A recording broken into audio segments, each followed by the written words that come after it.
Chapter 1. Do you know how to drive? Damn it, can you even drive? Wong Winbin exclaimed, rubbing his leg which ached from the fall, while hurling curses at the car that had halted not far from him. His anger did not stem from his own pain, but rather from a misfortune that had befallen his meticulously loaded belongings, which had been carelessly scattered across the ground. After the collision it was 2 o'clock in the morning, a time when Wong Winbin routinely concluded his daily business, pedaling his human-powered tricycle, laden with barbecue grills, supplies, tables, and chairs, back home. Having finished his outburst, he noticed that the vehicle had ceased running, though its headlights remained on, blinding him as he squinted to see a figure emerge from the car. Shielding his eyes from the painful glare, he rose from the ground while continuing to grumble. Can't you turn off the high beams? Do you even know how to drive?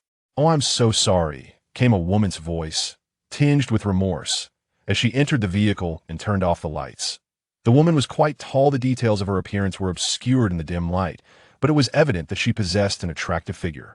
Her face, at the very least, bore a pleasing shape, and she exuded a delightful fragrance, a sweet and refreshing scent that wafted towards Wong Winbin as she approached. Are you all right? Do you need to go to the hospital? The woman inquired anxiously, her concern palpable that a female driver. No wonder the accident happened. I've encountered a road hazard, Wong Winbin muttered, rubbing his backside while lamenting his situation. Do you need to go to the hospital? If so, I can call an ambulance immediately. She pressed again to, an ambulance is unnecessary. I'm not that fragile. It's merely a fall. I'm fine, he replied, bending down to retrieve the half-burnt cigarette from the ground, placing it between his lips to continue smoking. The woman's brow furrowed even deeper upon witnessing this, and she said, I truly apologize. I was in a rush and may have been driving too fast. I'm sincerely sorry. If you're all right, I shall be on my way. With a genuine apology, she turned and hurried back to her car. Where do you think you're going? Wong Winbin exclaimed, unwilling to let her leave. What's wrong? Is there something else? The woman turned back to ask. What do you mean? You hit me and intend to just walk away? Let me make it clear. If I report this, it could be considered a hit tantrum. You'd best contemplate the consequences, Wong Winbin retorted, anger evident in his tone. I am not trying to flee. You said you were fine, so I was leaving. Do you have any sense of reason? The woman shot back, her voice tinged with irritation. What? I am being unreasonable? Yes, I am fine. Rest assured, I am not trying to extort you. I merely fell and injured my leg, which is quite painful. However, since I did not seek you out after my fall, it is only fair that you compensate me for the damage caused by your collision with my belongings. Just look at this tricycle. It has been deformed by your impact, and all of these items have fallen to the ground. Wong Winbin pointed out one by one to the woman. Before Wong Winbin could finish his statement, the woman interrupted him, saying, All right, I will compensate for these. It is indeed my fault for driving too fast and not being able to brake in time. Please calculate the total cost for your vehicle along with the items scattered on the ground. I will reimburse you. Upon hearing this, Wong Winbin's eyes widened as he asked, You mean everything? Yes, everything. Just give me a figure. How much do I owe you? The woman inquired anxiously. Wong Winbin scrutinized the woman. Although he could not see her clearly, he asked, You do not possess a driver's license, do you? Or perhaps you've been drinking. I understand your suspicions. Let me assure you, I have a driver's license and have not been drinking. The reason I am eager to settle this is that I have an urgent matter to attend to, and I must leave immediately. If I wait for the police to arrive and the insurance company, I may not be able to leave tonight. Oh, please, just tell me how much it all amounts to, and I will pay you right now, the woman replied with a somewhat icy tone. There's no need for you to pay for everything. I'm not that kind of person. You should only compensate for the damage incurred. The tricycle is only slightly deformed on this side. It should cost about 200 yuan to fix. This item might be worth 50 and this one 20. Wong Winbin resumed, examining the broken items with a flashlight on his phone. Just tell me the total amount you require for compensation. I really am in a hurry. The woman interrupted him once more. Why are you in such a rush? I am the one seeking compensation, yet you seem more anxious than I am, Wong Winbin remarked. Please, just give me a figure. I truly have an urgent matter. How about 3,000 yuan? Would that suffice? The woman asked anxiously. No, it does not require 3,000. I was raised under the auspices of a new China, taught by my educators to uphold integrity, and just tell me how much I owe you. The woman interrupted again, her impatience evident. 500 you must compensate me. At least 500 yuan. I tell you. If it's a single cent less, you shall not leave today, Wang Wenbin declared, having calculated his losses once more. All right, 500 it is. I will pay you 500, the woman responded before swiftly returning to her vehicle, rummaging through it for something. This is truly unfortunate. Not only was I hit, but now I must tidy up again, Wang Wenbin grumbled while bending down to gather his belongings. As Wang Wenbin rubbed his sore backside and collected his things, the woman descended from her car and approached him, hesitating slightly before saying, I apologize, but I forgot to bring my wallet. Chapter 2. Not a decent woman, what on earth? Are you joking with me, sister? Wang Wenbin exclaimed, visibly upset. I'm not joking. I genuinely forgot my wallet. I left in quite a rush, the woman explained. No wallet, you say? Well then, how about WeChat, Alipay, or mobile payments? Look here. This is the QR code I use for collecting payments at my stall. You can scan it with either WeChat or Alipay. Wang Wenbin pointed to the QR code affixed to his barbecue stand. I'm sorry, but I also forgot my phone, the woman replied, shaking her head. Wang Wenbin's eyes widened in disbelief. Sister, considering today's incident, if you had run into someone else, do you think you could walk away without paying 3,000 to 5,000? At the very least, a full medical checkup would cost that much, right? You would be liable for all the damages. I have displayed the spirit of a socialist successor by only asking you to compensate for a few things that you completely wrecked. It is your responsibility. And asking you to pay is not unreasonable, is it? Not unreasonable. I should indeed compensate for these. The woman nodded in agreement. I believe I have acted in a manner befitting our nation, our people, and our dedicated elementary school teachers who tirelessly educate us to be successors of socialism. However, your actions are quite unfair, don't you think? You are taking advantage of an honest person. Let me be clear, sister, if you do not reimburse me today, you will not leave. If you dare to leave, I will call the police. Your license plate cannot be falsified. I am not trying to deceive you. I truly have an urgent matter. My wallet and phone are in the bag I was carrying, but I must have left it behind in the office in my haste. Perhaps I could come back tomorrow and bring you the money personally? The woman offered once more. Do you think I'm a fool? Can we not play these games? If I let you go tonight, do you really think you will come back tomorrow with the money? Even a 3-year-old would not believe that, Wang Wenbin retorted. Rest assured. I will absolutely bring you the money tomorrow. I guarantee it with my integrity. And in this day and age, what is integrity worth? Let me tell you, sister. I will not take a single cent more than I am owed. Just as you stated you would cover all my losses, I do not want that. However, I will not accept any less than what is rightfully mine. You must compensate me for my losses today, or you shall not leave, Wang Wenbin declared. Walking over to the front of her car and sitting on the hood, clearly indicating that he would not let her go. This was his nature. When he decided to stand firm, he was more resolute than anyone else. The woman furrowed her brows tightly, and after a long moment, she approached Wang Wenbin, extended her hand, and removed a shiny object from her right ring finger, presenting it to him. Will this do as collateral? What is this? A ring? A diamond? Wang Wenbin inquired, taking the object and examining it closely. I harbor no intention of evading my debts. Today, I simply do not possess any money or my phone. There are pressing matters that require my immediate attention. This ring is of considerable value and holds immense significance for me, even more so than my own life. I have no other valuables to offer as collateral, save for this precious item. Therefore, I implore you to keep it safe for me. I shall return tomorrow with the money to reclaim it. This should assuage your concerns, correct? The woman spoke earnestly and solemnly to Wang Wenbin. Is that truly the case? A person unwilling to part with 500 yuan could possess a genuine diamond ring? Could it be that you are attempting to deceive me with a trinket purchased for mere pennies at a street stall? Wang Wenbin questioned, examining the ring and then the woman before him. Even if you perceive the diamond as a fake, the platinum beneath it must surely be authentic. And thus ought to be worth at least 500 yuan, she replied coolly. That is not certain. What if the platinum is also counterfeit? I am no expert in such matters, Wang Wenbin retorted. What do you intend to do? Very well, if that is your stance. Then feel free to call the police and report me for a hit and run. Please step aside. I must leave now.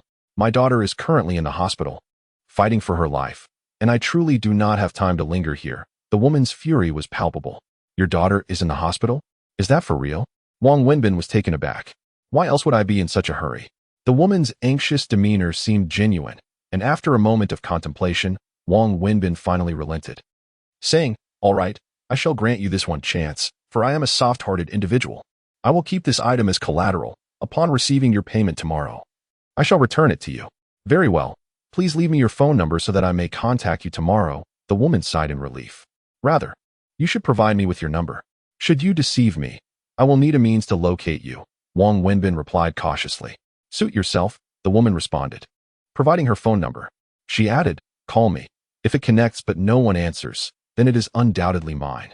For my phone is switched on and rests within my bag at the office. Wang Wenbin entered the number into his phone and dialed. Indeed, it connected. Yet no one picked up. Doubtful, he called 3 more times, but the outcome remained the same. Are you reassured now? The woman inquired. Well, I suppose it is settled. I shall trust you this once, for I am inclined to be benevolent, he conceded. Am I free to go now? She asked. Yes, he nodded. This ring holds immense personal significance for me, so please safeguard it well. Should it be lost, I shall hold you accountable. The woman cautioned him one last time before swiftly turning and entering her vehicle. With a swift press of the accelerator, she sped away, revealing her undeniable urgency. As the car passed by Wang Wenbin, he noticed the emblem on its rear. It was the latest BMW 7 Series sedan. With a modicum of knowledge about automobiles, Wang Wenbin surmised that the total cost of this vehicle must exceed 1.5 million yuan. Such a splendid automobile indicated considerable wealth. Wang Wenbin was taken aback by this revelation.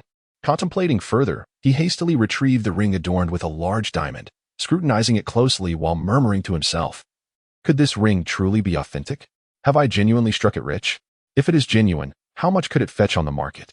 The affluent seemed to indulge extravagantly. Gifting such a sizable diamond ring with ease, it must be worth tens of thousands. Clearly, this was not the possession of an ordinary woman. How else could she possess such wealth? No wonder she was so stunning and had an impressive figure.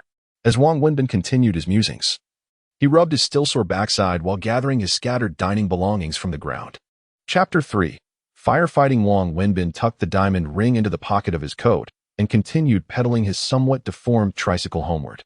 Although November in Shanghai cannot be described as frigid, it is certainly chilly, especially in the early hours of 2 or 3 in the morning. Yet, even in such weather, Wang Wenbin could feel the inner garments beneath his coat soaked through with sweat as he had loaded his tricycle to the brim, resembling a small cargo vehicle, which was indeed quite heavy.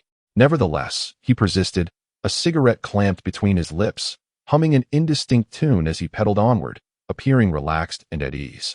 Yet the true toll of exhaustion remained known only to him. This route was a daily necessity for him as he returned from his late-night barbecue stall, which was situated in the back streets of the university town, far from his residence in a communal housing complex resembling an urban slum. Each night, he would spend nearly an hour pedaling the tricycle back home, a routine he had grown accustomed to. At just past 2 in the morning, the bustling and glamorous city was only beginning to settle into tranquility. The various neighborhoods had succumbed to darkness, their inhabitants deep in slumber, a familiarity that Wang Wenbin knew all too well, even able to pinpoint which complex, unit, and floor housed those still awake at 3 in the morning. As he pedaled slowly with a cigarette in his mouth, a sudden blaze caught his attention from an old neighborhood he passed daily. Flames erupted from a 6 or 7-story residential building, engulfing the 2nd, 3rd, and 4th floors. The fire spreading ominously upward and downward. A fire. Wang Wenbin was startled, quickly halting his tricycle at the entrance of the complex, where a small crowd had gathered. Murmuring and pointing, though the number of onlookers was limited given the late hour. As he dismounted, he heard someone shouting, "Did you see that? There is someone on the 3rd floor." Wang Wenbin turned to look in the direction indicated, spotting a figure on the balcony of the 3rd floor, frantically waving what appeared to be clothing or a bedsheet, clearly signaling for help. However, the sight was fleeting, as the flames soon consumed both the clothing and the figure.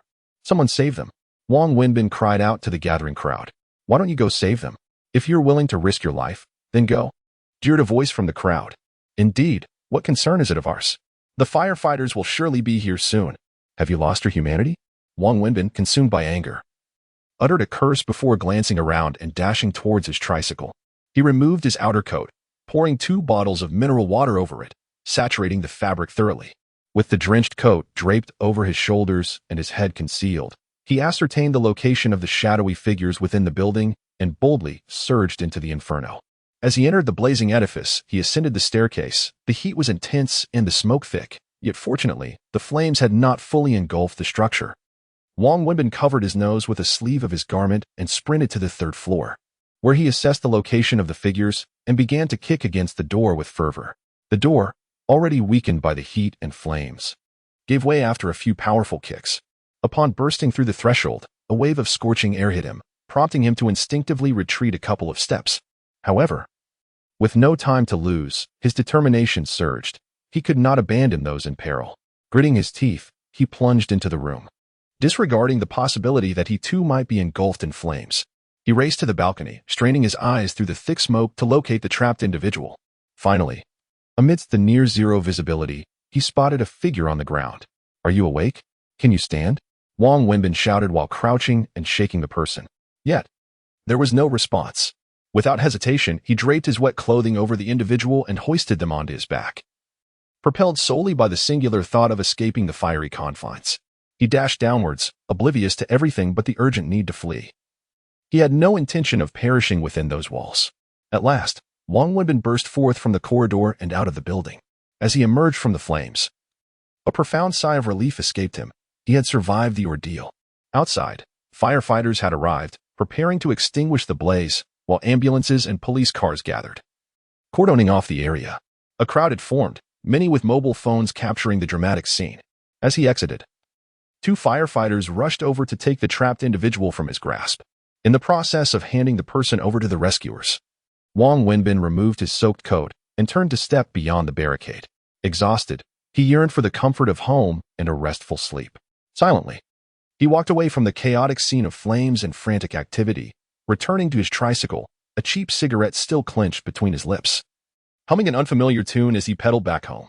However, unbeknownst to Wong Wenbin, as he enveloped himself in his coat to extinguish the flames, he had forgotten that a diamond ring, previously pawned by a woman with a BMW, lay nestled within the pocket of his coat. Unbeknownst to him, as he hastily donned his clothing to depart, that very diamond ring silently slipped from his coat pocket and fortuitously fell into the collar of the coat belonging to the individual he had rescued, leaving Wong oblivious to the entire occurrence. Upon his return to the dilapidated tenement where he resided, Wong found himself in a building from the 1970s or 1980s, comprising 3 precarious stories. The structure appeared to be on the verge of collapse, with walls that, if brushed against, would leave one coated in a fine dust of crumbling red bricks. The overall atmosphere was one of neglect, with deplorable sanitary conditions and a diverse array of residents. This courtyard housed 3 such buildings, each 3 stories high, accommodating over 100 households, illustrating the overcrowded nature of the place. While all lamented the poor conditions, Wong found solace in the affordability it offered. A 30-square-meter studio could be rented for a mere 500 yuan a month, a rarity in bustling Shanghai, where land was as precious as gold and often unattainable. Wong resided on the ground floor, where the drainage area outside his door was cluttered with refuse, exuding a foul odor, yet he remained unfazed, having long acclimated to such surroundings. He maneuvered his tricycle to the window of his rented room, retrieved his keys, and soon emerged with a bucket, making his way to the solitary faucet at the end of the corridor to fill it with water, the only source available on the entire floor. Shortly after, he reappeared clad only in shorts, retrieved a towel, and commenced bathing. Remarkably, it was November.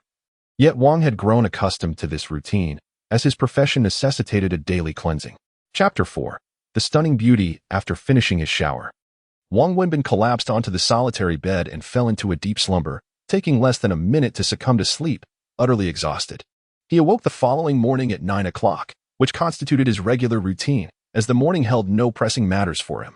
After freshening up, he prepared a bowl of instant noodles to satiate his hunger before retrieving his phone to dial the number left by the enchanting woman from last night's BMW. For him, 500 yuan was a significant sum, essential for repairing his tricycle and replacing broken tools. When he dialed the number, it connected after a few rings. "Hello." A woman's voice greeted him, one that Wong Wenbin recognized as that of the enticing woman from the previous evening. "Hello, beautiful. I am the vendor of barbecued skewers whom you bumped into last night," he stated candidly, referring to himself in such a manner, a rarity indeed. "Hello. I'm currently tied up at the hospital. Would it be possible for me to meet you this afternoon or evening?" she inquired. "I'll be out selling in the afternoon and once you have the time. How about this? Please tell me which hospital and room number you're in, and I'll come find you," Wong Wenbin suggested after thoughtful consideration. "All right, that works. I'll cover your transportation costs," she replied, providing him with the hospital's name and room number. After ending the call, Wong Wenbin retrieved his now dry coat from the rack. searching for the ring he had found earlier in the coat's pocket. To his dismay, after rummaging through both pockets, he realized the ring was missing. Oh heavens! Please don't toy with me. I truly cannot afford to lose it. Wang Wenbin's anxiety escalated as he turned the coat inside out in a frantic search, recalling distinctly placing the ring within. However, it was nowhere to be found. He then checked his pants pockets and scoured the entire room, even searching through his tricycle outside. This is it. I'm really doomed, he murmured despondently, seated on the bed and smoking, unable to locate the ring.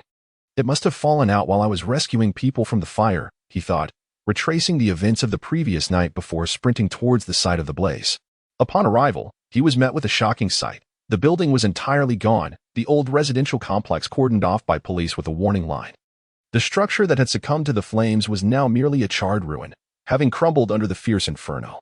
Staring at the smoldering debris, Wang Wenbin sank to the ground, pulling out a cigarette and sitting beside the flower bed outside the police line, numbly gazing at the wreckage, chain-smoking in despair.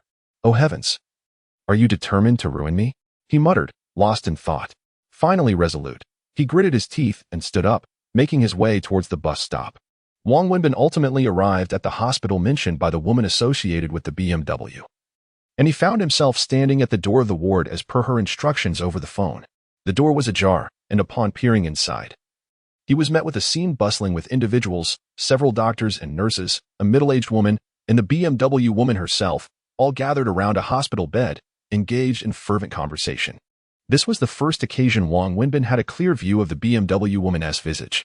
The previous night, he had only been able to discern the general contours of her figure and face, but now he beheld her in full clarity. At that moment, upon seeing her, he felt utterly entranced. Beautiful, exceedingly beautiful. He swallowed hard, feeling an unusual sense of unease.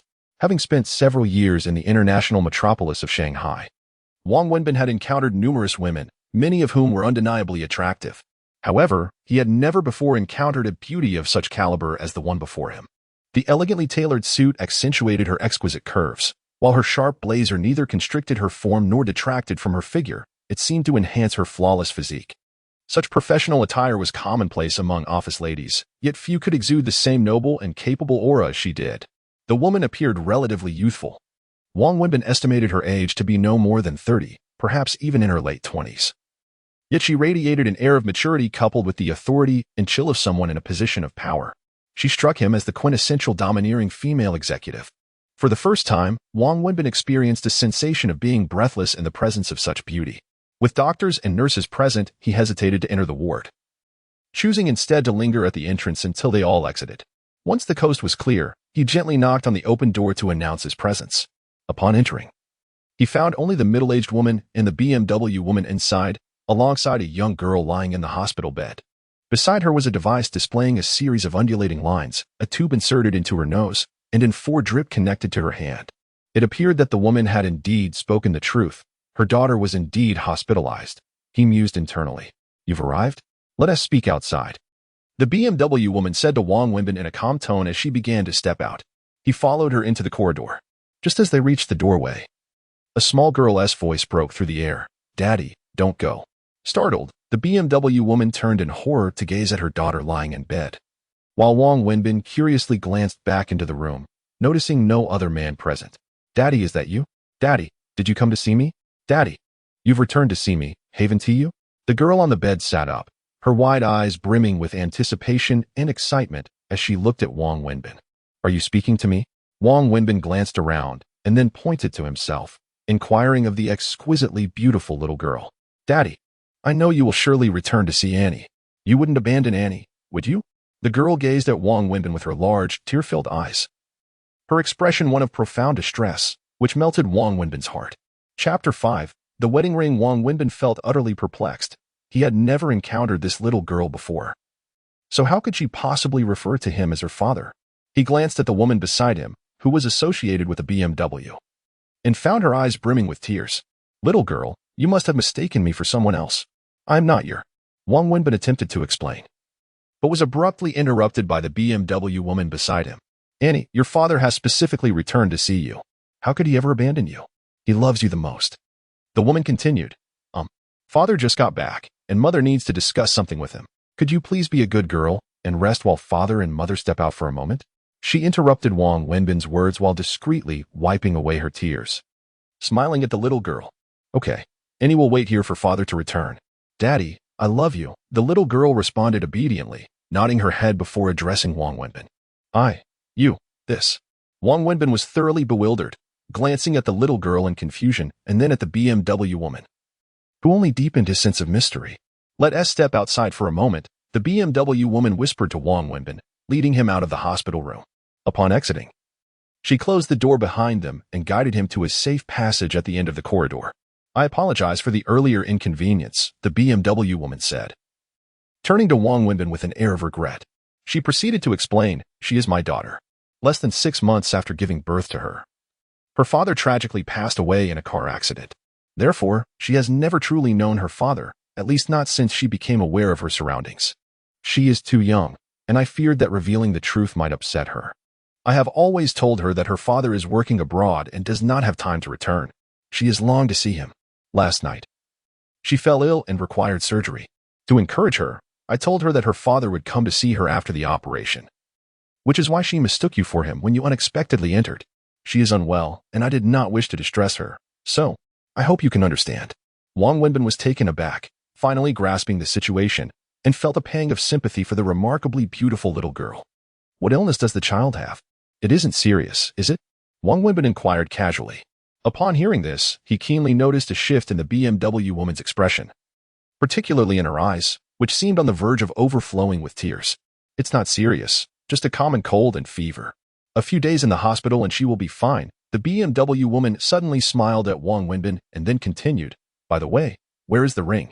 I'm so sorry for having bumped into you and causing you to come here personally. It's quite troublesome. As she spoke, she opened her bag and began counting a stack of 100 yuan bills, evidently preparing to offer Wang Wenbin some money. Wang Wenbin suddenly felt uncomfortable, rendered speechless for a moment. This is 500 yuan, compensation for the items you damaged. This is 200 yuan, covering your transportation expenses incurred from your special trip here today. And this is 300 yuan, representing the wages lost due to the time you spent coming here. In total, it amounts to 1,000 yuan. Please accept it. The woman in the BMW handed over the 1,000 yuan to Wang Wenbin, piece by piece. Please hold on a moment before accepting the money, Wang Wenbin stammered, feeling uneasy. What is the matter? The BMW woman looked at him quizzically and inquired, do you find it insufficient? Name a figure. I will accept any reasonable amount. After all, it is my fault that caused you this loss, and I made you come here specifically today. No, it's enough. The amount is truly sufficient. Wang Wenbin hurriedly replied. Then what is the issue? The BMW woman asked, still perplexed. I lost your ring, Wang Wenbin finally mustered the courage to admit. After much hesitation, he understood that certain truths must be confronted. The fault was his own, and there was no escaping it. The BMW woman's eyes widened in shock, her complexion turning pale as she coldly addressed him. I didn't quite hear that. Please repeat yourself. I'm sorry, I accidentally lost your ring, Wang Wenbin repeated. The BMW woman regarded him with a cynical smile, saying, do you really expect me to believe that? Is it such a coincidence? If you wish to keep the ring for yourself, you should be straightforward instead of concocting excuses to test my intelligence. You've misunderstood me. I never intended to claim your ring. If I had, why would I come here today? If I wanted to seize your ring, I could have simply not called you. And you would have never found me, Wang Wenbin retorted angrily. Fine, then tell me, where's my ring? The BMW woman replied with a cold smirk. If I said I lost it while rescuing someone last night, would you believe me? Wang Wenbin asked. If the roles were reversed, do you think you would believe it? The BMW woman countered with a mocking smile. I wouldn't believe it, Wang Wenbin admitted, somewhat dejected. Return my ring to me. It holds immense significance for me. If you desire money, that's acceptable. As I mentioned, I collided with you, causing you a loss and injuring myself in the process. I can offer you 5,000, even 8 or 10,000 if necessary, but you must return my ring. Otherwise, I will have no choice but to report this to the authorities, the BMW woman asserted, her tone unwavering. I truly lost the ring. I have searched every possible place I could think of, but it is nowhere to be found. How much is the ring worth? I will compensate you, Wang Wenbin said, his spirit waning. Compensate? With what means? The woman replied coldly, then added, that ring is the wedding band between my husband and me. It is a testament to our love, and now the only relic he left me. Can you afford to replace it? Tears streamed down her face as she spoke. Wang Wenbin stood frozen, realizing that this was indeed something he had never contemplated. I had not anticipated the significance of this ring to you, yet I assure you, it was not my intention. The loss of the ring brings me no advantage. Wang Wenbin expressed his remorse. The ring is truly lost, and it is impossible to recover it. That building has been reduced to rubble. I can only compensate you for the value of the ring, Wang Wenbin continued. Chapter 6. We shall meet in court. Do you think I care about this mere sum of money? What I desire is the ring, regardless of the amount you offer. I shall not exchange it. Return my ring to me, or I shall report you to the authorities, the woman declared with fury. I am truly sorry, but the ring is lost. Even if you report it, it is impossible to retrieve. All I can do is express my apologies, Wang Wenbin replied with reason. Very well. 1 million. You shall compensate me with 1 million now, the woman stated coldly. 1 million? Wang Wenbin's eyes widened in disbelief. Do not deceive me. That ring is not worth 1 million. To me, that ring holds the value of 10 million or even 100 million. No matter what you offer, I will not part with it. I demand that you return my ring. The woman, now agitated, insisted. I regret to inform you that the ring is indeed lost. Even if you were to harm me, I cannot retrieve it. Perhaps you could tell me where it was purchased, and I could buy a similar one to compensate you. Wang Wenbin suggested earnestly. Do you believe that purchasing another would ever replace the original? Do you think I desire merely a ring? To me, that ring represents my husband. Wearing it brings me solace, as it makes me feel he is still alive, still by my side, the woman exclaimed, her emotions surging. But the ring is truly lost. There is nothing I can do. If there were a way, I would certainly seek it, Wang Wenbin responded, his voice tinged with helplessness. The woman regarded Wang Wenbin with coldness, and suddenly, she burst into tears, turning away to face the wall, crouching in the corner, weeping. This left Wang Wenbin in a state of panic. He reached out as if to console her but hesitated, unsure of what to say. The woman's tears rendered him utterly at a loss, more so than when he discovered the ring was missing. This was the hospital's emergency exit, a staircase devoid of any presence save for Wang Wenbin and the distraught woman. Her sorrow was palpable, and he sensed she was on the brink of collapse. Just as Wang Wenbin felt he could no longer bear her weeping, the woman abruptly ceased her cries, rose from the ground, and, with her back turned to him, retrieved a tissue from her bag to wipe her tears. Then she turned to face him, her demeanor transformed back to that of a poised, authoritative figure, as if the emotional outburst had never occurred. Perhaps the ring is lost, and perhaps I bear some responsibility. I should never have pawned it to you. If I hadn't been in such a frenzied rush to reach the hospital, I would not have entrusted it to you. Yet it is too late to lament now. Whether you genuinely lost the ring or concealed it, you must compensate me for it. I do not know its current worth, but it was purchased for 88,000. You must reimburse me at that price. The woman with the BMW spoke coldly. 88,000? Is it really that expensive? Upon hearing that figure, Wang Wenbin felt a wave of anxiety wash over him. If you don't believe me, you could inquire at a store about the prices of similar rings. Or I could retrieve the receipt from when I purchased this one. No, I believe you, Wang Wenbin quickly replied. Sensing that the woman was not the type to extort him intentionally, indeed, the fault lay with him. Then you'll need to compensate me. Are you prepared to pay in cash or via bank transfer? The BMW woman asked, her demeanor indicating her disdain for Wang Wenbin. He fell into silence, then withdrew his wallet, extracting all his notes and coins, and handed them to her, stating, This totals 2,283 yuan and 50 cents. What do you mean? The woman inquired, frowning.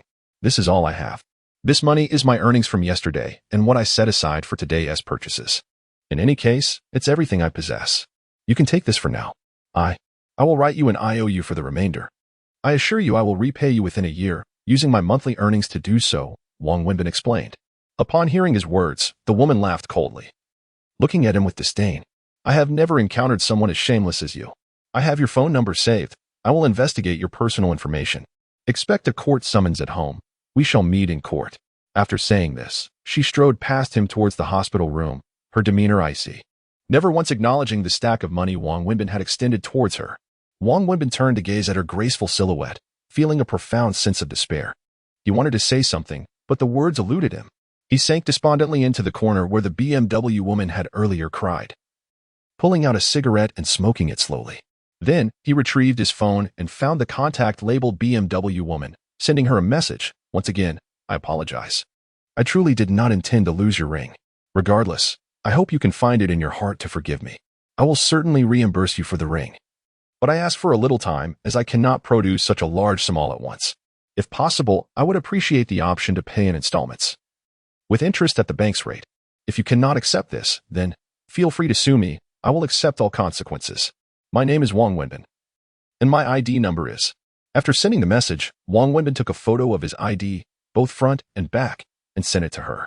He then stood up, smoking a cigarette as he descended the staircase, opting for the stairs instead of the elevator, moving down floor by floor.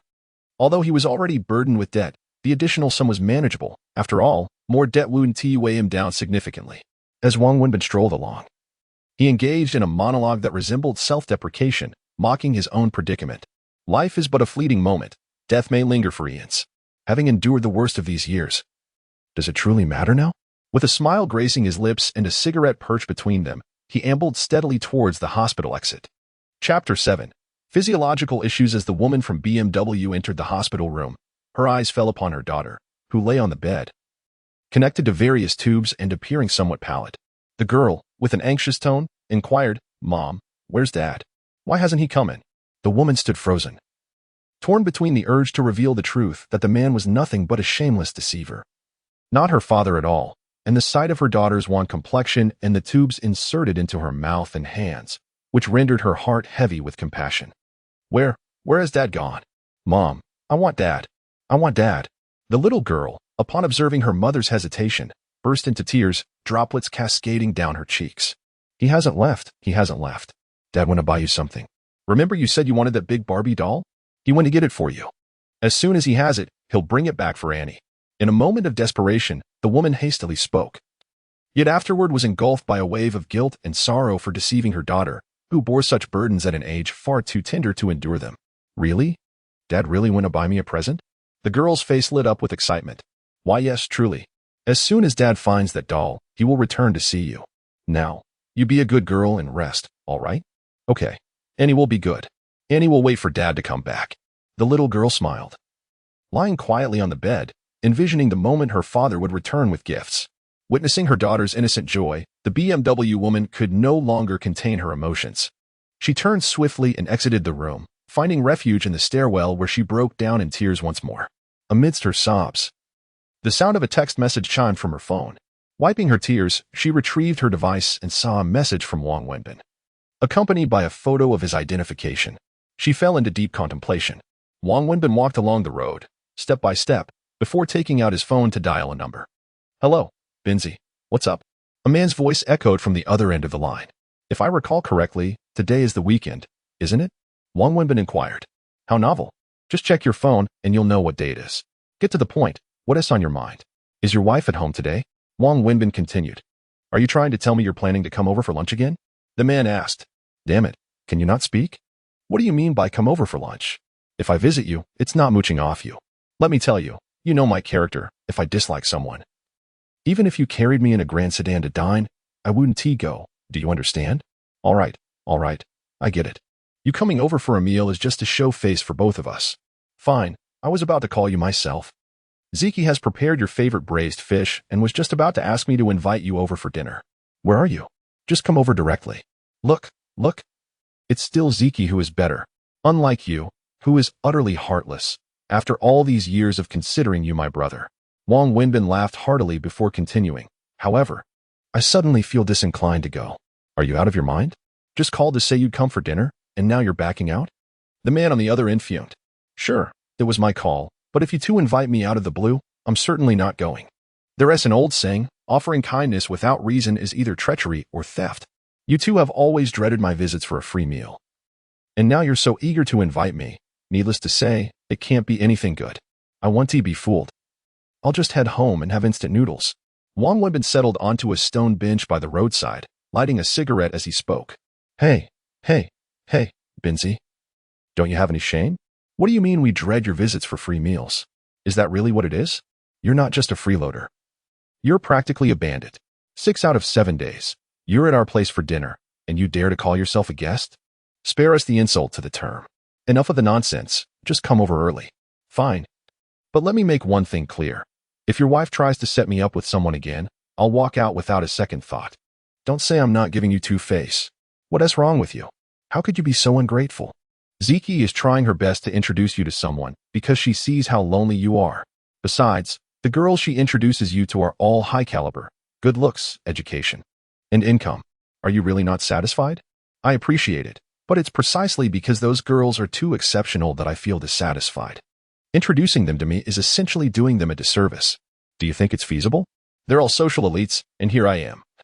A barbecue vendor with no car, no house, no savings, and a mountain of debt. So please, don't push such wonderful girls into my pit. Right now, I'm solely focused on earning money to pay off my debts. I have no time for these matters. Do you know what Ziki asked me the other day? What? She asked if you have any physiological issues. Otherwise, how come at your age, you show no interest in having a wife? Be honest with me. Are you really impotent and completely uninterested in women? Impotent, my foot. Enough already. The bus is here. I have to go. Wang Wenbin concluded, abruptly hanging up the phone. The caller was Lu Jiahao, nicknamed Mouse, Wang Wenbin's close friend from university, a steadfast companion, and he had a girlfriend named Ziki, also a university classmate. After graduating from university, the two individuals began their careers in Shanghai, embodying the image of urban white-collar workers. Although they appeared to lead a glamorous life, the reality was that they struggled financially, belonging to the working class. In such a cosmopolitan city, the seemingly decent salaries were merely sufficient for subsistence, barely allowing them to make ends meet. A few years ago, they had been contemplating marriage, yet they had not made a definitive decision, primarily due to the quest for a suitable home. They had been diligently saving for a down payment, but the skyrocketing property prices far outpaced their savings. Ultimately, they found themselves without a home, their savings completely borrowed by Wang Wenbin. Wang Wenbin boarded a bus, hastening to Lu Jiahao's residence, a place he knew all too well. During his initial days there, he was utterly broke and struggled to secure a suitable job, unable even to afford rent, which led him to reside in Lu Jiahao's home. Their rented apartment was modest, a standard one-bedroom unit. During that time, the couple occupied the bedroom, while Wang Wenbin took the sofa. The lack of soundproofing meant that any nighttime activities were distinctly audible to him. He stayed with them for 3 months. And it was only when the couple was on the brink of a breakdown from the discomfort that they urged him to leave. After all, having a grown man in their home made certain matters rather inconvenient. Yet, despite the jesting, their bond was genuine. They were true brothers, closer than even blood relatives. Chapter 8. The ex-girlfriend Wang Wenbin approached Lu Jiahao's doorstep with an air of familiarity, foregoing the need to knock as he produced a key to unlock the door. He had previously resided here, and was granted a key for convenience, which remained in his possession even after his departure. The reason was simple, despite moving out. He often returned to partake in the household's hospitality, and having that key made it all the easier, much to the chagrin of Ziki, who frequently admonished him for it. Upon entering, Wang Wenbin found the couple busy in the kitchen. Ziki was donning an apron and overseeing the cooking, while Lu Jiahao was dutifully attending to her side. In the domestic sphere, Lu Jiahao was undeniably under his wife's thumb, a fact humorously likened by Sichuan locals to being a whipped husband. Ah, splendid. You truly have prepared braised fish, Wang Wenbin remarked, inhaling the savory aroma as he made his way into the kitchen. You must have been a dog in your past life, Ziki quipped, glancing at him with a playful smirk. Being a dog would be delightful, wouldn't it? Just wagging your tail every day, enjoying food and drink without a care in the world. I must have committed some grave sin to end up as a human in this life, Wang Wenbin mused, leaning against the kitchen door while lighting a cigarette. Then you ought to accumulate more virtue in this lifetime, so that you may reincarnate as a dog in the next. As for this life, your hopes are dashed, Lu Jiahao chimed in with a chuckle. Who says there's no hope? Isn't a single dog still a dog? Ziki retorted, plating the dishes. Hey, that sounds like a personal attack. What is wrong with being a single dog? Does my singlehood infringe upon your intimate life? Oh, so you're actually embarrassed about being single? Let me ask you, how many girls have I introduced to you? And what did you do? Not a single one of them you pursued. Ziki continued, her frustration mounting. Take that girl, Xiao Zhu, for instance. She is lovely. Just graduated from university and has just joined our company. She is kind-hearted and comes from a good family. What a wonderful match. She only agreed to let me introduce her to a boyfriend because of my standing as her mentor. Yet what did you do? You went straight to tell her you're gay and prefer men, leaving her utterly horrified. She complained to me for days about it. Are you out of your mind? Do you really fancy men?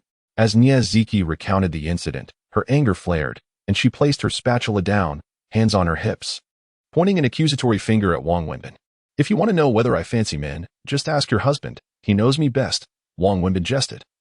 pointing at Lu Jiahao, who was thoroughly enjoying the unfolding drama. What? How is this my business? How would I know whether you prefer men or women? Lu Jiahao stammered, caught off guard.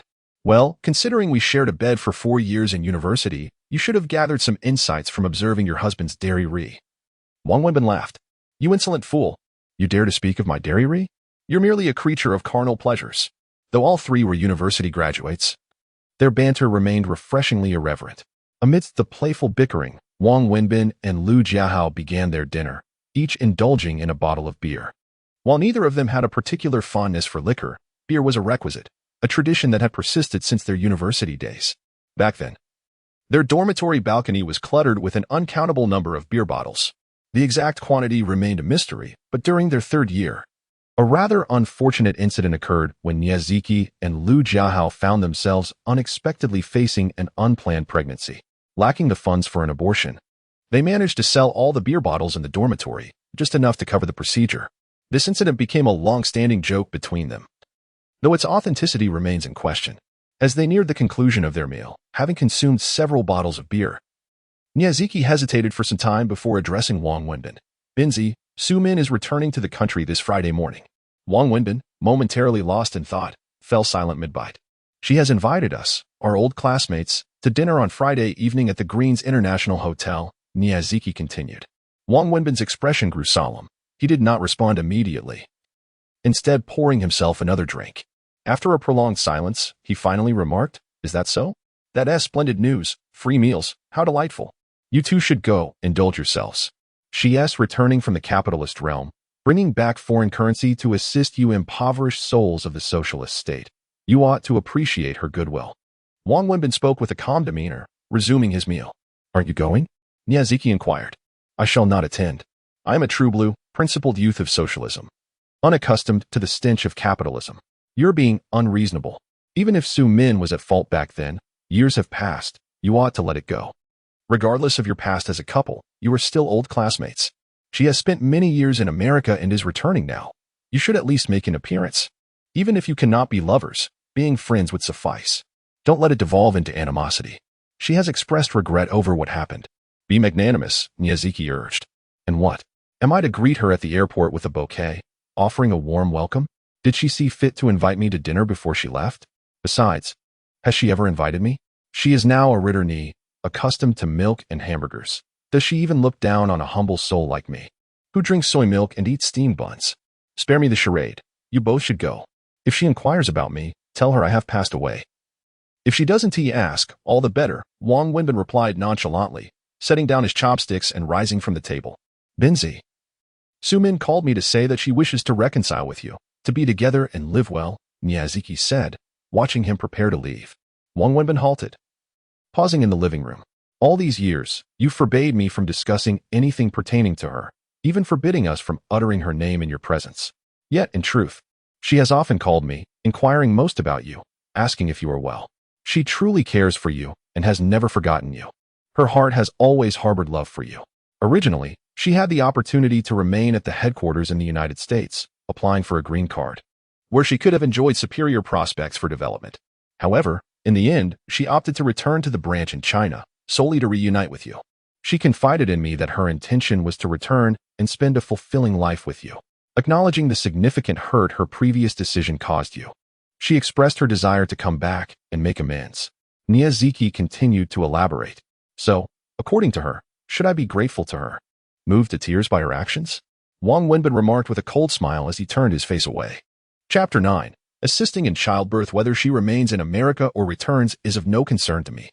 I made it abundantly clear to her on the night before her wedding that if she chose to leave, our paths would diverge henceforth, and we would share no further connection. Thus, she is her own person, and I am mine. She possesses her American green card while I tend to my barbecue business. Ziki, I must emphasize that your dealings with her are your own affair. I shall not interfere. However, I implore you not to disclose my address or phone number to her, for if you do, I shall no longer consider you friends. Wang Wenbin declared vehemently. Why must you be so heartless? Ziki responded. Bingzi, ask yourself, have you truly forgotten her? If you had, why have you never felt a spark with any of the wonderful women I've introduced you to? She has always lingered in your heart. You have not forgotten her. Why must you torment yourself so? Please, Spare me the melodrama reminiscent of a Cheongyo drama. This world is not so filled with love and longing that one can simply forget. I tell you, the only thing in this world that is reliable is money. Love and affection are mere illusions, Wang Wenbin retorted, lighting a cigarette and preparing to leave. Just as he turned to exit, he hesitated and approached the dining table once more. What is it? What's wrong? Lu Jiahao inquired. Wang Wenbin hesitated, took a drag from his cigarette, and asked, Are you too financially stable lately? What's the matter? Are you in need of funds? How much do you require? Ziki asked Wang Wenbin. Well, I've encountered a bit of trouble and could use some money. If you could return the 8,000 I borrowed a few days ago. I promise to repay you next time, Wang Wenbin suggested after a moment's thought. He refrained from asking for more. Knowing that Lu Jiahao and Ziki themselves were not well off, and he had already borrowed a considerable sum from them. All right, I'll go fetch it, Ziki said, turning towards the bedroom without further inquiry. What is going on? What trouble have you run into? Lu Jiahao whispered. If I were to say I had become an anonymous hero, rushing into a blaze to extinguish flames, only to lose a diamond ring belonging to another woman in the process, would you believe me?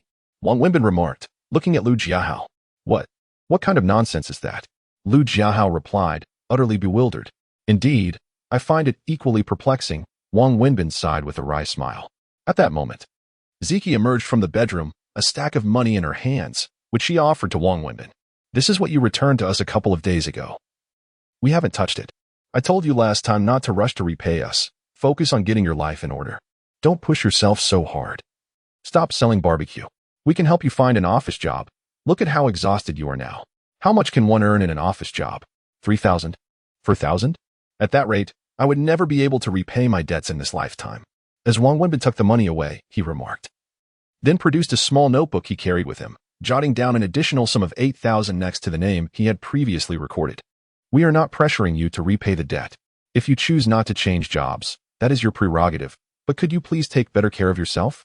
Consider moving to a nicer place, eating better, and purchasing yourself a decent outfit. It is only natural to repay debts. How could I indulge in fine dining while neglecting my obligations to you? I simply cannot reconcile that. Wang Wenbin spoke earnestly. Get lost, Lu Jiahao retorted. All right, I must be on my way. I'm exhausted and need to sleep, Wang Wenbin chuckled, turning to leave while waving goodbye to Lu Jiahao and Ziki. Binzi, you really need to think about Su Min. She genuinely regrets her decisions and has returned with the intention of building a life with you. Ziki called out as she hurried after him. Just as she reached the door, she witnessed Wang Wenbin slam it shut from the outside. Wang Wenbin stepped out of Lu Jiahao and Ziki's modest home, lighting a cigarette and strolling leisurely. The name Su Min, which had not graced his life for some time yet had never truly departed from his thoughts, resurfaced vividly in his mind. And all he could do was smoke one cigarette after another. Su Min was Wang Wenbin's university classmate, renowned as the campus beauty, her allure captivating as a flower in full bloom. During their university years, they shared a passionate romance, the envy of their peers. However, as graduation approached, an unfortunate incident occurred. Su Min was subjected to sexual harassment by a teacher, her beauty drawing unwelcome attention. Tearfully, she confided in Wang Wenbin, who, in a fit of youthful fervor and lacking evidence, stormed into the teacher's office and assaulted the man, a figure otherwise respected within the academic community. The outcome was grim. Wang Wenbin faced 15 days of detention and was expelled just before graduation, leaving without his diploma. Post-graduation, Wang Wenbin struggled with menial jobs delivering packages and meals, his labor arduous and his societal standing low. In contrast, Su Min, a top student from a prestigious university who had self-studied 2 foreign languages, secured a position at a Fortune 500 multinational corporation in China, enjoying a commendable salary and promising career prospects. Although they remained together, their relationship had shifted from the harmonious days of university. The disparities in social status and economic foundation began to create a subtle rift, as these factors inevitably influenced their perspectives and values. A year after graduation, Wang Wenbin's family began urging them to marry. Wang Wenbin's family hails from a rural background, and their financial circumstances are rather modest. His parents have devoted all their savings to support Wang Wenbin in preparing for his wedding. Just as he had meticulously arranged every detail and with relatives from his family arriving in Shanghai for the nuptials scheduled for the following day, Su Min revealed to Wang Wenbin the night before that the headquarters had decided to transfer her to the company's branch in the United States. She had been aware of this development for half a month, but had struggled to determine whether to disclose it to Wang Wenbin or decide whether to accept the opportunity herself. Ultimately, she resolved to embark on this new journey, yearning for a more fulfilling life and promising prospects, unwilling to resign herself to a life of mediocrity. Chapter 10. Being my daughter's father, Sumin asked Wang Wenbin to wait for her for several years. After that time, she had settled down in the United States and improved her living conditions, inviting Wang Wenbin to join her for a new life and eventually marriage. However, Wang Wenbin informed her that he would not be going to America. If Sumin chose to leave, their relationship would be irrevocably severed.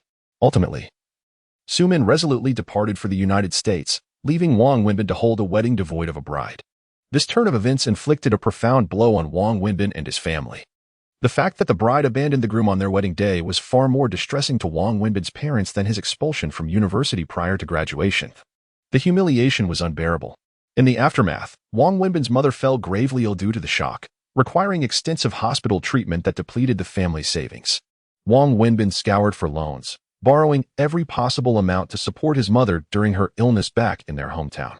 Tragically, his mother eventually passed away, and he found himself cast out by his father. Wang Wenbin returned to the sorrowful streets of Shanghai, burdened by both grief and debt. He sought numerous jobs, but the meager salaries were insufficient to repay his obligations. In the end, he opted to set up a stall selling barbecued food on the bustling streets behind the university, where, despite the dirt and exhaustion, he earned far more than he ever could in an office. He worked tirelessly to repay his debts while gradually healing from the wounds left by Su Min. Not long after leaving Lu Jiahao's residence, Wang Wenbin boarded a bus to the hospital once more. He arrived at the ward he had previously visited, only to find the door now closed.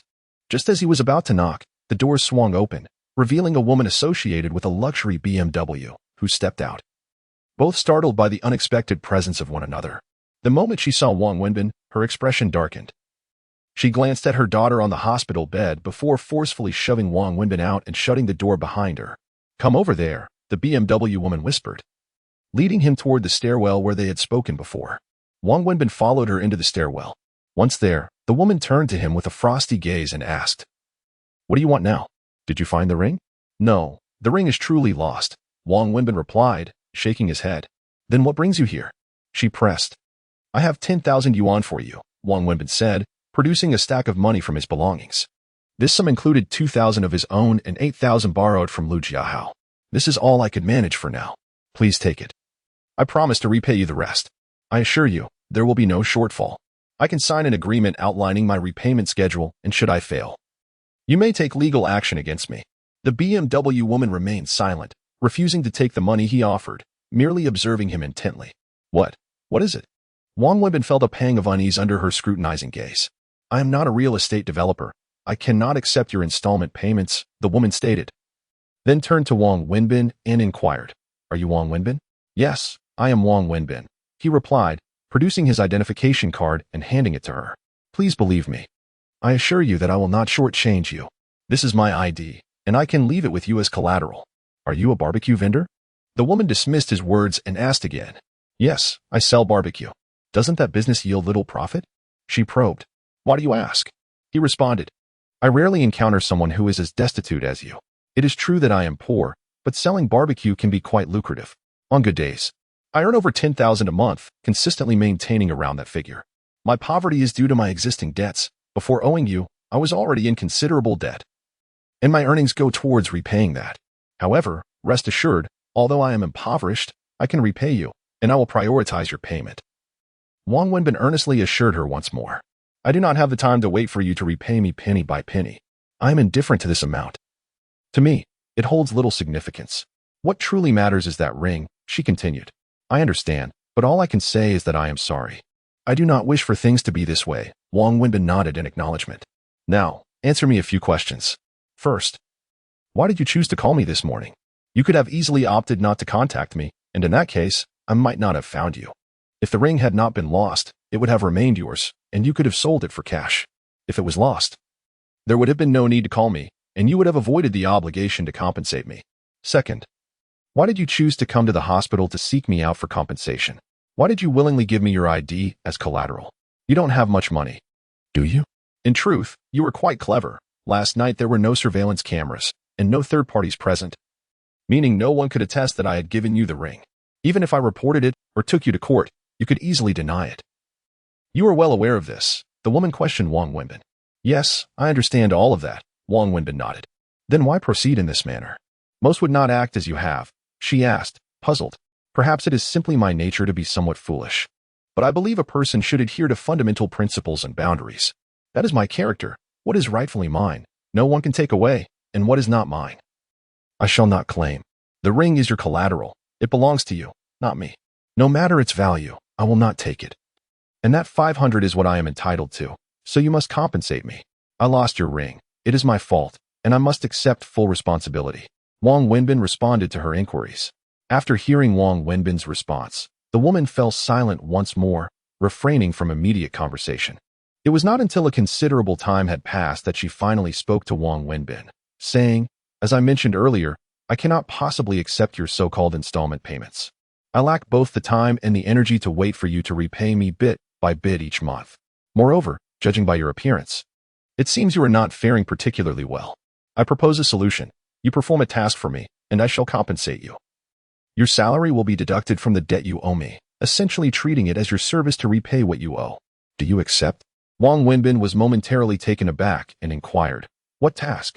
To be my daughter's father, the woman replied earnestly. Chapter 11 I will not sell myself. Wang Wenbin widened his eyes and asked, I must have misheard you. Could you repeat that? You heard correctly. I am asking you to be the father of my daughter, the woman in the BMW replied earnestly. You must be joking. Wang Wenbin still found it hard to believe. I am serious about this matter. I am not the kind of person you might think, my dear. Though I may be impoverished and you are undeniably beautiful, I cannot accept such a proposition. No matter how destitute I am, I will not sell myself. Wang Wenbin resolutely refused, though he was abruptly interrupted mid-sentence. What are you thinking? The BMW woman glared fiercely at Wang Wenbin and continued, you need to understand, I am asking you to pretend to be my daughter's father, not to be my husband. Additionally, I am only requesting you to act as her father in her presence, nothing more. Please, set aside those sordid thoughts. I see. I thought, heh. After hearing the BMW woman's words, Wang Wenbin felt immensely embarrassed, awkwardly trying to mask his discomfort with a smile. My daughter may not have much time left. The subsequent words from the BMW woman utterly shocked Wang Wenbin. What? She had been diagnosed with leukemia when she was 3, and now it has been over 2 years. For the past 2 years, she has been battling this illness. I have exhausted every possible avenue and given my all, but from the outset, the doctors informed me that this is a condition that is fundamentally untreatable. However, we have never abandoned her treatment. We have sought care at the finest hospitals around the globe, consulting the best specialists. Yet, despite our efforts, her condition has not stabilized. Last night, she was once again in critical condition. Fortunately, the hospital managed to pull her through the danger zone. But they have now given me their final verdict. It is unlikely she will survive beyond 6 months. As the BMW woman spoke, she could no longer restrain the tears welling up in her eyes. How could this be? Such a beautiful little girl. How could this happen?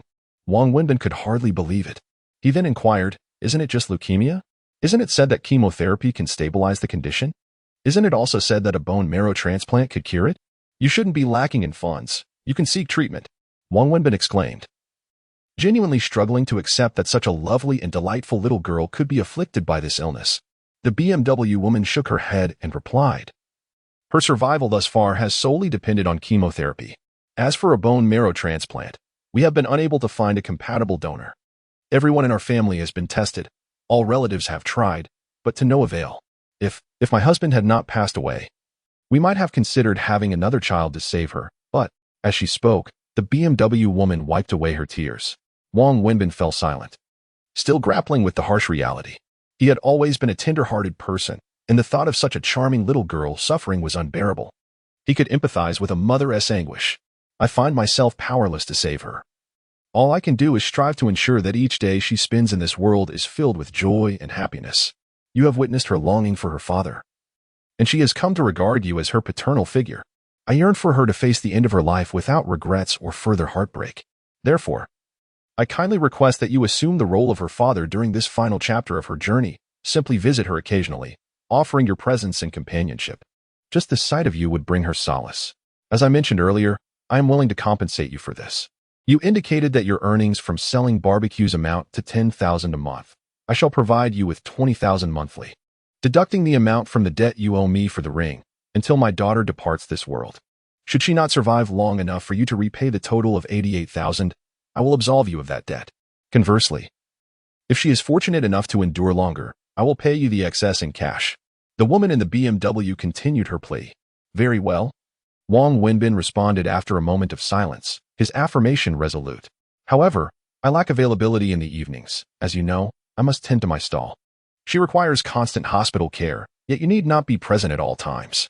Your occasional visits to chat and bring her joy will suffice, reassuring her that she has a father who loves her dearly. This will not hinder your regular work, the woman in the BMW replied. Understood, Wang Wenbin nodded, then glanced at her and asked, May I go in to see her? Certainly, the woman said, surprised by his request, and smiled, a gesture that marked the first smile she had offered him since the previous night. Upon witnessing her smile, Wang Wenbin felt his heart stir, captivated by her beauty. Yet, his thoughts remained focused on the little girl. He nodded at the woman and turned to enter the hospital room. The woman followed closely behind. As they reached the door, Wang Wenbin hesitated before pushing it open. Turning to the woman, he asked, Is it truly right to deceive a child in such a manner? I simply wish for her to experience happiness in her final days, to leave without regrets. Her greatest sorrow is that she has never met her father, the woman explained. Wang Wenbin nodded, acknowledging her words. I understand. With that, he pushed the door open and stepped inside. Inside the room, the little girl lay on the bed. An oxygen tube affixed to her nose, and 4 drip in her arm, and the nearby machines beeped rhythmically. A middle-aged woman sat beside her. Daddy, you're back.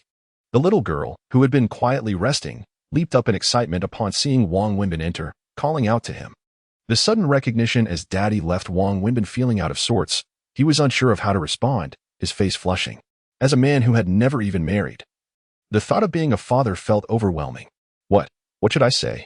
Wang Wenbin smiled at the little girl and softly inquired of the woman beside him, who drove a BMW. Her nickname was Annie.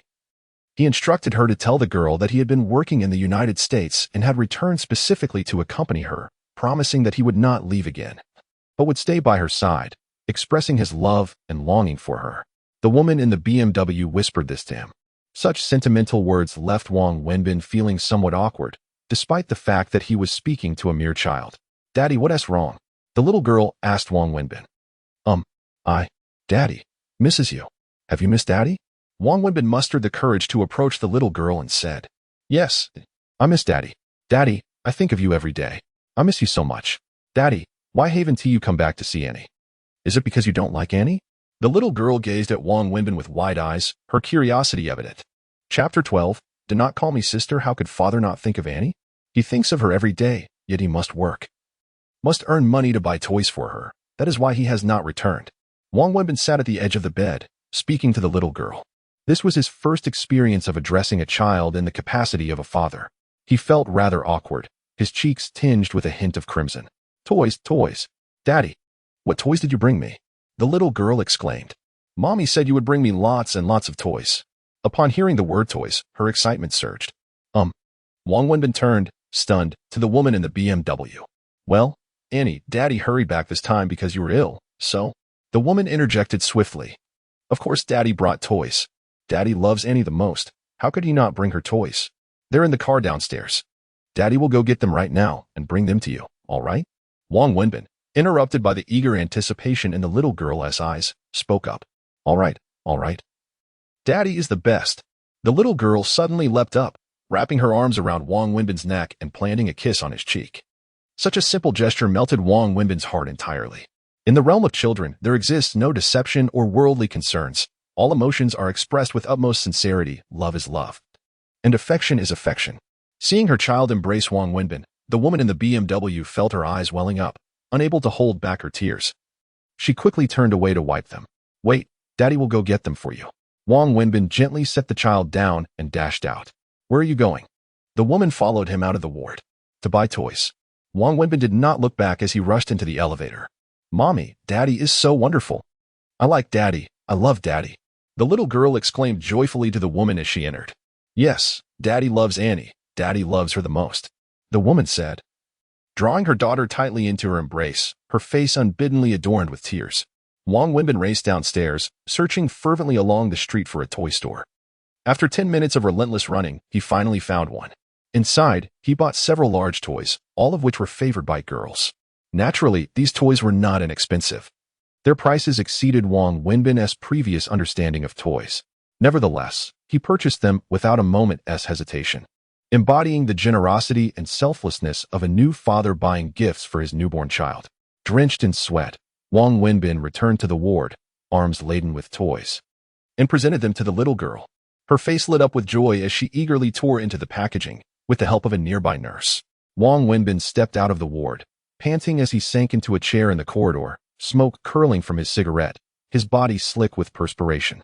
At that moment, the woman in the BMW emerged from the room, offering him a glass of water. "Thank you," he replied. Wang Wenbin took a deep gulp of water, quenching his thirst. "No need for thanks. Since you call me father, it is my duty." "How much?" "I will pay you," he offered, as the woman from BMW retrieved her wallet. "I do not want your money," she replied, somewhat astonished, then put her wallet away, saying, "Then let this amount be deducted from what you owe me." "No. These toys are gifts for the child and have nothing to do with you." Wang Wenbin shook his head. "This is unacceptable. Your assistance is one matter, but we must settle our accounts clearly. I cannot benefit from your generosity. The child kissed me, so I wish to buy her a gift. This is not contradictory. I genuinely like her," Wang Wenbin stated firmly. The BMW woman regarded him with a complex expression. As Wang Wenbin sat there smoking, a nurse approached, prompting him to quickly extinguish the cigarette and check the time on his phone. "Sister, it is getting late. I must return to prepare for work. I shall inform the child that I am going to work and will visit her again tomorrow morning." "All right. My name is Su Wei. Please do not call me sister again." "I am not that old," she replied. All right. I shall take my leave. I sincerely apologize for losing your ring. It was not intentional. Nor did I have any intention of selling it for money. I will repay you for the ring slowly, and I will visit the child whenever I can. Please take good care of her. She is a truly delightful child, and I like her very much." After speaking, Wang Wenbin turned and walked downstairs, leaving Su Wei with a back soaked in sweat. At that moment, on another floor of the same hospital, in a special care ward, a young and beautiful girl had just awakened from a coma. The luxurious surroundings of the ward indicated her family's privileged status. Following her awakening, a multitude of experts arrived for consultations and examinations, further confirming her extraordinary identity. After thorough examinations confirmed her physical well-being, her anxious parents finally breathed a sigh of relief. "Cindy, you have frightened your father and mother terribly. Do you realize that? What would we have done if something had happened to you?" The middle-aged woman lamented, tears streaming down her face as she sat by the bedside. "Mother, I am perfectly fine. The doctors have assured me that everything is normal and I can be discharged after a couple more days of observation," the girl in the bed reassured her. "Look at you. Seeing your condition makes me angry. You never take anything seriously, always thinking your father and mother are trying to harm you. We allowed you to study management, but you insisted on pursuing art and dance. Fine, we accommodated you. We sent you abroad for your studies, and after a year, you returned home. We accepted that. We encouraged you to work in the company to learn management, but you refused and sought a job elsewhere. Finding a decent job would have been acceptable, yet you chose to work as a teacher at a dance school. My daughter, Zhang Yuyang, is teaching at an art school. Is this not a source of ridicule? This is quite enough. You are our only daughter, and we will support whatever you wish to pursue. However, why choose to live away from a stable home, opting instead to rent a place for yourself? You speak of self-reliance and independence, yet if you are to rent, it would be wise to select a more suitable residence. Living in such a dilapidated dwelling, where a blaze nearly claimed your life, is reckless. Do you realize that had it not been for a kind-hearted individual who rushed into the flames to rescue you, you might have perished?" The father, unable to contain his anger, stood by in distress. Chapter 13. She has a boyfriend. Upon hearing this, the girl was suddenly reminded of the fire incident. Last night, she had been sleeping soundly when she was abruptly awakened by an overwhelming heat and thick smoke that choked her. When she managed to awaken and escape, the entire room was engulfed in flames. Desperate to flee, she found herself unable to escape. Clutching a piece of clothing, she rushed to the window, waving frantically and calling for help, hoping someone would come to her rescue, but her cries went unanswered. Amidst the billowing smoke, she soon felt herself becoming disoriented with fear, and eventually collapsed to the ground. Just before losing consciousness, she sensed a man, draped in a coat, rush in from outside and carry her away. She remembered then that this was the person who had saved her. How old are you? Why do you act like a child? Don't you listen to your parents? They would never harm you. Enough. Our daughter has just awakened, and you choose this moment to scold her? It is a miracle she is alive, interrupted the middle-aged woman. Before suddenly turning to her daughter, Cindy, do you have a boyfriend? Mom, what are you talking about? Then tell me, what is this? The middle-aged woman pulled out a diamond ring from her bag, inquiring about the girl. Whose is this? Why are you showing me a ring? The girl felt utterly baffled. Stop pretending. The nurse found this in your clothes when she changed you. Do you dare say it isn't yours? Mom, it truly isn't mine. When have you ever seen me wear a ring?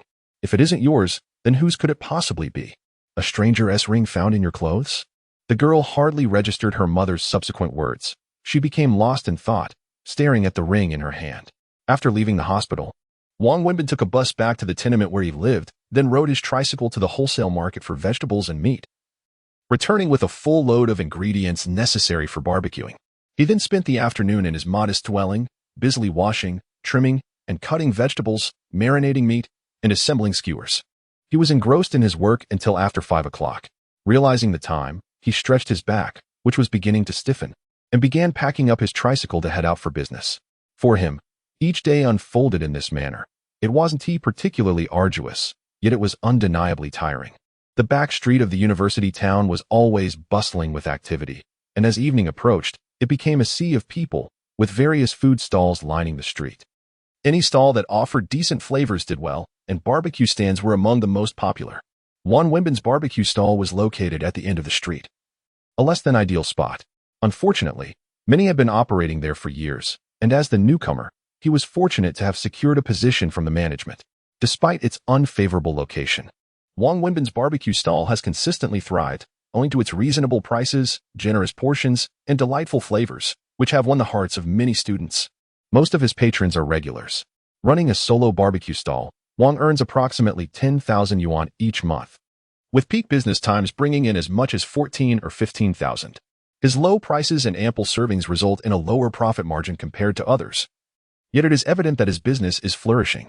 A thriving business, however, means that he is perpetually busy, beginning his work from the moment he sets up until the early hours of the morning, often toiling from 5 or 6 in the evening until 1 or 2 o'clock at night. By the time he closes up, he feels utterly exhausted, as if he might fall apart. Few could endure such a grueling schedule, but Wang has grown accustomed to it, accepting that while life may be simple, living it is anything but easy. At 2 in the morning, as was his routine, Wang pedaled his human-powered tricycle, laden with barbecue grills, supplies, and furniture, back home along the dimly lit path. Just as he neared home, his phone rang. Curious about who would call at such an hour, he paused to check his phone. To his surprise, it was Su Wei, the woman associated with a BMW. Hello, what is it? Wang answered. Sorry for disturbing you at this late hour, but could you come to the hospital? Su Wei's voice carried an apologetic tone. What happened? He inquired. She has a fever again and needs treatment, but she refuses to cooperate, crying and demanding her father. Could you possibly come to the hospital? Su Wei's voice was tinged with urgency. All right, I will head over immediately. But I need a moment. I just finished at the stall and must return home to drop off my things before I can take a taxi, Wang replied without hesitation. I'll drive to pick you up. Please send me your address, she responded. Wang felt a genuine affection for Su Wei's daughter, Annie, along with a deep sympathy for the child who, despite her tender age, was burdened with the trials of illness that no child should have to endure. He simply wished to do whatever he could to assist this unfortunate child. Upon arriving home, Wang secured his tricycle beneath a large tree and unloaded his supplies into his modest dwelling. Just then, he heard the sound of a vehicle approaching the courtyard. An uncommon occurrence for the building, especially at this hour. Recognizing the headlights, he knew it was Su Wei. He stepped outside and confirmed it was her car. Su Wei emerged from the vehicle, her expression souring as she surveyed the surroundings. Please give me a moment to bring my things inside. It won't take long. If I leave them out here, they might get stolen, he assured her. Wang Wenbin, while calling out to Su Wei, moved the last few items from the tricycle into the house. Chapter 14. I am going to take a shower.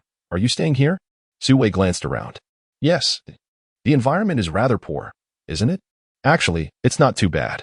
For those of us from out of town trying to make a living, having food to eat and a place to stay is already quite satisfactory. Please, come in and have a seat. I need to head to the bathhouse for a shower. I'm covered in grease and smoke, and I wouldn't want to dirty your car. It won't take long, just a few minutes. Wang Wenbin gestured for Su Wei to sit inside while he grabbed a bucket, towel, and clothes before stepping out. You need to go out to shower? Su Wei couldn't help but inquire. Yes, this is a unit housing from the 1970s and 80s, and the bathhouse and restroom are communal. Please wait for me a moment. It won't take long. With that, Wang Wenbin exited, leaving Su Wei alone in the cramped, rudimentary room, unsure of where to sit. Taking advantage of Wang Wenbin's absence, Su Wei surveyed the space, which resembled a storage room filled with various barbecue equipment. In one corner stood a bunk bed, with clothes on the upper level and a sleeping area below. Next to the bed was the only piece of furniture, a small table adorned with a few bowls and several unopened packages of instant noodles. Su Wei sought a place to sit but found there wasn't even a chair. She could scarcely fathom how Wang Wenbin managed to live in such conditions, yet she truly believed his words. He was indeed impoverished. Ultimately, Su Wei found it untenable to remain in the room and opted to wait in her car. Wang Wenbin returned shortly, having hurriedly bathed and changed clothes. He locked the door and took a seat in the passenger side of Su Wei's car, saying, "All set, let us go." As Su Wei drove them towards the hospital, she asked, "Do you work until this time every day?" Of course, barbecue vendors typically close up around this hour. If you pack up too early, where else would you earn a living? Why, at such a young age, are you choosing this line of work? Why not seek a stable job? A stable job? Where can one find such a thing in this world? For ordinary people, a job that allows survival is what we call stable. Wang Wenbin chuckled self-deprecatingly. Su Wei cast a glance at him, choosing not to pursue the subject further. What is your daughter's situation? Why did she suddenly develop a fever? Wang Wenbin inquired. A fever indicates a worsening condition. She frequently experiences fevers, and the more often it occurs, the more severe it is. The fever can only be suppressed through medication. Is there no way to treat her condition? Congenital leukemia offers little hope for recovery. Apart from a bone marrow transplant, there is virtually no chance of a cure. Then why not proceed with the bone marrow transplant? You don't seem like someone who would be short on funds. If it were possible, I would trade my life for hers without a second thought, but it simply cannot be done. In order to undergo a bone marrow transplant, a suitable match is essential. However, we have been utterly unable to find a compatible donor. Both I and all of my child's relatives have undergone testing at the hospital. Yet none of our bone marrow matches. Consequently, there is no possibility of performing the transplant, and we can only watch helplessly as her condition deteriorates gradually. As Su Wei spoke of this, her eyes reddened once more. This is a sorrowful tale, and this woman is indeed a tragic figure, yet simultaneously, she embodies remarkable strength. Wang Wenbin arrived at the hospital ward at 3 in the morning, where the little girl was crying out for her father, her distress causing the nurses to rush about in a flurry. "Annie, be good. Daddy's here. Look, Daddy has come," Su Wei said, her eyes glistening with emotion as she addressed her child. Upon seeing Wang Wenbin, the little girl immediately ceased her weeping, calling out for him to hold her. Wang Wenbin embraced the feverish child, listening to her repeatedly call for her father, feeling an overwhelming sense of dependence and love emanating from her. Strangely, he felt a newfound weight of responsibility settle upon his shoulders, and for reasons he could not comprehend, his eyes began to brim with unshed tears. The moment Wang Wenbin arrived, the child instantly calmed down and obediently complied with the nurses as they administered her treatment. The only condition was that he must hold her. Despite her fever rendering her somewhat dazed, she clung to him desperately, as though fearing he might vanish. Wang Wenbin remained seated on the hospital bed holding the little girl, who, exhausted, drifted off to sleep while still connected to her fore. "You should lay her down. It's late, and you've had a long day. Let me take you home," Su Wei said apologetically, observing Wang Wenbin's weariness. "But can you bear to let her go?" Wang Wenbin replied, glancing at the sleeping child, whose small hand still tightly grasped his collar. "It's fine. She is asleep, so just place her on the bed." "All right," he acquiesced, gently transitioning the child onto the bed. However, before he could pry her fingers free, she suddenly began to wail. "Daddy, Daddy, don't go, don't leave. Please don't abandon Annie." All right, Daddy won't leave. Daddy will stay right here with Annie tonight, okay?" Only after Wang Wenbin cradled her in his arms once more did the little girl quiet down and drift back to sleep. The ward fell silent, with Wang Wenbin holding the child on the hospital bed while Su Wei sat on a stool beside them. The nurse had already succumbed to slumber on the adjacent caregiver's bed. This child. Su Wei felt a wave of embarrassment wash over her as she realized it was nearly 4 in the morning.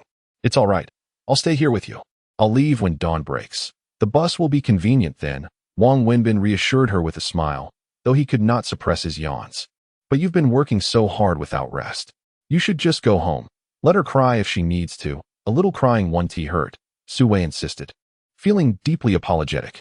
If a mere cry were all it took to ease her suffering, you wouldn't have needed to come fetch me in the middle of the night. He replied, It matters not. I shall return to sleep after dawn, for I have little to attend to in the morning. So, I must trouble you with this. Sue was filled with a profound sense of guilt, yet also an overwhelming gratitude. She missed her father dearly. Wang Wenbin addressed Sue, stating, Indeed, she has never laid eyes on her father since her birth. From the moment she began to comprehend the world, she has incessantly inquired why others have fathers while she does not, why other fathers can be present at home every day, while hers remains a stranger to her. Each time she observes other children riding upon their father's shoulders to play in the park, tears cascade down her cheeks. She yearns for paternal love. It is I who have let her down, unable to provide her with a complete family, nor a healthy body. As Sue recounted this, her tears flowed freely. Her deep yearning for paternal affection led her to perceive you as her father. Thus, upon discovering your true identity, her joy was boundless, and her dependence upon you intensified. Her profound concern for you fostered an acute sense of insecurity, a fear that you might abandon her once again. Sue continued to speak, for she understood her daughter better than anyone else. Chapter 15. The Second Beauty. I can sense it. Wang Wenbin nodded affirmatively. You should rest. I can stay here and sleep beside her, so you need not worry. Observing Sue's slightly swollen eyes, Wang Wenbin felt a pang of sympathy for her struggles and said tenderly, How can that be? You sitting here is of little use. It would be better for you to rest. If you don't take care of yourself, who will look after her? Then I truly apologize for the inconvenience, she replied. I'm the one who is sorry for losing something so precious. Let it go. Perhaps it is fate. Some things are meant to be relinquished. He continued. You've worked hard. I'll rest in the next room. If anything arises, just call me or the nurse. After Sue spoke, she retreated to an adjacent room, which was a high-end VIP ward, resembling a small suite. Wang Wenbin lay on the hospital bed, cradling the little girl, who nestled closely against him. In that moment, he experienced an unfamiliar feeling akin to fatherhood, a peculiar sensation. The following morning, after the little girl awakened, Wang Wenbin bid her farewell, informing her that he had to go to work. Only after she consented did he prepare to leave the ward. Just as he was about to step out, he spotted Sue emerging with her bag. Why didn't you call me? I didn't want to disturb you since you stayed up so late last night. Come, let me give you a ride home. No need. You should get some more sleep. I can take the bus back myself. I have to go to work as well. Sue and Wang Wenbin entered the elevator together. You're going to work? Yes, there is much to handle at the company. During the day, she is mostly at home with the nurse. Wang Wenbin suddenly recalled that this woman must indeed have a job. Otherwise, how could a single mother be so affluent? Let me drive you home. Once they exited the elevator, Sue replied, No, you have to work. It's rush hour now. Traffic will be heavy. And you'll surely be late if you drop me off. Besides, my place isn't on your way to the office. I can take the bus or subway back. Goodbye. Wang Wenbin waved to Sue and walked straight out of the hospital. He stopped by a roadside vendor for breakfast before returning to his small abode to sleep. Utterly exhausted. Shortly after Wang Wenbin left the hospital, a girl emerged, accompanied by her mother. Cindy, listen to your mother. The doctor said you need to stay in the hospital for another 2 days for observation. Oh, Mom, what is there to observe? I know my own condition. I'm perfectly fine. See, I'm doing well. That doesn't matter. The doctor insisted on observation. Can you stay for just 2 more days? I can't bear to stay any longer. It's suffocating. Mom, I assure you, I'm really okay. Then where are you going? Aren't you returning home? Mom, you should go back. I have something to attend to. What could be so urgent? Such a significant event has just transpired, and you plan to gallivant about? Your father will truly be furious. Oh, Mother, I am in my 20s, an adult, no longer a child. Might I be granted a modicum of freedom?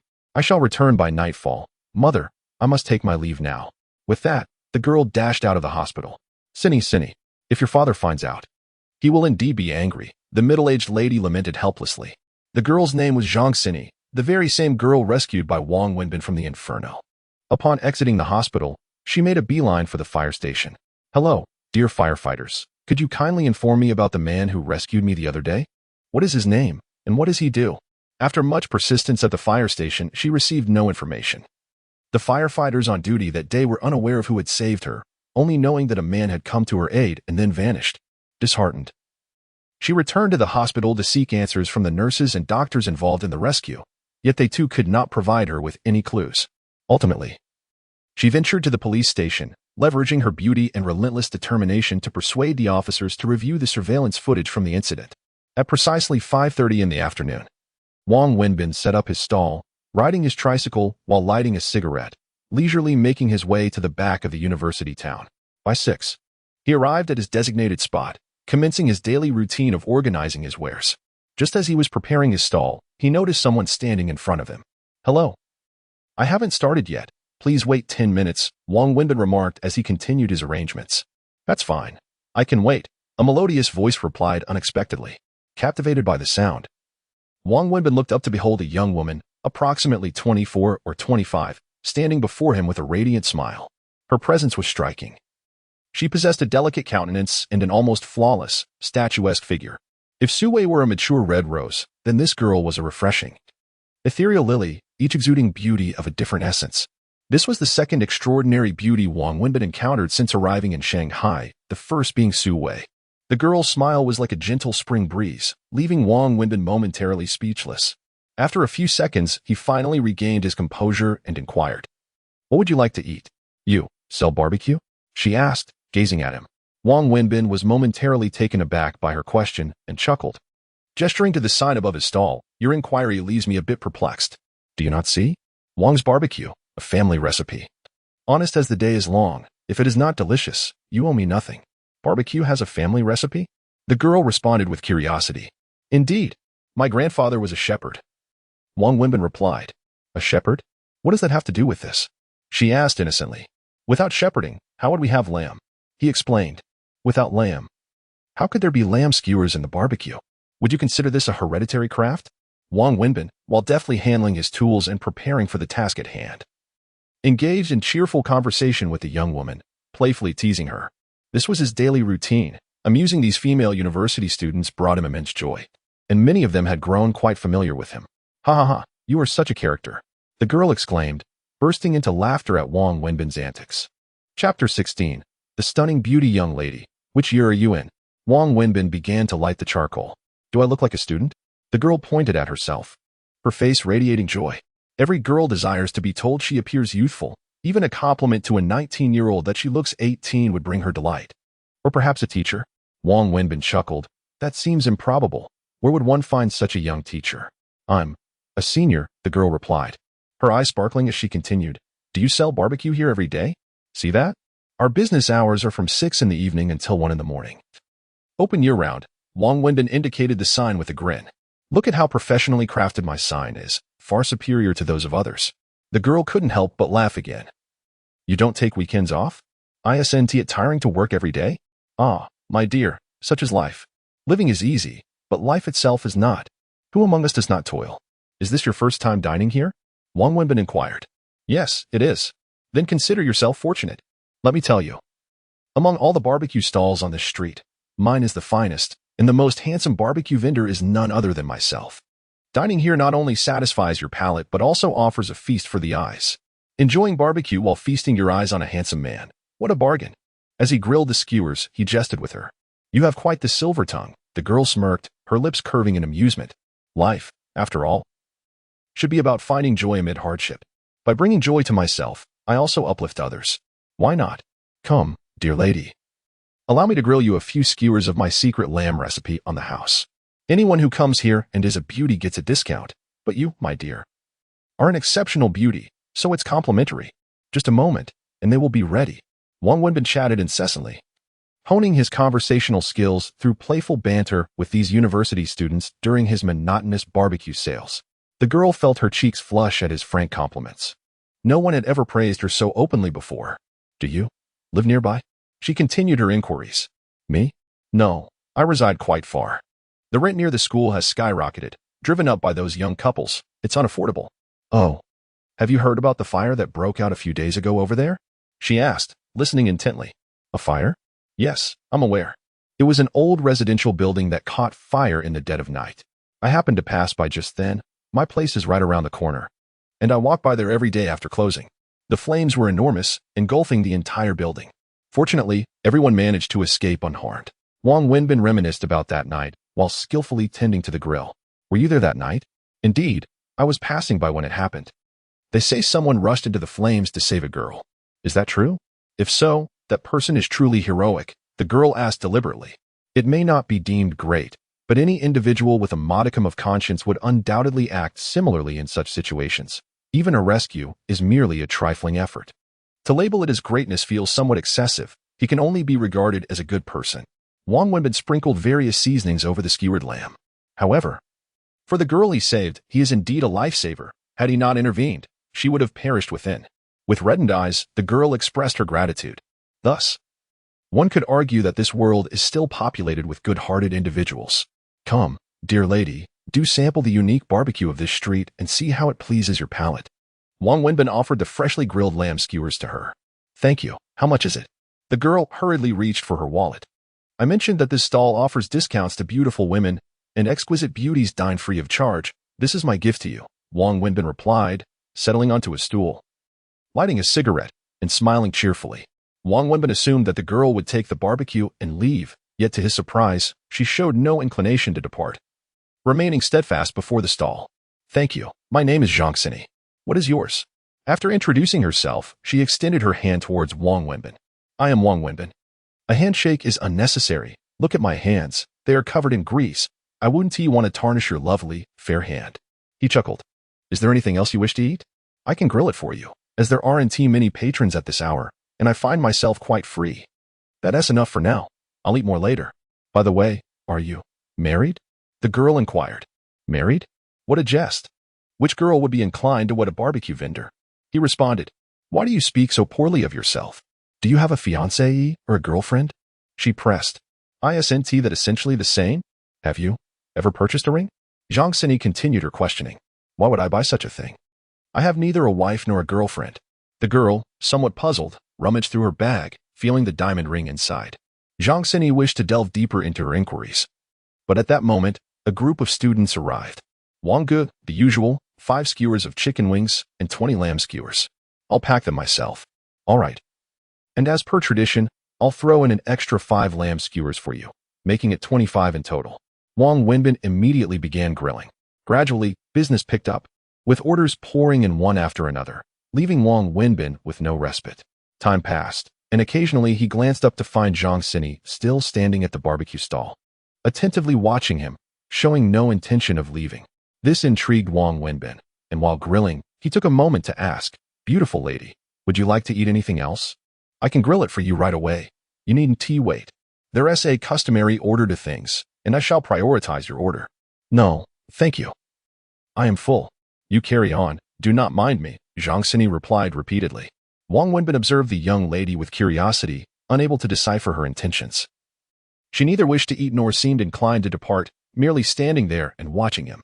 However, the mere presence of such a captivating beauty before him was an indulgence that Wang Wenbin found impossible to resist. Of course, during the ensuing peak hours, he was far too occupied to appreciate her allure. The crowd swelled, and this particular time was always when Wang Wenbin was at his busiest, as the thriving business meant that patrons had to queue for his barbecued delicacies. On one hand, he grilled alone while simultaneously packing orders, leaving him no time to handle payments or provide change. Fortunately, the majority of customers opted for mobile payments. Naturally, the amount they paid was entirely reliant on their own integrity. For those who paid in cash, Wang Wenbin allowed them to manage their own transactions. A paper box was placed at the stall for customers to drop their payments and retrieve their change independently, creating a completely self-service experience that relied entirely on the customer's honesty. As a result, Wang Wenbin inevitably lost a considerable sum each day, a reality he was acutely aware of. Yet, he was powerless to change it. His barbecue stall was predominantly run by couples, while he was alone and overwhelmed with the thriving business. Just as he grappled with the chaos, Zhang Xini, who had been observing him from the front, suddenly spoke up, offering, "Let me assist you with the payments." And she promptly stepped behind the barbecue stall to stand before the paper box, taking charge of the transactions for Wang Wenbin. Chapter 17. I am not his girlfriend. As Wang Wenbin watched the girl approach to assist him in collecting money, his eyes widened in astonishment, nearly popping out of their sockets, utterly bewildered by the unfolding situation. Hello, I'm here for your 4 yuan. All right, please wait a moment. Here are your 2 yuan. Thank you. Ah, I, I am not. I am not his girlfriend. I am his friend. Zhang Xini blushed as she helped Wang Wenbin with the transactions, dutifully answering questions along the way. Wang Wenbin was completely at a loss regarding the meaning behind the girl's apparent disregard for any sense of distance. Yet the bustling business left him no time to ponder further. Thus, the two of them worked seamlessly together selling barbecued delicacies, Wang Wenbin grilling while she handled the payments. The business thrived, and they remained so engrossed in their tasks that they scarcely had a moment to exchange words. Hours passed in this manner. And as the clock approached 11 in the evening, the crowd finally thinned slightly. Only then did Wang Wenbin manage to catch his breath and take a closer look at the diligent girl standing beside him, tirelessly collecting money. You should sit down for a moment. You've been standing for 2 or 3 hours now. You must be exhausted, he urged, quickly placing a stool behind Zhang Xini. Yes, my legs do ache a bit from standing for so long, she replied, nodding in agreement as she graciously took a seat. After such an extended period of collecting payments, she indeed felt fatigued. I truly appreciate your help. I am at a loss for how to repay you. How about this? Allow me to treat you to a meal, if you don't mind. You've been assisting me all this while. And you haven't even had dinner yet. Let me take you out for a late-night snack, Wang Wenbin said. Feeling a pang of guilt as he noticed the delicate makeup on her face and the pristine white of her attire becoming slightly tainted by the smoke from his barbecue. Ah, didn't you say you would be open until 1? Zhang Xini inquired, pointing to the operating hours displayed on Wang Wenbin's sign. Today is special. You've been such a tremendous help. I must express my gratitude by treating you to a meal. We'll close up early today, he replied, glancing around before gesturing towards a nearby late-night food stall. That place has excellent food, rice, dishes, and snacks. Shall we go there? Without so much as a glance. Zhang Xini nodded. All right. Great. Please wait a moment. Give me 10 minutes to pack up, Wang Wenbin said, beginning to prepare for an early closure of his stall. I'll help you, Zhang Xini offered, rolling up her sleeves to assist Wang Wenbin. No, please don't. Everything here is covered in grease and smoke. You mustn't get your clothes dirty. You've already helped me immensely. Just stand aside and wait a moment. I can manage this, Wang Wenbin insisted, stopping her as he began to swiftly tidy up the stall.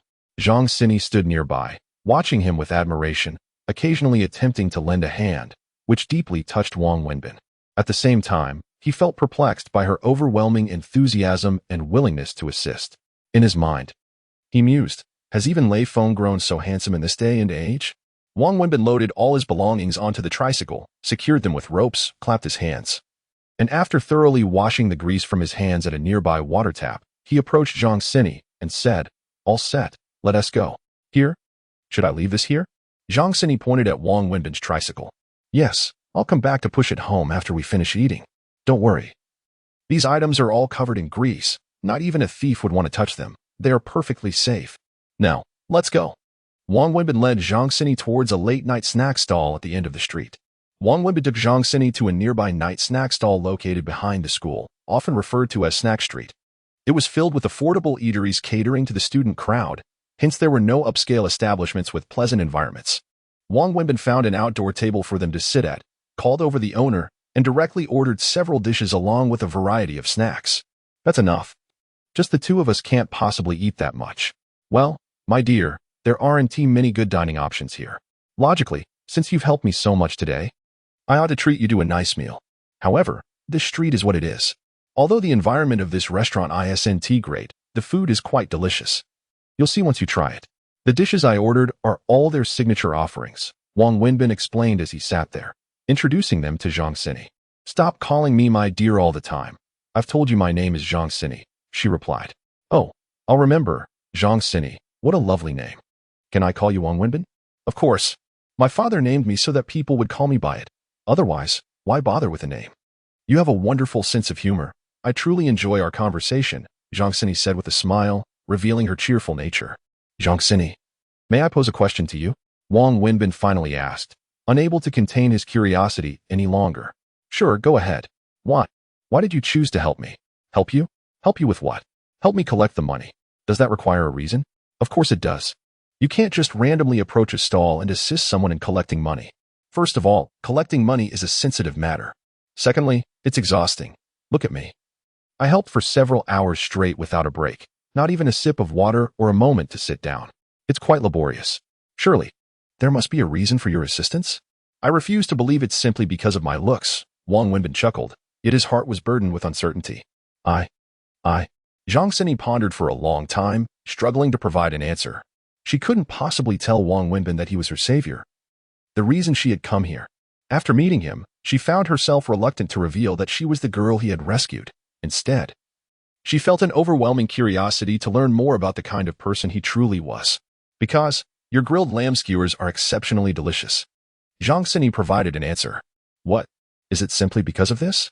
Just because my grilled lamb skewers are delicious, you stood there for several hours collecting money for me? Wang Wenbin's eyes widened in disbelief. Indeed, it is true. Primarily because you generously offered me a few lamb skewers, and your kindness compelled me to regard you as a friend. Therefore, upon noticing your overwhelming busyness, I, with some leisure time at hand, decided to lend you a helping hand. Greetings, my friend. I am Zhang Xinyi, and from this moment onward, we shall be friends, Comrade Wang Wenbin. As she spoke, Zhang Xinyi extended her slender, fair hand towards Wang Wenbin, her face illuminated by a captivating, enchanting smile that could melt the hearts of all. Chapter 18. The sports car beauty. Wang Wenbin felt an inexplicable perplexity within him, yet he extended his hand to grasp Zhang Xinyi's. However, he couldn't shake the feeling that something was amiss. Such a stunning girl, one whom others would dream of approaching, how had he found himself entangled with her so effortlessly? This situation seemed decidedly illogical. Please give me your phone number so we can add each other as friends, Zhang Xinyi said, pulling out her phone. Wang Wenbin gazed intently at her, attempting to discern any semblance of logic amidst this illogical occurrence. He dutifully relayed his phone number to her. As the dishes were served, Zhang Xinyi delicately savored her meal. Her dining posture was nothing short of graceful. This is delicious. I have never tasted anything so exquisite in my life, she exclaimed. Really? The flavor is pleasant, but is it truly as extraordinary as you claim? He queried. I assure you, our family's cuisine is rather bland. We are perpetually consumed with thoughts of health and nutrition, devoid of any flavor.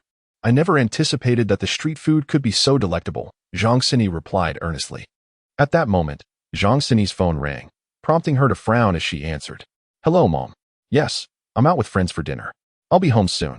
No, it's not dangerous at all.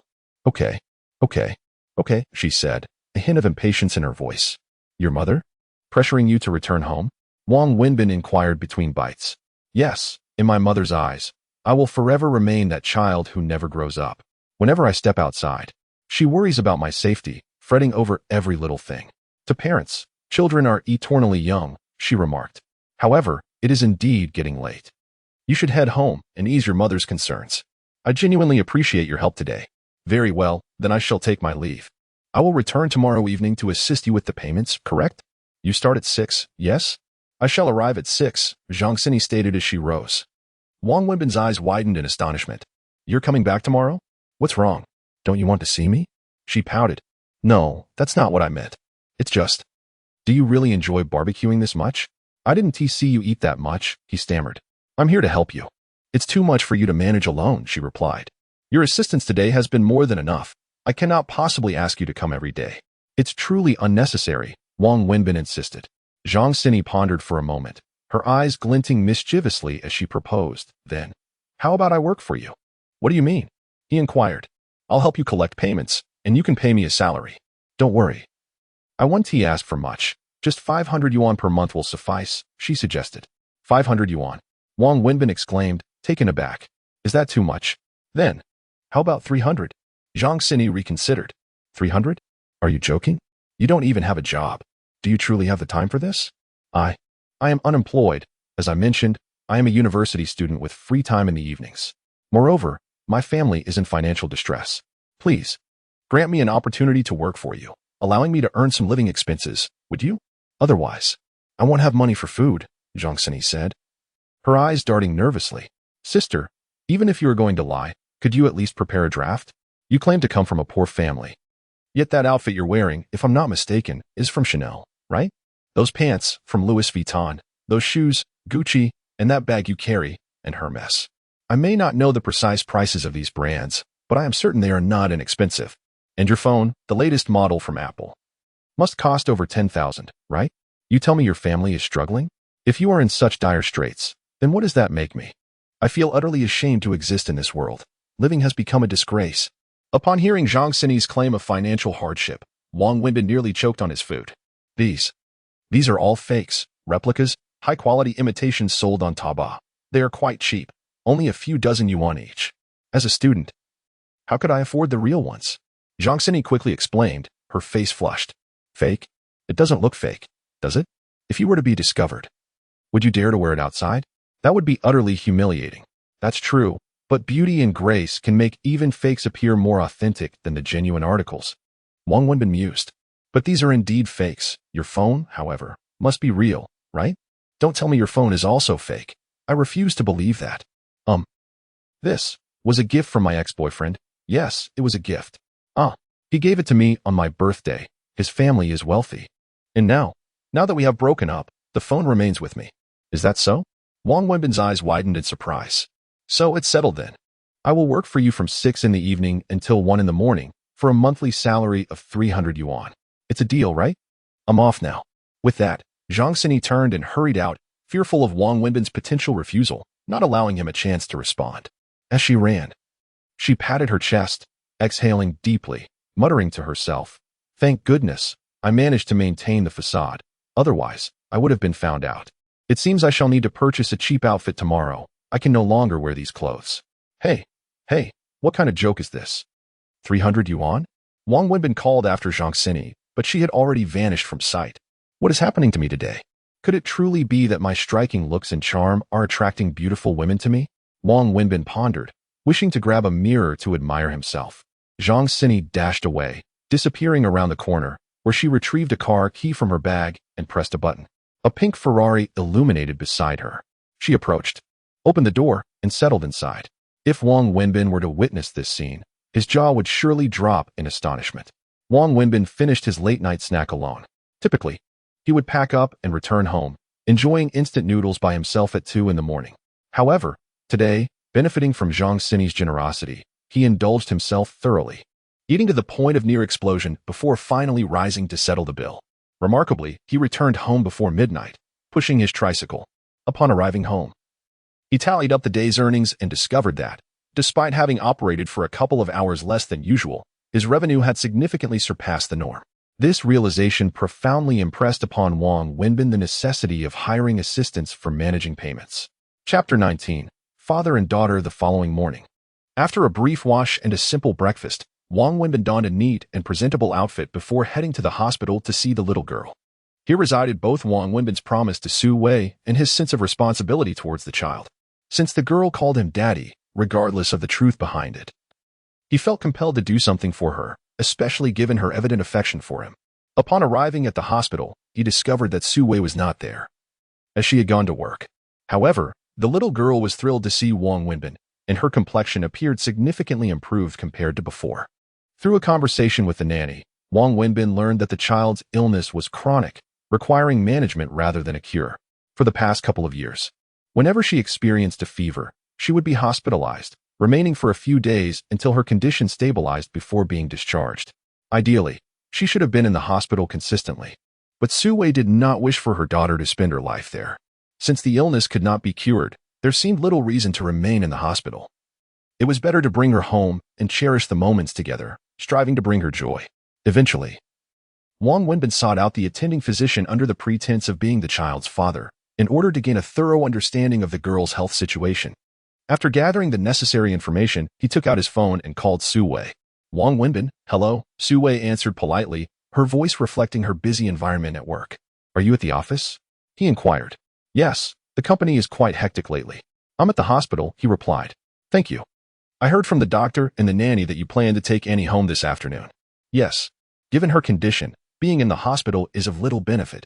This episode has been managed, and I would like to take her home to make her as happy as possible. Su Wei's voice trembled slightly. Annie mentioned that she wishes to visit the amusement park, Wang Wenbin added. Su Wei was momentarily taken aback by his statement. She has always longed for her father to take her to the amusement park like other children, and it has been her dream.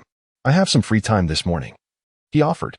But I have some important matters that I cannot leave, she stammered. That's all right. If you feel comfortable, just entrust her to me. I will take her to the amusement park and bring her back to the hospital afterward. After a moment of silence, Su Wei replied, Thank you. All right. Then I shall take her with me. Rest assured, I will take good care of her. Wang Wenbin concluded before hanging up the call. Come on, Annie. Daddy is taking you to the amusement park today. You can play whatever you want for as long as you want, he exclaimed as he entered the room and extended his hand to the little girl. Yay, Daddy is the best. Long live Daddy. I love you, Daddy. The girl sprang from her bed, leaping into Wang Wenbin's embrace. Caught off guard, he quickly wrapped his arms around her, only for her to plant a fervent kiss on his cheek. Come, sit on Daddy's shoulders. We are off to the amusement park. Wang Wenbin lifted the little girl high above his head and settled her onto his shoulders, carrying her out the door. The nanny hurriedly followed behind, clutching the girl's water bottle and jacket. The sun shone brightly overhead, and the flowers seemed to smile at him. A little bird chirped, early, early, early. Why are you carrying a bundle of explosives? Wang Wenbin hummed along. Oh no, Daddy, it's a little backpack. A little backpack, is it? Indeed. That is what our teacher taught us. But our teacher said it was a bundle of explosives. Ha ha ha, a bundle of explosives? No, it is a little backpack. Very well, let it be a little backpack then. I shall go to school, never late, loving to learn. Ha ha ha, Daddy, you made a mistake again. What mistake? It's never late. The two, one large and one small, walked side by side, erupting in laughter. The little girl perched happily atop Wang Wenbin's shoulders. The nanny, observing this joyful scene, could not help but shed tears. A simple-hearted middle-aged woman, she had been with Su Wei's family since before the little girl was born. Watching her grow up, her affection for the child rivaled that of Su Wei. Witnessing the girl's radiant smile brought forth tears of joy. She then discreetly took out her phone, capturing the tender moments and sending them to Su Wei. Meanwhile, Su Wei sat in a conference room addressing a group of company executives, discussing the quarterly performance. Suddenly, her phone emitted a series of beeps. She picked it up and glanced at the video and photos sent by the nanny. As she viewed the images, tears streamed down her face uncontrollably. Suppressing her emotions, she stood up and said, I apologize, I need to step out for a moment. Vice President Shui, please continue the meeting. With that, Su Wei exited the conference room and retreated to the restroom, closing the door behind her, where she could no longer contain her sobs. Meanwhile, Wang Wenbin and the little girl reveled in their day at the amusement park, both nearly beside themselves with joy. The little girl's laughter that day surpassed that of the past few years combined. As noon approached, Wang Wenbin decided it was time for a meal. The little girl clamored for McDonald's, but the nanny intervened, reminding them that such junk food was strictly forbidden by Su Wei. Ultimately, with a smile, Wang Wenbin told the nanny to make an exception just this once, and then win a McDonald's. The little girl delighted in her meal, and Wang Wenbin and the nanny joined her, enjoying the fast food together. Throughout the day, Wang Wenbin covered all expenses, with the nanny offering to contribute. But he graciously declined. After finishing his meal at McDonald's, it was already afternoon, and Wang Wenbin had to go to work. He decided to escort the little girl back to the hospital. On their way, the little girl, exhausted from her playful antics, fell asleep in Wang Wenbin's embrace. He carried her all the way to her hospital bed, where he watched her sleep peacefully before turning to leave the hospital. He then took a bus back to his dilapidated home. While on the bus, Wang Wenbin received a call from Ziki. Hello, Ziki, what is the matter? Are you inviting me to dinner again? I'm sorry, I've already eaten at noon. Let us save this meal for tomorrow at noon. Wang Wenbin replied with a cheerful tone. You think highly of yourself, Binzi? Let me ask you, why didn't you go to the airport this morning? Go to the airport? What for? Wang Wenbin asked, momentarily taken aback. Chapter 20 The Innocent Girl. Are you truly forgetful or merely pretending to be foolish? Sumin returned to the country this morning. I mentioned it to you before, the few of us good friends in Shanghai went to greet her at the airport. Yet you did not attend. Do you have any idea how disappointed Su Min was to not see you upon her exit? Ziki exclaimed angrily. So, is it still my fault? When she departed for abroad, I did not see her off, nor did she seem particularly disheartened by my absence. She is now the president of a multinational corporation, a status far beyond my humble means as a street vendor. Therefore, it suffices that you all went. Stop speaking in such a sarcastic tone, Binzi. Let me tell you, tonight at 7. Su Min has asked me to reserve a private room at the Green Star Hotel for dinner with our friends in Shanghai, and you must attend, Ziki insisted. I want to go. I have to set up my stall in the evening and am preoccupied. Will you perish if you don't set up for one night? Yes. I will starve. If I don't work, I earn nothing. Who will support me? I will support you, can I not? Tell me. How much do you earn in one night? 3,000 enough? If not, 5,000. Ziki was growing angrier. Ziki, it's not a matter of money. You know my history with her. and you are aware of my character. I made it clear before, the moment she left on the eve of her wedding. We ceased to have any connection. We are strangers now. No, not even strangers. I consider her an enemy. Therefore, please refrain from discussing her further.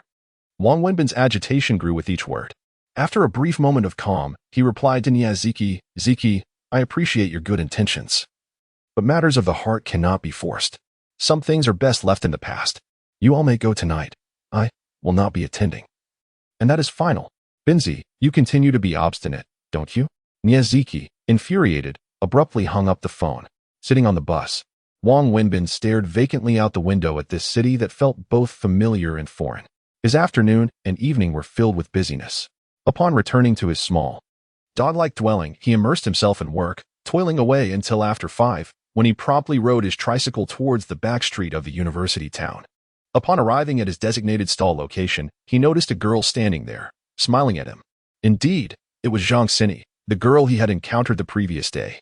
Today, she was dressed quite ordinarily, sporting sneakers and jeans, without any bag to carry.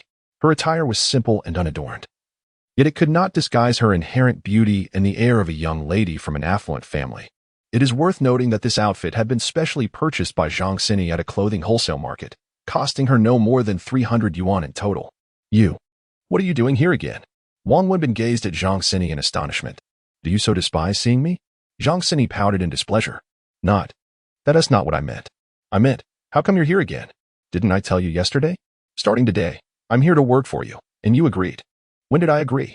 When did I ever say that yesterday? You assumed it, didn't you? Your silence implies consent. I don't care. I'm taking it as your agreement.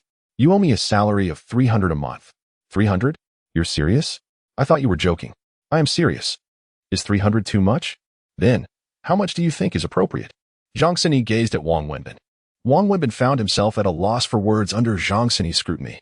Are you really a student? Yes, otherwise how could I possibly be here? Are you truly? From a financially struggling family, needing to work to earn your tuition and living expenses? Indeed. Look at my clothes. They barely add up to 200 yuan. Surely.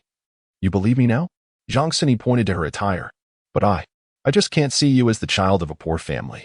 What will it take for you to believe me? All right. I believe you. If you genuinely want to work for me, it's not an issue. But if you do, you must take it seriously. This is my livelihood.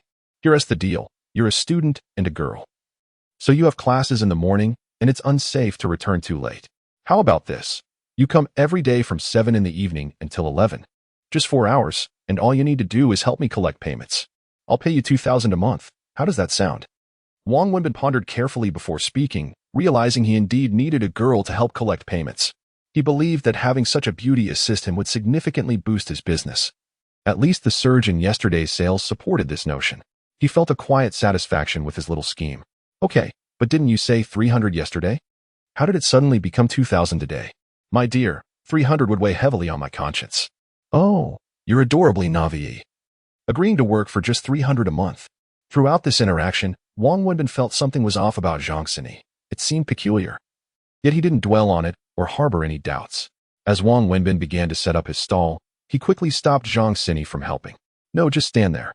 Remember, come to work at 7 every day. Coming too early won't do. And you just focus on collecting money. Don't get involved with the rest. It doesn't sit right with me to have a girl do such tasks. I'll handle the dirty work. You just sit there and chat with me. That'll suffice. Zhang Xini looked at Wang Wenbin with a smile, saying, Wang Wenbin, you're truly kind. Are you giving me the good person card now? No. I mean it. You're genuinely a good person. I think anyone who becomes your girlfriend would be very fortunate. Alas, in this era, where can one find such innocent young women? It seems you are the sole soul who thinks this way in the world. What does happiness truly mean? In today's age, wealth is synonymous with happiness. I am merely a vendor of barbecued delicacies, earning a meager living. Which young woman would wish to accompany me? Have you ever heard the saying?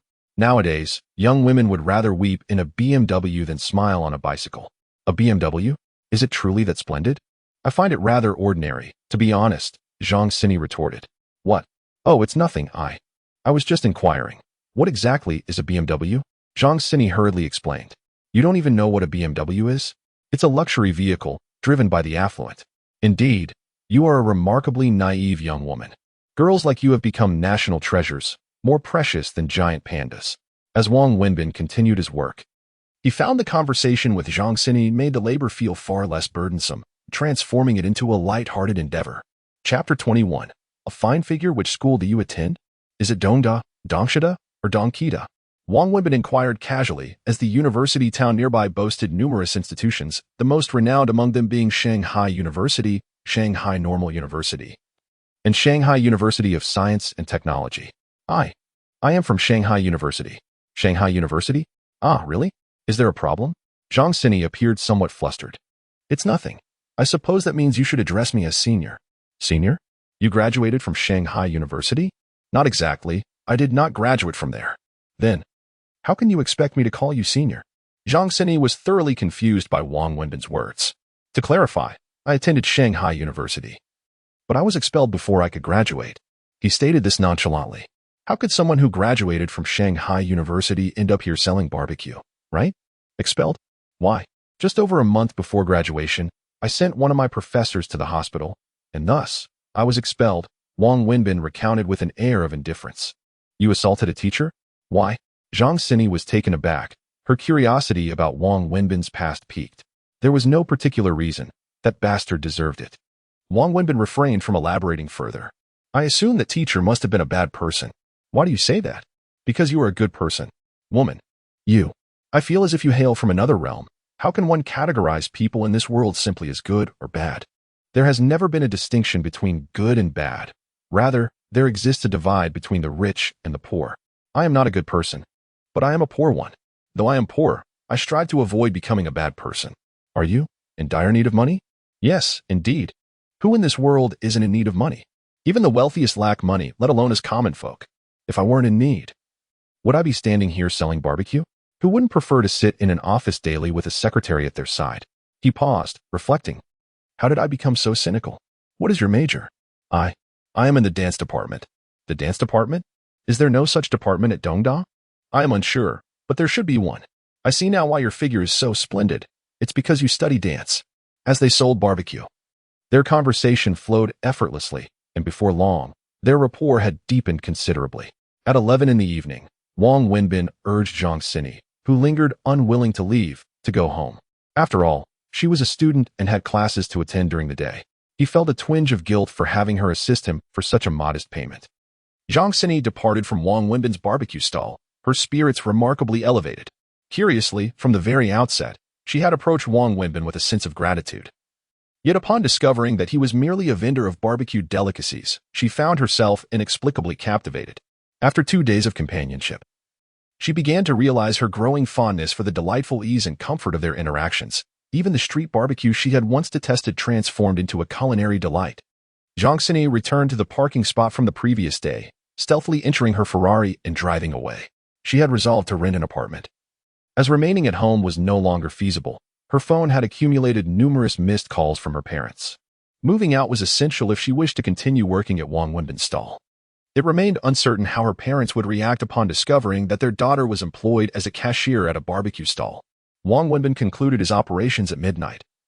Having decisively opted for this routine after today's earnings surpassed those of yesterday, testament to the substantial influence of a beautiful woman. As he was packing up, his phone rang. It was Su Wei calling. Hello, what's the matter? He answered. Are you still busy? Have you closed up yet? Su Wei inquired. Almost done. Preparing to close. Is Annie causing trouble again? He replied. Yes, she has been crying all evening, insisting she wants her father to accompany her to sleep. She has been quite disobedient and still hasn't settled down, Su Wei lamented. I want to discipline her, but Wang Wenbin understood Su Wei's dilemma. She could reprimand the child, yet, considering the girl's innocence and the brevity of life, she hesitated, wishing only to appease her. I understand. Please hand the phone to her. Let me speak to her for a moment. Hello, Annie. It's Daddy. I'm still at work, but I'll be home soon to keep you company. You must be good and not cry or make a fuss, all right? Just wait quietly for Daddy to come home. Okay, now give the phone back to Mommy. Hello, Su Wei responded. I've reassured her. I'm finishing up now, and after a quick shower, I'll be on my way. It should take about an hour. I'll come pick you up. It's late, and getting a taxi won't be easy. All right, let's south go to my place then. You know where it is. Okay. I'll be careful, Wang Wenbin concluded, hanging up the phone. He then rode his tricycle back home. Upon his return to the tenement building shortly after midnight, he parked the tricycle and was startled to see a woman standing in front of his door. This woman was strikingly beautiful, and Wang Wenbin recognized her all too well, her familiarity leaving him breathless. They exchanged gazes, each captivated by the other. Upon witnessing the woman's presence, Wang Wenbin felt as though he were caught in a dream, nearly moved to tears. Yet, within moments, he composed himself and regarded her with a calm demeanor. The woman stood at the doorway, gazing blankly at Wang Wenbin, her eyes tinged with red. "Why aren't you dining? Do you so ardently wish to avoid me?" she inquired, her voice trembling with emotion. "I have matters to attend to this evening. As you can see, I must set up my stall and cannot go," he replied, offering an excuse. "Excuse?" the woman exclaimed, her agitation evident. Chapter 22. Unforgettable You. It is merely an excuse. I am aware of your return and your intention to treat me to a meal. Yet I have no desire to attend. Why should I go? On what grounds am I obligated? Just because you invite me to dine does not mean I must comply. You dictate that we shall marry, and then that we shall not. You assert that you will go to America, and off you go. Everything hinges upon your whims. Have you ever considered my feelings? Have you ever sought my opinion? Why should I attend this gathering? Am I to witness the splendor and ease of your life in America over these years? Am I to let you see how despondent and downtrodden I have become? Wang Wenbin spoke with fury, years of grievances erupting forth. No, Wenbin, that is not the case. I have thought of you every single day, yearning for you constantly. It is you who have ignored my calls and emails, leaving me to glean news of you from Ziki. Hearing her recount your daily struggles selling skewers fills me with sorrow and anguish. I sincerely wish I could fly back to your side. The woman shook her head in tears. Such sweet words, who cannot utter them? If you truly cared for me, you would not have left in the first place. If you truly cared, you would not have departed without warning on the eve of your wedding, leaving me to grapple with the aftermath of your decision and the ensuing pain. Do you know that your mother was so furious on the day of her wedding that she nearly bled from the mouth? I spent 7 days and nights at her side in the hospital, only to escort her home upon her discharge. All our family and friends gathered for the wedding. And yet my father, with great reluctance, took the microphone to announce its cancellation, fabricating an excuse that I was unwell and hospitalized. My father is a man who values his reputation. After that incident, he did not dare to step outside for 6 months, feeling as though others were mocking him behind his back. My mother, distressed by the affair, relapsed into illness, depleting all our family's savings, and passed away a year later. Since then, my family has avoided returning home. When I do, my father chases me with a broom. Sumin, is this your concern for me? Is this your love? Wang Wenbin uttered coldly. I am sorry, Wenbin. I had no choice. You know how vital the opportunity to go to America is for me. There may not be another chance. Going to America is my dream. Sumin began, only to be interrupted by Wang Wenbin. Dream, what a noble term. Yes, you have dreams. Everyone has dreams, but me. I am truly a wretch, unworthy of dreams, destined only to fulfill the aspirations of others.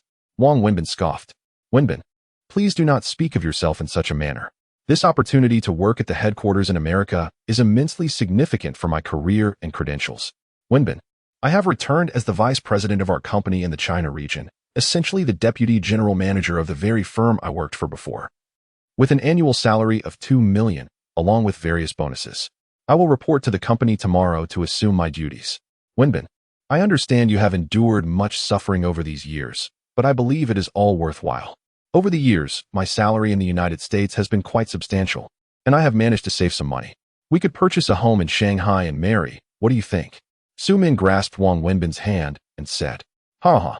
I just heard the most amusing joke in the world. Getting married? Do you think marriage is merely a child's game, where holding hands and crafting a grass ring constitutes a union? Sumin, please refrain from belittling the sanctity of marriage, and do not insult my intelligence any further. Wang Wenbin couldn't help but chuckle. This time it is genuine, Wenbin. Please believe me. I once told you that I would have you wait for 3 years, and upon my return, we would wed. Now that I have returned, I assure you that I will not leave your side again. We shall marry and have children. Shall we? We will be together for a lifetime. Sumin earnestly expressed to Wang Wenbin. In that fleeting moment, Wang Wenbin glimpsed in Sumin's sparkling eyes the reckless passion they once shared for love, almost believing they had returned to the days of their romance. Yet, the pang of heartache swiftly jolted him back to reality. Wang Wenbin withdrew his hand from Sumin's grasp and said, Sumin, One must not be overly selfish. One ought to leave a path for others. You abandon love, marriage, and even familial bonds in pursuit of your dreams and career. Now that you have achieved your aspirations and found success, you return to reclaim your love and marriage. Soo-min, not everything can belong to you. The world is not so idyllic. For every gain, there is inevitably a loss, and some things, once forsaken, can never be reclaimed.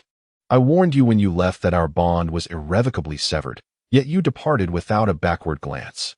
From the moment you entered that taxi, you should have realized that what we had was forever lost. Why is it impossible? Winbin, how many years have we been together? From our freshman year until now. It has been a full 9 years. It is evident that Soo-min was genuinely moved, tears streaming down her cheeks as she spoke sorrowfully. No, it is not 9 years. We parted 3 years ago. Therefore, we can only claim that we were together for 6 years. Wang Wenbin nearly shouted. Even if it were 6 years, that amounts to 2,190 days, 50,260 hours. Can you truly dismiss 6 years of emotion so easily? I refuse to believe it, Soo-min replied. I never thought your math skills were particularly impressive. But I suppose being abroad has sharpened your calculation abilities. Soo-min, it is not I who has relinquished this affection, but you. You left this relationship and me without hesitation for the sake of going to America, which indicates that in your heart, I and our love truly do not matter. Depart now, perhaps we should not see each other again. You are now a Ritterney and a wealthy individual, while I am merely a lowly barbecue vendor, scorned by society. Do not draw too close to me, lest you tarnish your status. Wang Wenbin spoke with a calm demeanor, yet his heart was already shattered. Soo-min clutched a suitcase tightly in her hand, her eyes brimming with tears. Could you please open the door? Let's go inside and talk, shall we? Are you really intending to make me stand here indefinitely? She implored. Please, there is no one else in the house. It's rather awkward for a man and a woman to be alone like this. Wang Wenbin stood at the threshold, seemingly unwilling to open the door, preventing Soo-min from entering. Why is it inconvenient? You never mentioned any discomfort during our years of cohabitation. Soo-min retorted, a hint of anger evident in her voice. Wenbin, you must see that I have come here with my belongings. I'm not going anywhere tonight. I intend to stay right here. Chapter 23. I love you. There is no place for you here. It's too late, and it's unsafe. You should go back, Wang Wenbin said indifferently. Wenbin, how can you say that? How can you treat me this way? Soo-min gazed at Wang Wenbin's cold demeanor, tears flowing uncontrollably down her cheeks. Soo-min, I hate you. I truly despise you. Yet, I must confess, I also love you, and I cannot forget you. I envisioned countless scenarios of how I would coldly sever ties upon seeing you again, but today, as you suddenly appeared before me, I realized I cannot entirely harden my heart against you. Some things may be in the past, but certain feelings linger eternally within the heart. I no longer wish to hate you, yet I do not desire to love you again, nor do I want to see you anymore. Let it be. Wang Wenbin leaned against the doorframe, smoking lightly, his voice devoid of warmth. Wenbin, are you truly denying me entry? The company had arranged an apartment for me in Shanghai. Yet I did not go there. After dining at the hotel, I asked Ziki for your address and have been waiting for you here since just after 9 this evening. Wenbin, you cannot be so cruel to me. I am fully aware of the wrongs I have committed and how deeply I have hurt you, but you must understand. I have never betrayed you, nor our love. I have always loved you and have been thinking of you. I brought my luggage. Please let me in. Let us start anew, shall we? Soo-min stared blankly at Wang Wenbin. Seeing Soo-min's expression, Wang Wenbin felt a sharp pang in his heart. He approached, retrieved a key, and opened the modest door. Flicking the switch to illuminate the dim space, he gestured toward the disheveled and shabby room that resembled a dog's den. You wished to stay here, did you not? Well, take a look for yourself. Do you truly believe you can reside in such a place? Soo-min stepped to the threshold, peering inside, appalled by the sight that resembled a refuge for the destitute. What? Wenbin, how can you treat yourself this way? Are you intentionally punishing yourself? How can you live in such an environment? And what do you think I should inhabit? A villa? Wang Wenbin retorted. My company has arranged an apartment. I have the key with me. Shall we stay there? If not, we can purchase a home and marry, shall we? You need not sell barbecues anymore. You can do nothing but rest at home. Don't you love singing and playing the guitar? You could form a band. It's all right. I can support both of us. The reason I chose to go to America was for this moment. What do you say? Soo-min reached out, grasping Wang Wenbin's hand. Wang Wenbin shook off Soo-min's grasp. What do you take me for? A pet that you can care for? You can leave whenever you wish. I will stay here, waiting for you to return with dog food, expecting me to wag my tail in delight. No, Wenbin, that is not what I meant. Su-min, what you just spoke of is your life, the life you desire. It is neither my existence nor my aspiration. As you can see, this, indeed, is my reality. Wang Wenbin gestured towards the house and the tricycle. Can you find comfort in such a dwelling? Certainly not. Thus, since you departed for America, you have embraced an entirely different life. Now, you cannot enter my world, and I cannot enter yours. We have long ceased to be of the same ilk. Hence, let it go. Return to your role as a CEO while I continue selling my barbecue. Let us forget all that has transpired between us. And is it not preferable that way? Leaning against the doorframe, Wang Wenbin smoked slowly as he spoke. Ah, you claim I cannot enter your life, do you? I shall insist on doing so. You wish to reside here, then so be it. I shall accompany you, residing here for eternity, Su-min declared. Dragging her suitcase in her high heels and sitting defiantly on Wang Wenbin's bed, gazing at him with a challenging stare. Just as she settled, a mouse darted from beneath the bed, scurrying across her feet and disappearing into a hole in the wall. Upon sighting the rodent, Su-min leapt off the bed. Shrieking in terror, her face drained of color. Wang Wenbin chuckled softly and remarked, "Is sulking effective? Can you truly endure this place? Even if you manage to stay. How long will it be? An hour? A day? A month? Do not be foolish. You have grown accustomed to your life, and I have to mine. Furthermore, our relationship bears no connection to your ability to reside here. That is not the crux of the matter. Su-min, from the very moment I laid eyes on you, I have been haunted by the image of you resolutely dragging your suitcase into a taxi without a backward glance. How definitive, how indifferent. Over these past 3 years, I have lost count of the dreams I have had, waking suddenly to that scene. Since you chose abandonment then, you cannot simply return. A wounded heart cannot be mended.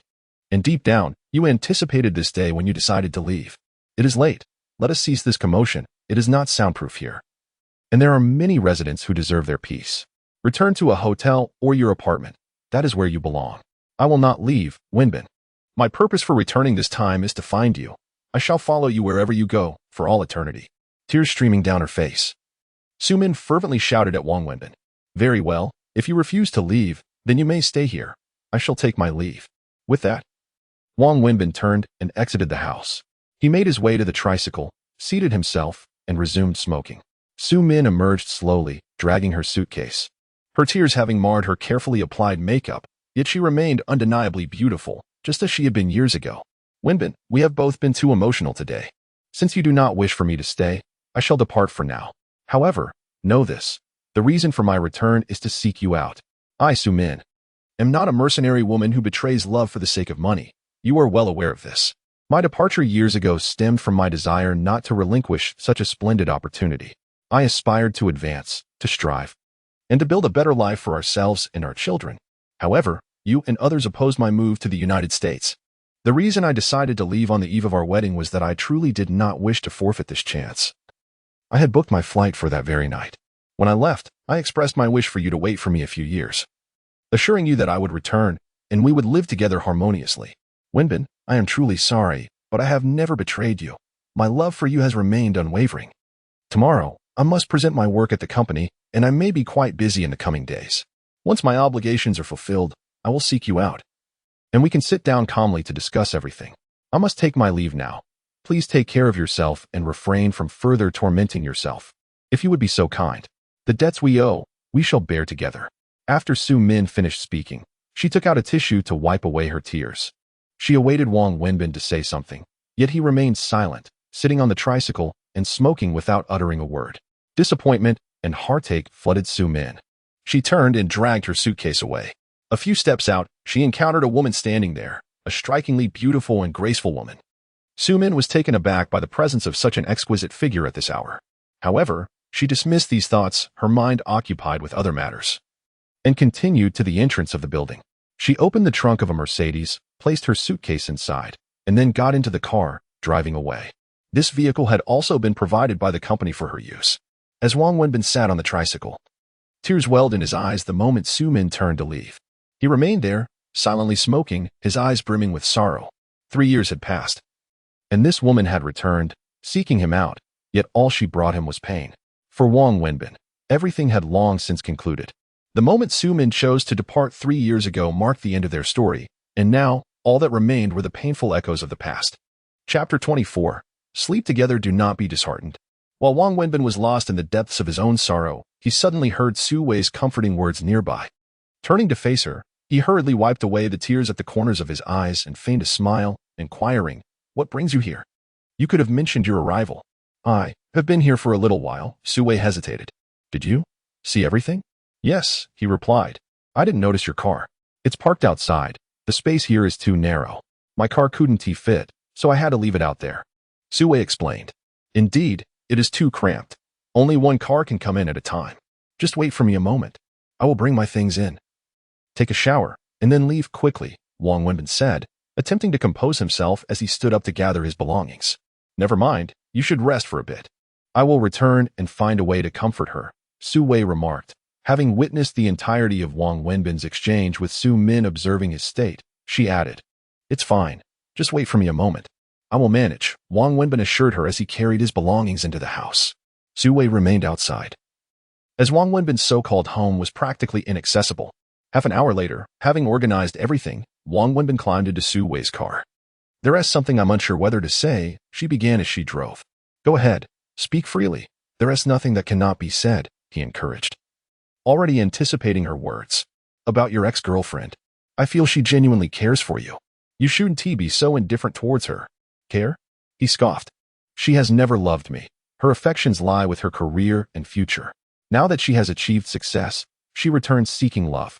To her, I am akin to a lapdog, waiting obediently at home while she indulges in life's pleasures, only to greet her at the door, wagging my tail for a mere bone in return. Why should I accept this? I ask you, why should I? If she chose to leave, then everything was already concluded. No one is obliged to wait for her. She takes all the good fortune for herself. She desires everything. And what about me? What do I desire? For her. I sacrificed my future. For her, I lost my family, and even my love, leaving me with nothing. Meanwhile, she yearns for everything. And the world does not offer such bounty to everyone." As he spoke, his agitation intensified. "You still harbor feelings for her," Su Wei observed, listening intently as she drove. "I have long ceased to love her. Anyone who clings to such sentiments is a fool. If I had truly moved on, I wouldn't react so vehemently." "Just as one does not become infuriated with a random passerby," Su Wei replied, a faint smile gracing her lips. "Perhaps you are right. After all, having been together for so many years, forgetting is not a swift process," Wang Wenbin conceded. "Take my advice. Cherish love while it is within your grasp. Regret only arises when one wishes to love but cannot. Not every pair of lovers is fortunate enough to remain together eternally in this world." Su Wei's voice trembled slightly as she spoke, followed by a long sigh. Wang Wenbin, taken aback, turned to look at her, recognizing that she was speaking of her own circumstances. Some knots in life can be untied with ease, while others are irrevocable, remaining forever bound unless severed. Wang Wenbin expressed this sentiment with a calm demeanor. The two fell into a thoughtful silence, and eventually, the vehicle arrived at Su Wei's home, Wang Wenbin's first visit to her residence. Su Wei resided in a villa community in the southern part of Shanghai, a locale that, while not abundant, was certainly not scarce, populated by the affluent. As they entered the park-like enclave, the car came to a halt in front of one of the villas, passing through a grand iron gate into a spacious courtyard, revealing the considerable wealth of Su Wei's family. "Daddy, I want Daddy. I want Daddy." Before they even stepped inside, Wang Wenbin could hear the faint yet sorrowful cries of Annie. "Annie, don't cry. Daddy will be here soon. Mommy want to pick him up. Let's try to sleep, okay? Daddy will be back once you do," the nanny soothed. Su Wei sighed at the doorway, remarking to Wang Wenbin that had she not asked Annie to refrain from crying when she called, the child's distress would be far more pronounced. With resolute steps, Su Wei entered the house. Upon crossing the threshold, Wang Wenbin found Annie seated on the sofa, weeping softly, while the nanny crouched beside her in an attempt to console her. It was already 1 a.m, and it was quite astonishing that such a large child was still awake. "Daddy." The moment he entered, the little girl glanced up, and as if invigorated, she leapt from the sofa and dashed into Wang Wenbin's arms before he could even react. He instinctively lifted her, cradling her in his embrace. "You promised Daddy you wouldn't cry or cause a fuss. Why are you still crying?" He gently chided as he pinched her cheek affectionately, finding her as delightful as a doll. "Daddy, Annie has waited for you for so long. Where have you been?" "I thought you didn't want Annie anymore," she sobbed, her tears cascading down like rain on a flower. "How could Daddy ever not want Annie? Daddy has to work, but after work, he will always come to see you. Please stop crying, he reassured her. Since Wang Wenbin's arrival, he had become the focal point of the household. Su Wei and the nanny stood aside, observing the interaction between him and the little girl. Daddy, why can other children's daddies be at home with them every day, but you cannot? I hardly ever see you. Because Daddy has to work. Then can't Daddy not work? No, Daddy needs to work to earn money, to buy toys and treats for Annie. I don't want toys or treats. I just want Daddy at home, the little girl pouted.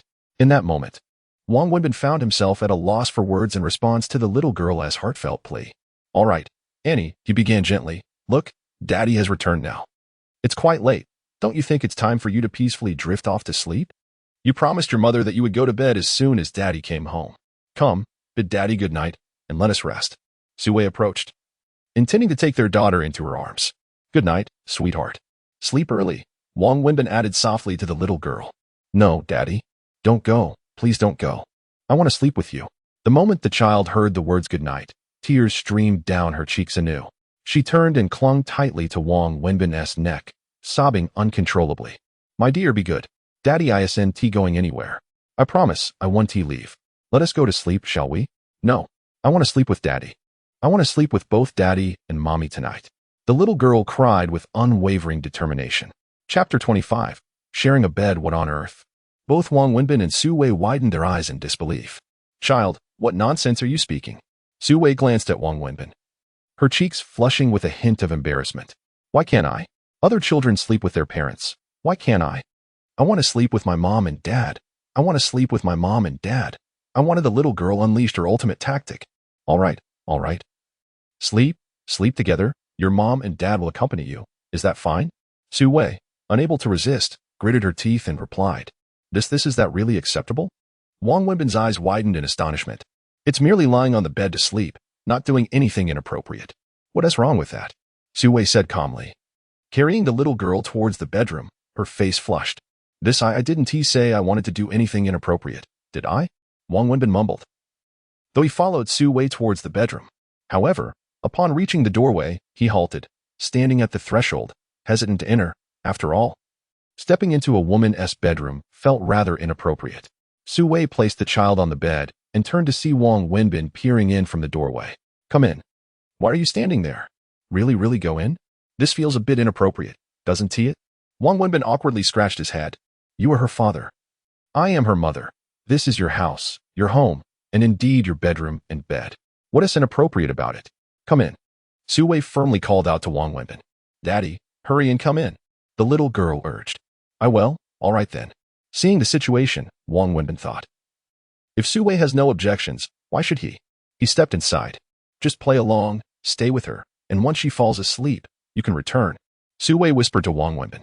All right, it seems there is no other choice. Wang Wenbin nodded. Thus, he lay down fully clothed on the bed, while Su Wei also donned her clothes on the opposite side, with the little girl nestled in between them. Su Wei slept tightly against the edge of the bed, while the little girl clung fiercely to Wang Wenbin, asking endless questions and requesting him to sing for her. Daddy, sing me a song. A song? It's late. We should be sleeping, sweetheart. No, I want Daddy to sing. What song? You tell me. Wang Wenbin inquired, holding the little girl. Sing just the song you sang to me today. Which one? The sun shines bright, flowers smile at me. You even sang it wrong. You said it was a bomb. The little girl exclaimed, finding it amusing and bursting into laughter. All right, then Daddy will sing it for you, but you must sleep, okay? Okay. The sun shines bright. Flowers smile at me. The little bird chirps early. Why are you carrying a little backpack? I'm going to school. Sneaking in so I'm not late, Wang Wenbin sang slowly, one hand gently patting the little girl, coaxing her into slumber. Wang Wenbin was uncertain of how many times he had sung, until Su Wei gently reminded him. All right, she has fallen asleep. You may lay her down now. Turning to look, Wang Wenbin saw the little girl nestled in his arms, soundly asleep, her slumber peaceful and serene. He carefully placed her on the bed and quietly slipped off, turning to Su Wei to say, I shall take my leave now. He then cautiously exited her bedroom, preparing to head home. Wait a moment. Su Wei stepped out and quietly closed the bedroom door, calling out to Wang Wenbin. He paused and inquired, why have you come out as well? It's late.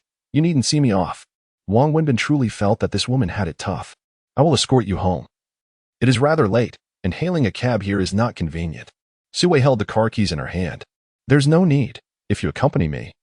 What if she awakens? Moreover, if you drive me home and return, how late will it be? You have work in the morning. It's fine. I will simply take a taxi. Wang Wenbin shook his head. Do you know how to drive? If not, why not take my car back? Sue pondered for a moment. Your car? A BMW? No. I can drive and possess a license, but what if I were to damage your vehicle? I cannot afford to compensate for that. There's insurance. What are you worried about? Never mind. If I drive your car, what will you use for work tomorrow? It's truly fine. I will manage to take a taxi back. It's not that troublesome. Go to sleep, Wang Wenbin declared as he moved toward the door. Wait a moment. Sue hurried after him once more. Is there something else? I have money for you. Sue rummaged through her wallet. Why would you give me money? You took her to the amusement park and then to eat. The auntie informed me that all expenses were incurred by you. I am immensely grateful that you could spend time with her and bring her joy. How could I let you bear the costs? Furthermore, taking a taxi home will also require funds, and it is quite expensive at this hour. I cannot allow you to spend your hard-earned money. Although I am not wealthy, I do have enough to treat a child to a meal. Besides, I owe you for the ring I lost. Forget about the ring. Wang Wenbin, let bygones be bygones. Perhaps losing it was fate, a way for the heavens to encourage me to move on. If it is lost, so be it. Consider that ring as compensation for the incident that night, and we shall be even. However, we must settle our current accounts. I can see that you are not affluent. It is evident that your circumstances are quite challenging. You work so hard every day and still come to assist me in caring for her. I feel quite guilty about this. Thus, let us agree that in the future, when you help me with her, as we discussed before, I will provide you with a monthly salary of 10,000 yuan, and I will cover all expenses for her. Sue spoke earnestly. While I may be poor, I still possess a sense of dignity.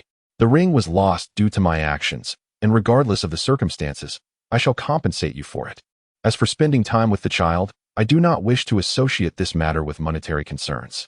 The affection the child has for me is a privilege, and I cherish her equally. Her love is genuine and pure. We would be deceiving her if we were to treat this as a transaction linked to money. I cannot reconcile such an act with my conscience, nor can I forgive myself for it. Wang Wenbin shook his head. Regarding the funds for the ring, I kindly ask for a little time. I will repay you gradually. As for the expenses related to entertaining the child with food and activities, that is entirely voluntary on my part. In life, we must embrace emotions and cannot reduce every interaction to a mere calculation of finances. If existence becomes nothing but a ledger of transactions, then what is the point of living? You should return to your rest. I must take my leave. With that, Wang Wenbin waved goodbye to Sue, igniting a cigarette as he strode purposefully toward the door. Chapter 26, Flattery. Sue, one hand clutching her wallet and the other grasping a substantial stack of 100 yuan bills, stood in a daze as she watched Wang Wenbin, the barbecue vendor, stride away into the dimly lit night. For a fleeting moment, she perceived the small man's silhouette as remarkably grand. Mother, I have expressed my desire to move out. I will relocate tomorrow. It is imperative that I do so. At 2 in the morning, across town in a spacious and opulent villa, Zhang Sini sat on her bed in her pajamas. Her mother, a woman of refinement, had been imploring her daughter for nearly 2 hours, yet to no avail. Why do you wish to move out? What is lacking at home? Do you truly not want to live with your father and me? Do you not wish to see us? This is entirely different, mother. I am 24 years old. You had already given birth to me by your age. I am an adult, yearning for independence, longing to live my own life. Are you not independent at home? You can lead your own life here as well. Is it truly the same? At home, if I receive a call from a friend, you inquire who it is and whether it is a male or female. If I step out, I must clarify my destination, purpose, companion, and expected return time. The moment the streetlights illuminate at night and I am not home, I am bombarded with calls every 5 minutes. If I fail to answer a single call, you send the staff to search for me, and after 5 unanswered calls, you prepare to alert the authorities. Mother, is this independence? Is this living my own life? Your father and I are merely concerned for your safety. I understand your concern. If I were unaware of it, I would have succumbed to despair long ago. Who can endure such a life? Is there any difference from imprisonment? Mother, I know you love me, but you cannot bind my freedom with your affection. I have my own life and my own freedom. I am 24 years old. What more do you need to worry about? You know, living in this house feels suffocating. If this continues, I shall surely descend into depression. Nonsense. What do you take your father and me for? Devils? Reflect on your own words. Did you not once express your desire for independence? Very well. We permitted you to venture out on your own, to live independently and rent a place. What happened? A disastrous fire nearly cost you your life. And now you still wish to live alone? I must insist, this is absolutely forbidden. You are our only daughter. You are our lifeblood. Mother, that was an accident. Fires do not occur every day. Then why did you encounter one last time? What if there is a next time? Even without fire, there are other dangers. By your reasoning, living at home guarantees safety? According to your logic, one could choke on water. You are simply being contrary, my child. I have stated that all matters can be discussed, except for living independently. Mother, this time I shall not rent. I will purchase a home instead. How does that sound? Purchasing a residence in a well-established community, particularly one developed by a reputable developer, surely guarantees quality and safety measures, does it not? This should provide you with peace of mind, correct? No, I cannot remain here. Mother, I must move out tomorrow. If you do not consent, then what will you do? I will take my own life. What? The middle-aged lady's eyes widened in shock. Continuing to live this way is tantamount to a living death for me. I must move out alone by tomorrow. If you refuse, I will indeed commit suicide. I am serious in my resolve. Having spoken, Zhang Xini wrapped herself tightly in the quilt on her bed. At 3 in the morning, Wang Wenbin took a taxi back to his humble abode. His stomach already growling with hunger, and he began to prepare instant noodles, which had nearly become his staple food. The following day, Wang Wenbin awoke well past noon, adhering to his usual rhythm of life. After rising, he casually set up a pot and cooked a bowl of noodles. Once he finished his meal, he retrieved his backpack to tally his earnings. He calculated that after deducting costs, he had made nearly 400 yuan the previous day. This income satisfied him greatly, a primary reason for his persistence in selling barbecued food, though he could find a more respectable job. Such positions typically offered meager pay due to his lack of formal education. He was in dire need of money, a substantial amount, as he was deeply in debt. Wang Wenbin then took out his ledger from the bag and meticulously calculated again, discovering that he owed a total of 320,000 yuan. Among this, over 80,000 was owed to Lu Jiahao and Ye Ziki, while the remainder was owed to relatives and a few classmates, each amounting to 1 or 2,000. Despite owing such a sum, he ultimately could not save his mother. Sitting at the table, Wang Wenbin smoked a cigarette while staring blankly at the ledger. At that moment, his phone rang. Upon seeing the number, he was somewhat surprised to find it was Zhang Xini, the student girl. Hello, he answered, closing the ledger. What are you up to? Zhang Xini's sweet voice came through. Nothing much. What's up? Is there a reason you're calling so early? He inquired with curiosity. Oh, I just wanted to invite you to lunch. You? Inviting me to lunch? Yes, is that a problem? I have no plans today. But why would you want to treat me to lunch? Wang Wenbin found it puzzling. After all, she was a student and had only been assisting him with his work. Why would she invite him to a meal? Does there need to be a reason? Zhang Xini seemed taken aback by his question. Otherwise, why would you invite me for lunch out of the blue? You are my boss. I thought it would be normal to treat you to a meal the curry favor. Boss? Curry favor with me? What are you thinking? Wang Wenbin couldn't help but laugh. Alas, I simply wish to invite you to lunch. You treated me to dinner the other evening, so I shall treat you this time. Very well, where shall we dine? If it is too far, I shall not go. Public transport can be quite a hassle. It is not far, merely in the vicinity of the university town, likely not distant from where you are. I shall send you the address for our meal. You must come. Zhang Xini imparted this last instruction to Wang Wenbin before ending the call. Wang Wenbin gazed at his phone, which had just been disconnected, feeling rather perplexed. Soon after, he received a message containing the address. With a sense of resignation, he stood up, changed into somewhat more presentable attire, and ventured out. He boarded a bus, pondering why this girl named Zhang Xini had suddenly decided to invite him to lunch. Chapter 27. The young lady Wang Wenbin alighted from the bus and, following the address provided by Zhang Xini, arrived at the entrance of a grand 5-star hotel. He gazed at the establishment in a daze, double-checking the address once more, which confirmed he was indeed at the correct location.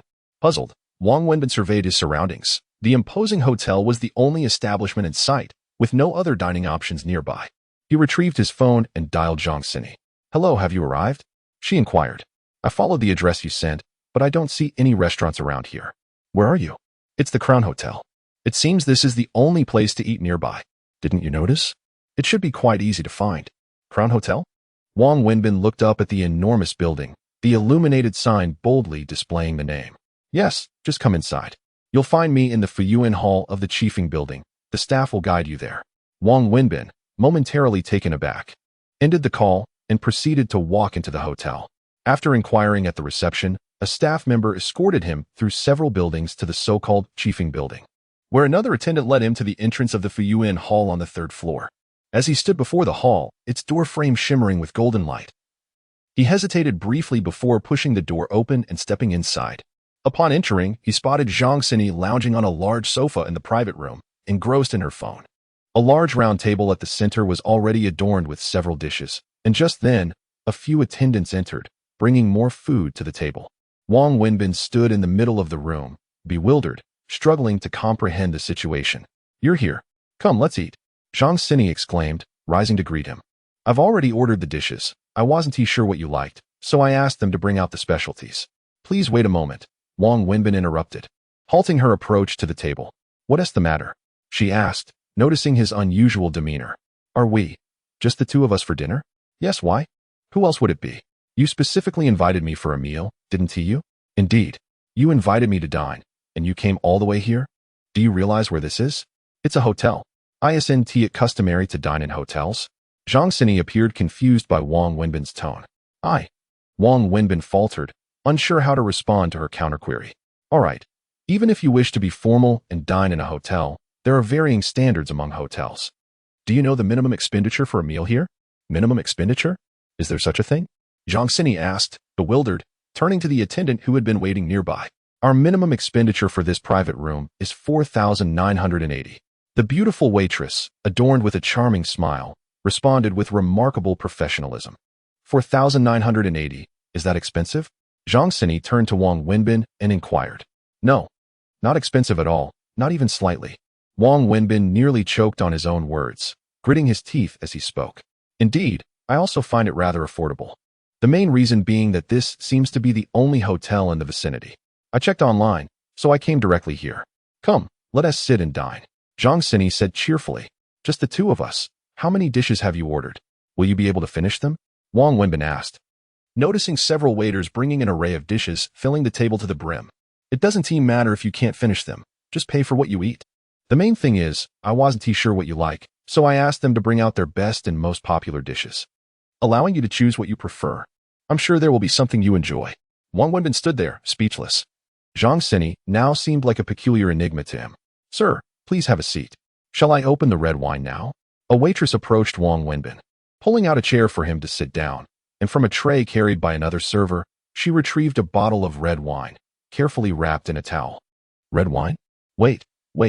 Miss, I'm not comfortable with others watching me eat, nor do I like being attended to while dining. Would you mind stepping outside for the moment? I will call you if I need anything, all right?" The waitress appeared slightly embarrassed, but respectfully exited and closed the door behind her. "What's the matter?" Zhang Sini asked Wang Wenbin. "Zhang Sini, are you out of your mind? Do you have any idea how much this meal will cost? Do you think this is just a roadside diner? You could hardly spend over 1,000 for a feast there. This is a 5-star hotel, a venue where capitalists squander the hard-earned money of the common folk. Just look at this private room, an entire table of dishes, and red wine. Let me put it this way. Although I have never dined here, I can assure you the cost will not be less than 10,000. "I know, so what? Is there something wrong? Isn't this how one treats guests to a meal?" Zhang Sini replied, puzzled. "Is this how you have seen people treat their guests? My father, my aunt, and our family friends always entertain guests this way," Zhang Sini said with innocent eyes, questioning Wang Wenbin. "What kind of people are your family?" Wang Wenbin felt his blood pressure rising. "Fine, I don't care how your family entertains guests. I'm merely telling you that this meal will cost at least over 10,000. Do you have that much money?" "I certainly don't. I only brought a little over 2,000 in cash, and I have not a penny on my card. You'll have to figure the rest out yourself." Wang Wenbin placed his wallet on the table and sat down in frustration. Zhang Sini's mind raced, and after a while, she asked, Is it really expensive if it exceeds 10,000? What do you think?" "I cannot comprehend. Are you not from a financially disadvantaged background? Children from impoverished families should inherently understand the virtues of frugality. Yet, you strike me as though you were the daughter of a wealthy tycoon, completely detached from the struggles of everyday life. Are you a student? Is your family truly in dire straits?" Wang Wenbin inquired, perplexed, as he addressed Zhang Sini. "Of course I am," she replied. "Otherwise, why would I seek employment with you to support my studies? Indeed, you are working to support your education. I offer you 2,000 a month for your labor, But that meal you just had would require you to work with me for half a year. Ah, I see. Zhang Sini said, scratching her head. Chapter 28. The burden of a former boyfriend. Wang Wenbin, consumed by a surge of frustration, sank into a chair, lighting a cigarette as he gazed at the lavish spread before him, entirely devoid of appetite. His mind raced with thoughts of where to procure the funds needed to cover this extravagant meal for a girl who seemed blissfully unaware of her circumstances. With merely over 2,000 yuan in his pocket, he knew he required at least 5,000 to settle his debts. Ah, you're overthinking it, Zhang Sini said with a playful glint in her eye. Let me assure you, this meal 1 tea cost us a dime. 1 tea cost a dime? Is this hotel owned by your father? He inquired incredulously. No, it isn't, she replied, shaking her head. Then which hotel does your father own? None of them. My father is a farmer. Yes, a farmer. So, you're saying we're eating for free? Is someone treating us? Indeed. I possess a VIP card for this establishment. A VIP card? Yes, it's a prepaid VIP card that my ex-boyfriend gifted me. I've mentioned him before. He comes from a wealthy family. Is he the one who bought you the latest iPhone? Yes, exactly. He often brought me here for meals and even arranged for me to have a VIP card. He loaded it with over 10,000 yuan. Once the money is loaded, it cannot be withdrawn, only spent here. That's why I invited you. I ordered so much to exhaust the balance. I can't possibly finish it all alone. Is that really the case? Otherwise, how would I have the means to dine here? My family is not well off. I wouldn't be able to afford such luxuries. Now that's reassuring. You had me worried for a moment. But I still feel it's inappropriate, Zhang Sini. You've broken up with your ex-boyfriend. Since he gave you the card, I believe you should return it. Why should I return it? He betrayed me, you know? He is a notorious playboy who toyed with my feelings and pursued other women behind my back. Why should I give him anything? I intend to enjoy what he provided. Is that so? Then that man truly deserves contempt. Exactly. So, are you going to eat or not? Of course I will. Why would I pass up a free meal? I've never dined in such an exquisite place before. Wealthy people certainly have it good, with such upscale dining and delectable dishes. What is this? Abalone? Well, a whole roasted pig. And this? What is it? I don't recognize it, but who cares? Let us eat. Upon hearing this, Wang Wenbin's mood lifted, and he eagerly picked up his chopsticks, relishing the feast before him. Zhang Sini observed him with a sense of relief. Exhaling deeply as she realized she had nearly been alarmed for no reason, she resolved to be more cautious in the future. She harbored no ulterior motives. Early in the morning, she dashed to the balcony railing on the second floor of her home, feigning a leap that sent her parents into a state of utter panic. The entire household, including all the servants, was thrown into chaos. Although it was merely the second floor, a few meters high, and the ground below was grass, the servants, in their fright, hastily placed mattresses and other furnishings beneath her. Ultimately, Zhang Sini achieved her objective. Her parents immediately acquiesced to her demand for independence. Fearing she might act foolishly again, her father, within mere hours, complied with her request and purchased an apartment in a nearby development, complete with furnishings and decorations. When Zhang Sini arrived, driving her car and carrying her belongings, all the furniture and appliances were in place. As their only treasured daughter, her parents were anxious to prevent any further reckless behavior. Naturally, buying a well-situated apartment within a community was her father's non-negotiable condition. As the memory of the fire at her previous dilapidated rental still haunted him, Zhang Sini's invitation to Wang Wenbin for a meal stemmed from two motivations. On one hand, she was elated to have regained her freedom and wished to celebrate with someone. On the other, she wanted to express her gratitude to Wang Wenbin for saving her. A debt of gratitude she was not yet ready to disclose. In her mind, the concept of treating someone to a meal was straightforward. Reserve a private room in a fine hotel and order an extravagant spread. This was how she had experienced dining throughout her life, regardless of whether she was the host or the guest, which led her to believe that this was the norm for everyone. That scoundrel dares to betray you. Let us eat and drink lavishly at his expense. Leaving him regretting his actions, Wang Wenbin exclaimed, indulging heartily. Zhang Sini laughed heartily at Wang Wenbin's exuberance, although she barely touched her food. The dishes held no appeal for her. In comparison, the flavors paled next to the delightful late-night meal Wang Wenbin had previously introduced her to, which she deemed the finest she had ever tasted. Don't rush. Savor your meal. There's plenty left. If you find it delectable, we can return next time. Zhang Sini smiled at Wang Wenbin. Next time? Do you still have money on that VIP card? Didn't you say you spent it all this time? He inquired. Ah, yes, indeed, she stammered. But how will we dine next time? This is a 5-star hotel. I may never have another chance to eat here, especially without having to pay. Naturally, I must indulge. Are the dishes truly that exquisite? What I am consuming is not merely food. I am feasting on wealth. Can you see? Each bite costs at least 100 yuan. The sensation is simply exhilarating. Zhang Sini found herself at a loss for words. Just as Wang Wenbin was about to overindulge, his phone rang. He glanced at the caller ID, and his demeanor shifted abruptly. What's wrong? Zhang Sini observed the altered expression on Wang Wenbin's face and inquired about it. However, Wang Wenbin chose not to respond to her question, instead donning a cheerful demeanor as he answered the call. Hello, Wu Liang. What delightful news do you bring? Ah, you intend to marry. How splendid. When will this joyous occasion take place? I shall certainly come to offer my congratulations. Congratulations indeed. 20,000 yuan, is it? Yes, very well.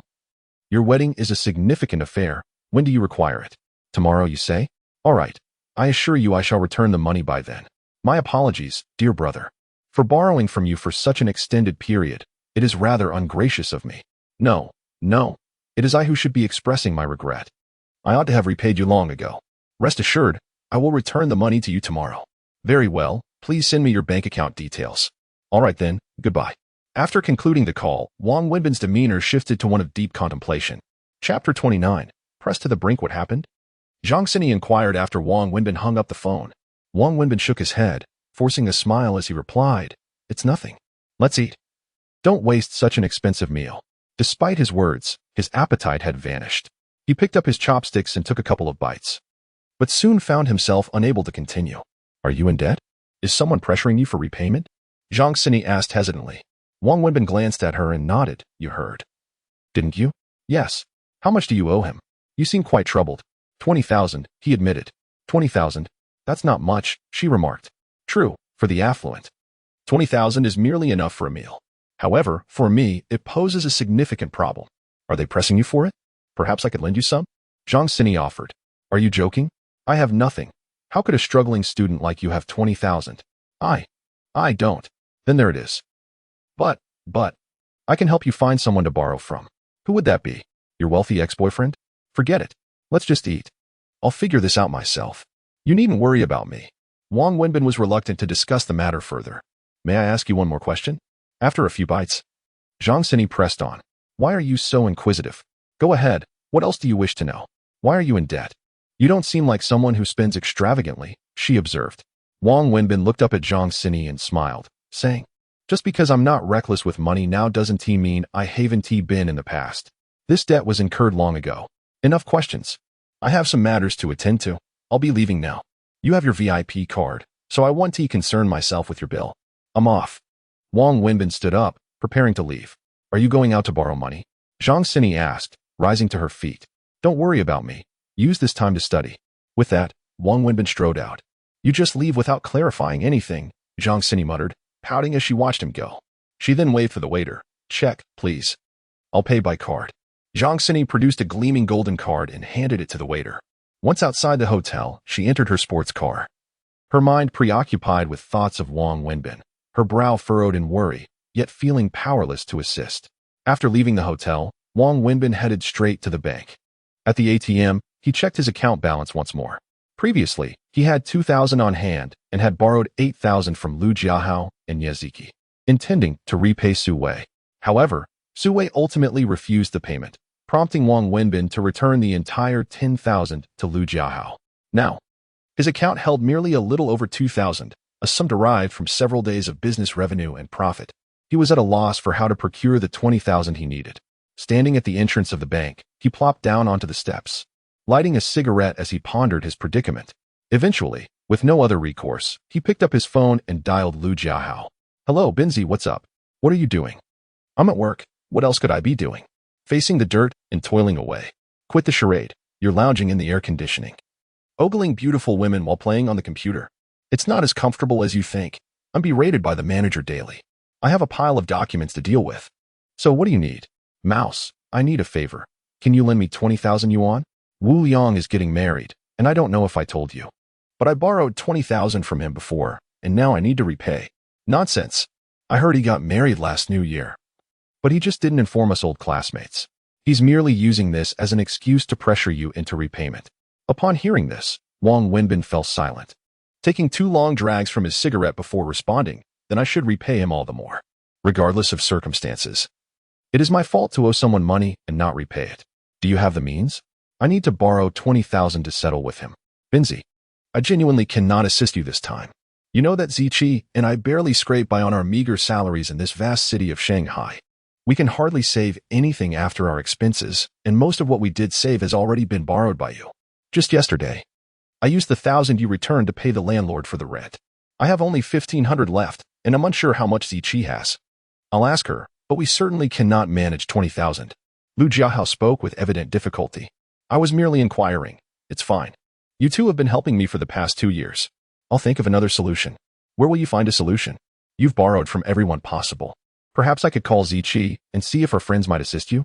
Really, there's no need. 20,000 is something I can manage on my own. It's all right. Forget I ever called. Focus on your work and stop stealing glances at the pretty girl across the street. With that, Wang Wenbin ended the call. Sitting on the steps, he sighed deeply. Such predicaments had become all too familiar over the past couple of years. Just then, his phone rang again. It was the lovely Zhang Sini. What can I do for you? Wang Wenbin asked directly. Could I ask a favor? What is it? Could you advance me my salary of 2,000 yuan for this month? Wang Wenbin furrowed his brow, questioning. Why? Is something wrong? Well, I'm currently at a hotel, and when I went to settle the bill, they said I was short by over 2,000 yuan. I simply don't have that much. But you said you had a VIP card. Doesn't he that have funds you can use without spending your own money? Wang Wenbin replied in surprise. It is indeed the case that this meal was excessively expensive. I never anticipated such a high cost. The bill exceeded 15,000. While I only have 12,000 in my account, which is insufficient, I am at a loss. It is simply too exorbitant. I am unsure how to address this with you. Please wait a moment. I shall go and retrieve the funds for you. Wang Wenbin sighed as he spoke. There's no need for that. They are pressing me, threatening to call the police if I do not pay. Could you possibly transfer the money from your bank card to mine? I can provide you with my card number. Very well, young lady. In the future, do exercise more caution in your dealings and refrain from such occurrences. Wang Wenbin replied with a sense of helplessness, as it seemed that the more one lacked funds, the more such incidents transpired. I understand. I assure you it will not happen again. Let this serve as my salary for the month. Never mind. I too partook of this meal, and I should contribute to the payment. I shall settle your salary at the end of the month. Consider this 2,000 as my contribution for the meal. Please provide me with your card number. I am conveniently located at the bank. Wang Wenbin said wearily. Chapter 30. Where did the 20,000 come from? Wang Wenbin approached the bank counter and, following the bank card number sent by Zhang Sini, transferred all the remaining funds from his account, just over 2,000 yuan, to her. Upon exiting the bank, he found himself utterly destitute. The thought of where to procure 20,000 yuan left him in a state of despair. Nevertheless, he understood that he must continue to work, for idleness would only plunge him deeper into poverty. As he boarded the bus home, preparing to commence his work for the evening market stall, his phone rang once more. Glancing at the unfamiliar number, a flicker of confusion crossed his face before he answered. Hello, who is this? Wenbin, it's me. Came a woman's voice from the other end. Upon hearing this voice, Wang Wenbin fell into a profound silence, and after a moment, he managed to inquire. Why are you calling me? This is my new number in Shanghai. I just got it. That doesn't concern me, Su Min. I've already stated that it would be best for us not to maintain contact. It is for the good of both parties. I do not wish to discuss this. Wenbin, just now, Ziki called me and mentioned that you asked her for a loan of 20,000 yuan. Are you facing some difficulties? Su Min questioned. Not at all. What difficulties could I possibly have? Borrowing money has become second nature to me. For the past few years, I've been in the habit of it. Do you understand what I mean by habit? It's not merely about borrowing when one is in trouble. Rather, it's that not borrowing feels uncomfortable. So I often find myself seeking out loans for trivial matters. Therefore, please do not take it seriously. Where are you? I'll come find you and lend you the money, Su Min offered. Thank you for your kindness, but that is unnecessary. Then send me your card number, and I will transfer it to you. Su Min insisted after a moment's hesitation. Truly, there is no need. I have already managed to acquire the funds. I appreciate your goodwill, but I must decline once more. Wenbin, why do you insist on this? Why do you reject my help? Why must you be so cruel? Borrowing your money would be the greater cruelty. Since we have parted ways, let us do so clearly and distinctly, with no further entanglements. You do not owe me anything. Nor do I owe you. This arrangement is preferable. Thank you once again for your kindness. Let this be the end. Goodbye.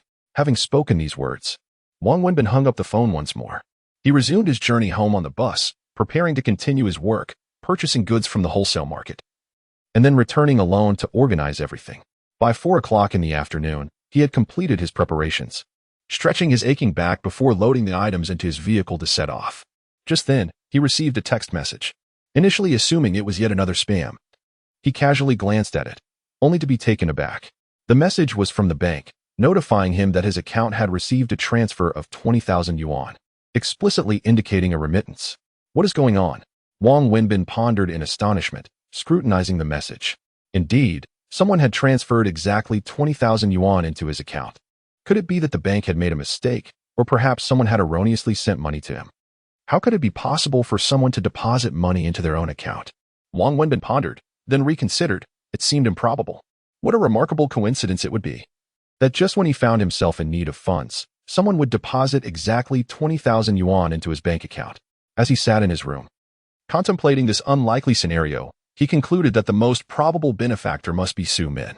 But how could Su Min possibly know his bank account number? Was it Niaziki who disclosed it to her? Yet, Niaziki was also unaware of his account details. Had he ever revealed his bank account number to Niaziki? Yes, that seemed the only plausible explanation. Otherwise, how could he account for this unexpected sum of 20,000? With this thought, Wang Wenbin took out his phone and dialed Niaziki's number. Binzi, what's up? I'm at work, she answered. Did you tell Su Min about my borrowing money from Housie? Yes, Housie called to ask if I had any money, but I truly don't. I thought you were in trouble, so I called Su Min. She has money. 20,000 is certainly not an issue for her. What's wrong? Did you not ask for it? Or did she refuse to give it to you? Niaziki mused. That's not the question I'm asking. Did you tell her my bank account number? Bank account number? Have you been drinking? How would I know your account number? You always come to collect cash. We've never engaged in any banking transactions. What is this all about? Niaziki inquired curiously. You truly don't know? You're not deceiving me, are you? Come on, I'm not your wife. That is such private information. How would I know? In this day and age, even a wife might not know. What exactly do you want to ask? Why the sudden interest? Oh, it's nothing. I just recalled something and thought I'd ask. If you don't know, then forget it. You can get back to work. I won't disturb you. Did you receive money from Su Min? Has it resolved your difficulties? Yes, I received it. My troubles are resolved. No worries. See, isn't that a good arrangement between you two? Indeed, it is quite good. All right then. I'm off to set up my stall. We'll talk next time. Bye. Wang Wenbin replied dismissively before hanging up. Damn it, where did this 20,000 come from? This is tormenting. Could it genuinely be a banking error? What a coincidence. Well, whatever. Who would dare touch money that the bank mistakenly deposited? It's best left untouched, as the bank will eventually reclaim it. Wang Wenbin could only conclude that either the bank had made an error or someone had mistakenly transferred funds. Regardless, the bank would eventually sort it out. Not dwelling on it further, he organized himself and set out on his tricycle to operate his stall. Life must continue, and work must go on. Arriving at his stall, just as he arranged his goods, he spotted Zhang Sini bounding toward him with a bright smile. What brings you here so early? Did I not mention that you could come over later? I have nothing to occupy my time, so chatting would be just fine. You truly seem to have a lot of free time. Is it common for university students to be this leisurely nowadays? As Wang Wenbin began to prepare the fire for the charcoal, he chuckled. By the way, have you repaid the money? Zhang Sini inquired softly, gazing at Wang Wenbin. What money are you referring to? Did someone not call you during lunch today, asking for repayment? Surely, you've settled that by now. No, I haven't, Wang Wenbin replied, shaking his head. Chapter 31. Jealousy. Why haven't you returned it? Because I have no money. No money? Haven't you received any funds? Zhang Sini was taken aback. What funds are you referring to? Do you know something? Wang Wenbin furrowed his brow, staring intently at Zhang Sini. Ah, what? Do I know anything? I'm just inquiring whether you managed to borrow money. Didn't you say you were going out to secure some? Zhang Sini stammered nervously. The way you phrase it makes me think you know I've received some money. Yes, I did attempt to borrow some, but to no avail. Wang Wenbin felt a pang of disappointment at the memory. He then continued, however, I encountered something peculiar today. What peculiar thing? This afternoon, I inexplicably found an additional 20,000 yuan in my bank account. Someone transferred that amount to me. Isn't that strange? Do you know who transferred it? I have no idea. If I did, I wouldn't consider it odd. However, I suspect it must be a mistake on the bank's part or perhaps a mix-up during a transfer. I've inquired with everyone who might send me money, and none have confirmed doing so. So, tell me, is that not strange? Oh, why does it even matter? The money is in your account now. It belongs to you. Just withdraw it and repay your debts to resolve your difficulties first. That is entirely out of the question. How can you be so ignorant of the law? Using money that does not belong to you is illegal. Moreover, regardless of whether it's a bank error or a mistaken transfer, that money will eventually be reclaimed. It is not mine, and I cannot touch it. Wang Wenbin shook his head. Why are you so stubborn? What if the rightful owner never comes to claim it? If no one seeks repayment, then I shall approach the bank to return it myself. What? You would not use the money that was mistakenly deposited into your account? Of course not. It arrived so mysteriously, and since it is not mine, I cannot use it. Then, how will you repay others? Zhang Sini was now quite anxious. There will always be a way. If necessary, I could even sell blood. I've heard that the current price for blood is quite high. Wang Wenbin chuckled. Have you lost your mind? Zhang Sini could not help but scold him. I was joking. I must repay the money by tomorrow. Selling blood now would be futile. Where would I find a place to sell blood that could yield 20,000 yuan overnight? He sighed. I will have to borrow money from friends again. Since the funds are in your account, why not utilize them as a temporary solution? Should someone mistakenly seek repayment, you can always think of a way to borrow money to return it later. You should prioritize resolving your immediate difficulties. Furthermore, what if it isn't a mistake, but rather a friend of yours wishing to assist you by sending you money? If this money belongs to someone else, I must not touch it. It is a matter of principle. What is rightfully mine is mine alone, and I shall not take a single cent that does not belong to me. If this sum of money truly originates from a certain friend of mine, I must first ascertain the identity of the sender before proceeding. It is imperative to know to whom I owe repayment, rather than using the funds in a nebulous manner. Furthermore, it is improbable that the money was indeed sent by a friend, as my circle is rather limited. And I have inquired thoroughly, no one has deposited any funds into my account. Thus, I conclude that this money is a result of a banking error. Wang Wenbin remarked while puffing on a cigarette.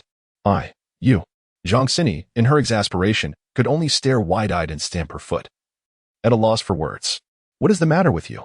I sense something amiss. Wang Wenbin observed Zhang Sini's peculiar demeanor. I am not troubled. I am merely anxious for you. What is there to be anxious about? There is an adage, where there is a will, there is a way. Solutions abound where difficulties arise. Well then, business awaits. Let us get to work, Wang Wenbin said with a smile, and promptly resumed his entrepreneurial endeavors. As the business thrived. Around 8 o'clock in the evening, peak hours, the barbecue stall was teeming with students eager to buy skewers, many of whom were regular patrons. Half were drawn by Wang Wenbin's culinary skills, while the other half were there to catch a glimpse of Zhang Sini. Ever since Zhang Sini began assisting with the money collection each evening, Wang Wenbin had noticed a steady increase in his barbecue stall's popularity, making it the most successful on the street, with both revenue and profits soaring. At times, one must concede that the allure of beauty often eclipses that of delectable food. Sini, hurry, grab a tissue and wipe the sweat from my eyes. It stings terribly. Wang Wenbin, drenched in perspiration from the heat of the grill, squinted at Zhang Sini while shouting. Zhang Sini quickly paused her task of collecting money, retrieved a tissue, and helped wipe the sweat from both his eyes and face.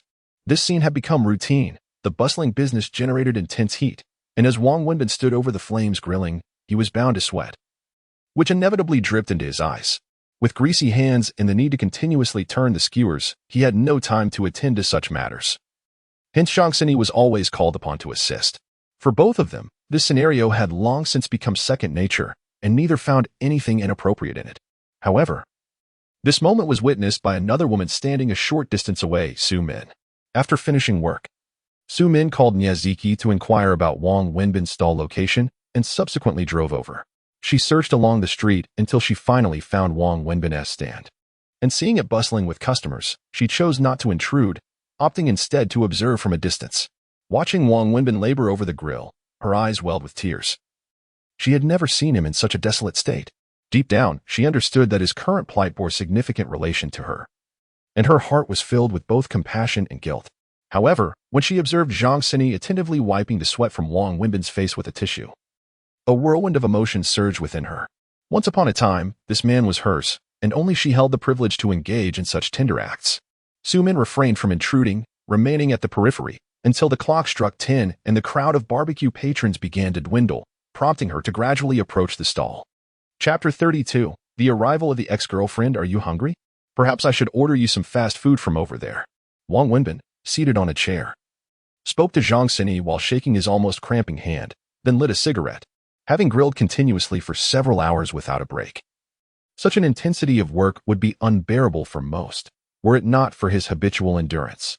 I'm not hungry. I rarely eat in the evening, Zhang Xini replied. Saving money, are we? Let me tell you, no matter how tough things get, one must never skip dinner. It's detrimental to your health. How about I increase your salary by 500 a month? You must eat dinner. No, I'm on a diet. I don't eat afternoon. Eating dinner makes one gain weight. With your slender figure, you still want to lose weight? How are others supposed to live? Never mind. Women truly are fascinating creatures. Wang Wenbin felt the conversation with Zhang Xini was nearing its end. As they were conversing, Wang Wenbin looked up to see Su-min standing before his stall, gazing at him, and he frowned. Hello, beautiful. What would you like to eat? Zhang Xini greeted Su-min with a smile. Having grown from a cashier into a versatile assistant. What brings you here? Wang Wenbin asked Su-min as their eyes met. Zhang Xini then realized that this stunning woman was acquainted with Wang Wenbin, and that their relationship seemingly harbored a wealth of untold stories. Unable to contain her curiosity, she inquired, Is this your friend? I'm his girlfriend, his fiancée, Su-min replied, turning to Zhang Xini. Ex-girlfriend, the one he never married. Wang Wenbin interjected, taking up Su-min's words. Zhang Xini's eyes widened in surprise. An ex-girlfriend is still a girlfriend, Su-min said, fighting back tears with determination. Wang Wenbin stood up from his stall and stepped outside, saying to Su-min, Let us talk over there. Su-min followed him to a secluded corner by the street, where Wang Wenbin leaned against the wall, smoking, and asked, What brings you here? To see you, Su-min replied, gazing at him. Wang Wenbin took a drag from his cigarette, remaining silent at her answer, then leaned against the wall and inquired, How long have you been here? I arrived at 8. Wang Wenbin was taken aback. He hadn't realized Su-min had been there for so long. When did you learn to smoke? Since you left. Why do you torment yourself like this? Su-min felt a pang in her heart upon hearing this. No, I'm not tormenting myself. I'm seeking a form of solace. When a person feels that life has lost its meaning, it is essential to find something to hold on to, lest one succumb to suicidal thoughts. Why not change jobs? Why come here to sell barbecue? With your abilities, you could excel in any profession. Su-min continued to question. True, I could, but the issue is that no one wants someone who hasn't even graduated university, someone without a degree. Besides, what is wrong with selling barbecue?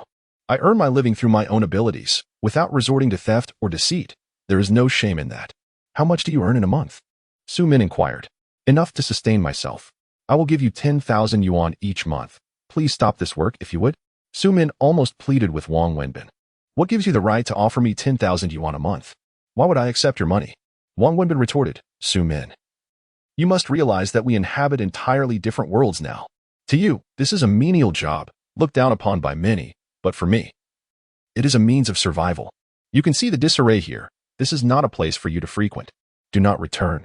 Su-min held back her tears, refraining from further discourse with Wang Wenbin, aware that continuing would only lead to conflict. Who is she? Su-min asked. Which she are you referring to? The girl who sells barbecue with you. She is a university student from a rural background, working here to support herself. From a poor family? Working her way through school? What nonsense! Su-min exclaimed incredulously. What is wrong? Is there an issue? How much do you pay her each month? 2,000. Why do you ask? Wang Wenbin's displeasure began to surface. 2,000. Did she mention her family's financial struggles? Su-min pressed on. What exactly are you trying to inquire? Wang Wenbin frowned. I'm not really asking anything. I'm simply perplexed. Perplexed by what? She claims to come from a poor family. Yet she does not appear to be impoverished at all. On what grounds do you deduce that she seems affluent? From every angle, she does not seem so. Firstly, her demeanor, one cannot feign such an essence. A child raised in poverty possesses a different aura than one nurtured in wealth. Secondly, her skin. This may be lost on you men, but it is a sensitive matter for women. Skin is a matter of genetics as well as care. Just look at her skin, smooth as porcelain, fair as snow. Do you really believe she is a student from a poor rural background? You two hail from a small town. Compare it for yourself. Such a complexion is the result of long-term care and certainly not achieved with ordinary skincare products. You may not grasp this. So let us discuss specifics. Do you see the necklace around her neck? Sumin asked. What about it? Is it expensive? Not particularly, it seems rather delicate. Sumin chuckled softly. Firstly, a person in dire financial straits would hardly have the means to purchase a necklace. Secondly, that necklace is far from inexpensive. The most basic necklaces can be gauged by their size and weight, but this one is different. If I am not mistaken, it is a limited edition piece from France. Worth no less than 500,000. 500,000? You must be joking, Wang Wenbin exclaimed, his eyes widening. I assure you, I am not jesting. In my years away, while I may not have gained wealth, my perspective has certainly broadened, and I cannot be mistaken. Moreover, the fragrance she wore was Chanel No. 5. While not exorbitantly priced, it is certainly not inexpensive, with a 50 milliliter bottle costing around 1,000 yuan. You are aware of how much 50 milliliters entails. I did not delve further into other details, but I can assert that this young woman could not possibly hail from a modest background. Rather, her family is undoubtedly affluent. It is inconceivable. Just observe her attire, which appears quite ordinary. I do not see a single designer piece. This perplexes me, as I fail to comprehend why her clothing consists solely of very affordable items. Furthermore, given her family's considerable wealth, what could compel her to seek employment here? It baffles me. As for the reason behind her actions, I am uncertain. She must have some ulterior motive.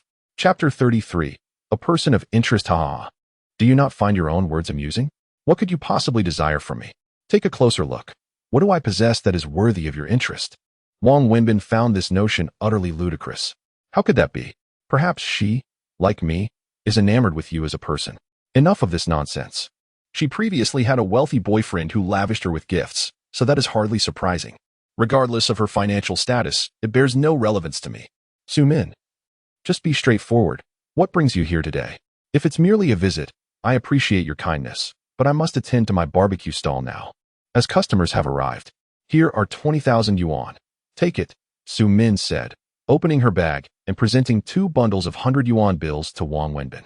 You owe me no money. Why offer me this? Why are you so stubborn? What's wrong? Is there something sinister about this money? Is it tainted? Thank you for your goodwill, but I truly do not need it. I have already secured funds. Look for yourself, Wang Wenbin replied, pulling out his phone to show Sumin a text message. Do you see? I have obtained the money. Please take it back. And thank you once more for your kindness. Where did you borrow the money from? Sumin inquired, somewhat astonished. That is none of your concern. Well, I must attend to my business now, so I shall take my leave. Sumin, heed my advice. I have endeavored to let go of the past, and you should do the same. Embrace your current happiness. We now inhabit different worlds, so it is best if we cease all contact. I do not wish to see you again. With that, Wang Wenbin turned and walked towards his barbecue stall. Wenbin, why treat me this way? Sumin called after his retreating figure, but Wang Wenbin did not look back. Oh dear. Hurry up, hurry up. They have been waiting for quite a while. And I am not adept at this, Wang Wenbin observed Zhang Xini, who was chaotically grilling several skewers at the stall. Upon seeing Wang Wenbin, she looked as if she had spotted a savior.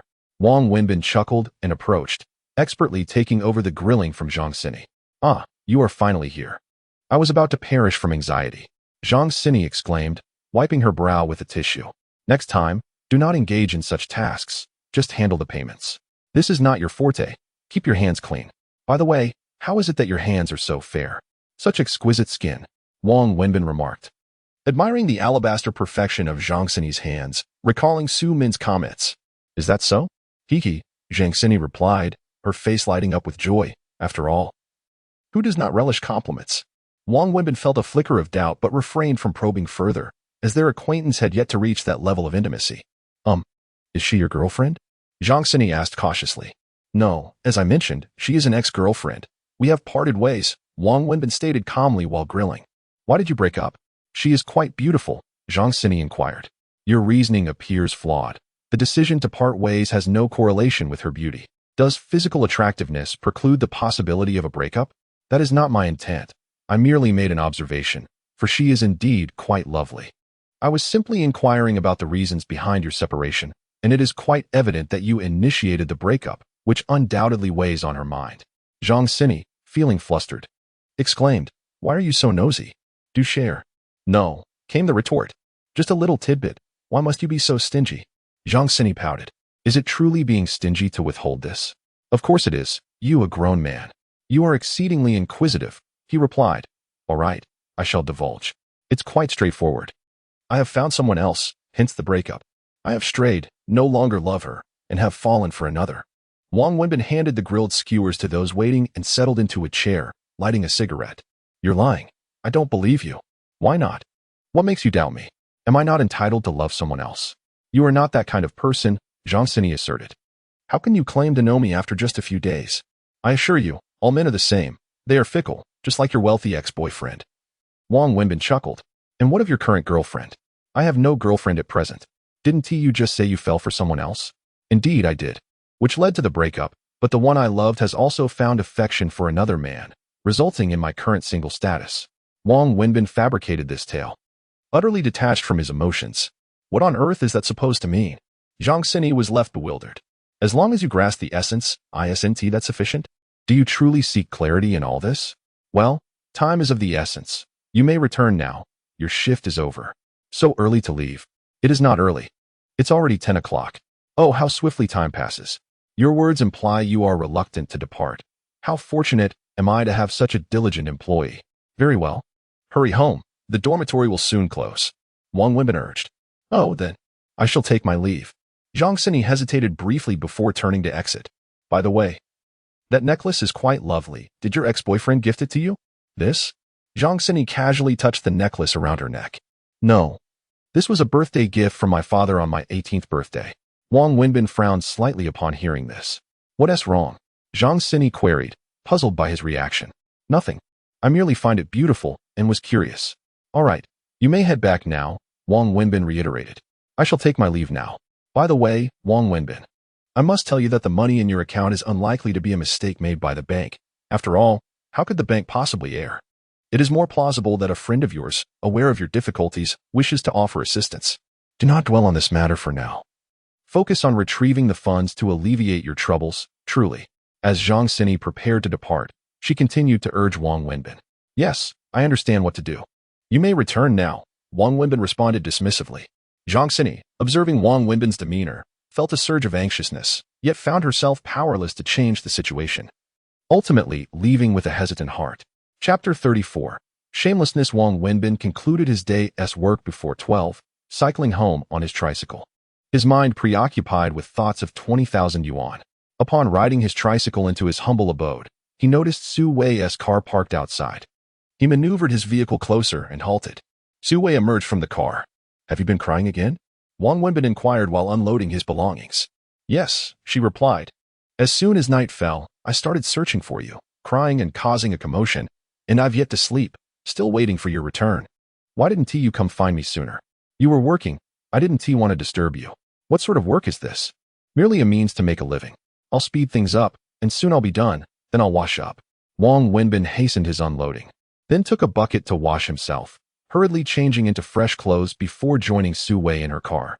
Wang Wenbin, why don't you come work at my company tomorrow? Su Wei suggested as she drove, her heart aching at the sight of his meager and arduous existence. What? Is your company in need of a barbecue cook? Wang Wenbin chuckled. I'm serious. I'm not joking. I'm not jesting either. I lack skills. I didn't even graduate from university. What could I possibly do at your company? Aside from barbecuing, I'm utterly useless. Wang Wenbin leaned against the car seat. You can learn. Even if you can't do anything else, you could be a driver. You mentioned you have a driver's license. Why not be my chauffeur? I can offer you 15,000 a month, which is far easier than selling barbecued food. Upon hearing this, Wang Wenbin chuckled softly, remaining silent. What's wrong? Are you unwilling? It's not that I'm unwilling. It's that I'm afraid. I know your intentions are good. You see how hard I toil selling barbecued food and wish to assist me. If you needed a driver, you would have hired one long ago. It's clear you're merely offering me money. No one's money comes easily, including yours. Although you earn more, it is still hard-earned. How could I squander your money? I appreciate your kindness, but if I accept, it would be incredibly shameless of me, Wang Wenbin said with a smile. Your logic is rather peculiar. I'm offering you a position because I genuinely need a driver. Selling barbecued food is arduous, dirty, and perhaps not highly regarded. Yet earning a living through one's own skills brings me peace of mind. I can sleep soundly at night. However, if I were to waste your money, I would likely find it difficult to rest. Plagued by a guilty conscience, Wang Wenbin concluded with another smile before adding, moreover, It's not as hard as you think. I've grown accustomed to it, and it's quite satisfactory. Do as you wish. If you change your mind, let me know.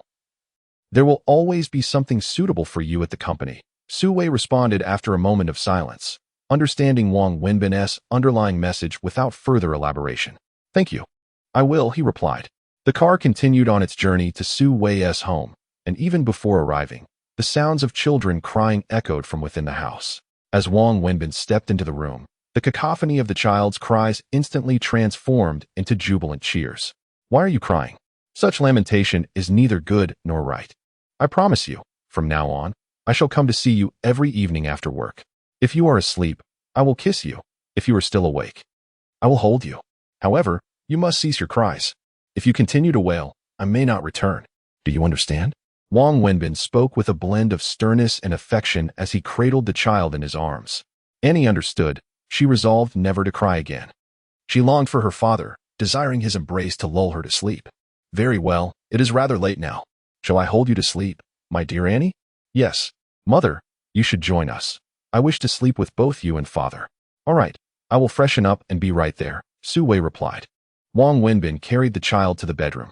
Having experienced this once before, he felt more at ease, the initial awkwardness having dissipated. Father, tell me a story, the tale of Snow White and the Seven Dwarfs. Annie lay on the bed, handing Wang Wenbin a fairy tale book. Without hesitation, he removed his coat, settled onto the bed, and began narrating. In a faraway kingdom, there lived a king and a queen. The little girl nestled comfortably on Wang Wenbin's belly, quietly absorbing the story. When Su Wei emerged from the bathroom, she was taken aback to find their daughter peacefully asleep on Wang Wenbin's stomach, while he remained blissfully unaware, engrossed in his storytelling. She is asleep, Su Wei whispered as she approached Wang Wenbin, then gently lifted their daughter from his belly and tucked her into the covers. Ah, so soon? She used to go to bed promptly at 9. And now she has waited up for you, crying and fussing all this time. She must be exhausted. Indeed, but we cannot continue like this, Wang Wenbin mused. She has grown accustomed to it. Her behavior stems from worry that you may not return, and this is her way of waiting for you. Gazing at the slumbering child, Wang Wenbin felt a heavy heart, contemplating her illness and the impending separation from this world. Both the child and the woman beside him were so pitifully vulnerable. I should take my leave now. He rose, donned his coat, and began to exit. It's quite late, Su Wei remarked, a hint of embarrassment in her tone. It is still early for me. This is my usual routine, he replied, cautiously stepping out of Su Wei's bedroom. Wait a moment. Su Wei followed him out and closed the bedroom door. Why don't you just stay here for the night? It's too late to leave, she suggested. That might not be quite appropriate, Wang Wenbin stammered, momentarily taken aback. Do not misconstrue my intentions. There are indeed vacant rooms at home. Su Wei was acutely aware of Wang Wenbin's thoughts, and even she felt a flush of embarrassment. Wang Wenbin, feeling somewhat awkward, acknowledged that his thoughts had indeed strayed. Well, I suppose I shall return home now. It is still early, and I can easily take a cab. I truly feel quite embarrassed to trouble you to come over at such a late hour every night. Allow me to accompany you back. Su Wei felt a profound sense of guilt. As long as the child is happy, it matters not. I shall take my leave now. Farewell. Wang Wenbin smiled gently and then turned to exit. Chapter 35. A lifetime of regret as Wang Wenbin reached the threshold. The sound of a child wailing in the bedroom pierced the air once more. Why is the child crying again? Su Wei furrowed her brow and turned towards the bedroom. Wang Wenbin stood at the door, a wry smile on his lips, before he too turned and made his way back inside. Daddy, don't go, don't go. The child pleaded. Daddy didn't leave. Daddy is just outside using the restroom, he reassured her. Wang Wenbin approached. Daddy won't leave you, Annie. Daddy, don't go. She cried again. Daddy, hold Annie while she sleeps. All right. Daddy will hold you while you sleep, he replied.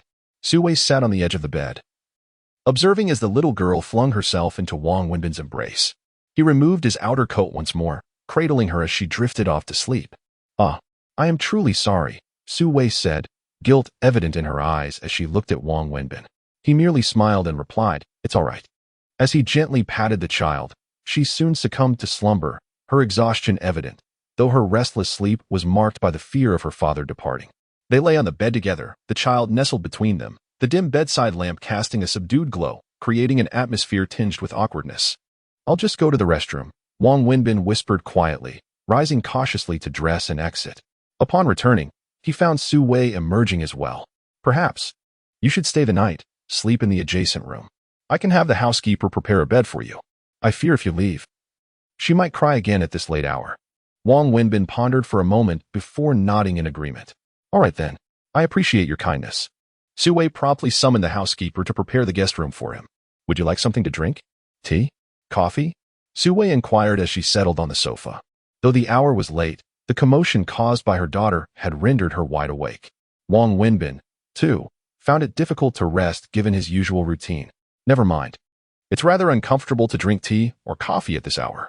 You're not a local from Shanghai, are you? Su Wei asked. No, not really. A local wouldn't be in a situation as dire as mine, he replied. You must have been in Shanghai for many years. You seem quite familiar with the city. Indeed, I arrived in Shanghai at 18. This year, I am 26. I have spent 8 years here. You came to Shanghai at 18? Su Wei exclaimed, genuinely surprised. You came here for college and have remained ever since? Yes, I came here for university and have stayed. You're a university student? Su Wei's astonishment was palpable. Why? Do I not look like one? Wang Wenbin had grown accustomed to the surprise that accompanied this revelation. It was a common reaction whenever anyone learned he had once been a university student. No, it's just that. How could a university student choose to sell barbecue? Well, you heard correctly. I was indeed a university student, but I am not a graduate. That sounds rather peculiar. She remarked. Due to my expulsion from university before graduation, I cannot truly be considered a college student. Su Wei inquired about the reasons behind this. I found myself in trouble, resulting in my expulsion. 2 months prior to graduation, a professor harassed a female student. Displeased with this, I confronted the professor and ended up assaulting him, which landed him in the hospital. Consequently, I was apprehended by the police and detained for 2 weeks, during which I compensated for the medical expenses. Upon my release, the university expelled me. Su Wei furrowed her brow and asked, why didn't the girl report the professor? There are 2 reasons, I explained. Firstly, it was merely sexual harassment, subtle touches and ambiguous threats. Professors are astute individuals. They rarely leave evidence behind, making it nearly impossible to file a complaint. Secondly, the young woman valued her reputation. If she pursued legal action, it would tarnish her name for life. Reflecting on those events felt akin to sipping a vintage, potent liquor. Su Wei listened intently and then queried, was that girl the one who sought you out that night? Wang Wenbin looked at Su Wei in surprise, choosing not to answer her question, and remarked, those are merely old stories. It's best not to dwell on them. Do you intend to sell barbecue for the rest of your life? Do you not harbor any other aspirations? Su Wei pressed. Aspirations? Who does not have them? I replied. In my view, aspirations are akin to ecstasy. They provide a fleeting euphoria, but once the effect wears off, life resumes its course. Moreover, long-term indulgence can be detrimental to one's health. Hence, aspirations become trivial in the face of reality. I have long surpassed the age of contemplating dreams. For now, I merely strive to survive, earn money, and settle my debts. I uncomfortably lit a cigarette. I have already stated that you need not repay me for that ring. I discarded your belongings. I should compensate you. It is a matter of principle. Besides, excessive debt does not weigh me down. And I am not particularly concerned about your few tens of thousands. Do you owe a significant amount? Su Wei asked, her surprise evident once more. To you, it may not seem much, but to me, it is considerable. Speaking of which, Su Wei, I would like to ask you for a favor. As I broached the subject, I hesitated, reluctant to ask, yet I found no alternative but to muster the courage to speak to Su Wei. What is it? She inquired. Could you lend me 20,000? I really shouldn't be asking this, but as I struggled to articulate my thoughts, Su Wei stood and walked into the room. Moments later, she emerged, holding 2 bundles of 100 yuan bills, which she offered to me. How fortuitous. I have just received a payment in cash, and I haven't had the chance to deposit it at the bank. Here, take it. Is this amount sufficient? If not, I can retrieve more. That's more than enough. Thank you so much. Wang Wenbin was somewhat taken aback. He truly did not anticipate that Su Wei would lend him money without the slightest hesitation. Their acquaintance was brief, having only lasted a little over a week, and it had initially been marked by conflict and discord. I will certainly repay you the 20,000, along with the ring worth over 80,000, as soon as possible. However, even if I wish to expedite the repayment, it may not be swift, as my monthly earnings are rather modest. Nonetheless, I assure you I will repay you. Wang Wenbin expressed gratefully as he stood up. You can be rather stubborn at times. Do as you wish. You have assisted me immensely, and I find myself unable to offer much in return, except for financial support. Therefore, if you encounter any difficulties in the future, do not hesitate to approach me, Su Wei remarked, then resumed her seat, addressing Wang Wenbin. However, I must advise you, Wang Wenbin, you are still young. Merely 26 years of age. Initially, I misunderstood you due to my lack of familiarity, but through our interactions over this period, I have discerned that you are a person of remarkable integrity, possessing a strong sense of responsibility and accountability. I believe that selling barbecue could hinder your potential for a fulfilling life. Chapter 36. A surprise. I harbor no disdain for those who sell barbecue delicacies. However, one cannot overlook the inherent inequities in societal divisions of labor. Clearly, a career in barbecue selling is not particularly distinguished. This observation holds true not only in the present but also casts a long shadow into the future. Surely, one cannot devote their entire life to such a trade. You are still youthful and ought to contemplate a more expansive career trajectory. Moreover, you are a university student. Albeit without a diploma, you have received a higher education. For your own sake, I believe it would be prudent for you to explore new opportunities. Although my company is modest in size, it offers a platform where your talents can be cultivated. In this society, lacking formal qualifications makes it exceedingly challenging to secure a commendable position. You might consider starting with my company once you gain some experience. Transitioning to other firms will undoubtedly yield greater rewards. Please ponder this carefully. Su Wei spoke to Wang Wenbin with the authority of a mentor or a leader, exuding a palpable aura of confidence. Wang Wenbin nodded with a smile, responding, "All right, I will give it serious thought."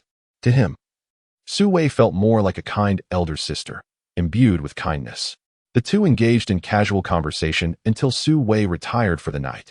Meanwhile, the child seemed to possess an uncanny awareness that Wang Wenbin had not departed, sleeping soundly without further disturbance. Wang Wenbin found himself in the guest room of Su Wei's home, an unfamiliar environment that brought with it a sense of discomfort. He lay in bed, tossing and turning for an extended period, contemplating myriad thoughts, before finally succumbing to a drowsy slumber. The following day, after enjoying breakfast at Su Wei's residence, Wang Wenbin stepped out alongside her. It was Saturday, and Su Wei was not scheduled to work. She intended to escort him home. Wang Wenbin, however, politely declined, opting instead to take the bus independently. He made his way directly to the bank, but as it was Saturday, many establishments were closed. After a considerable search, he located a bank that was open. Presenting 20,000 yuan, he transferred the sum to a friend, adding an extra 500 as a wedding gift. Regardless of the authenticity of the friend's marriage, Wang Wenbin felt a deep sense of gratitude for the support rendered, as the gesture of lending him money was profoundly touching. Just as he exited the bank, a thought struck him, prompting him to return. He handed his bank card and identification to the bank staff, inquiring about the details of the 20,000 yuan in his account. No sooner had he left the bank than he received a call from Lu Jiahao. "Hello, Rat. What's the matter? It's certainly good news. Come over for a meal. Let us enjoy some drinks at noon. Why the sudden enthusiasm? Is something amiss?" "I can't shake this peculiar feeling," Wang Wenbin chuckled. "Binzi, can you speak with a little conscience?" It was actually Miyazaki who had taken the phone and chimed in. "Come over. I have a surprise for you," she continued. "A surprise? What kind of surprise?" "You'll find out when you arrive. There is no need for so much chatter. Hurry, I've prepared a feast for lunch." With that, Miyazaki hung up the phone. Wang Wenbin chuckled, glancing at the time. Indeed, it was getting late after all his morning endeavors at the bank. Wang Wenbin took a bus, transferring twice and spending an hour to finally arrive at Lu Jiahao's residence. The vastness of the city made it inevitable. With keys in hand, Wang Wenbin unlocked the door to Lu Jiahao's home. Upon entering, he found Miyazaki bustling in the kitchen, while Lu Jiahao sat at the table, setting out bowls and chopsticks, preparing for a meal. "Ah, what a feast today. Red wine is already on the table, and look at all these dishes: ribs, fish, and even hairy crabs. What a splendid occasion. Did you get a promotion, or is Ziki pregnant?" Wang Wenbin exclaimed with a grin, observing the scene from the doorway between the kitchen and dining area. "Just stop talking. I'm not pregnant, and he hasn't been promoted. If it were a choice between his promotion and my pregnancy, I would choose the latter," Miyazaki retorted, a hint of disbelief in her tone. "Isn't that a peculiar statement?" "There's no correlation between the two," Lu Jiahao murmured quietly to Wang Wenbin, who was still reveling in the moment. "Come on, Ziki. Don't be ungrateful. You think Lu Jiahao is unsuccessful? If you married someone like me, you'd be contemplating jumping off a building. So, all things considered, one should be content with what they have," Wang Wenbin jested. Are you trying to flatter me? Lu Jiahao kicked Wang Wenbin playfully, scolding him. You're the one who seems oblivious to your good fortune. It appears that you are the one unaware of your blessings, Su Min. Wang Wenbin began, but was interrupted by Niaziki. Enough. This is about the two of you. Don't drag me into your banter. You promised me a surprise. Where is it? Is the surprise the hairy crab? He interjected, noticing the mention of Su Min's name. You'll find out soon enough. Niaziki replied with a mysterious smile as she continued cooking. Just then, a knock echoed through the room. Look, the surprise is here. Minzi, go answer the door. She urged. Who could it be? A surprise? Wang Wenbin laughed, assuming it was one of Niaziki's friends or colleagues. He opened the door without a second thought, only to be met with Su Min standing at the threshold. The two stood face to face, and although Wang Wenbin had seen Su Min twice in recent days, he had never observed her so closely. Over the course of 3 years, her beauty remained unchanged, yet it carried an added air of maturity and confidence. The unexpected encounter struck Wang Wenbin like a thunderbolt. Upon seeing Su Min, he furrowed his brow deeply, suddenly realizing that the surprise Niaziki had alluded to was indeed her presence, and that her invitation for dinner was nothing short of a well-orchestrated scheme. Wenbin. Su Min entered, gazing intently at him, clearly aware of his presence. Wang Wenbin, still frowning, chose to ignore her and stepped aside. Some matters need not be questioned. It was evident that today's events were entirely orchestrated by Niaziki's good intentions. Su Min, you have finally arrived. Why did you come at such a late hour? It's almost time for dinner. Niaziki, having completed the last dish, brought it to the table. This morning, while out shopping, I went to the supermarket and realized I had forgotten to purchase many essential items. Su Min spoke while glancing at Wang Wenbin. Wang Wenbin lit a cigarette and walked towards the balcony, turning his back, deliberately avoiding both Su Min and Niaziki's gaze. Binzi, Niaziki called out. Wang Wenbin turned his head and asked, What? Su Min is here, Niaziki pointed out. So what if she is? I can see her. She has quite the presence. Wang Wenbin replied irritably. What kind of attitude is that? Why are you leaving? Can't you stay and chat with Su Min for a while? You two haven't seen each other in so many years. Surely you have much to discuss, Niaziki remarked, batting her eyelashes at Wang Wenbin. Chapter 37. Intentionally provoking me? No. Everything that needed to be said was already said 3 years ago, Wang Wenbin replied coldly. Upon hearing this, Su Min's expression darkened considerably. I truly don't know how to address you. Enough of this. Let's eat. The meal is ready. Come over and eat. Niaziki said irritably to Wang Wenbin. Wang Wenbin extinguished his cigarette in the nearby ashtray and sat down at the dining table, unceremoniously picking up his chopsticks to begin eating. Binzi, do you have no sense of gentlemanly decorum? Su Min hasn't even started eating yet, and you're already digging in. Niaziki scolded him sharply. The chopsticks are there. No one is stopping her from eating, Wang Wenbin replied nonchalantly. Binzi, you're doing this on purpose, aren't you? Niaziki, noticing Su Min's sorrowful expression, felt a surge of anger towards Wang Wenbin. Forget it, Ziki, you know his temperament, Su Min interjected, attempting to calm her friend. Go fetch some wine. It's Su Min's first visit to our home, and it's also the first time the 4 of us have gathered since her return. We ought to have a drink to welcome her, Niaziki suggested, nudging Lu Jiahao. Oh, right, I almost forgot. I'll go get it. Lu Jiahao said as he stood up to retrieve the wine. He set the glasses and, when he opened the red wine to pour for Wang Wenbin, Wang Wenbin remarked while still eating, I don't drink. You don't drink? Binzi, you must be joking. Aren't you the one who enjoys drinking the most? Niaziki questioned. Bewildered. Not in the mood today, Wang Wenbin replied indifferently. At this, Su Min's eyes turned red, clearly indicating that Wang Wenbin was intentionally acting this way to provoke her. Wang Wenbin, when will you stop? Why do you behave like this? Niaziki exploded. What is wrong with me? You all can drink as you please. I'm not stopping you. Typically, when I drink with the rat, you scold us daily, and now that I choose not to drink, you criticize me again. Why is it so difficult to please everyone? What do you want from me? Wang Wenbin retorted. Are you intentionally trying to embarrass Su Min? Or is it me you wish to humiliate? Niaziki, known for her fiery temper, shot back. You're doing this on purpose. I'm embarrassing myself. Wang Wenbin said flatly. All right, Ziki, let it go. Don't let him get to you. He harbors resentment towards me, so let him vent, Su Min urged, pushing Niaziki gently. I understand that what happened years ago was your fault, but so many years have passed. You should have let it go by now, right? Moreover, what's wrong with a grown man lowering his pride for his woman? What's wrong with being a bit more forgiving? Why is he so petty? Niaziki scolded once more. His woman? Who? Ziki, you must be joking. I'm just an old bachelor. I was married once, but on my wedding day. There was no bride. I got married to myself. Where would I find a woman? Please don't speak carelessly. Wang Wenbin continued eating as he responded. You. Wang Wenbin, are you here today just to upset me? Niaziki was beside herself with frustration. I have no intention of upsetting you. You may carry on with your activities, whether it be welcoming, feasting, or drinking. I shall not intrude. I am merely hungry and wish to eat my meal. If that is permissible. Wang Wenbin expressed his frustration. If anyone should be upset, it ought to be Niaziki, who knows well that he does not wish to encounter Su Min, yet still insists on orchestrating this encounter. Is it truly amusing? You seem intent on provoking me. Truly a hopeless case. Even my attempts to assist you have been futile. We shall drink amongst ourselves, Niaziki declared, her irritation directed towards Wang Wenbin. Over the years, Niaziki has genuinely worried for Wang Wenbin. She is well aware of the past between him and Su Min and shares in the anger over Su Min's departure. Feeling indignant on Wang Wenbin's behalf. With Su Min gone, Wang Wenbin has lived in solitude. Despite her efforts to introduce him to various young women over the past 2 years, he has shown no interest, often sabotaging encounters deliberately.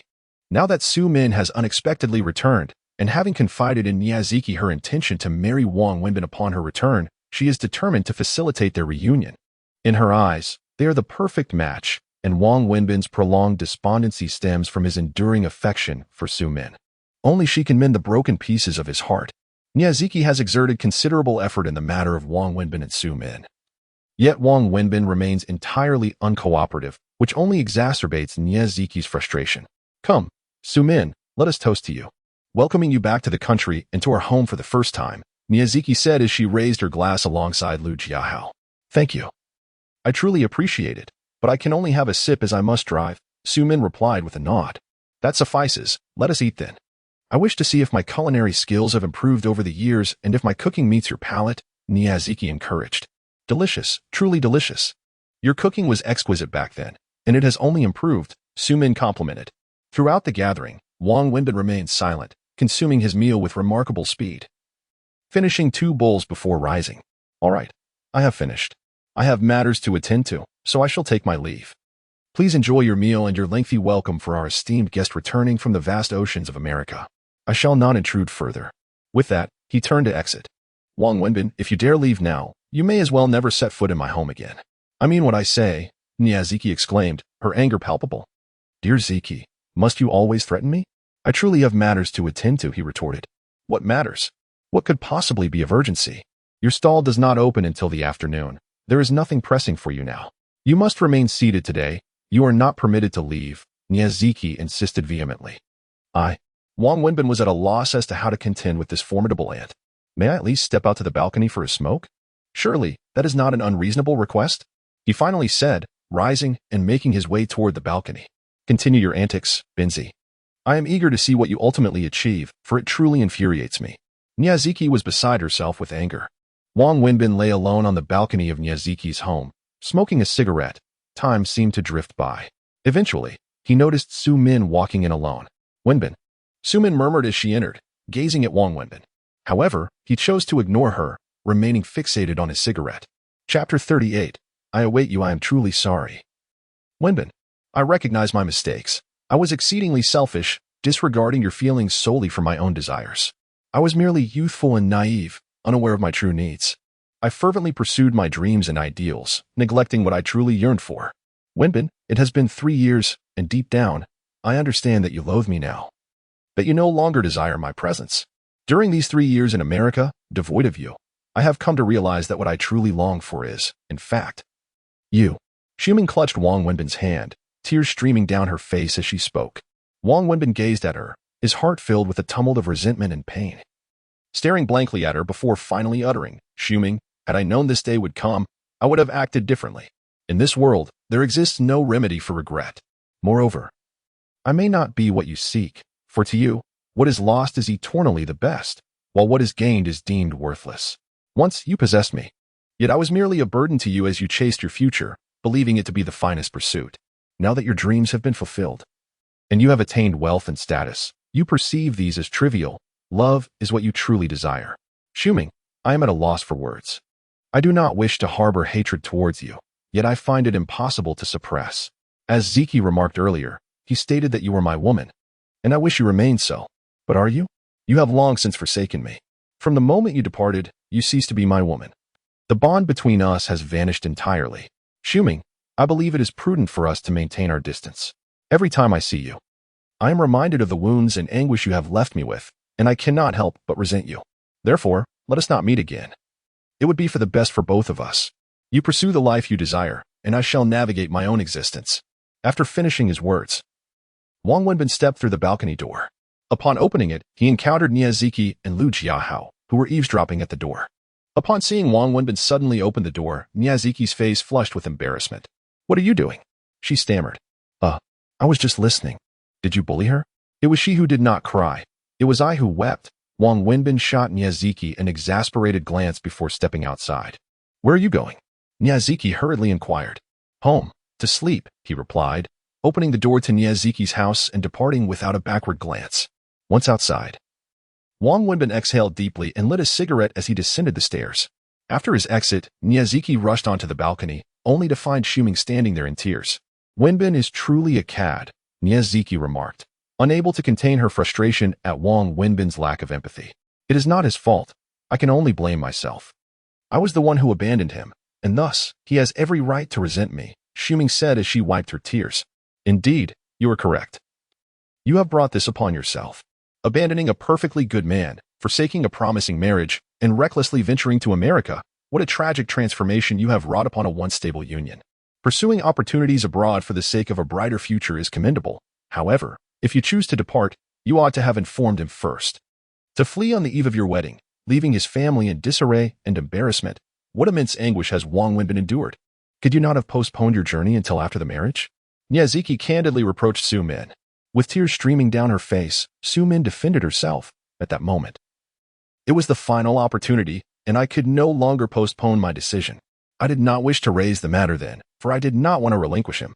Niaziki waved her hand in exasperation. Let us not dwell on this any longer. It is all in the past now, devoid of significance. Now, about Wang Wenbin, he truly is like a stubborn stone in a latrine, foul and unyielding. He clearly cannot let you go. I have told you this before. Your departure has deeply affected him. Just look at him now, lacking everything. He was once such a fine young man, and now? His existence is miserable. It seems he is merely tormenting himself. To be frank, I initially harbored resentment towards you. I could not bear to see him suffer like this. I hope to find a woman to help him regain his spirit. I have introduced him to several respectable young ladies. I would not present him with anyone less than commendable. Niaziki continued her lament. And what was the outcome? He simply stood them up. Sometimes, I have had to pressure him into meeting them, yet he would engage in nothing but stubborn antics, hardly glancing at the young women. Why does he behave this way? It is evident that he cannot forget you. He still harbors feelings for you. Even if there is resentment, it stems from a place of deep affection. Niaziki took a seat beside Su Min. I know. I love him too. After so many years together, it is not something one can simply cast aside or forget. I truly regret my choices. If given the option now, I would forsake everything, just to be with him. Su Min replied, nodding solemnly. How much better it would have been if you had thought this through earlier. What will you do now? Seeing you both in this state makes my heart ache, Niaziki sighed. I will stand by him. I will wait until he calms down, Su Min declared resolutely. Her unwavering determination evident. She had always been tenacious, and her resolve to pursue her goals was unshakable. Otherwise, she would not have been so willing to forsake her marriage for the sake of going to America. This time, she was confident she could win back Wang Wenbin's heart. Where is he? Su Min inquired of Niaziki. He has already left, came the reply. Su Min paused momentarily, then sprang to her feet and rushed out. What are you doing? Niaziki called after her. I'm going to find him, Su Min replied, dashing away. Meanwhile, Wang Wenbin descended the elevator. A vague discomfort gnawing at his heart, as though something was lodged within, obstructing his emotions. He lit a cigarette, drawing in the smoke as he ambled outside. Stepping out of the residential community, I stood beside the bus stop, waiting for the bus while my mind drifted through a myriad of chaotic memories. Lost in thought, I suddenly noticed a sleek Mercedes-Benz pull up beside me. Unfamiliar with the driver, I paid it no mind. However, the car honked several times. And upon seeing that I still remained unresponsive, the window rolled down, revealing Su Min's voice. Wenbin, get in. I'll take you home. Chapter 39. Forgetting love, Wang Wenbin looked down and realized it was Su Min driving, and the car was new. Thank you. But I cannot bring myself to ride such a fine vehicle. The bus suits me just fine, he replied nonchalantly after a fleeting glance.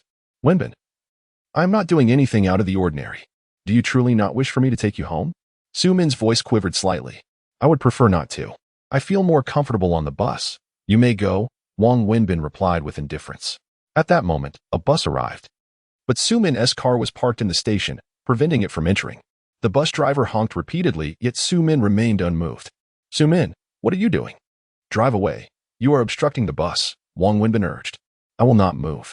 If you do not get in, I will stay right here, Su Min declared stubbornly. Are you out of your mind? If you wish to block the road, go ahead. It's not my car, and when the traffic police arrive to issue fines. It won't be my points or my money at stake, Wang Wenbin retorted, exasperated. He understood Su Min well. She was resolute in her actions, unwavering until she achieved her aim. Wang Wenbin chose to ignore her and stood waiting for the bus. However, 2 more buses arrived, all caught in the snarl and unable to reach the station. The passengers waiting nearby and the honking from the buses grew increasingly frantic. Wang Wenbin began to lose his composure, casting glances at Su Min, who seemed oblivious, sitting in her car and watching him. Su Min, are you out of your mind? Just drive away. You're blocking everything. Wang Wenbin shouted at her through the window. I won't budge. If you don't come in, then I stay put. Su Min insisted. Are you insane? Wang Wenbin clenched his teeth in frustration, yet as the traffic continued to pile up, he reluctantly opened the door and climbed into the car. Drive off quickly, he commanded as he settled in. Seeing Wang Wenbin inside, Su Min smiled and began to drive forward. Are you seriously unwell? What on earth do you intend to do? Wang Wenbin glared at her in anger. I merely wish to take you home. Can I not ride the bus myself? Do I truly require your assistance? Does your car run on air or something? Wang Wenbin's frustration boiled over as he continued. Are you merely attempting to flaunt your luxury car before me? Do you wish to demonstrate how successful and affluent you are now? No, I assure you, that is not my intention at all, Wenbin. You've misunderstood me. Su Min hurried to clarify. Enough with the futile discussions. If you wish to drive me, then so be it, Wang Wenbin replied, still brimming with ire. As they drove, Su Min abruptly steered the car towards a nearby parking lot. What are you doing? I will accompany you back on the bus, Su Min stated. Are you truly out of your mind? Have you become foolish from your time in America? Why take the bus when you have a car? If you believe I'm trying to show off my car, then I simply want to ride in it. I will join you on the bus. I will squeeze in with you. Su Min spoke with reddened eyes, her heart genuinely burdened with grievance. Observing her plight, Wang Wenbin's anger dissipated entirely, replaced by a pang of guilt for his earlier harsh words. Wenbin, I have told you, as long as you can forgive me, I am willing to forsake everything, my allocated house and car from the company, even my position. If you wish, I would gladly return to your small hometown to live out my days, without a second thought. Su Min continued, yes, I was wrong in the past. But my choices were made in youth, without sufficient contemplation. My decision was not driven by a desire for material wealth, nor did I abandon you for money.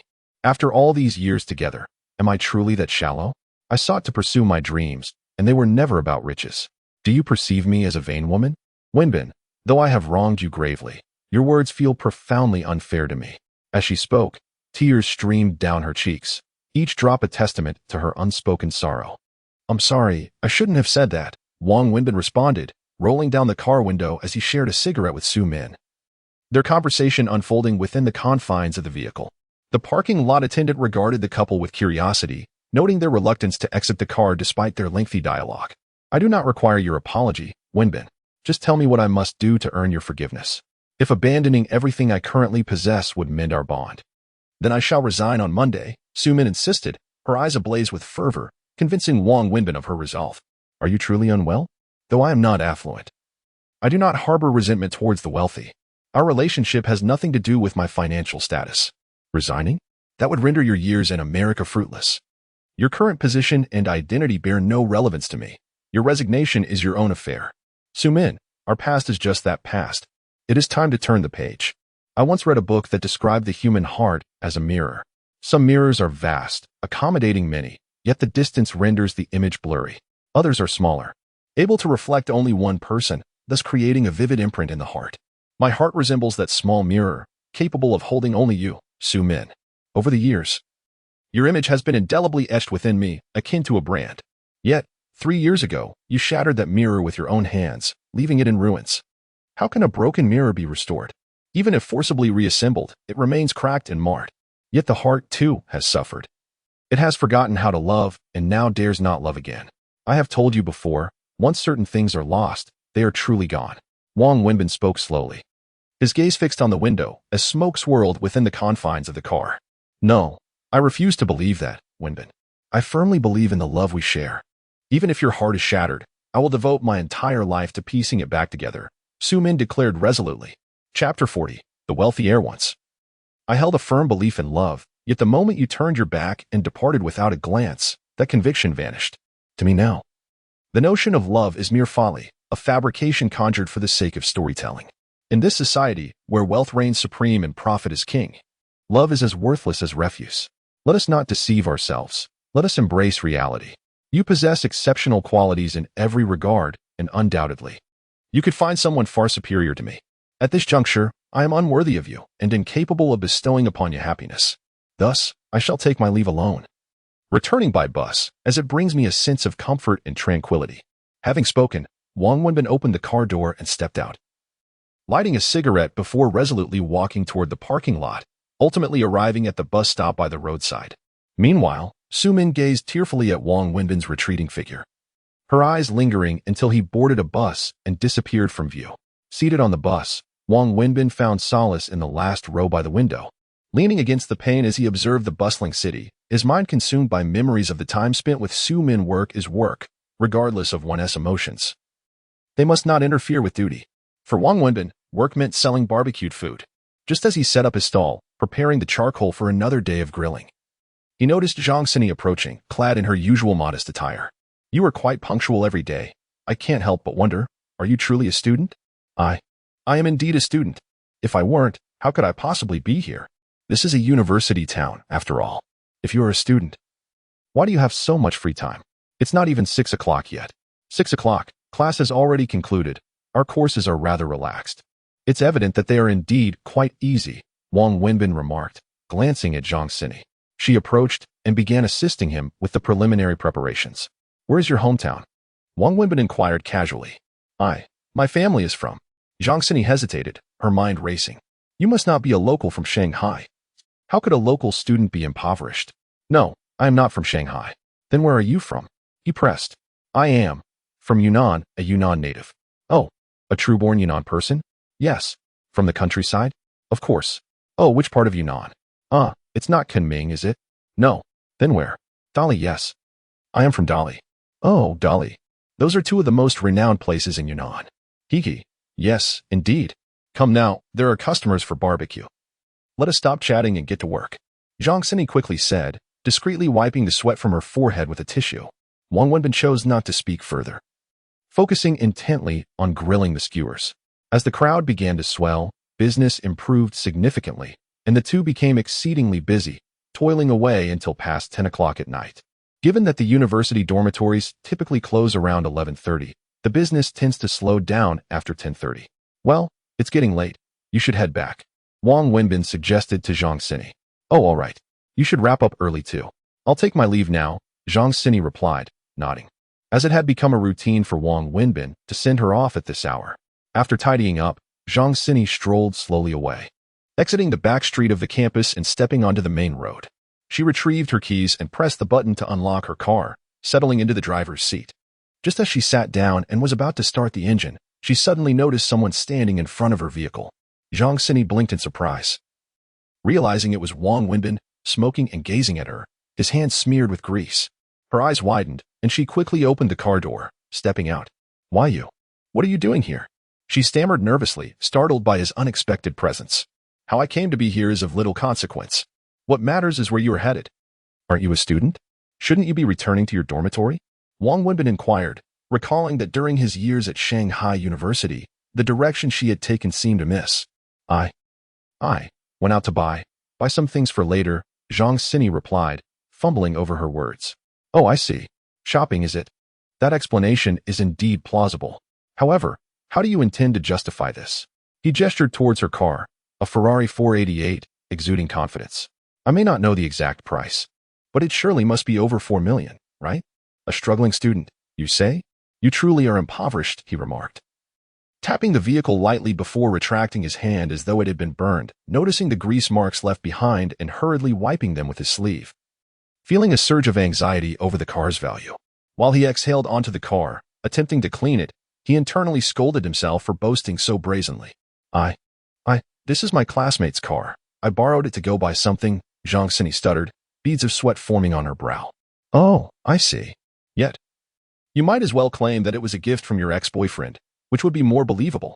After all, he has already lavished you with numerous gifts, such as a Chanel top, LV trousers, Gucci shoes, and Hermes bag, the latest iPhone, and a VIP card for a 5-star hotel. What's one more Ferrari among those? Wang Wenbin inquired with a smile. Indeed, I confess, I have deceived you. All these possessions were gifts from him. Your ex-boyfriend is truly remarkable.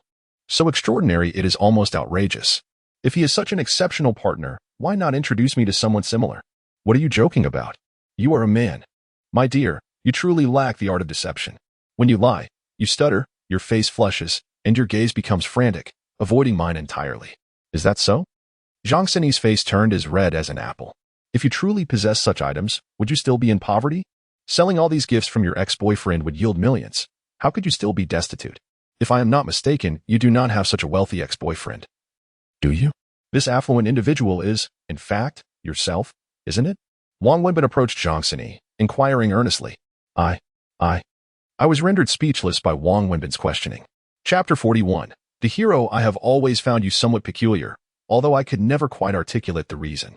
I never pondered deeply on it, like how a destitute college student could possess skin as fair as snow, seemingly untouched by the elements, or why a struggling student would adorn their neck with a necklace worth hundreds of thousands and venture out draped in Chanel perfume. It wasn't until today, when I painstakingly investigated the source of a recent money transfer at the bank, that I discovered the account belonged to one Zhang Sini, and I began to sense something amiss. You can trace that? Zhang Sini exclaimed, stamping her foot in frustration. How could you not find out? You asked me to transfer 2,000 yuan, ostensibly to uncover my bank account details. If you could locate mine, then why couldn't I access yours? I never anticipated you would delve into my affairs, Zhang Sini replied, her face flushed with embarrassment. None of this is trivial, Zhang Sini. I seek but one answer. Why? Wang Wenbin inquired earnestly. What do you mean by why? Why do you wish to approach me? What compels a wealthy scion to associate with someone like me? A mere street vendor of barbecued delicacies? Why, despite your affluence, do you feign the guise of a struggling student? Why, when you possess wealth, would you come to me seeking part-time work? Moreover, why would you, a virtual stranger, extend your hand to assist me and even surreptitiously transfer funds to me? Why? Wang Wenbin articulated a cascade of questions that had long troubled his heart. Zhang Sini stammered, momentarily at a loss for words, her cheeks flushed. After a prolonged silence, she lifted her gaze to Wang Wenbin and said, I apologize. Please, do not be angry. Allow me to explain. No, you misunderstand. I am truly not angry. What reason do I have to be upset? A stunning beauty, a wealthy heiress, going to great lengths to approach me. This is the stuff of dreams for a reclusive man like me. Why would I be displeased? I am merely perplexed. What do you seek from me? My money? My looks? Or perhaps my ancestral barbecue skills? What are you saying? You have misconstrued my intentions. I am fully aware you do not desire anything from me. I possess nothing of worth, which is precisely why I am bewildered. I simply wish to befriend you. Zhang Sini pouted. You wish to befriend me? Yes. You aim to enjoy my barbecued delicacies for free, do you? Is this how the affluent behave? No, I am sincere. I have no ulterior motives. I genuinely wish to be your friend. You must believe me, Zhang Sini insisted, her anxiety palpable as she stamped her foot in agitation. But dear lady, your actions leave me feeling uneasy. You, a wealthy heiress, and I, a mere barbecue vendor, have never crossed paths before.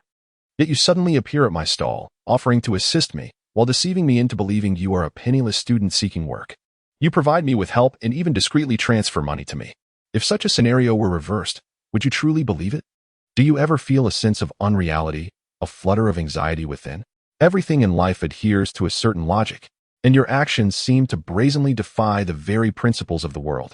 If you do not provide me with an explanation, I fear I shall be unable to sleep tonight. Wang Wenbin discarded his cigarette but, no longer teasing Zhang Sini. I have always held the belief that there is no hatred without cause, nor love without reason. Your inexplicable kindness towards me demands an explanation, otherwise I cannot find peace of mind. Wang Wenbin lit another cigarette. Zhang Sini stood with her head bowed, nervously fiddling with her fingers. After glancing around, she suggested, "Let me take you somewhere. Once we arrive, I will clarify everything. Get in the car." Zhang Sini opened the door and took her seat. "Where are we going?" Wang Wenbin inquired, standing by the window. "You'll know once we get there." "Then I won't go." "Are you afraid I might sell you?" "Who knows? What if you intend to recruit me as a son-in-law? Our family has been male heir for 3 generations. My father would surely kill me." "What kind of nonsense is that?" "Come on, you'll understand once we get there. I'm not a bad person." Zhang Sini was becoming increasingly impatient with Wang Wenbin. "Can't we discuss this here?" "Oh, it's too complicated to explain here. You'll understand once we arrive." Zhang Sini pleaded. All right, I'll go. But I'm all greasy." "I'm greasy too. We can just wash the car." "But your car is so expensive, regardless of its price." "It is merely a car," Zhang Sini asserted. Her reasoning seemed sound, prompting him to acquiesce. "Fine, I shall join you." "Good," Zhang Sini nodded. "You won't make me pay for any damages if I get it dirty, will you?" Wang Wenbin cautiously probed after opening the door. "Why must you be like this?" Zhang Sini pouted, clearly annoyed. After a moment's hesitation, Wang Wenbin finally slid into the sports car, discarding his cigarette beforehand, as he could not afford to sully such a vehicle. Zhang Sini drove along the route back to Wang Wenbin's home, but halfway there, she abruptly turned into an old, dilapidated neighborhood, eventually bringing the car to a halt. "Here we are," she announced, stopping the vehicle and rolling down the window to speak to Wang Wenbin. "This? What are we doing here?" Wang Wenbin queried, bewildered. "Are you familiar with this place?" Zhang Sini asked him. "Somewhat. I pass by here daily, making 2 round trips." Wang Wenbin replied nonchalantly. "Did you know there was a fire here not long ago? Right at this spot, in that collapsed building, it was completely engulfed in flames." "Yes, I saw it on the news," Wang Wenbin replied thoughtfully, exiting the car to light a cigarette, leaning against the vehicle as he indulged in his habit, which had intensified since Su Min left him. During the fire, a man rushed into the inferno, risking his life to rescue a girl. "Are you aware of this incident?" "I remember asking you about it the first time we met," Zhang Sini continued to inquire. Wang Wenbin turned to Zhang Sini, as if he had begun to fathom something. "How did I respond to you back then?" "I remarked that the person who saved me was admirable, to which you countered that he was not extraordinary. Any person would have acted similarly upon witnessing such a situation, deeming him merely an ordinary individual. Subsequently, you shifted the conversation. Why did you inquire about this?" Wang Wenbin continued to press for answers. "Because I am the girl who was rescued," Zhang Sini declared, fixing her gaze intently upon Wang Wenbin. "Ah." Although Wang Wenbin had already formed a slight suspicion, hearing Zhang Sini utter those words rendered him speechless with astonishment, for the coincidence was simply too remarkable. "Are you surprised?" "A bit," Wang Wenbin nodded. "What surprises you?" "I am astonished that you could possibly reside in such a dwelling." Wang Wenbin diverted the topic. "My father is wealthy, yet I do not wish to perpetually exist within the life crafted for me by my parents. I yearn for independence. Thus I have ventured out to work and live on my own. My salary is modest, and the distance to my workplace is not far. So I chose to inhabit this place," Zhang Sini elucidated. "Oh, I see," Wang Wenbin nodded. "That day, I was asleep when I was suddenly awakened by smoke choking me. Upon regaining consciousness, I found myself surrounded by thick smoke and engulfed in flames. I sought to escape, but the fire was too fierce. There was no way out. I felt helpless and terrified, knowing I was facing death. I devised a final plan, rushing to the balcony and shouting for help. But the roar of the flames drowned out my cries. In desperation, I waved my clothing, hoping someone would see me and come to my aid, yet deep down, I understood that I was destined to perish there.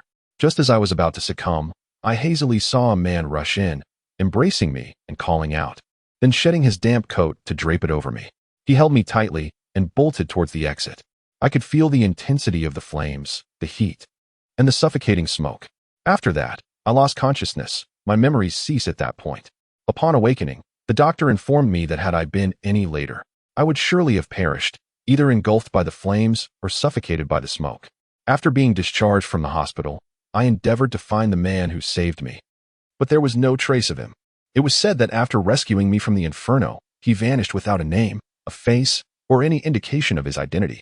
As Zhang Sini recounted her tale, she fixed her gaze firmly upon Wang Wenbin, seeking to discern something from his expression. Yet, Wang Wenbin remained composed, standing there smoking as if he were merely an audience to a narrative entirely unrelated to him. Chapter 42. Farewell, friend in my quest for clarity. I sought the assistance of the police to obtain the surveillance footage from the entrance. The recording distinctly captured the visage of the man who rescued me as he departed, riding a tricycle laden with supplies for grilling. Although the footage did not depict the moment of my rescue, through temporal calculations and my hazy recollections, I am resolute in my belief that this man is indeed my savior. You may be mistaken. He could merely be a passerby, he suggested. At that moment, he was the sole individual to leave at that hour, and I had shared the footage with the medical personnel present, who confirmed that it was he who extricated me from the inferno. Zhang Sini turned to Wang Wenbin once more, inquiring, "Do you now comprehend the situation? How did you manage to find me?" Wang Wenbin extinguished his cigarette, aware that pretense was no longer an option. I scoured every nearby barbecue stall without success until someone informed me that the most popular grilling spots were located on the back street of the university town. I ventured there and eventually located you, marking our first encounter. Ah, I see. I had inquired about this previously, yet you feigned ignorance. Since you chose to act oblivious, I too remained silent. My sole desire was to uncover the true character of the man who saved me. Thus, I deceived you, and for that I apologize. It was not my intention. I admit my role in your rescue, yet anyone in my position would have acted similarly. It is akin to the lessons we learned in childhood about helping the elderly cross the street. It is not as noble as you perceive. If you wish to express your gratitude, a simple thank you suffices. There is no need for repayment. Wang Wenbin chuckled lightly. To you, it may be a trivial matter. But for me, it is a debt of life. Without your intervention, I might have perished in the flames. Was it truly as effortless as you claim? You fully understand that, given the magnitude of the fire, entering could have meant never returning. Not everyone would dare to do so. At least 100 bystanders were present. Yet who among them ventured in? They were merely spectators, Zhang Sini responded earnestly. So, you clandestinely approached me, taking a job at my stall to assist me from the shadows. What are your intentions now? Do you wish to offer yourself in gratitude?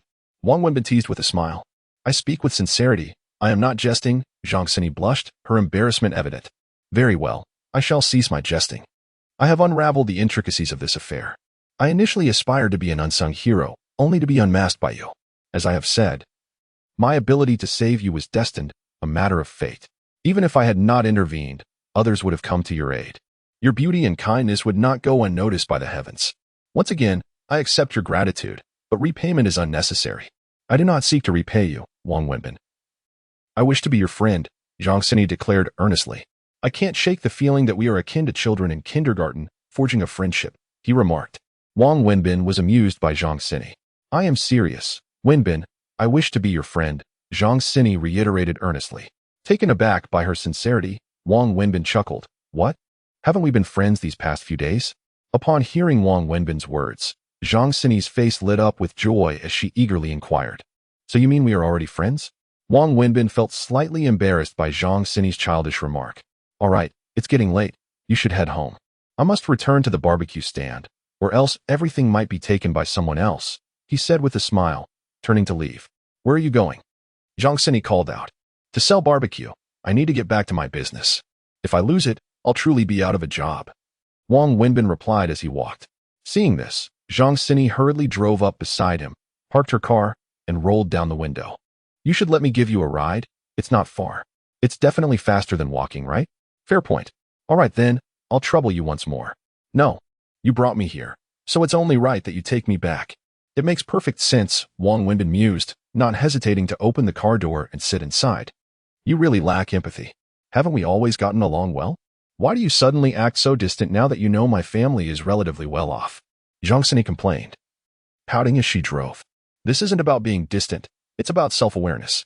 We got along well before because I viewed you as a struggling student in need of my assistance. Now that I realize that that's not the case, and you, in fact, wish to help me, how should I respond?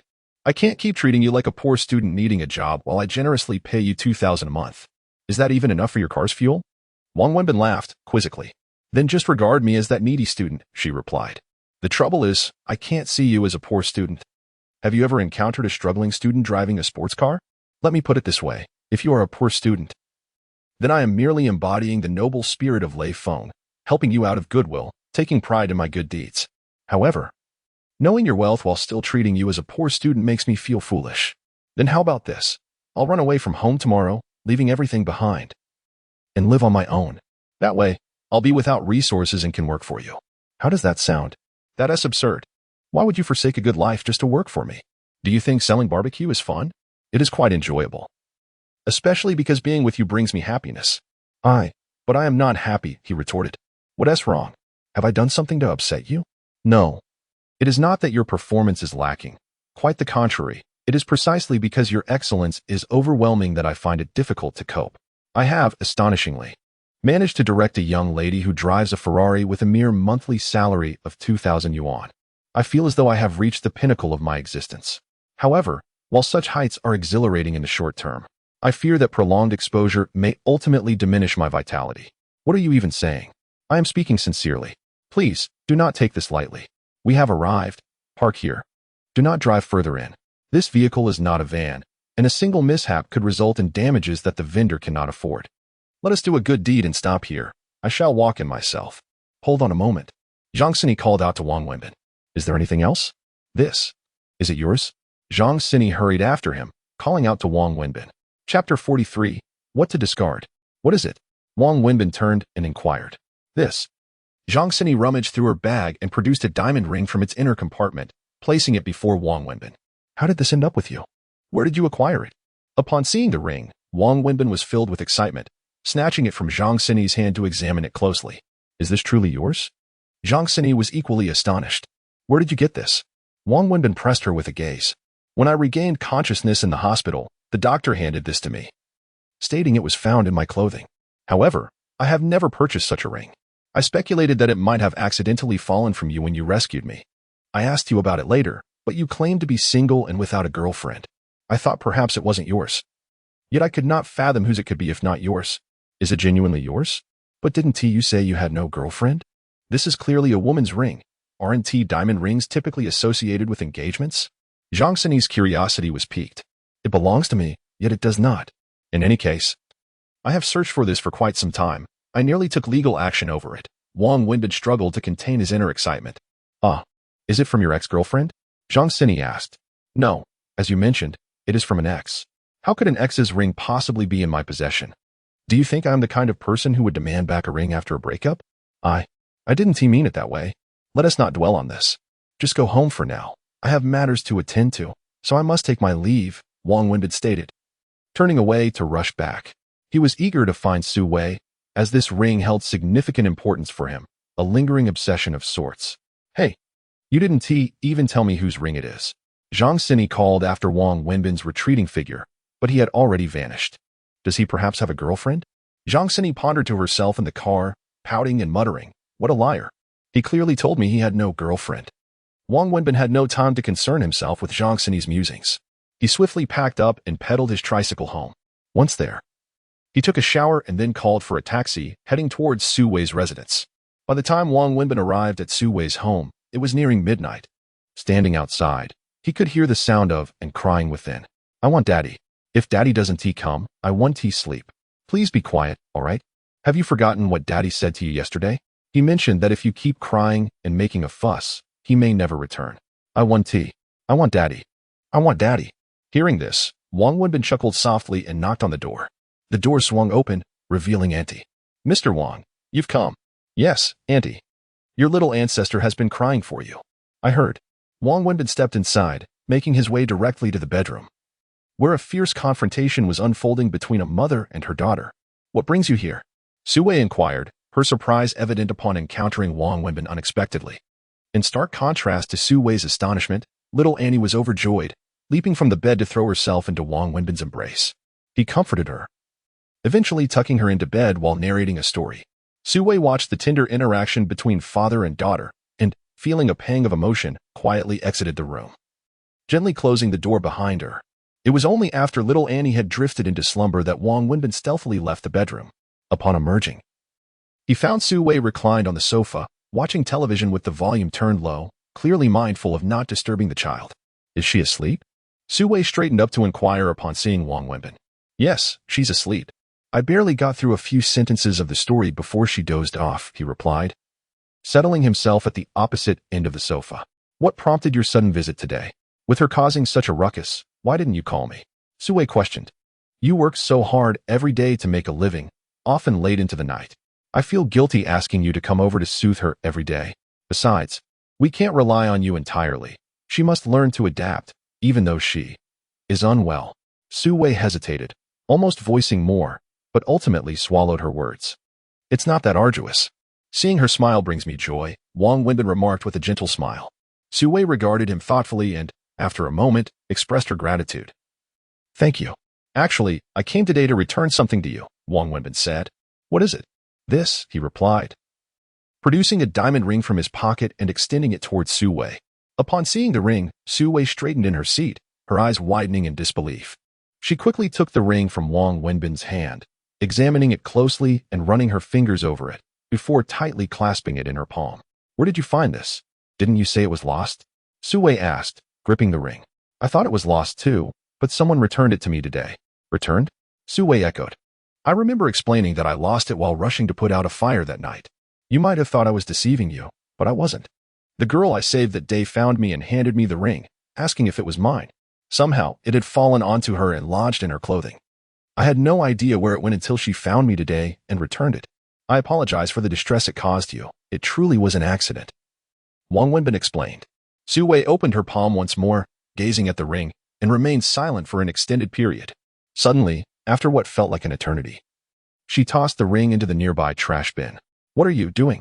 Wang Wenbin exclaimed, taken aback by Su Wei's abrupt action. The past is ultimately the past. One must live for the present and look towards the future. In earlier times, I believed I could not exist without it. I wore it daily, every moment, as if its presence meant he was still alive, still by my side. Without it, I felt I could not endure. Nor could I thrive. Yet, during the days when it was lost, I discovered that I was managing quite well. Thus, I realized it was not that I could not forget, but rather that I was unwilling to do so. It is not that one cannot persevere in the absence of another. It is merely that my former self had concocted an unwillingness to let go. Su Wei spoke softly. Wang Wenbin understood that every mention of it referred to someone significant. I am so weary. Clinging to memories, burdened by countless obsessions, I have relentlessly compelled myself, leaving my heart battered and weary. During the days without the ring, I transitioned from initial pain, longing, and sorrow to eventual numbness, adaptation, and acceptance, ultimately finding a sense of relief. Regardless of how much I miss it, regardless of how deeply I once loved, that is all in the past. There must come a day when I must relinquish all former attachments and obsessions, carrying with me the remnants of regret and sorrow, to embark on a new life devoid of him. The loss of the ring may well be a divine reminder that it is time to forget him. After all these years, I ought to be kinder to myself. So, since it is lost, let it be entirely lost. Su Wei sighed and slowly conveyed this to Wang Wenbin. She was speaking to him, yet more so, she was speaking to herself. Chapter 44. Not belonging to me, your words resonate with truth, yet please do not discard it. It is far too precious, worth several tens of thousands. Wang Wenbin gazed mournfully at the discarded diamond ring. What was lost was not merely an object, but a person, a heart, and memories of the past, not money. Nor should it ever be. Wang Wenbin chose silence, understanding Su Wei's sentiments. All right, thank you. The ring remains. You returned it to me, hence you owe me nothing. Now, it is I who am indebted to you. I have yet to compensate you for the damage from our last car accident, and your assistance during this time has been invaluable. I am at a loss as to how to express my gratitude. Su Wei shifted the conversation. Do not forget, I still owe you 20,000. Ah, I almost overlooked that matter. It seems our financial entanglements are quite convoluted. I had promised to settle your wages, but let us not dwell on wages. I prefer to keep finances separate from emotions. I have expressed my genuine affection for little Annie. I do not wish for money to taint that bond. Money is the most despicable entity in this world. Any association with it can lead to corruption. Yet, one cannot entirely escape its grasp, Wang Wenbin concluded, chuckling at his own reflections. Are you truly refusing the wages? I mentioned 2,000 a month. How much can you earn selling barbecued skewers in a month? Such a sum, can you genuinely dismiss it? One must earn what rightfully belongs to oneself. That which does not belong cannot be taken, regardless of its abundance, Wang Wenbin replied with a smile. Yet this money is indeed yours. We had agreed upon it. And it is what you deserve. However, in my view, this money should not be accepted, Wang Wenbin said with a smile once more, then added. It appears she has fallen into a deep slumber. I shall take my leave. Stay here. It is too late, Su Wei urged gently. No, if she has not wept. I shall return home. I must go back in the morning regardless. Well, very well. Su Wei relented, not insisting further. Just as Wang Wenbin prepared to depart, the sound of Annie's cries filled the room, calling out for her father. Both Wang Wenbin and Su Wei felt helpless. Let us rest here, Wang Wenbin suggested. That seems to be the only option, he chuckled, turning back into the room. Entering the bedroom together, they found little Annie sitting on the bed, tears streaming down her face. Upon seeing Wang Wenbin, she stifled her sobs. Daddy, please do not go. You promised to hold me while I sleep. Why do you leave every time? When I wake, you are never here. You promised to hold me. The little girl wept, her sorrow palpable. Daddy is not leaving. He is merely speaking with your mother. I have no intention of departing, Wang Wenbin soothed, unable to resist comforting the child. He removed his outer coat once more, resorting to the familiar method of slipping into bed clad only in his trousers, cradling little Annie to lull her to sleep. Su Wei sighed, moving to the other side of the bed, pulling back the covers to lie down. Her daughter's dependence on Wang Wenbin stirred feelings of both frustration and tenderness within her. After a considerable time, Wang Wenbin gently released little Annie, cautiously lifting the quilt as he prepared to rise from the bed. Had she fallen asleep? Su Wei was on the verge of slumber herself, yet she fought to maintain her composure in the presence of Wang Wenbin. Noticing his movements, she quietly inquired, Are you leaving? Yes, I'm heading back now, Wang Wenbin replied softly as he stealthily got out of bed. It's quite late. Perhaps you should sleep in the adjacent room. I've had the maid keep it tidy for you. You can simply rest there, Su Wei suggested. All right, you should sleep too. I'll go to bed as well. Wang Wenbin did not refuse, realizing how late it had become. Moreover, this was not his first time sleeping there. Certain actions may feel awkward initially, but once undertaken, they no longer seem so out of place. As Wang Wenbin rose and reached for his jacket, the little girl, who had seemingly been asleep, suddenly sat up, her eyes wide in surprise as she looked at Wang Wenbin and asked, Daddy, you're lying, you're leaving again. Both Wang Wenbin and Su Wei felt a pang of distress upon seeing the child. Daddy isn't leaving. He just needs to use the restroom. Daddy promised to stay with you tonight, and he will. I assure you, when you wake up in the morning, Daddy will be right beside you, and we will all share the same bed. Is that all right? Do you trust Mommy? Su Wei explained to her daughter with a sense of helplessness. Why would you make such a promise? Wang Wenbin stammered. Let us just sleep here tonight. The three of us together.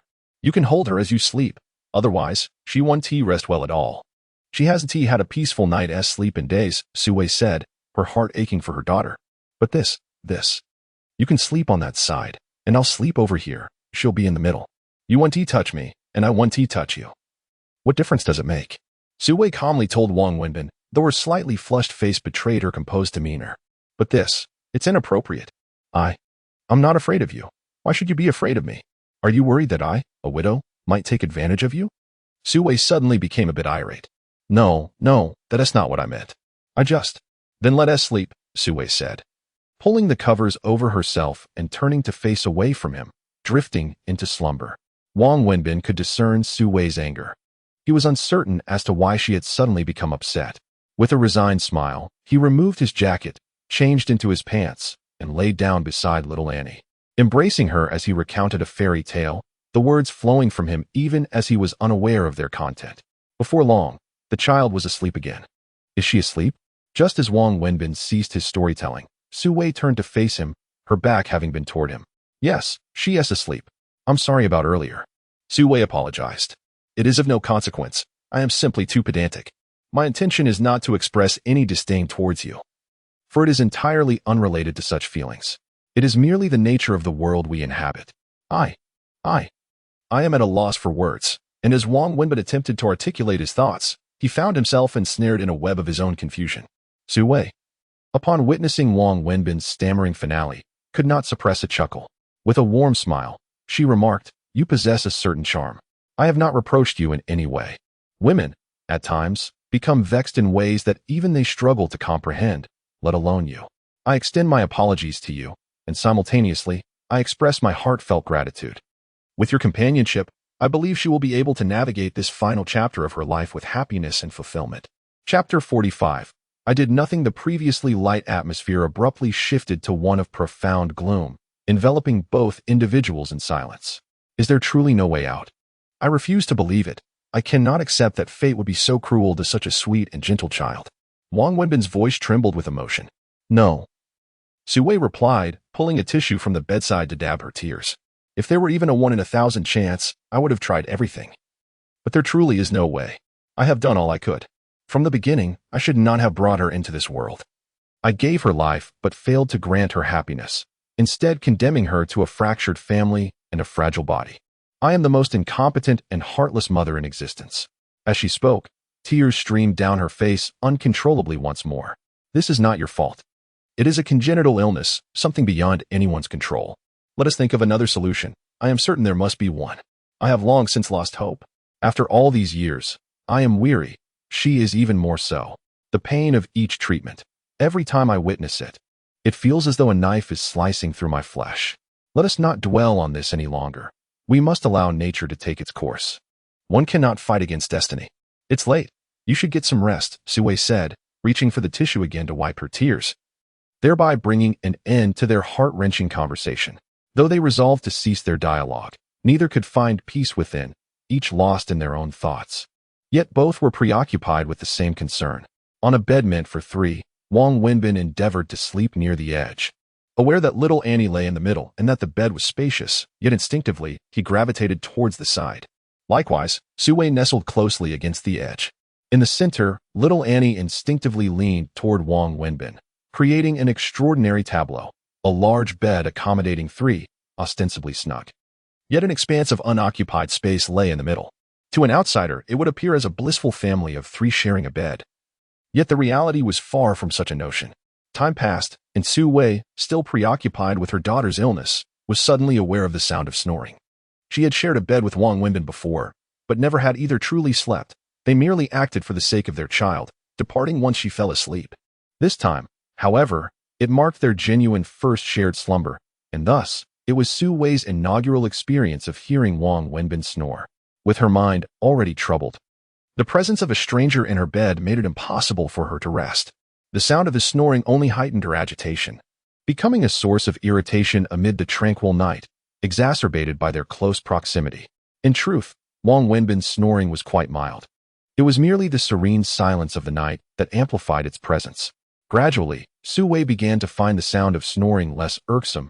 In fact, it became somewhat comforting.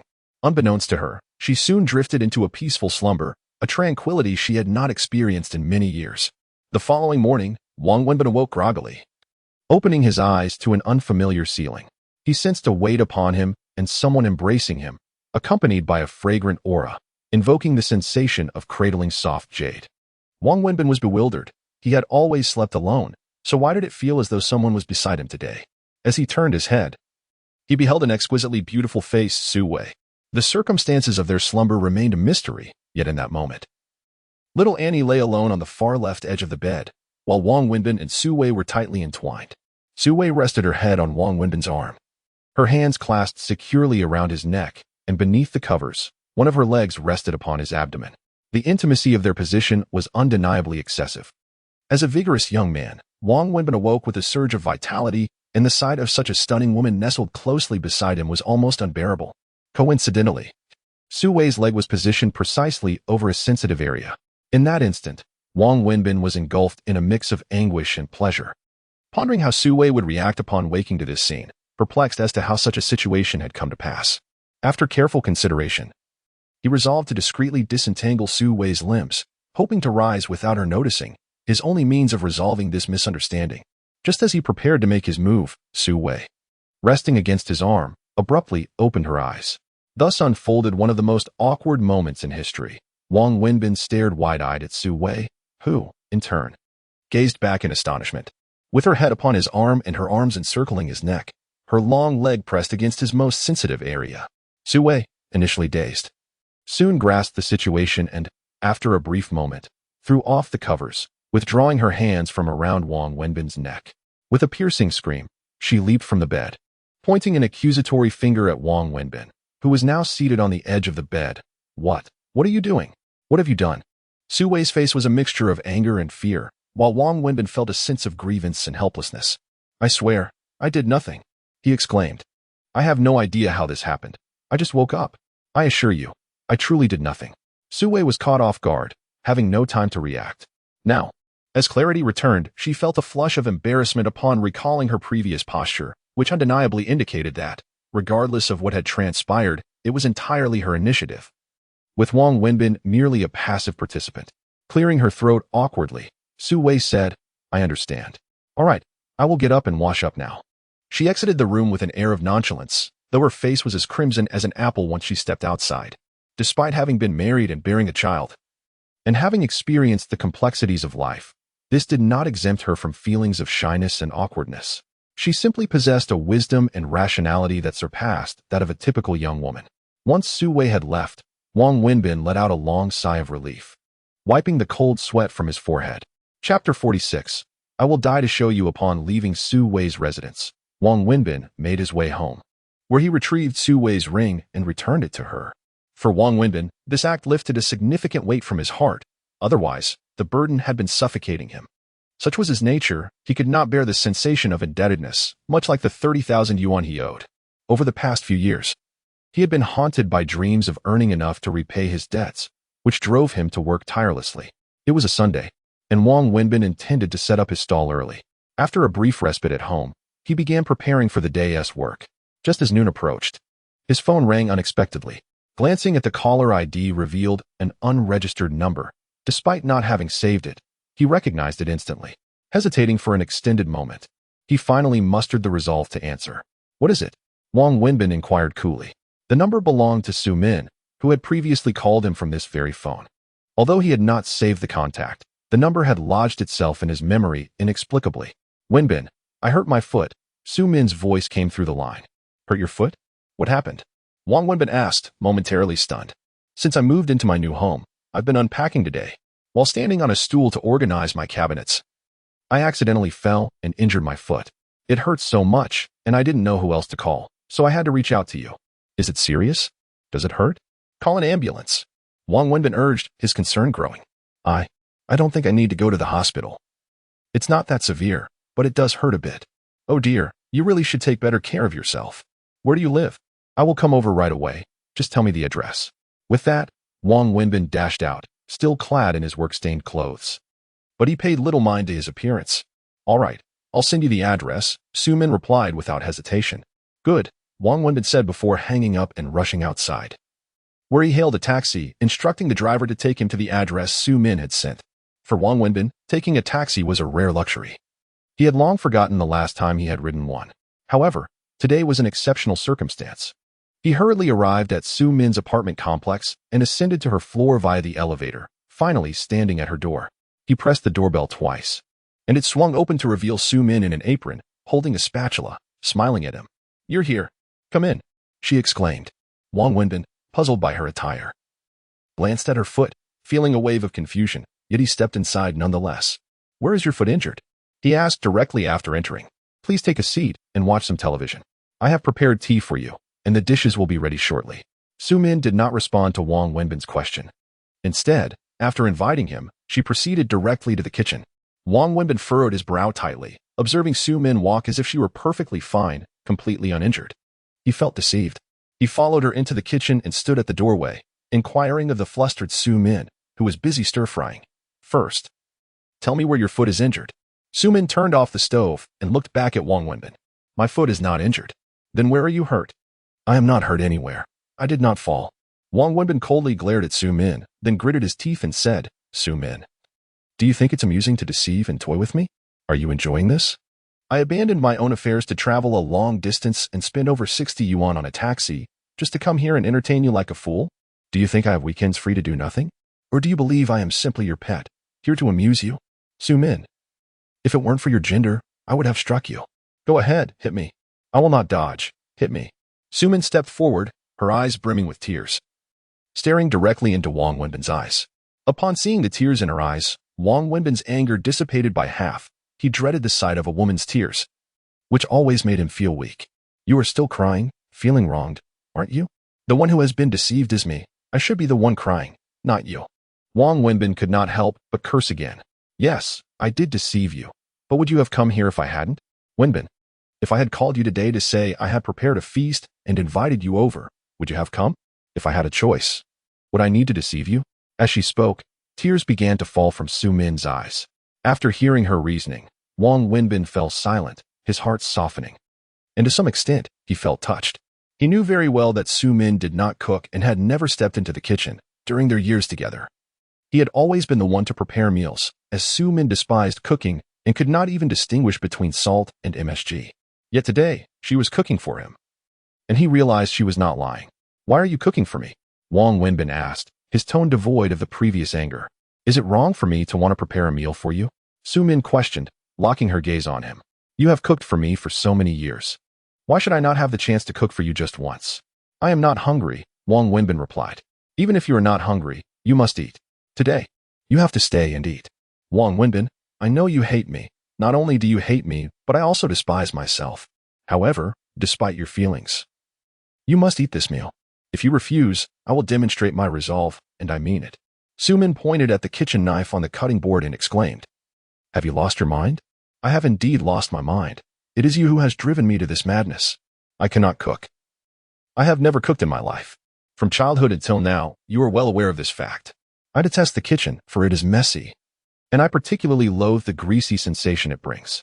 Yet, I yearn to prepare a meal for you. I wish to demonstrate that I am a woman capable of managing a household, not merely one who chases after wealth and fame. I also want to convey that I am willing to change for you, any change, even those I personally dislike. After we parted ways yesterday, I resolved to buy a plethora of ingredients from the supermarket and went to Zichi's home, pleading for her to teach me the art of cooking. I persisted until midnight, mastering 3 different dishes. For this meal, I rose early today to procure all the necessary ingredients. Upon returning, I feared my culinary skills would falter, so I practiced by preparing another dish this morning. Therefore, I am utterly earnest about this meal. If you choose to leave now, I shall immediately perish before you. For I find no desire to continue living." Su-min spoke through tears, her words resolute as she faced Wang Wenbin. Chapter 47. 3 years of slumber. "You make it sound as though it was my fault for being deceived," Wang Wenbin said with resignation, though his tone had softened considerably. His earlier anger had dissipated completely. "It is my fault, whether in the past or present. I am well aware that it is indeed my fault. However, regardless of whose fault it is today, you must stay and share this meal with me. Wang Wenbin, even if we are no longer lovers, at least we remain classmates. Do we not? And even if we are not classmates, we shared 3 years of intimacy. Is it too much to ask for you to stay and have a meal with me after all that?" Su-min articulated, word by word. "Go watch television on the sofa. There's fruit, and if you wish to smoke, I've prepared an ashtray for you. Once the meal is ready, I will call you," Su-min added, gesturing towards the living room sofa before turning back to resume her cooking. I. Wang Wenbin found himself at a loss for words, and with a sense of helplessness, he turned and walked towards the living room. He chose not to sit on the sofa. Instead, he lit a cigarette while surveying Su-min's apartment. This was a quintessential upscale apartment. As Wang Wenbin knew, the entire complex was comprised of such high-end residences, tailored for affluent professionals like Su-min. Renting an apartment of this caliber in this area was certainly not inexpensive, and it was clear that Su-min's company had provided this accommodation. The interior decor was exquisite and elegantly arranged, mirroring Su-min's own character. She was a woman who valued the quality of life, a fact Wang Wenbin was acutely aware of. However, this did not imply that she was materialistic. Rather, she had a discerning taste for life's finer aspects, a distinction worth noting. For instance, when they previously shared a modest studio, Su-min insisted on placing a bouquet of flowers on their small table each day, regardless of the space constraints. The apartment, though not expansive, featured 2 bedrooms, a living room, a kitchen, and a bathroom, everything one would need. In the bustling metropolis of Shanghai, possessing such a residence signified considerable success. In comparison to Wang Wenbin's current circumstances, their situations were worlds apart. Wang Wenbin stepped out onto the small balcony, leaning over the railing as he smoked, gazing down at the world below. Once upon a time, he and Su-min had lain together, dreaming of a future that mirrored this very scene. Owning a home in the city, having a car, and securing respectable employment, all while enjoying a balcony view of the sprawling urban landscape. Now, Su-min had realized that dream, albeit without him in it. "Why aren't you sitting on the sofa?" Su-min inquired after an indeterminate amount of time had passed as she joined him on the balcony. "My clothes are dirty, covered in oil. I wouldn't want to soil your sofa," Wang Wenbin replied, indicating his work attire, which he had hastily donned upon receiving Su-min's call. "My heart is already yours. Why would I concern myself with the cleanliness of the sofa?" Su-min said lightly, before adding, "Dinner is ready." "All right." Wang Wenbin responded, making his way directly to the small dining area adjacent to the living room, where he pulled out a chair and sat down. Let us have a drink, he suggested. I don't drink red wine, he added. I am aware. I specifically bought a bottle of beer, and I also have some white liquor. Would you like to have some? Never mind. I'll have the beer, he decided. Very well. Sumin retrieved a bottle of beer but suddenly smacked her forehead, exclaiming, Oh dear, I only remembered to buy the alcohol and forgot to get a bottle opener. How are we to open this? Wang Wenbin effortlessly took the beer from Sumin's hands, biting the cap off with a satisfying crack, and without the need for a glass. He began drinking directly from the bottle. Sumin watched him in astonishment, saying nothing, as she fetched bowls and chopsticks, then brought over a cup, saying to Wang Wenbin, Pour me a little too. I'll keep you company. She showed no disdain for the fact that he had already taken a swig from the bottle. Why drink if you don't enjoy it? Let us eat. Wang Wenbin outright declined Sumin's offer. Slightly disappointed, she refrained from pushing further and inquired, How does the food taste? Are you able to eat more? It's all right, quite delicious actually, he remarked with a nonchalant air. Then, how about I cook for you every weekend? Sumin proposed. Even if you genuinely injure your foot next time, I won't come, Wang Wenbin declared, continuing to eat heartily while speaking calmly. Sumin was taken aback and asked, Wenbin, tell me, do you currently hate me or dislike me? Is there a difference between the two? He replied, There is, she insisted, then continued, If you hate me, I can accept that. Your hatred implies there is love for me somewhere in your heart. Wang Wenbin remained silent on the matter. He found it difficult to articulate any feelings of dislike towards Sumin, as he was acutely aware of his true emotions, certainly not hatred. Why did you come today? Sumin pressed on. I must be foolish, naive, perhaps even pathetic. What other reason could there be? Because you love me, Sumin stated, locking her gaze onto Wang Wenbin's eyes. Because you care for me, because you still hold me in your heart, because you love me, isn't that right? Sumin nearly compelled him to answer. Stop overthinking. If an elderly woman sprains her ankle on the road, I would help her too. It's not about love. All my affection has long been offered to the dogs, Wang Wenbin insisted, drinking deeply and refusing to concede. Whether you admit it or not is irrelevant. I understand my own heart well enough. Eat up. This is your favorite dish, braised fish. I specifically learned how to make it from Ziqi. Tell me, does it taste good? Sumin disregarded Wang Wenbin's response, joyfully serving him food. I've long since lost my taste for it. Why is that? There's no reason. People change, and so do their tastes. I haven't changed. But I have, Wang Wenbin replied, not looking at Sumin. She continued to watch him, having not taken a single bite herself. What do you think of this house? Sumin inquired, gesturing around. Good, Wang Wenbin replied succinctly. Move in here. I know you currently harbor resentment towards me, but that's all right. I've said it before. I can wait until the day you no longer resent me. Thus, my invitation for you to stay here carries no ulterior motives. As you can see, I have 2 rooms, one of which is vacant, furnished with a bed and all necessary linens. Your current living situation is evidently unsuitable, so why not reside here? You would pay me a modest rent of $500 a month, which I would regard as a rental agreement. You would have a comfortable place to stay, while I could earn some income and enjoy companionship. Moreover, having you here would provide me with a sense of security. It is a mutually beneficial arrangement. Wouldn't you agree? Sumin inquired. Of course, you would occupy your room while I occupy mine. I have no intention of cohabiting with you. It is quite common nowadays for individuals to share accommodations, even between unfamiliar men and women. Let us simply consider it a shared living arrangement. Sumin continued to explain. Chapter 48. Do not reject me. Wang Wenbin took another hearty gulp of beer, having already emptied a bottle. He grasped his bowl, intending to head to the kitchen for a serving of rice, but Sumin swiftly took the bowl from his hands and filled it for him without awaiting his consent. Please, do not refuse me, Sumin implored softly as she handed the bowl to Wang Wenbin. Since you have gone to such lengths to summon me today, it is clear you have matters to discuss. What else is there? Speak freely, Wang Wenbin replied while savoring his meal. Very well, wait for me a moment. Sumin nodded and rose, making her way to the inner bedroom, returning shortly with a backpack in hand. She handed the backpack to Wang Wenbin with a direct command. Take this. What is it? He inquired. Money, Sumin replied. Money?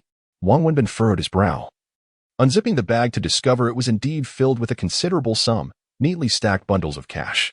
How much is this? He asked, glancing at the contents. 350,000, she answered. Why are you giving me such a substantial amount? I consulted Ziqi, and she informed me that you owe over 300,000. I do not know the exact figure, so I took out 350,000. If it is insufficient, let me know, and I shall provide more. I am asking why you wish to give me this money. Use it to settle your debts. Pay them off first. The debts are mine. They do not concern you. I understand that they are your debts, but you currently lack the means to repay them. Consider this as a loan for me to clear your obligations. What difference does it make whether you owe them or me? Besides, you owe Zeke and others such a significant amount, and while they have not pressed you for repayment, their own circumstances are tight. You ought to repay them. As for me, I am alone and do not require this money at present, at least for now. I have no use for it. You should return it to those who truly need it. Furthermore, your debts are closely linked to me. Had it not been for my elopement, your aunt would not be in such grave health, nor would you have incurred such expenses. I bear some responsibility for this. And even if you consider it a loan, it is only right that I assist in repaying it. Additionally, your failure to graduate was a consequence of my actions. I owe you for that. Sumin articulated her reasoning point by point. Wang Wenbin, what you owe me is a debt of gratitude, not of currency. Therefore, take this money. I refuse to accept it. I appreciate your kindness, but I shall not accept it, he stated after finishing his meal. Lighting a cigarette and placing the bag upon the table. Then consider it a loan from me. But I do not wish to borrow from you. Why do you not want to borrow from me? Borrowing is borrowing, whether from others or from me. What difference does it make? Do you think my money is tainted? Is it illicit? Do you suspect that I acquired this wealth through unscrupulous means? Or perhaps you believe it is the result of my selling my body in America? Sumin's ire flared once more. I have never thought of it that way. Then why won't you lend it to me? Wang Wenbin did not respond immediately to Sumin's inquiry. He merely sat quietly in his chair, puffing on a cigarette. Come on, why won't you lend me your money? Sumin pressed. Sumin, I comprehend your intentions. I recognize that you wish to assist me, and I am grateful for your kindness. However, I will not accept this money. Yes, you previously asked whether I hate you or dislike you. I cannot deceive you, nor can I deceive myself. I do not harbor hatred towards you, and I cannot forget you. I admit that I still love you. When I heard you had fallen, I rushed out like a fool in a grease-stained shirt, abandoning everything. Yet I also understand that the depth of love is matched equally by the depth of hatred. I do not wish to resent you, but I find it impossible. Some knots, once tied, cannot be undone. There will always be a bond between us. And when we sit together now, do you believe we can recapture the feelings we had 3 years ago? You mentioned that nothing has changed. But has it truly not changed? 3 years ago, we sat together for meals, and you did not need to make a concerted effort to serve me food. Nor did you need to deliberately fill my bowl. Yet now, it is necessary. Therein lies the greatest transformation. Time has shifted, circumstances have altered, identities have evolved. And people inevitably change. Regarding this money, as I stated earlier, it is a debt I owe and has no connection to you. The money I owe, I will repay myself. I possess the capability to do so. Initially, I owed over 400,000, and now it has diminished to over 300,000. Give me a few more years, and I shall completely settle this debt while still leading a good life. But you are living so poorly now, Sumin pleaded, tears in her eyes. Wenbin, do not torment yourself so. Be kinder to yourself, please. Do all of you believe I am living particularly poorly? In truth, you're mistaken. I am living quite well, truly. Do you think that if you gave me this 30,000 to clear my debts, I would somehow be better off? You are wrong. I would strive even harder to earn money. That is simply my nature. I feel guilty about owing others. Even if I am eating instant noodles with a sausage, I perceive it as a sin, indulging in a treat while being indebted. Thus, I toil relentlessly to earn money while residing in the most squalid and rudimentary conditions. And therein lies my peace. I find comfort in this, and if I were to sit in an office, basking in air conditioning, I would feel utterly miserable. Wang Wenbin shook his head as he spoke. Having concluded his thoughts, Wang Wenbin stood and addressed Sumin. Sumin, you are not an ordinary woman. Your abilities and your strong character ensure that you will undoubtedly ascend to the pinnacle of success. I, on the other hand, am content to dwell at the base of this pyramid. There is an entire height of the pyramid that separates us. You gaze towards the heavens, while I am surrounded by dust. Thus, there will never be a resolution between us. Even had you not fled from our marriage, we would inevitably have arrived at this juncture. I have contemplated this clearly. In the realm of emotions, there is no right or wrong. Therefore, there should be no hatred in matters of the heart, only love and indifference. After 3 years of contemplation, I failed to comprehend this truth.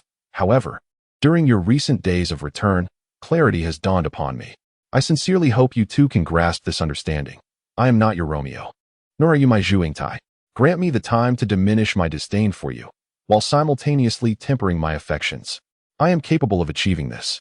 And I believe you can as well, Wang Wenbin said, gazing at Su Min. Chapter 49. Please hurry, I shall take my leave now. Thank you for the meal.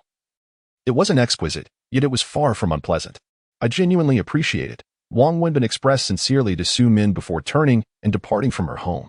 Once he left, Su Min sat in a daze at the dining table, staring blankly at the array of dishes before her. Meanwhile, Wang Wenbin, clad in a greasy outfit, lit a cigarette and strolled out of Su Min's neighborhood, awaiting the bus home by the roadside. As dusk fell and Wang Wenbin returned to his stall on the tricycle, he found Zhang Xini already waiting there. However, she had forsaken her usual market attire today, opting instead for her regular clothes. Her noble demeanor palpable even from 2 streets away. Miss, why have you returned again? Wang Wenbin inquired with a furrowed brow. Is something wrong? You seem to detest my presence, she replied. It is not that I dislike seeing you. To be frank, it brings me immense joy to have such a stunning beauty before me. Besides, your presence boosts my business significantly. Those young men are practically drooling over you. Then why the frown? She asked. My frown stems from a sense of guilt. You, a lady of high society, shouldn't have to endure the smoke and chaos of this place nightly. It feels wrong to me, but I enjoy it. I relish being with you. It is my choice. Zhang Xini pouted. Yet, I am not in favor of it, he countered. Whether you like it or not, I shall remain here. If you have the audacity, try to force me away, she playfully retaliated. How can such a refined young lady stoop to such antics? He questioned. Isn't it your fault for pushing me to this? She pouted again. Please, spare me the pouting. The sight of your lips in that manner melts my heart. My poor heart cannot bear it, he teased. You are quite incorrigible, Zhang Xini blushed, for no girl relishes being told she is not beautiful.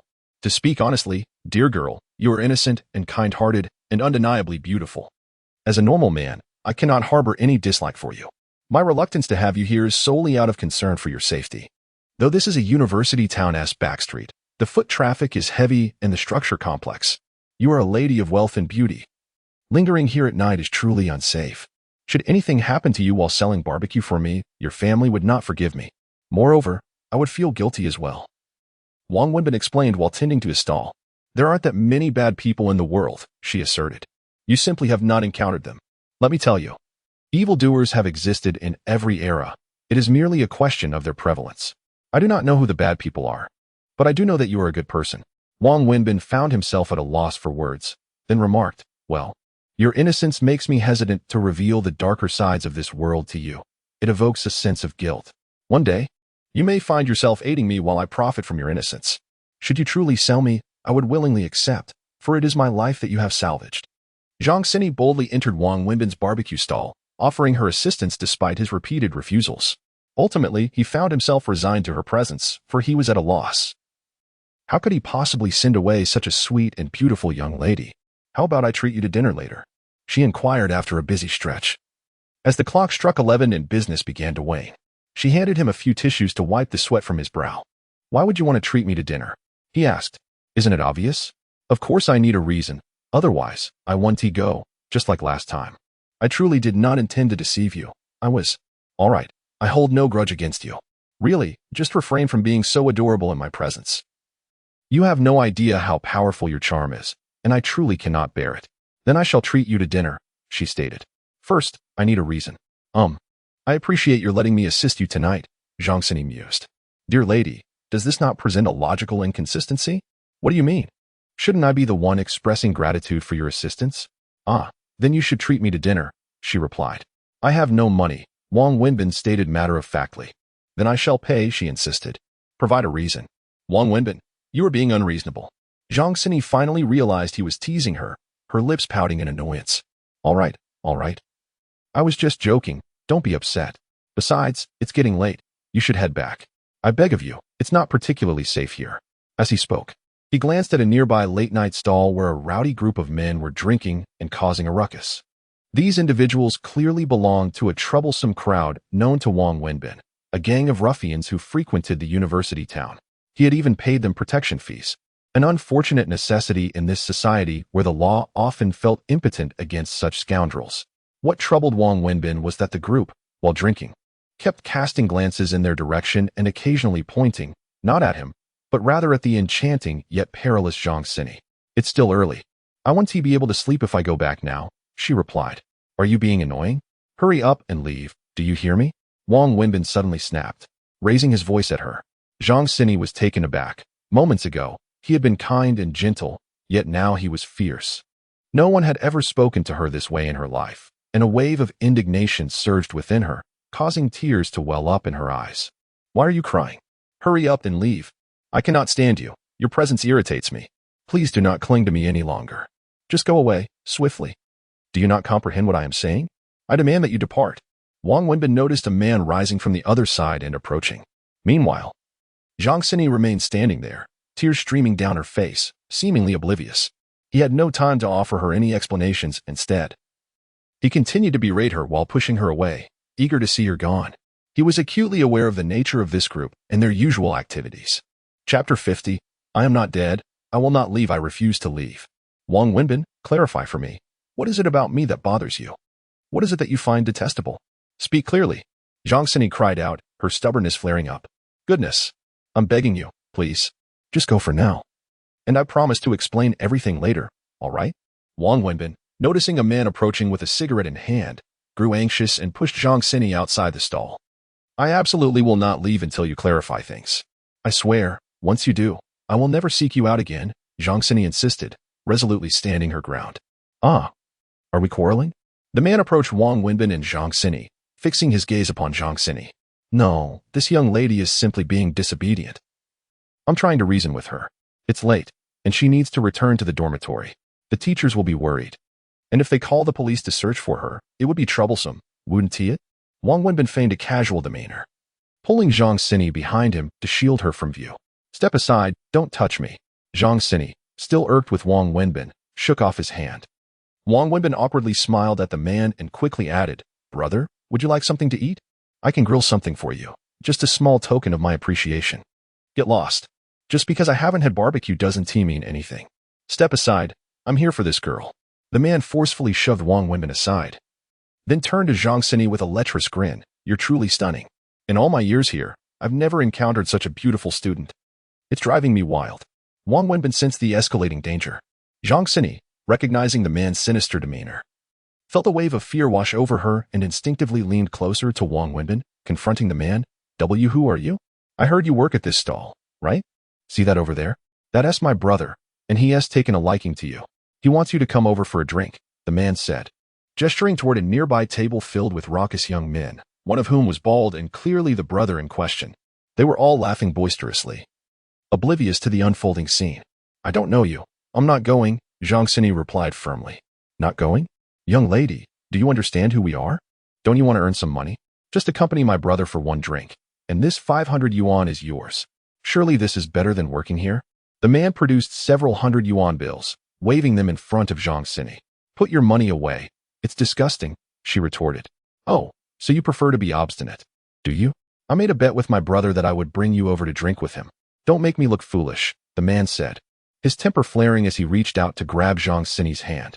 Zhang Sini screamed and swiftly hid behind Wang Wenbin, who instinctively stepped forward to shield her. Brother, she is just a student. What does she know? Besides, she doesn't drink. How about this?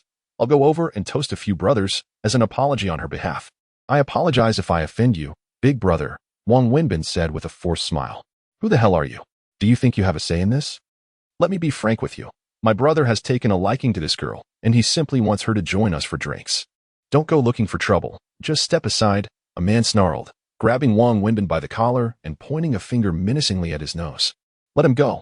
I'll call the police. Zhang Sini, hiding behind Wang Wenbin, shouted upon witnessing the man's aggression.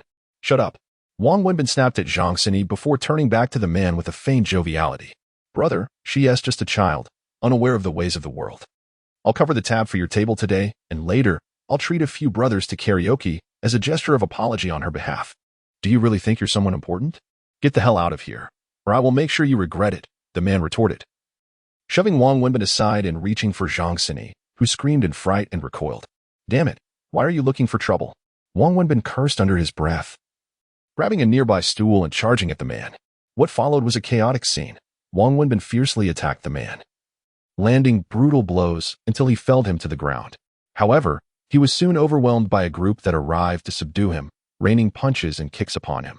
Wang Wenbin had anticipated this outcome, curling his body into a ball to shield his head and chest, enduring the assault from the multitude, knowing he had no chance to retaliate. Meanwhile, Zhang Sini cried out, desperate to reach him, but the crowd encircled Wang Wenbin, blocking her access.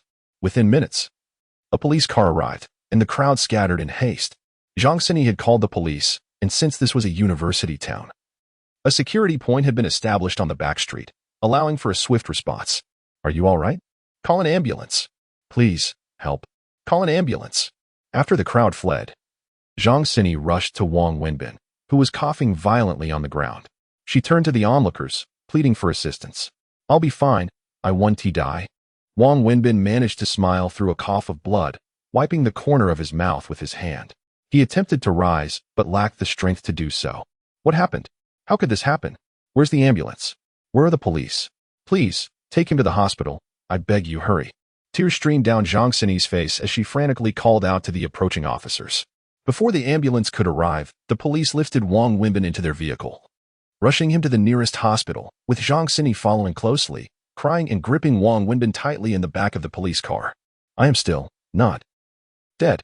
Please do not make it seem as though I am on the brink of death, to the point where I feel compelled to arrange my own affairs, Wang Wenbin remarked, observing Zhang Sini's tear-streaked face, unable to suppress a smile. However, as soon as he spoke, he broke into a cough, spitting a mouthful of blood that splattered onto Zhang Sini's exquisite attire. Despite her obsessive cleanliness, Zhang Sini was utterly unconcerned about her clothing at that moment. Witnessing the blood, her sobs intensified, and she fervently urged the driver to accelerate. Does it hurt? Does it hurt? Zhang Sini inquired through her tears, droplets cascading onto Wang Wenbin's face.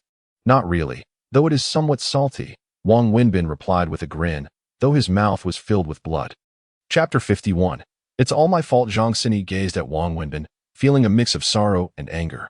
You're in this state, and still have the nerve to joke around, she said, her voice trembling. It's all right.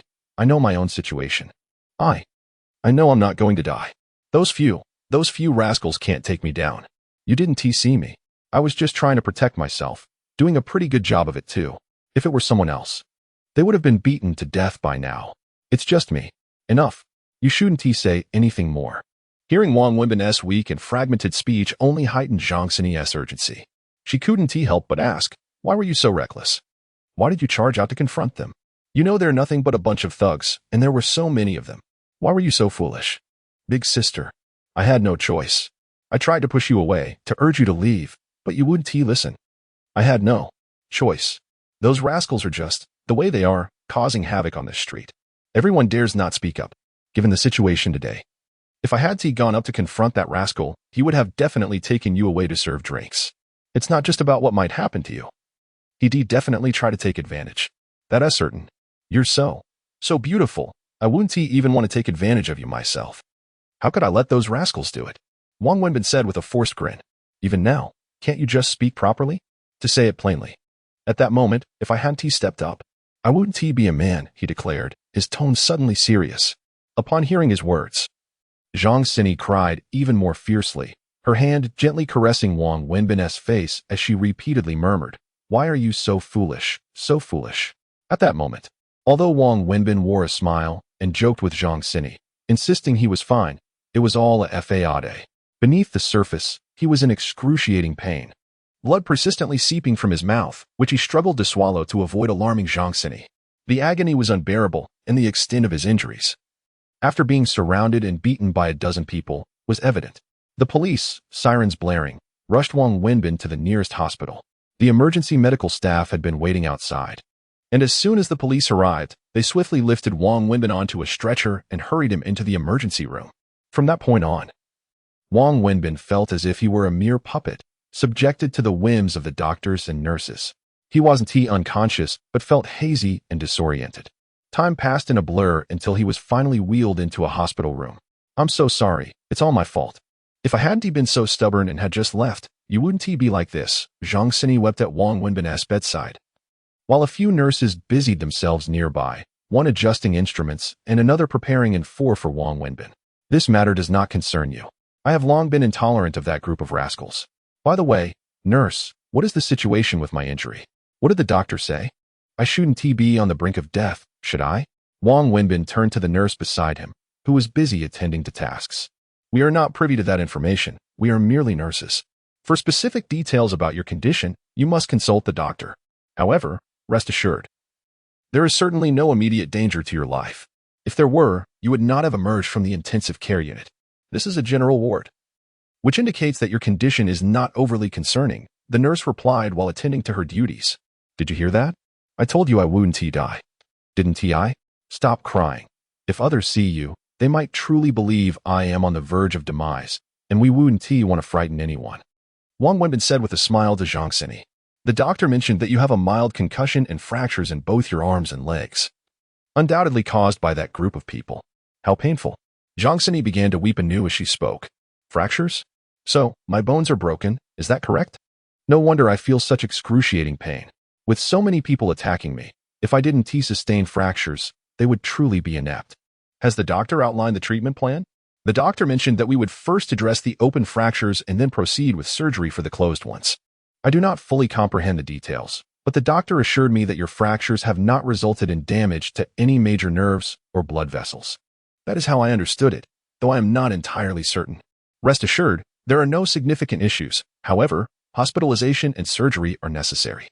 It is merely a matter of the size and type of surgery. You need not worry excessively. It should take about a month or so for your recovery. A somewhat older nurse stated while administering an injection to Wang Wenbin. A month? Wang Wenbin found this difficult to accept. Healing from any injury to bones and muscles typically takes 100 days, and considering you have fractures, you must wait for the bones to heal before you can move about. This is no trifling matter. After finishing the injection, the older nurse departed. When did the hospital become so well appointed? This ward resembles a hotel, and I am the only occupant? Which hospital is this? It was only then that Wang Wenbin noticed the room, complete with a sofa, a television, and even a refrigerator, prompting his inquiry. This is a special care ward. A special care ward? Wang Wenbin was somewhat taken aback and asked, why am I in a special care ward? Is it merely because I was assaulted? I requested it. I called my father, and he used his connections. Those ordinary wards are far too crowded and uncomfortable. Given the severity of your injuries, staying in such wards would not facilitate your recovery. That is not the crux of the matter. The real question is how much is the daily fee for staying here? Wang Wenbin seized upon the critical issue. I am unsure. I did not inquire. Oh dear, why are you still concerned about money at a time like this? You must first attend to your injuries, as the doctor has advised. Remain here and do not move. The majority of your fractures have been stabilized and any movement could jeopardize your recovery. Should you require anything, simply call for me. Zhang Xini, witnessing Wang Wenbin's eagerness to rise, quickly restrained him, expressing, it is only natural that I concern myself with financial matters. Residing here has already deprived me of income. If I do not conserve my resources, how shall I afford the medical expenses? Please inquire about the daily cost of the bed. If it is exorbitant, kindly inform the nurse to transfer me back to a standard ward. There, amidst the bustle of other patients, I would feel less isolated. Here, it is cold and desolate, with only myself for company.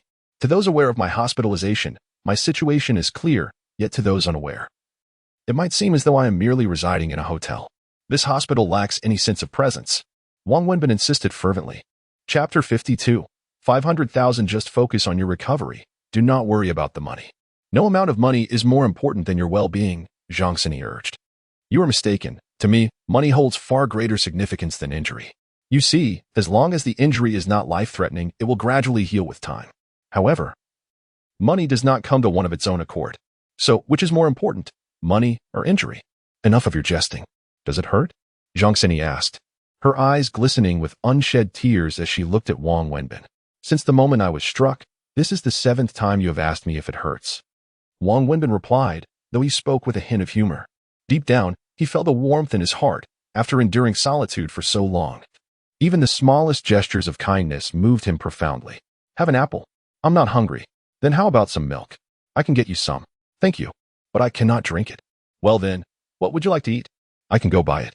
I crave a cigarette. Wang Wenbin lay motionless on the hospital bed, while Zhang Xini sat beside him, tending to his needs. Yet, it was evident that she was inexperienced in caring for others. Appearing flustered and uncertain of what to do, The two exchanged light banter when suddenly, Zhang Sini noticed Wang Wenbin's face becoming flushed. What is wrong? Are you feeling unwell? Nothing. Just call the nurse, Wang Wenbin instructed. What is wrong? Seriously, what is it? Tell me. Zhang Sini became anxious, then said, I will fetch a doctor for you. Don't. Just get the nurse. Why the nurse? What is the matter? Where do you feel discomfort? Stop asking so many questions and hurry to call the nurse. I can barely hold it, Wang Wenbin exclaimed. Can't hold it? Zhang Sini seemed momentarily puzzled by his words. Please, I beg you, go get the nurse. Wang Wenbin felt an overwhelming urge to despair. Are you in need of the restroom? Zhang Sini suddenly realized. Yes, it is an urgent situation, Wang Wenbin said helplessly. He was swathed in bandages like a dumpling, and under the doctor's orders, he was forbidden to move.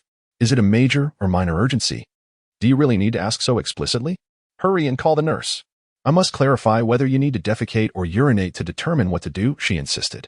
Just urinate. I cannot hold it any longer. Wang Wenbin lamented. This is simple. The nurse informed me earlier.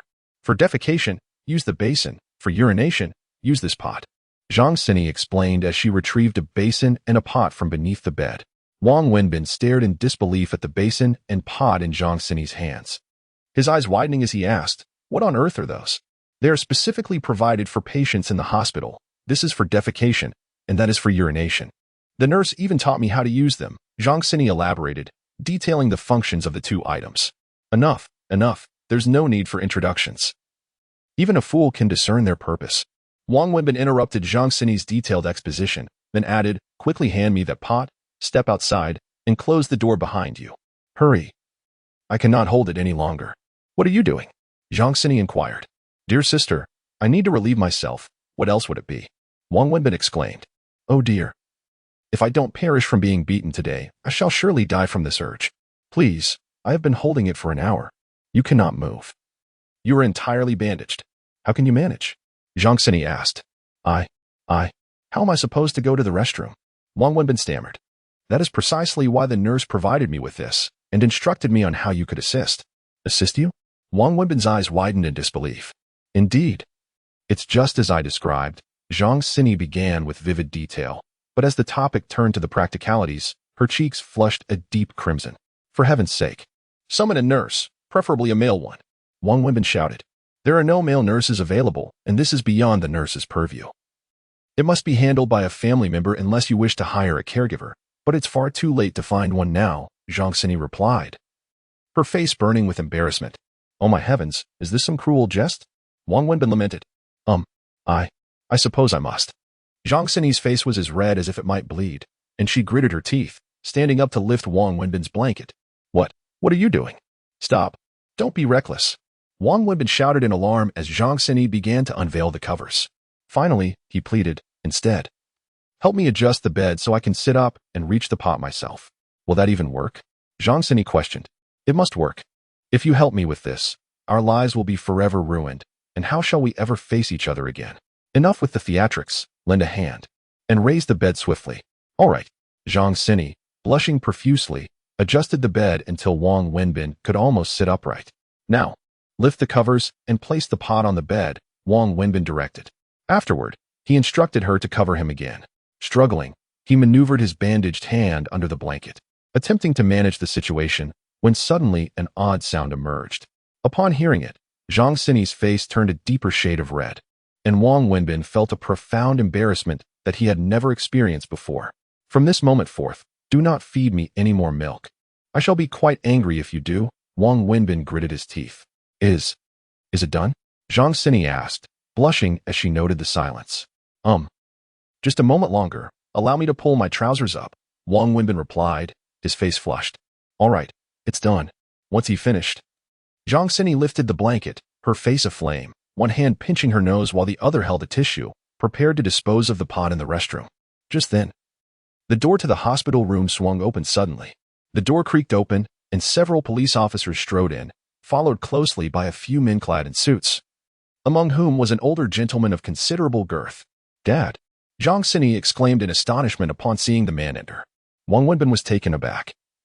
He had never anticipated Zhang Sini's father would arrive, especially at such an unearthly hour of 3 in the morning. As the reality settled in, he became acutely aware of a profoundly serious predicament for Zhang Xini was still clutching a urinal in her hand. Only after spotting her father did she remember the object she held. Upon entering, Zhang Xini's father immediately noticed the item in her grasp and caught a whiff of the peculiar odor wafting through the air, causing his face to pale dramatically. Chapter 53, Integrity and Valor. Dad, what are you doing here? Zhang Xini inquired, her face flushed. Who asked you to do this? Have all the nurses in this hospital vanished?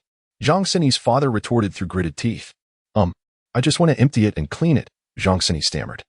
Her father's face turning pale. Hastily, Zhang Xini took the urinal into the restroom. The most awkward individual present was undoubtedly Wang Wenbin, who never imagined he would encounter Zhang Xini's father under such circumstances, an experience that most people would never face in their lifetime. Wang Wenbin felt exceedingly uncomfortable. Yet he struggled to sit upright, mustering the courage to address Zhang Xini's father. Hello, uncle, my apologies, the doctor has advised me not to get up. Ah, you must be Xiao Wang. These officers from the police station wish to gather detailed information about the incident from both of you. Please recount what transpired at the time of the event, Zhang Xini's father remarked, casting a complex glance at Wang Wenbin. His demeanor was neither hostile nor gentle, but rather conveyed an unmistakable gravity. Subsequently, several officers began to inquire about the circumstances surrounding the altercation between Wang Wenbin and Zhang Xini, taking notes and recording details. Both Wang Wenbin and Zhang Xini recounted the events in meticulous detail, answering many of the officers' questions. Is that all? One officer asked. I trust your chief has informed you that Director Xiao from the district police has personally assured me that this group of perpetrators acted with brazen audacity, daring to publicly harass and assault women in broad daylight. Moreover, they severely injured those who attempted to intervene. Such lawlessness cannot be tolerated. And Director Xiao has promised that not a single one of them will escape justice, Zhang Xini's father asserted, clearly applying pressure on the officers. The officers nodded in agreement and then stepped aside. How is he? What did the doctor say? Zhang Xini's father inquired of Wang Wenbin. The doctor indicated there are no major issues. A few days in the hospital should suffice. Thank you for your concern, uncle. I truly appreciate you coming here so late. Wang Wenbin replied, filled with remorse. Dad, the doctor mentioned that his internal organs have sustained varying degrees of injury, and he has multiple fractures. You have no idea. He was surrounded by over a dozen people who attacked him. He stepped forward to protect me, Zhang Xini said, her tears flowing once more.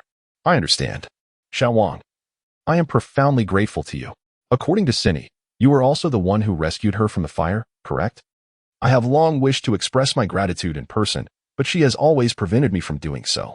Therefore, I must extend my heartfelt thanks to you here. Her father said, Uncle, you are too kind. It was merely a small act. The events of today were indeed my fault for allowing her to accompany me to such a chaotic place. It is inherently unsafe for a girl to be there late at night, Wang Wenbin replied. Rest assured, I have already communicated with the hospital. They will arrange for nurses to care for you around the clock, and the doctor will provide you with special attention, Zhang Xini's father assured him. I have already made arrangements with the police, so you need not worry.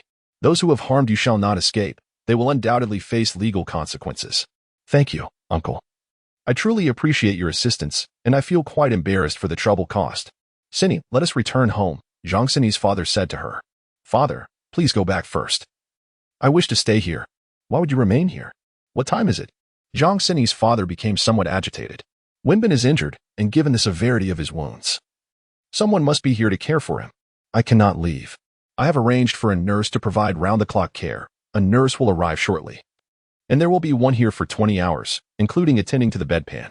You, who have never washed your own clothes, how can you claim to care for anyone? I have my dignity to uphold. Do not create further chaos. Come home with me. I refuse. I will not go home. Wenbin was beaten to this extent while protecting me. How can I not accompany him now that he is hospitalized? Zhang Xini, do not repeatedly test my patience. You forsake the comfort of our home to live independently. Very well, I allowed you that independence, and you ended up renting an old house with no safety measures, nearly losing your life in a fire. I thought this incident would teach you a lesson, yet here you are again, wanting to move out, threatening to commit suicide. What is wrong with you? Must you not stay at home, watching television and sleeping at night? Where do you intend to go?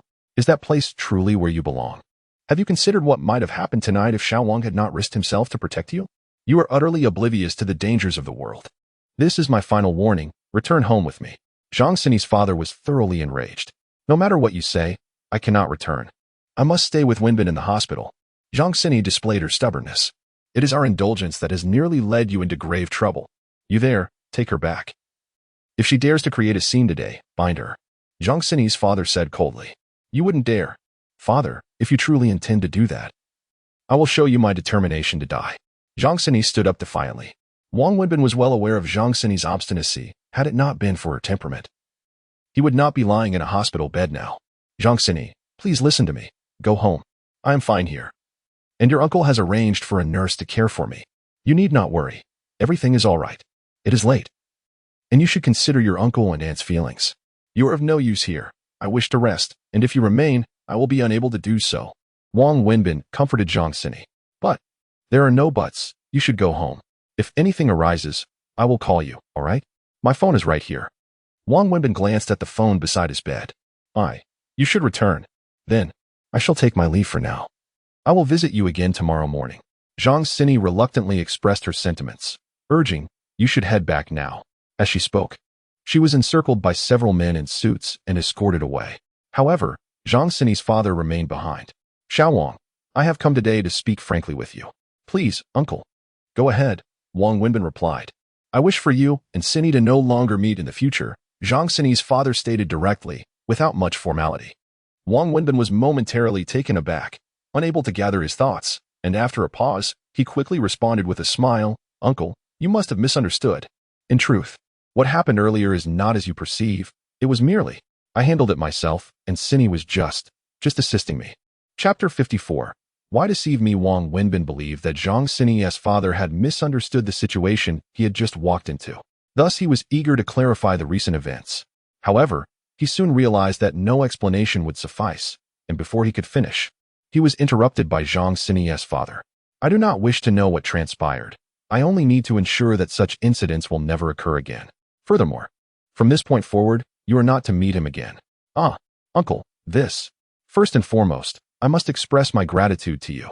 If it were not for your intervention, Xini might have found herself in dire straits. You are a benefactor to our family, and I am acutely aware of this.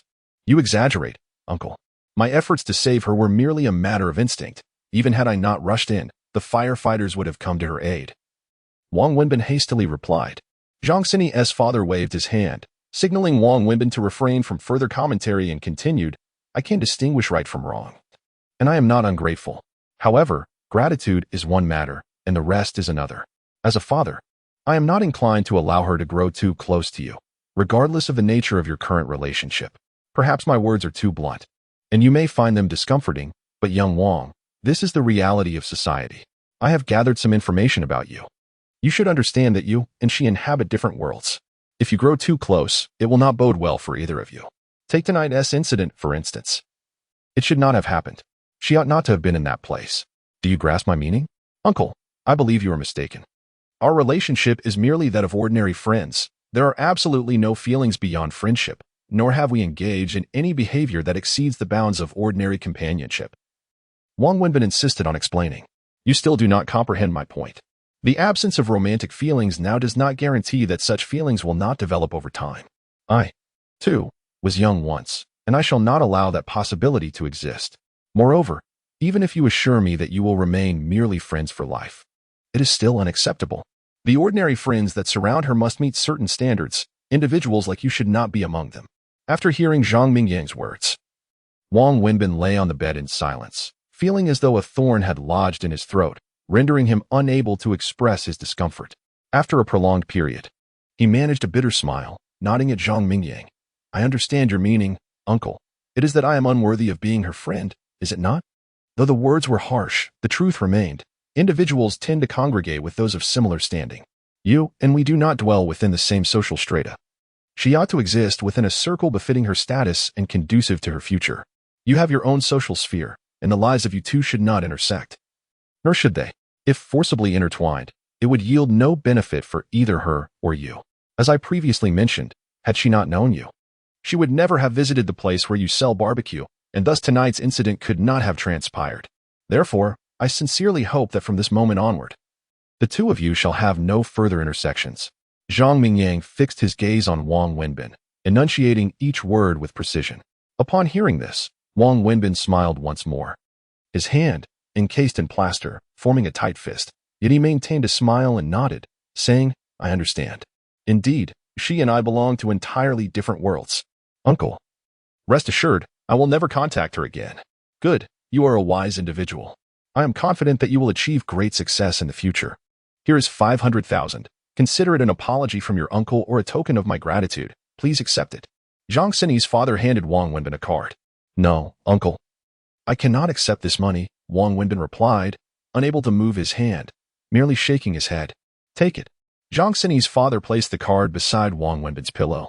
It is commendable for a young man to possess integrity and spirit, but as you navigate this society for a few more years, you will realize that money is of utmost importance. Focus on your recovery without any reservations. I will handle matters with the hospital and the police. With that, Zhang Xini's father turned and exited, flanked by two young men in suits who appeared to be bodyguards. Uncle, Wang Wenbin called out. But Zhang Xini's father had already departed, ignoring him entirely. Wang Wenbin lay motionless on the hospital bed, not out of reluctance to move, but rather due to his incapacitation. Beside his pillow lay the card containing 500,000. In that moment, he yearned for a cigarette, yet he was unable to indulge, as the nurse seated not far from him would certainly not permit it. Wang Wenbin was in pain, not from his physical injuries, but from the sharp words of Zhang Xini's father piercing his heart, inflicting a torment far greater than his bodily wounds. He possessed a keen self-awareness. From the moment he learned of Zhang Xini's identity, he had made every effort to distance himself from her. He understood well that he and Zhang Xini inhabited entirely different realms and had long been cognizant of the nature of this society. However, knowing this was one thing, and receiving the card from Zhang Xini's father was quite another. To Wang Wenbin, this card represented a profound humiliation. The message was unmistakable. Accept this 500,000 and sever all ties with Zhang Xini henceforth. Wang Wenbin had never contemplated maintaining any connection with her. Yet this some irrevocably shattered the facade of strength he had constructed to guard his inherently fragile pride. Furthermore, Zhang Xini's father's words were equally brutal and incisive, conveying that in this society, integrity and spirit hold no value. Indeed, it holds no value whatsoever. Take, for instance, the events of this evening. Wang Wenbin, possessing a fiery spirit, risked his very life to safeguard Zhang Xini. Yet, what was the outcome? Here he lies, nearly beaten to death. Meanwhile, Zhang Xini's father effortlessly arrived with a command from a deputy chief of the district police station, though reluctant to acknowledge it. Wang Wenbin is compelled to accept that integrity and bravery are rendered worthless in the face of wealth. The words of Zhang Xini's father subtly imply to Wang Wenbin that, while his valor may stir Zhang Xini's emotions, it ultimately fails to protect her, or even himself, proving utterly futile. Wang Wenbin had never intended to evoke such feelings in Zhang Xini. However, the stark reality is inescapable. Although Wang Wenbin is metaphorically pierced and bloodied by the surreal words of Zhang Xini's father, they simultaneously illuminate profound truths for him. Chapter 55. The shameless individual. Wang Wenbin lay upon the hospital bed, his consciousness suddenly sharpened, a stark contrast to his prior state of confusion. The petite nurse beside him frequently inquired about his well-being, asking if he felt thirsty or needed to use the restroom, while the intravenous drip continued. A steady stream of medication flowing almost uninterrupted. Wang Wenbin spent his time in a cycle of eating and sleeping, feeling as though his vitality was waning. It was not until the following afternoon that he received a call from an unfamiliar number. His arm was temporarily immobilized, rendering him unable to answer the phone himself. So he requested the nurse's assistance. Hello? Wenbin, it's me. My father confiscated my phone, so I'm secretly using my mother's. Zhang Xini spoke through the receiver. Wang Wenbin was not surprised to hear that her phone had been taken away. How are you? Zhang Xini asked with concern. Don't worry, I'm doing quite well. I feel much better today. The hospital is comfortable, and the nurse is not only beautiful, but also attentive. I suspect I'll be discharged in a few days. What are you saying? It's impossible for you to be discharged in a few days. You mustn't act recklessly. The doctor will decide when you can leave. Do you understand? Zhang Xini replied, her voice tinged with urgency. Fine. I'm confined at home under my father's watch, unable to escape. He is furious this time, genuinely angry. He doesn't care even if I threaten to harm myself. I feel utterly helpless.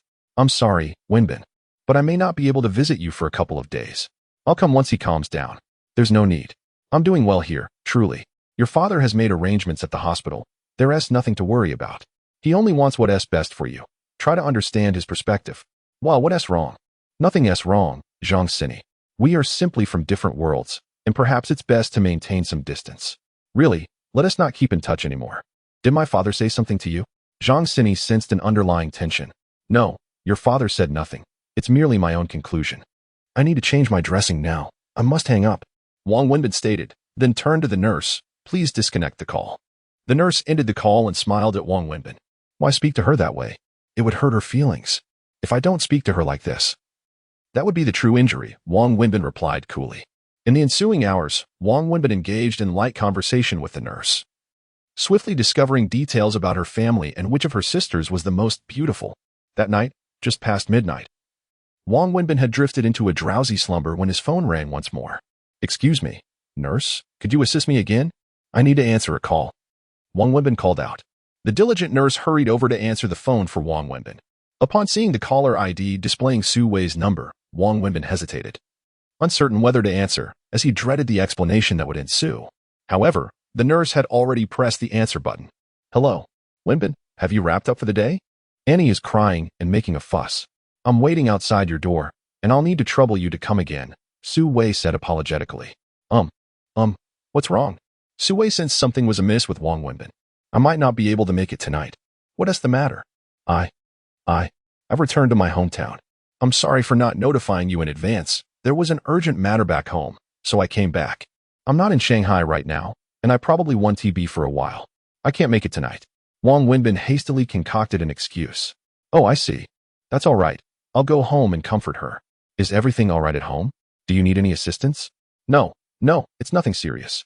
I just wanted to come back and take a look. It's been a long time since I last visited. Finally, he managed to evade the situation.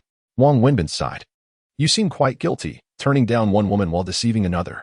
It appears you're quite the romantic, the nurse joked cheerfully. Romantic nonsense. I'm just a solitary man. Then why are you avoiding her? Deceiving her? This is a benevolent deception, you know? If they found out I was hospitalized, they would rush to the hospital, which serves no purpose and merely wastes everyone's time. Why create unnecessary worry? You speak with such eloquence. Are you still planning to watch the game? I wanted to remind you that there's a match after midnight tonight. Yes, I almost dozed off. I need to turn on the television quickly. The following day, Wang Wenbin received a call from Lu Jiahao, inviting him to dinner. He continued the ruse, claiming he had returned to his hometown. He did not wish for anyone to know about his hospitalization. He preferred to endure the solitude of the hospital rather than trouble others with worry. After a week in the hospital, Wang Wenbin felt as though he might succumb to depression. Fortunately, his recovery was progressing well. His injuries were not severe, with only minor fractures, a result of his efforts to protect himself during the altercation. Although he had sustained numerous external injuries, those healed relatively quickly. After several days of bed rest, he was finally able to get out of bed and move around. All he could think about was being discharged. He had requested this multiple times, only to be denied by the doctors. His sole source of amusement each day was teasing the two young nurses. One day, while lying in bed and sharing mildly risky jokes with them, he was startled to see Zhang Sini rush into the ward, her face filled with concern. How are you? Are you feeling better? What did the doctor say? Zhang Sini exclaimed, grasping Wang Wenbin's hand, her eyes brimming with tears. Upon seeing Zhang Sini, Wang Wenbin furrowed his brow and gently pushed her hand away, inquiring, What brings you here? I'm sorry, she replied. It's not that I didn't wish to visit you, but my father has confined me and confiscated my phone. Even when I contemplated ending my life, he remained indifferent. I just managed to escape by using a bedsheet to lower myself from the second-floor balcony and then climbed over the wall. Wang Wenbin's eyes widened in disbelief as he absorbed Zhang Sini's astonishing account. Could this delicate woman truly have accomplished such a feat? You risked your life for this? How could you even conceive of such a plan? Are you all right now? Have you recovered? I'm sorry, she said again, gripping Wang Wenbin's hand tightly, her eyes brimming with tears. She was a pure and kind-hearted girl, and to Wang Wenbin, Zhang Sini resembled a pristine white lotus blooming amidst the snow-capped mountains, sacred and beautiful, untouched by the taint of the mundane world. Chapter 56. I will repay you. I am much better now. The doctor has informed me that I am out of danger and will be discharged in a few days, Wang Wenbin remarked. You're deceiving me. Your injuries are severe. Just look at all the bandages on you, she retorted. What's wrong? Do you not wish for my recovery? Wang Wenbin inquired with a smile. No, Zhang Sini stammered, flustered. Just teasing you. What would you like to eat? I can fetch it for you, he offered. There's no need for that. You should return home. Knowing that I am fine is enough. If you stay, your father will send someone to find you. And there is no need to create an unpleasant situation for everyone, he persuaded Zhang Sini after a moment of thought. Regardless, I want to leave today. I brought a knife. If he dares to take me away, I'll truly perish before him, Zhang Sini declared, retrieving a fruit knife from her pocket. Wang Wenbin's eyes widened in disbelief. Young lady, have you lost your mind? I don't care. If he tries to take me away, I'll die right here. Otherwise, going back would be worse than death. You were beaten to protect me, suffering grave injuries in the hospital, and yet I remain indifferent. Am I even human? I must stay here to care for you. You are my benefactor, my savior, the one who has saved my life twice, Zhang Sini asserted resolutely. Wang Wenbin gazed at her in silence for a long while. What's wrong? Why are you looking at me like that? Are you unwell? I'll call the doctor, she said, preparing to step outside. There's no need. I'm fine, he called her back and added. Come here. I have something to say. What is it? Why so serious? Zhang Sini asked, a hint of fear creeping into her voice, for Wang Wenbin had never been serious in her recollection, except perhaps when grilling. From now on, do not seek me out again, Wang Wenbin said, looking into Zhang Sini's innocent eyes, struggling to find the words. What do you mean? Zhang Sini was taken aback by his words. I mean, from this day forward, do not come looking for me. I do not wish to see you again. Did I do something wrong? She questioned, bewildered. No, you have done nothing wrong. The fault lies with me. From the very beginning, I should not have attempted to save you. The first time we interacted, I rushed in to extinguish the flames and rescue you. But in the process, a diamond ring entrusted to me was lost, falling onto you instead. No matter how diligently I searched, I could not recover it. I ended up owing someone 100,000 due to that ring. Although I found it later, the debt remains. And then there was this incident. I told you to leave, to not stay there, yet you refused to listen. Being beaten is a trivial matter, and hospitalization is inconsequential. But what truly matters is that I lost my job. I can never return to the university town. Nor will I ever have the chance to set up my stall there again. Sometimes, the king of hell is easy to deal with. But it is the little ghosts that are truly bothersome. Zhang Sini, ever since our paths crossed, I have not encountered a single stroke of good fortune. I do not subscribe to superstitions, yet this time I find myself compelled to believe. I would rather accept the possibility than dismiss it entirely. Please, keep your distance from me. I am truly frightened. Should you continue to shadow me, I fear that one day, you may bring about my demise. You are indeed my harbinger of misfortune, Wang Wenbin said, pressing his face close. Zhang Sini, overwhelmed by Wang Wenbin's words, wept profusely. Through her tears, she choked out. I am sorry. I never intended for any of this to happen. I do not understand why I have caused you so much trouble. I promise to make amends and repay you. Truly, I will no longer be a burden to you. Wang Wenbin, filled with exasperation, could only resolutely declare. I do not seek your compensation, nor your gratitude. All I desire is for you to cease seeking me out, and for us to lead our lives in utter separation henceforth. Zhang Sini, do you see this card? Wang Wenbin said, retrieving a bank card from beneath his pillow. This card was the very one Zhang Sini's father had given him. What is it? She asked. This card was given to me by your father. It contains 500,000. Wang Wenbin raised the card, his expression unwavering. Did he give you money as a token of appreciation? She inquired. Not at all. Wang Wenbin shook his head, continuing, your father bestowed upon me 500,000 with one condition, that I never see you again and sever all ties henceforth. My father has gone too far, Zhang Sini retorted, anger boiling within her. Has he? I find him quite reasonable, Wang Wenbin replied. You wouldn't actually agree to this, would you? She stammered, horrified. Of course, why wouldn't I? It's 500,000 after all, he responded coolly. How could you do this? Zhang Sini exclaimed in desperation. Why shouldn't I? I have saved your life twice. Requesting 500,000 does not seem excessive to me. I believe it is justly deserved.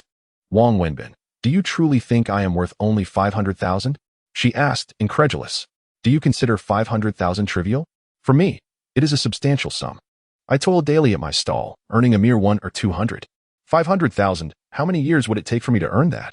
Why would I refuse such a sum? You, Wang Wenbin, you are deceiving me. You cannot be this kind of person, she insisted, shaking her head fervently. And what kind of person do you believe me to be? A paragon of virtue? Someone who regards wealth as worthless? Spare me the naivete, who does not covet riches. Let me tell you, everything in this world holds value. What is value? It is money, it is price. There is nothing in this world that cannot be purchased. only that which does not meet the right price. For me, 500,000 to ensure I never see you again is a worthy exchange. Therefore, Zhang Sini, if you genuinely appreciate my saving you twice, I implore you to refrain from seeking me out again, allowing me to claim this 500,000. Please, consider it a favor. At this, Zhang Sini truly broke down, tears streaming down her face. Wang Wenbin, I never imagined you to be this kind of person. She said through gritted teeth. Give me 1 million now, and I'll promptly return 500,000 to your father, Wang Wenbin remarked with a smile. Don't you find that statement particularly shameless? How much is one's dignity worth? Can integrity be consumed as sustenance? As I just mentioned, everything in this world can be quantified in monetary terms. No one would willingly oppose wealth. If you grant me 1 million, I would even call you grandma. Zhang Sini suddenly burst into laughter, pulling a tissue from the box beside her to dab the tears from her face. She addressed Wang Wenbin. Wang Wenbin, I must admit I misjudged you. So, you desire this 500,000, do you? Very well, I shall grant you that wish, and from now on, let us live out our days without any further interaction. With that, Zhang Sini turned and dashed outside, tears spilling anew as she exited. After she left, Wang Wenbin fell into silence, lying on the bed and gazing blankly at the ceiling, not uttering another word. That afternoon, he slowly made his way to the doctor's office, supporting himself against the wall. Hello, doctor. I wish to be discharged, Wang Wenbin stated. Chapter 57. The receptionist, you are being discharged? Are you joking? Are you out of your mind? The doctor meticulously elaborated on Wang Wenbin's medical condition for nearly half an hour, detailing the severity of his situation and emphasizing that he required at least another month of hospitalization. Doctor, I am utterly broke. I can agree to stay, but I assure you I will not spend another penny, Wang Wenbin declared, leaning against the doctor's desk. The doctor regarded him thoughtfully, pausing for 3 seconds before picking up a pen. Very well, I shall issue your discharge certificate. Wang Wenbin discharged himself, signing a document that absolved the hospital of any consequences following his decision. Upon leaving, he made a point to print a detailed account of his hospital expenses. He boarded a bus home, keeping his discharge a secret from everyone. He was acutely aware of his own body, while he felt he was largely recovered. He remained quite weak. Nevertheless, he understood that there was no necessity to remain in the hospital, resting at home would suffice. The exorbitant daily costs of hospitalization were unbearable, and for someone of his disposition, being confined to a hospital was akin to torture. Upon returning to his dilapidated slum, he carried a bucket to the public bathhouse for a shower.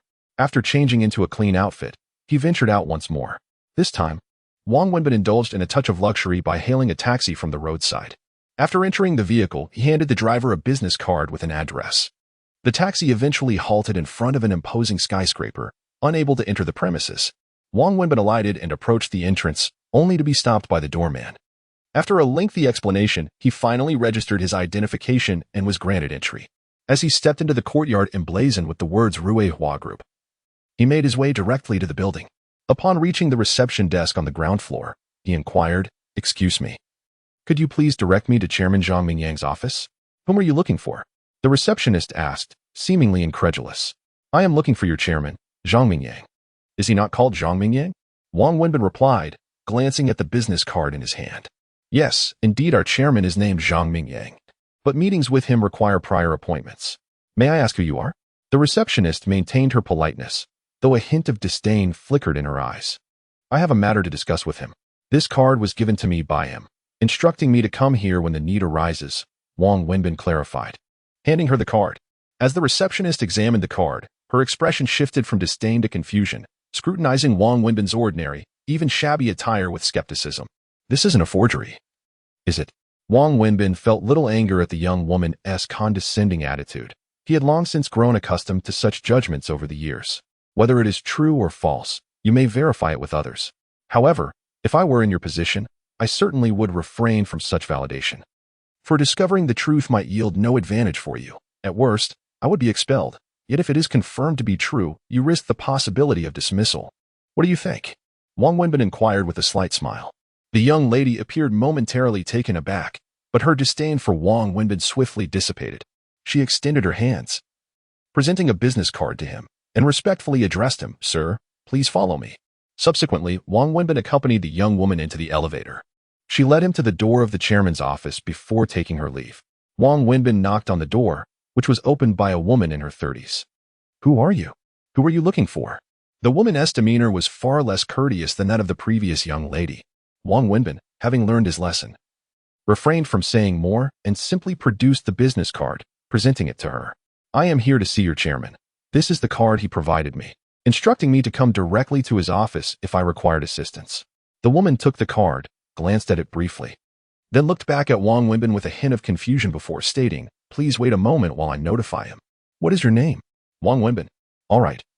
Please hold on." The woman replied before retreating into the inner office, evidently the secretary of Zhang Mingyang. After approximately a minute, she returned, saying to Wang Wenbin, "You may enter." Wang Wenbin followed her into the spacious office, lavishly decorated with a grand floor-to-ceiling window. Zhang Sini's father, Zhang Mingyang, sat in an opulent executive chair behind a massive desk. "Uncle, greetings," Wang Wenbin said respectfully as he entered. "Please, take a seat. You've been discharged so soon?" Zhang Mingyang remarked, casting a glance at Wang Wenbin, his expression inscrutable. Wang Wenbin sat down and nodded. "Indeed, I was discharged today. Such swiftness? Have you fully recovered?" "I have recovered, thanks to Uncle Zhang's care. Without your assistance, my recovery would not have been so swift. That is merely my duty. You were injured for Sini's sake. It is a debt I owe you. I am about to conclude my workday, so let us speak plainly. What do you require of me today? Feel free to ask. I shall fulfill whatever I am able to, as it is my obligation to you," Zhang Mingyang said, reclining in his chair. Upon hearing Zhang Mingyang's tone, a smirk involuntarily crossed Wang Wenbin's lips, followed by a sardonic chuckle as he responded, "You misunderstand. I have not come to solicit your assistance." "Oh, then what brings you to me?" "This is the card you provided me. I have not tampered with it," Wang Wenbin stated, respectfully placing the card Zhang Mingyang had given him in the hospital on the desk. Zhang Mingyang frowned slightly. "This represents all my expenses incurred during my hospital stay," Wang Wenbin continued, retrieving a substantial stack of cash he had meticulously prepared and placing it on the desk. A mixture of denominations neatly arranged. "This is the list the hospital provided me. Uncle, could you take a look and see if anything is missing?" Wang Wenbin retrieved the list once more and placed it on the table. Zhang Mingyang leaned back in the executive chair, observing Wang Wenbin without glancing at the cards and money before him. "What do you mean by this?" Zhang Mingyang inquired coolly. "Uncle, please do not misunderstand. I harbor no ulterior motives.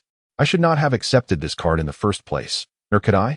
At that time, due to my physical condition, I was unable to return it to you. Thus, now that I have been discharged, I have come to return it. Moreover, the medical expenses were my responsibility. I could never expect you, uncle, to cover my medical bills," Wang Wenbin asserted.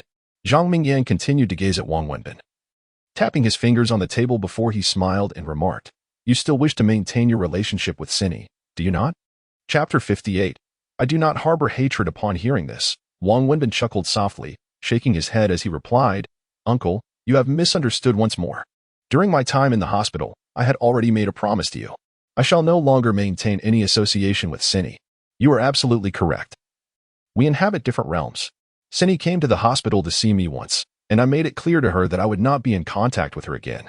Furthermore, I informed her that I had struck a deal with you, receiving 500,000 as assurance for severing ties.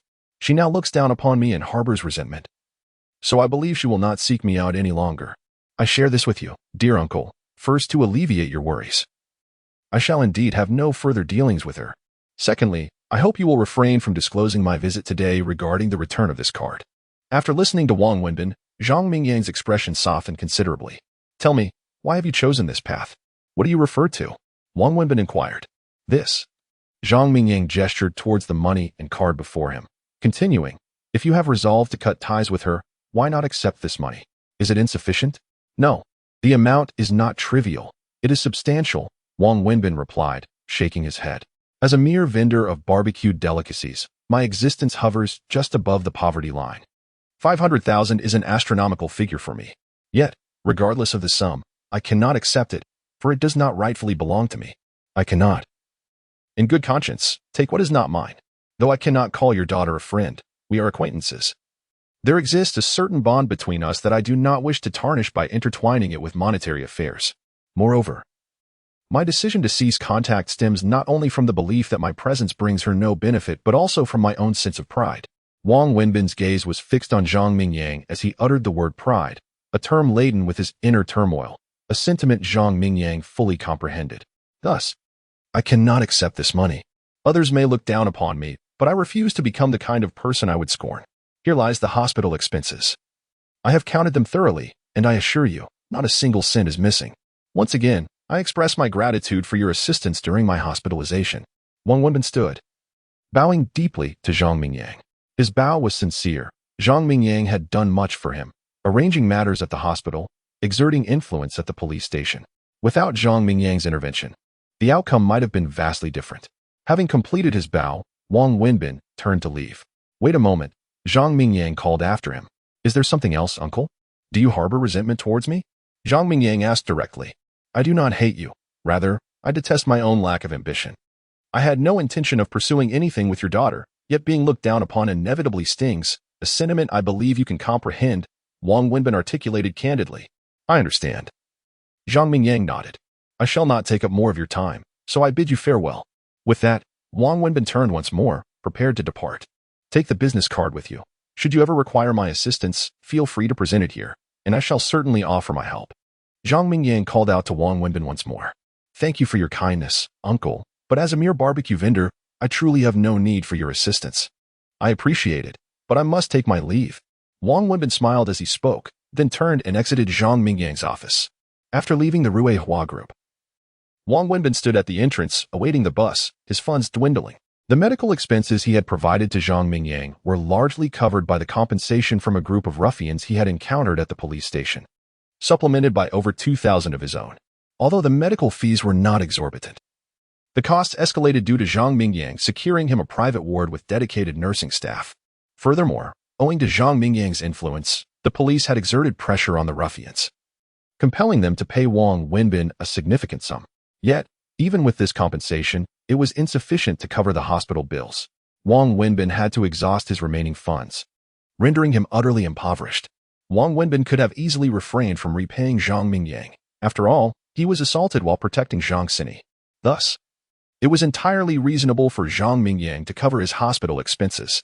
Nevertheless, Wang Wenbin chose to return the money to Zhang Mingyang. As he articulated, it mattered not that Zhang Mingyang looked down upon him. He did not wish to harbor disdain for himself. Moreover, no one had coerced him into protecting Zhang Xini. It was a voluntary act, and consequently, he believed he should bear the ramifications alone, unconnected to others.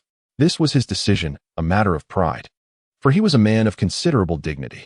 Instead of returning home, Wang Wenbin took the bus directly to the back street of the university town.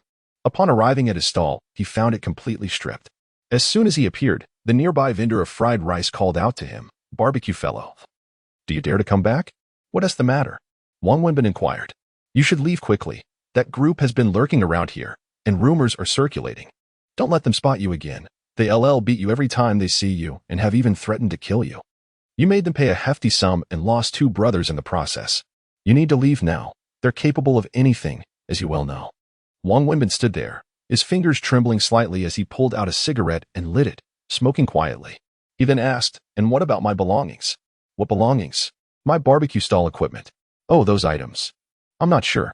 They were here that night, but when I came back the next day, they were gone. Probably taken by scavengers. You really should leave. That group is searching for you every day." From the flickering gaze of the fried rice vendor, Wang Wenbin inferred the fate of his possessions. With a wry smile of resignation, he stood by, smoking while surveying the site of his former endeavors. Finally, he nodded to the fried rice vendor and said, "Thank you, sister. I shall take my leave now. Perhaps fate will allow us to meet again." After Wang Wenbin finished speaking, he slowly meandered towards his humble abode. Along the way, he passed the site of the fire that had once ravaged the area.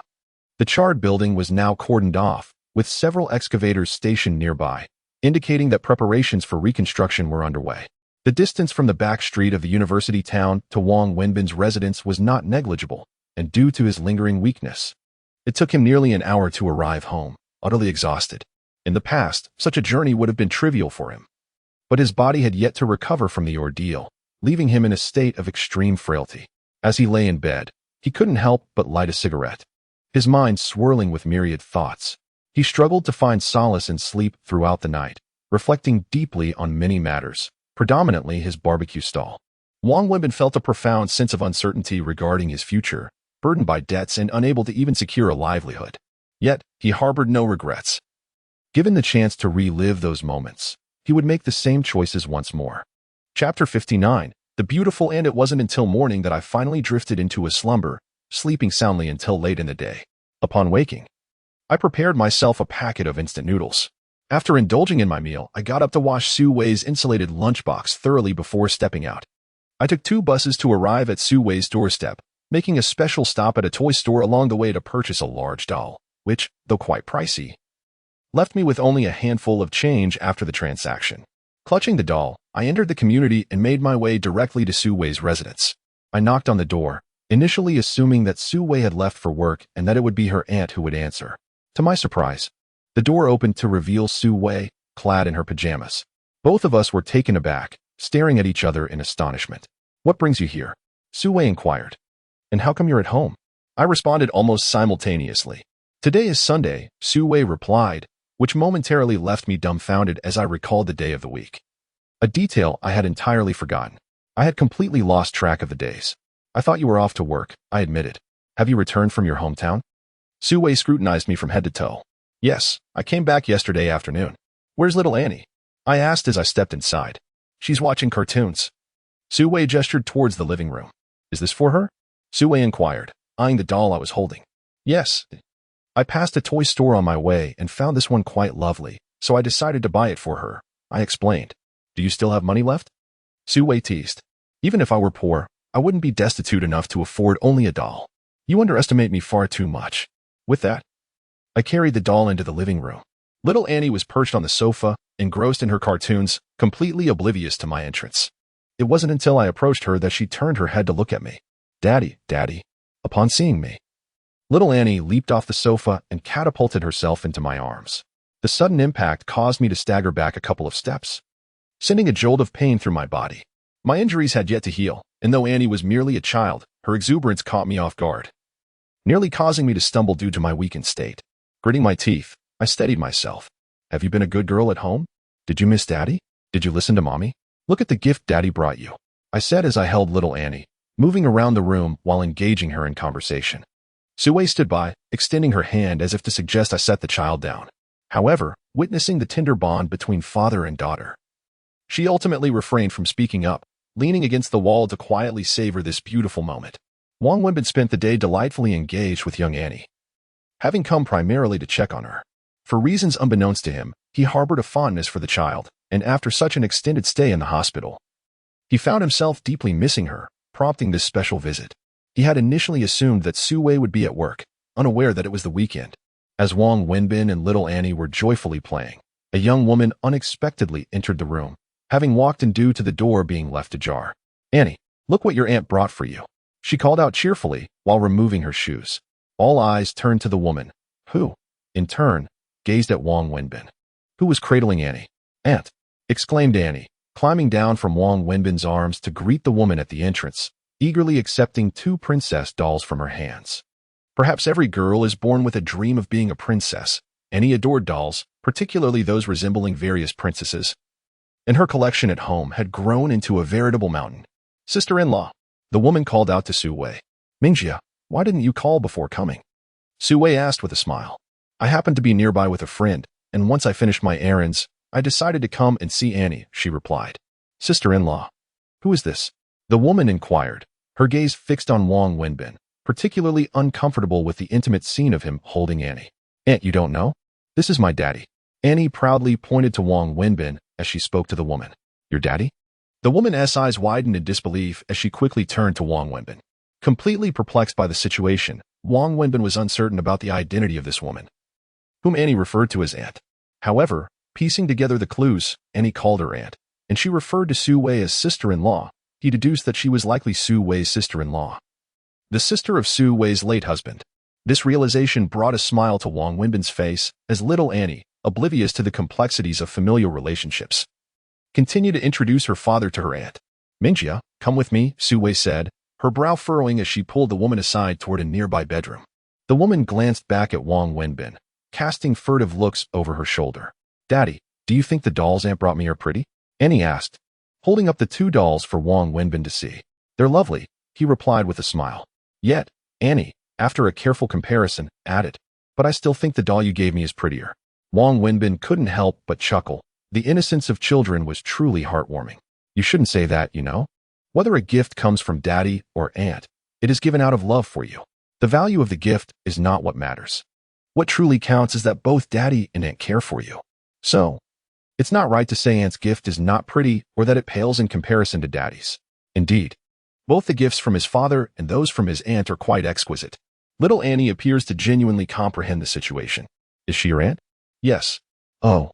Wang Wenbin asked for clarification once more, then continued to play with little Annie, regarding the sudden appearance of this woman as inconsequential. However, judging by this Aunt Annie's appearance, it could be inferred that little Annie's father must also be quite handsome, for this unexpectedly arrived woman is undeniably beautiful. Wang Wenbin found himself perplexed by his recent misfortunes.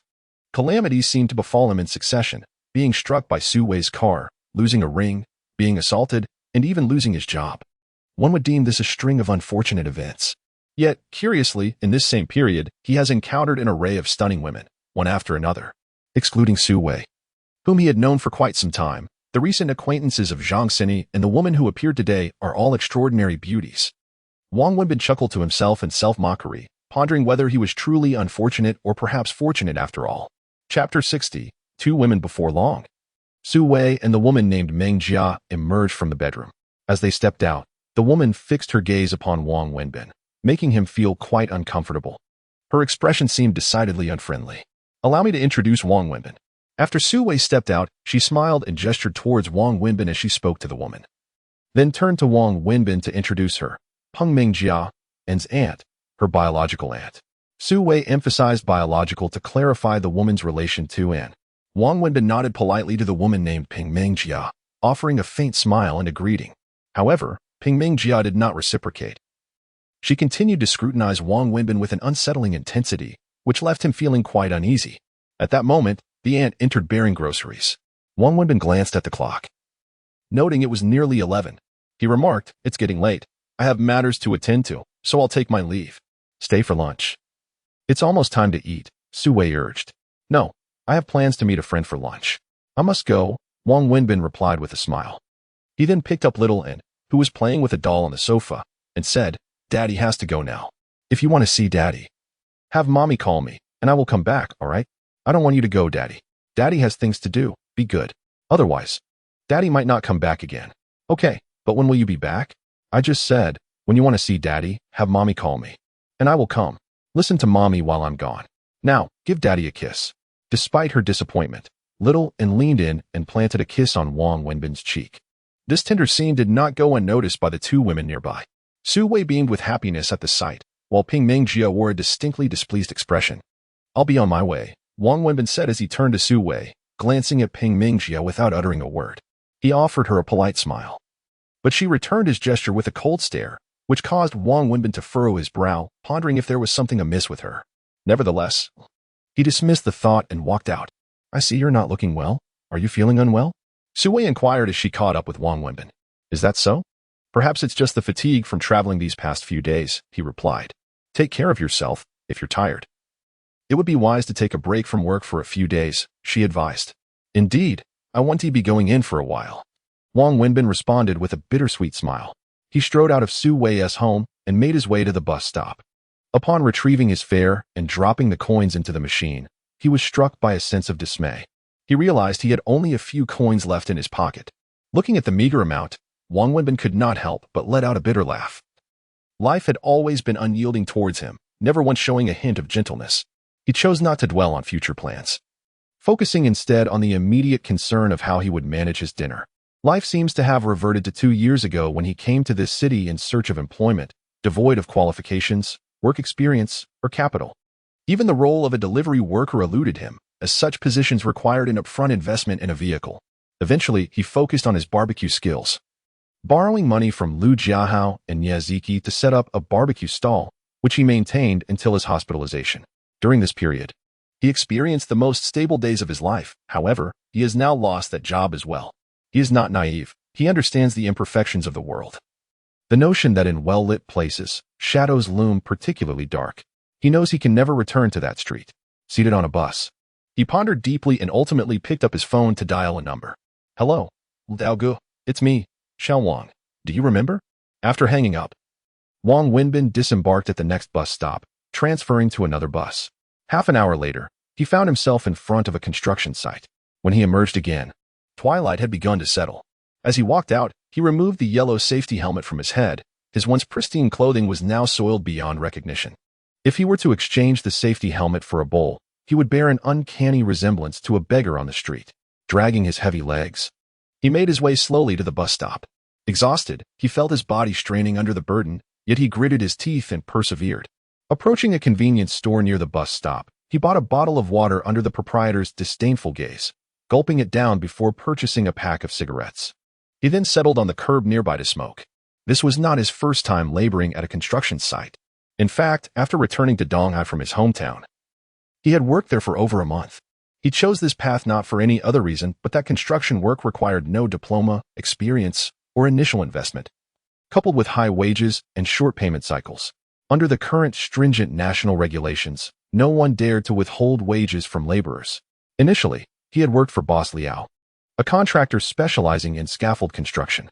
During that time, Wang Wenbin's diligent efforts and sociable demeanor earned him Boss Liao's favor, and today, he sought him out once more. After finishing a cigarette, Wang Wenbin leaned against a nearby tree to stand up, his body still unhealed from previous exertions. The intensity of the work was indeed becoming overwhelming.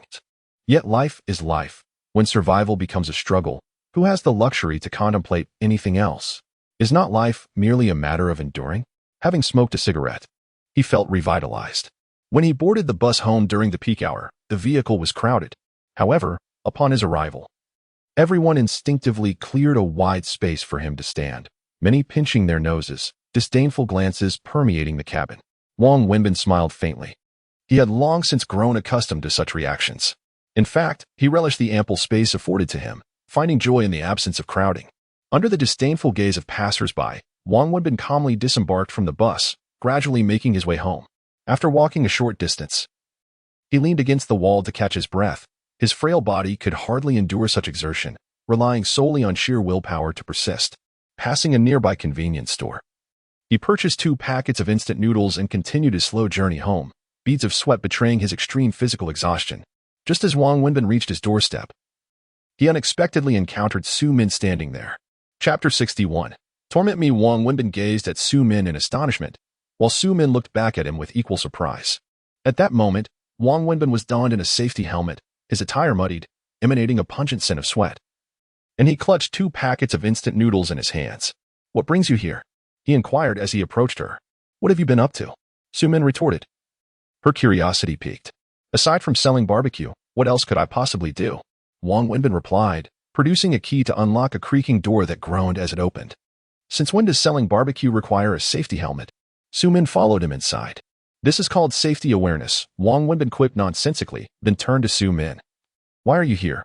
First, answer my question. What exactly have you been doing?" Su Min pressed, her gaze sharp and penetrating. "Why should I divulge my whereabouts to you? Who do you think you are to question me?" Wang Wenbin snapped back, his irritation flaring. Su Min stared at him, her eyes suddenly glistening with tears as they began to spill over. Upon seeing her tears, Wang Wenbin's heart softened once more. He turned his face away, not wanting to see her sorrow, threw his safety helmet carelessly onto the table, and spoke with a slightly gentler tone. "I told you, I was selling barbecue. I forgot something and came back to retrieve it. Continue your fabrication, continue deceiving me." "I just came from the back street of the school," Su Min replied. Wang Wenbin was taken aback again, still avoiding her gaze. He deliberately shifted the topic, asking, "What were you doing at the back street of the school?" "What do you think I was doing there?" "I've been on a business trip in Beijing these past few days. I remember bringing you roast duck from Quanzhou during a previous trip, and you relished it. So this time, I brought several portions for you, especially from Quanzhou." Su Min explained. "I tried calling you, but you never answered. I figured you would be at the back street of the school at this hour, so I went there directly." As she finished speaking, Wang Wenbin noticed a beautifully packaged paper bag in Su Min's hand, which indeed bore the insignia of Quanzhou roast duck. He had always enjoyed roast duck. Years ago, Su Min had also brought him a duck from a business trip to Beijing, which he had savored with delight. Though he had never visited Beijing himself, he had heard that authentic Quanzhou roast duck was quite expensive and not easily obtainable. Contemplating this, his heart softened again. "However, I searched the back street and could not find you. I inquired with others, and they informed me that you were severely assaulted by local thugs while trying to protect a girl. and you were rushed for emergency treatment. I frantically called you. But you didn't answer, and eventually, your phone was turned off. Su Min continued, tears flowing uncontrollably, perhaps feeling a sense of injustice. Wang Wenbin sat on the bed, smoking a cigarette. Indeed, Su Min had called him numerous times today. At that moment, he had been precariously perched on scaffolding several stories high, unable to answer calls. And he had chosen not to respond. Eventually, overwhelmed by her persistent attempts to reach him, he had turned off his phone, which remained powered down even now. Ambulances typically transport patients to the nearest large hospital. Upon my arrival at the hospital, I searched for you everywhere and inquired with many individuals. Eventually, I located your attending physician, who informed me that you had been discharged against medical advice yesterday, despite not having fully recovered. Do not heed his nonsensical chatter. I am acutely aware of my own condition, Wang Wenbin remarked dismissively, casting the blame squarely on the doctor. I am completely well. His words merely aimed to prolong my hospital stay and extract more money from me. What on earth have you been doing? Why are you wearing a hard hat? Why are you covered in dirt and reeking of sweat? Have you been laboring? Su Min questioned. Her voice tinged with agitation as she pointed at the 2 packets of instant noodles Wang Wenbin had placed on the table. Do you realize you still have injuries? The doctor showed me your medical records, and your wounds are quite severe. Even if you claim to be healed, your body has not recovered. Are you throwing your life away? What is it that you truly seek? Are you so destitute that you feel cornered, or are you deliberately subjecting yourself to torment? The fault lies with me. It is all my doing. If anyone is to suffer, let it be me. Please, do not inflict this pain upon yourself. Do you not understand that seeing you in this state causes me more anguish than death itself? Su Min exclaimed, unable to contain her tears any longer. Wang Wenbin sat silently, his head bowed, coldly refraining from comforting Su Min, let alone offering her a tissue. Yet, deep down, his heart had already softened. Stop overthinking. It is not as you imagine. I was contacted by a production company to portray a laborer in a promotional video. Given my unemployment and the decent compensation offered, I accepted the role. I brought back the props, including this instant noodles, as I could not bear to discard them, he fabricated, weaving an elaborate tale.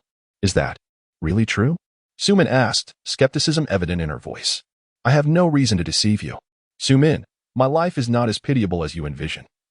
I am doing quite well, indeed. Have you had dinner yet? Wang Wenbin inquired. Not yet, Su Min replied, shaking her head. Then allow me to treat you to some roast duck in return for your kindness. I frequent that place, if you do not mind the mess, he suggested. His intention was to convey to Su Min that he was living comfortably and did not wish for her to worry or feel sorrow for him. Despite the lingering resentment he harbored, her tears melted away his resolve. Wenbin, do you think of me as a materialistic person? Do not forget how we endured those early years after graduation. I shared a basement with you and survived on instant noodles for an entire month, Su Min retorted, a hint of anger in her tone. But back then, you were Su Min, and now, you are Su Zong, Wang Wenbin replied. As Wang Wenbin listened to Su Min recounting the past, an uncontrollable surge of mischief ignited within him. After finishing his words, he stood up and said, Please wait here for a moment. I shall take a shower and change my clothes, so as not to offend your senses. With that, Wang Wenbin picked up a bucket, grabbed a towel, and a set of fresh garments before making his way out the door. Su Min was taken aback by Wang Wenbin's unconventional bathing method. Yet she could only marvel at it. She understood that she no longer held the right to voice her opinions regarding him. Upon returning from his shower with the bucket in hand, Wang Wenbin was astonished to find that his humble abode had undergone a remarkable transformation. Su Min was busily rolling up her sleeves, assisting him in tidying up, while 3 full bags of trash lay neatly by the door. Chapter 62. Always love you. Su Min turned her face and smiled at Wang Wenbin upon hearing his voice, asking, Have you finished washing up? Upon noticing the beads of sweat on Su Min's forehead, Wang Wenbin felt his heart melt once again, though he wished to conceal it from her. Why are you tidying up? Go wash your hands, and let's head out for dinner, he replied coldly. It's fine. I'll help you tidy up a bit more. Where are your clothes for changing? I've washed them. Where did you put them? Su Min inquired, glancing at the pile of clothes Wang Wenbin had discarded. Wang Wenbin picked up the clothes and tossed them into the garbage heap by the door, stating, They're dirty. I don't want them. Let's go. With that, he stepped outside first. Su Min was taken aback. She couldn't discern whether Wang Wenbin discarded the clothes because they were genuinely filthy or out of disdain for her. She followed him outside, keeping silent as they walked side by side. The restaurant was not far, merely a small eatery at the entrance of an alley. Slightly better than a roadside stall. Wang Wenbin ordered 4 dishes and a soup in one breath, which he considered quite extravagant. As his visits to restaurants had been infrequent over the past few years. Why did you order so many dishes for just the 2 of us? Sumin asked. I don't want you to think I'm living in poverty, Wang Wenbin replied, taking a drag from his cigarette. Thank you, Sumin said, her face lighting up with a smile after he had placed the order. Thank you for what? You remember my favorite dishes, she said, her expression radiating a certain bliss. It turned out that all the dishes Wang Wenbin had just ordered were Sumin's favorites from the past. Don't overthink it. I just ordered randomly. These are the only decent dishes at this place, Wang Wenbin adamantly denied. Sumin chuckled, fully aware of his stubborn pride. You need to shave. And your hair could use a trim, she said tenderly, gazing at Wang Wenbin. Just those words made Wang Wenbin's nose tingle with emotion. He was someone who didn't care much about his appearance. Previously, it had always been Sumin who urged him to shave and groom himself. Wang Wenbin turned his face to the window, unable to meet her affectionate gaze, fearing he might lose himself in it. What happened with that incident at the police station? Sumin asked. I spoke with some people nearby. They informed me that those thugs have been a long-standing menace there. But you need not fear them. How was the matter resolved? Our company has a law firm we collaborate with, well-known and reputable. You know how these prominent firms maintain good relations with the police. It has been resolved, Wang Wenbin interjected before Sumin could finish, aware of her desire to seek justice for him. How so? They issued an apology. Compensated for medical expenses, and the assailants were detained for half a month. That is the maximum penalty they could receive, Wang Wenbin explained. Well, that's more acceptable, Sumin replied. Although Sumin felt a tinge of disappointment, she was also filled with joy. Is that girl the same one I saw last time? Sumin lifted her gaze to Wang Wenbin as she spoke. Which girl? Wang Wenbin inquired after taking a hearty gulp of beer, genuinely unaware of whom Sumin was referring to. The girl you fought for, the one I saw at your barbecue stall last time? Sumin continued, a pang of bittersweetness stirring within her as she spoke. Wang Wenbin glanced at Sumin, nodded, and replied, yes, before lowering his head to resume eating. In the past, I believed you would only fight for me throughout your life, and now. Sumin's voice was laced with sorrow. Wang Wenbin's hand, poised to pick up food, momentarily froze, though only for an instant. After taking a sip of his drink, he said, I didn't fight for her. It had nothing to do with her. I got myself into that mess, and she just happened to be there. I once thought that the person I fought so hard to protect would always be by my side. But reality has shown me that I was merely a fool, a foolish dreamer. Thus, everything in this world is a fade. No one truly belongs to anyone. Wang Wenbin suddenly let out a cold laugh. No, I haven't abandoned you, Wenbin. I simply... Enough, there is no need to say more. Let the past remain in the past. Regardless of who was right or wrong, it no longer holds any significance. Let us eat. Wang Wenbin interrupted Sumin's explanation. Sumin held her chopsticks but had hardly touched her food, while Wang Wenbin, who had already dined, was heartily drinking and eating. Was she truly just a poor university student? After a prolonged silence, Sumin once again inquired about Wang Wenbin. Her woman's intuition made her particularly sensitive about Zhang Xini. You are right. She is indeed a wealthy girl. Her family is quite affluent. Her father is the president of a large company, Wang Wenbin responded. Sumin nodded. Having sensed this the moment she first laid eyes on Zhang Xini. Then she must really like you. Like me? Have you lost your mind? Don't spout nonsense. Look at me now. Do you think there is anything about me that anyone would find appealing? Hearing this, Wang Wenbin burst into laughter. Even he found his current state quite disheveled. Then tell me, if her family is so wealthy, why would she come to you to sell barbecues? Is she out of her mind? Why would she lie and say she is a poor university student? If that is not liking you, then what is it? Moreover, please don't demean yourself so. What makes you think you have nothing worthy of affection? Don't forget, I love you. I have always loved you. Sumin fixed her gaze on Wang Wenbin, her emotions rising, a mix of agitation and anger. You love me? If you truly loved me, you wouldn't have left me alone to go to America for all those years. And now you return to tell me you love me?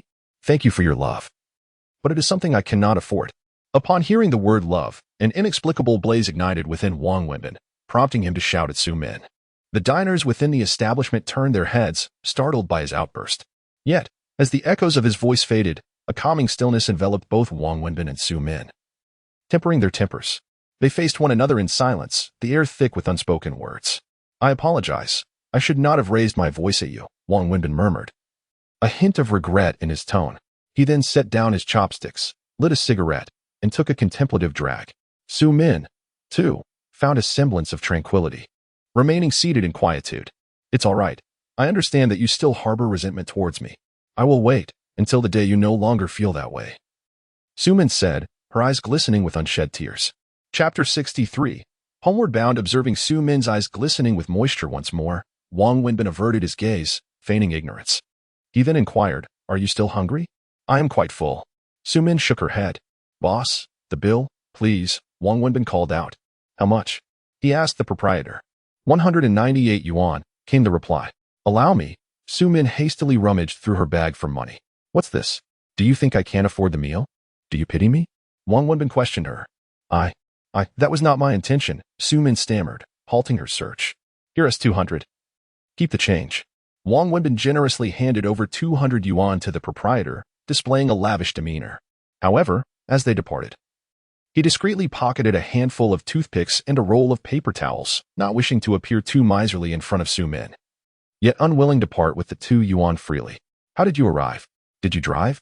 Wang Wenbin glanced at the time, noting it was already 1 in the morning. "I took a taxi directly from the airport," Sumin replied. "It's late. I should head back. I'm quite tired and need to rest." Wang Wenbin responded. "I will accompany you home. Didn't you say you wanted to rest? Look at the time. You didn't drive here. It's unsafe for a woman to go home alone. Let me see you back before returning to sleep," he insisted, stepping outside first. Sumin contemplated calling out to him, but ultimately refrained, a smile gracing her lips as she hurried to catch up with Wang Wenbin in her high heels. As they walked, Wang Wenbin smoked a cigarette. The surroundings resembled a slum in the city, cloaked in darkness, with a diverse and somewhat unsettling populace. Had it not been for Wang Wenbin's presence, Sumin would have felt apprehensive traversing the streets alone at night. "You remain the same," Sumin remarked, reminiscing about the past. "You used to come to pick me up from work late at night, worried about my safety." "Things are different now," Wang Wenbin replied, shaking his head. "In what way?" Sumin inquired. "Previously, I would escort you home. Now, I merely see you off," he said plainly. Sumin turned to gaze at Wang Wenbin, a touch of melancholy in her nod as she replied, "Indeed, a single word makes all the difference, creating an insurmountable chasm." Wang Wenbin hailed a taxi, opening the door for Sumin to enter, before settling into the passenger seat himself. The separation of their seats rendered conversation impossible, and thus they traveled in silence. Upon reaching the entrance of Sumin's residential complex, she alighted from the vehicle and approached the driver, saying, "How much do I owe? I'll cover his fare for the return trip as well." "Is wealth truly remarkable?" Wang Wenbin glared at Sumin. Even in my impoverished state, I can afford this fare. You may leave. I shall wait until I see you enter before I depart." Wang Wenbin reprimanded Sumin. She glanced at him, then nodded, saying, "Please take care of yourself." After Sumin spoke, she walked directly into the residential complex. Once she had entered, Wang Wenbin turned to the driver, asking, "How much is the fare? Aren't you going back?" The driver replied, "I shall remain here. To be candid, I truly lack the funds for a return trip," Wang Wenbin admitted to the driver. After a minute, he paid the fare and exited the taxi, which drove away, leaving Wang Wenbin alone, clutching the remaining 20-odd coins, feeling desolate by the roadside. After a long day of work, the contractor, Brother Liao, graciously handed Wang Wenbin 300 yuan. He spent 200 treating Lu Jiahao and Miyazaki to dinner, and after purchasing cigarettes and water for about 10 yuan. He had nearly 60 yuan left after taking a taxi, as fares in Shanghai are notoriously steep. Wang Wenbin ambled slowly along the street, smoking a cigarette as he walked, until he came upon a station for shared bicycles. He took out his phone to scan a code and began to ride through the streets, singing the lyrics of How Yun's living. "Life is incessantly troublesome. I have yet to grow accustomed to it. They say money is a scoundrel, yet it appears so appealing. In a flurry and in haste, why must life be this way? Is it truly my aspiration to spend my days in such a manner?" Wang Wenbin spent a few yuan and cycled for an hour and a half back to his humble abode, collapsing onto his bed, utterly exhausted. Sumin, however, did not enter the complex but stood by the security booth, watching intently. She witnessed Wang Wenbin alight from the taxi and walk away, fully aware of his disposition. She chose not to pursue him. Instead, she silently took out her phone and called Miyazaki. "Hello, Sumin," came the reply. "Is Lu Jiahao at home?" she inquired. "Yes, he is. Why do you ask?" "I have a question for him." "All right, I'll pass you to him. Sumin has something to discuss." "Hello, Sumin." "What is it?" Lu Jiahao answered the phone. "I heard your company is filming a promotional video, and coincidentally, Our company is considering the same. I wanted to inquire about some details regarding it, Sumin queried. Promotional video? Which promotional video? Who told you this? Huh? Isn't your company filming a promotional video? No. Absolutely not. We filmed one last year, but the results were less than satisfactory, so there are no plans for this year. Who informed you? Lu Jiahao replied, bewildered. Nothing serious. I was merely asking. Since you aren't pursuing this, then it's settled. Please rest early. Good night. Sumin concluded the call, staring vacantly at the distant figure of Wang Wenbin, now out of sight. Early the next morning, Wang Wenbin arose, donning a safety helmet, and retrieved the work attire he had intentionally discarded the previous day, for clothing is often soiled on construction sites. He rummaged beneath his bed for a few coins, passed by a stall to purchase 2 buns, and then boarded a bus headed for the construction site. Unbeknownst to him, a Mercedes had been trailing him since he exited the alley. It halted at the bus stop just as he did, following him closely. Upon disembarking from the bus, Wang Wenbin proceeded directly to the site, clocking in with the foreman, Boss Liao, before ascending to the scaffolding, where his task was to assemble the framework. Shortly after Wang Wenbin reached the upper levels, a Mercedes pulled up beneath the building. Chapter 64. The girlfriend arrived. Su Min alighted from the vehicle, removing her sunglasses as she searched for Wang Wenbin's figure, yet found none. Boss Liao, upon noticing the car's arrival at the construction site, was immediately intrigued. It was uncommon for such fine vehicles to grace the area, typically dominated by worn-out engineering trucks. Assuming it might be a clandestine visit from a client, he hurried over, only to be captivated by the striking woman stepping out of the car. Her elegance and beauty left him momentarily speechless, leading him to conclude that she could not possibly belong to the client, deepening his confusion. Hello, do you need anything? Boss Liao inquired tentatively, as it was only natural to strike up a conversation with a beautiful woman at the site. Hello, I would like to ask if Wang Wenbin works here? Sumin questioned. Wang Wenbin? Boss Liao scrutinized the affluent and stunning woman before him once more. Yes, Sumin affirmed with a nod. And you are? I am his girlfriend, Sumin stated unequivocally. Boss Liao furrowed his brow tightly, internally cursing. This rascal, with such a beautiful and wealthy girlfriend, is working at my construction site, toying with me. Ah, what did you say? Nothing much. You are looking for Wang Wenbin, right? He indeed works here. Very well.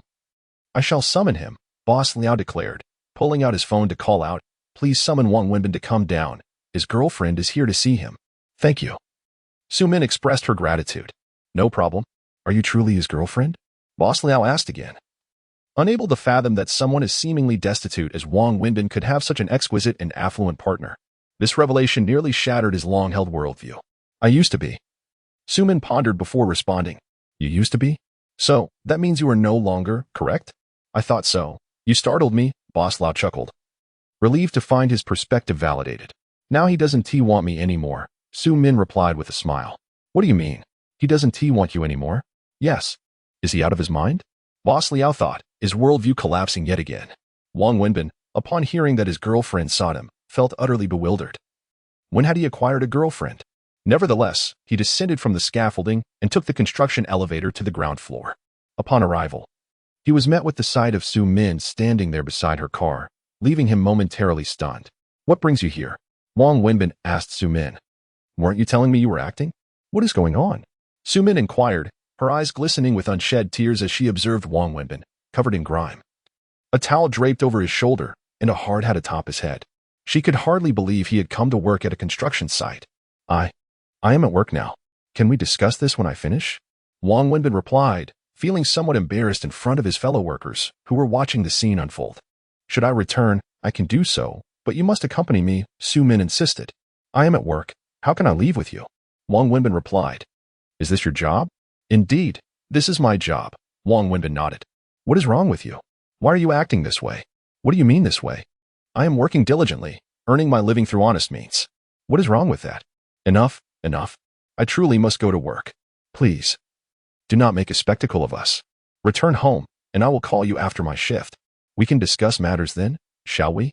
You refuse to leave, right? Su Min gritted her teeth, glaring at Wang Wenbin. Is that not obvious? I must work. Where else would I go? Do you understand this is my job? Fine. You wish to stay here, then I shall remain as well. If you choose to linger, I will too. I will keep you company, Su Min declared angrily. Are you out of your mind? This is a construction site. Is this where you belong? And is this where you belong? Sumin retorted. Since you can remain here, why can't I? The argument attracted more onlookers, and Wang Wenbin, feeling embarrassed and furious, spat out, Fine, if you wish to stay, then stay. I must go to work. I have no time to waste here. Gritting his teeth, Wang Wenbin donned his safety helmet and turned to head toward the construction elevator. You. Sumin, infuriated, stomped her foot and walked over to Boss Liao, asking, Do you have a safety helmet? Yes, but lend me one, she interrupted. Sumin picked up a helmet from the table, placed it on her head, and followed Wang Wenbin into the elevator. As Wang Wenbin prepared to ascend, he suddenly noticed Sumin, wearing the helmet, rushing in, prompting him to halt the elevator. What are you doing here? Wherever you go, I will follow. Are you insane? I'm going to work. What business do you have? I'm going to watch you work. Are you asking for trouble? Do you think it's fun up there? I will be assembling scaffolding, which is several dozen meters high. A single misstep could cost me my life.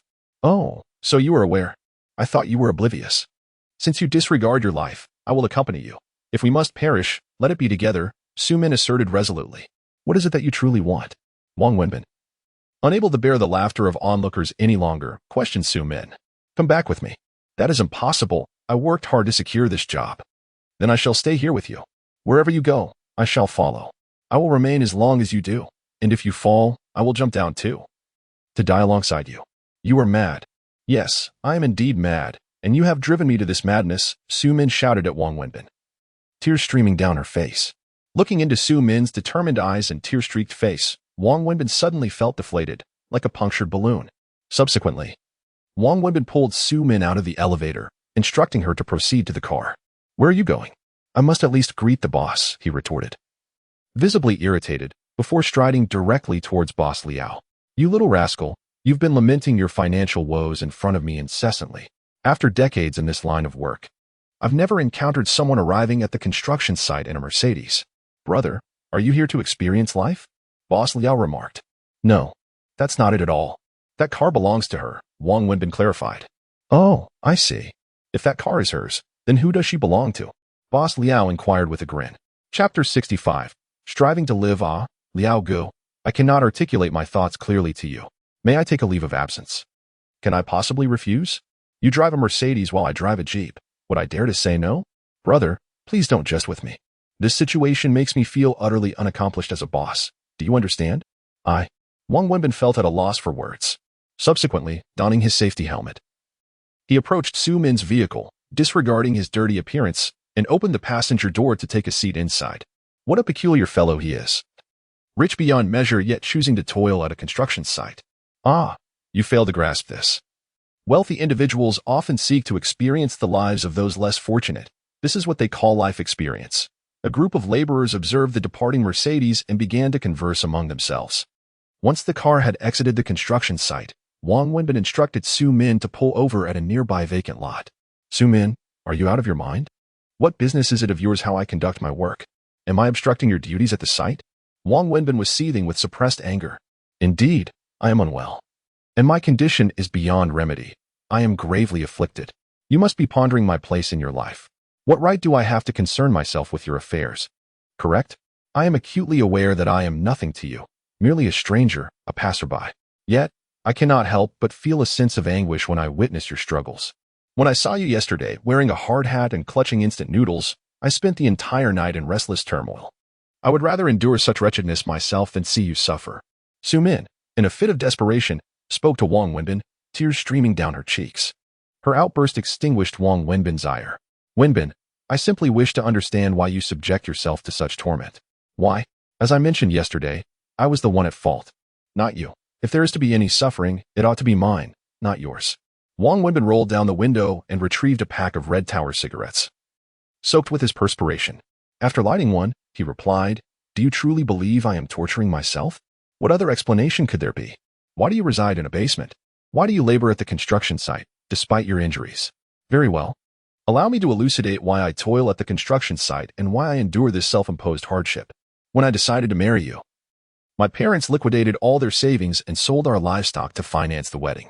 In the end, the money was spent, my wife vanished, and our home was left desolate. Then my mother fell ill. After enduring treatment for half a year, we expended over 300,000 yuan, only to lose her in the end. All that money was borrowed from relatives and friends. leaving me in debt to the tune of over $300,000.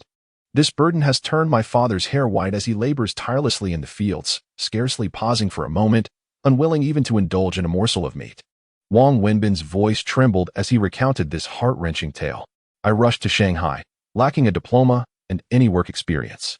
The only asset I possessed was a modest skill, one I had surreptitiously acquired from others, barbecuing.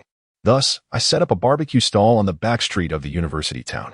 Over the past year, I have toiled from dawn till dusk, living frugally, never purchasing a single piece of clothing or indulging in a decent meal. Even toilet paper was replaced with discarded newspapers. In this year and more, I managed to sustain myself and repay over $100,000 in debts through this humble barbecue stall. However, now, due to my attempt to rescue that girl, my stall has been destroyed. I have incurred the wrath of thugs, and I can no longer operate my business. I do not fear your mockery. I am utterly destitute. Forget about repaying debts.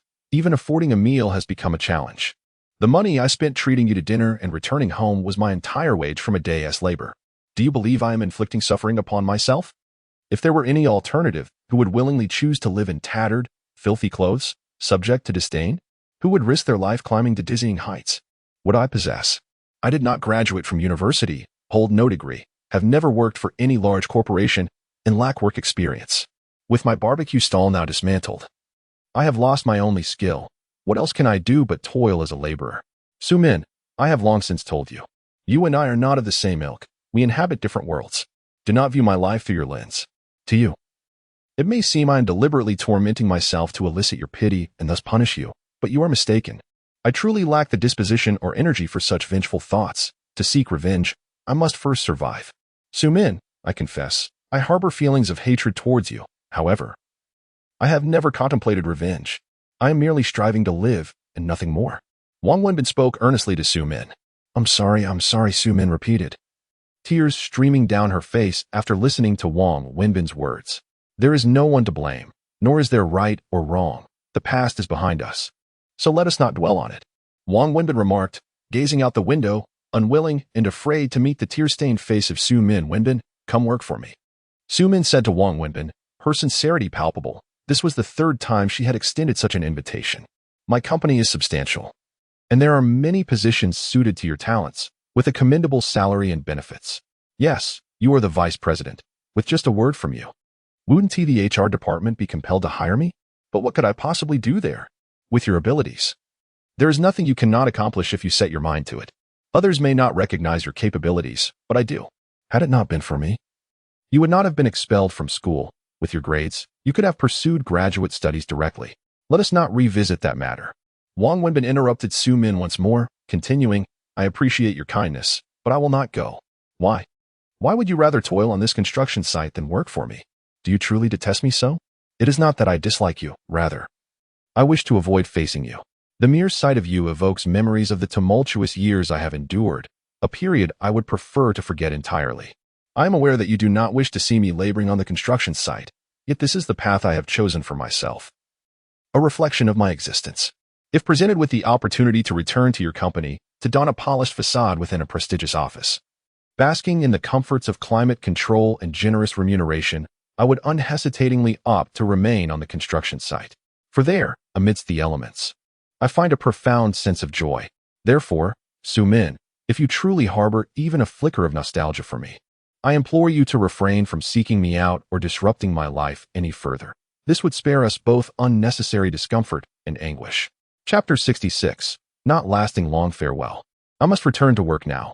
I have dirtied your car, and I must trouble you to wash it, Wang Wenbin said, opening the car door and stepping out. He gestured towards the seat he had occupied before closing the door and departing, leaving behind a significant stain on the upholstery. As he walked away, donned in a hard hat towards the construction site, Su-min sat in the car, overwhelmed with tears. In the days that followed, Wang Wenbin was engrossed in his tasks at the construction site, initially gritting his teeth to persevere, but gradually acclimating to the rigorous demands of his work. With his physical condition improving, he found the labor less burdensome, adapting to the high intensity of the job.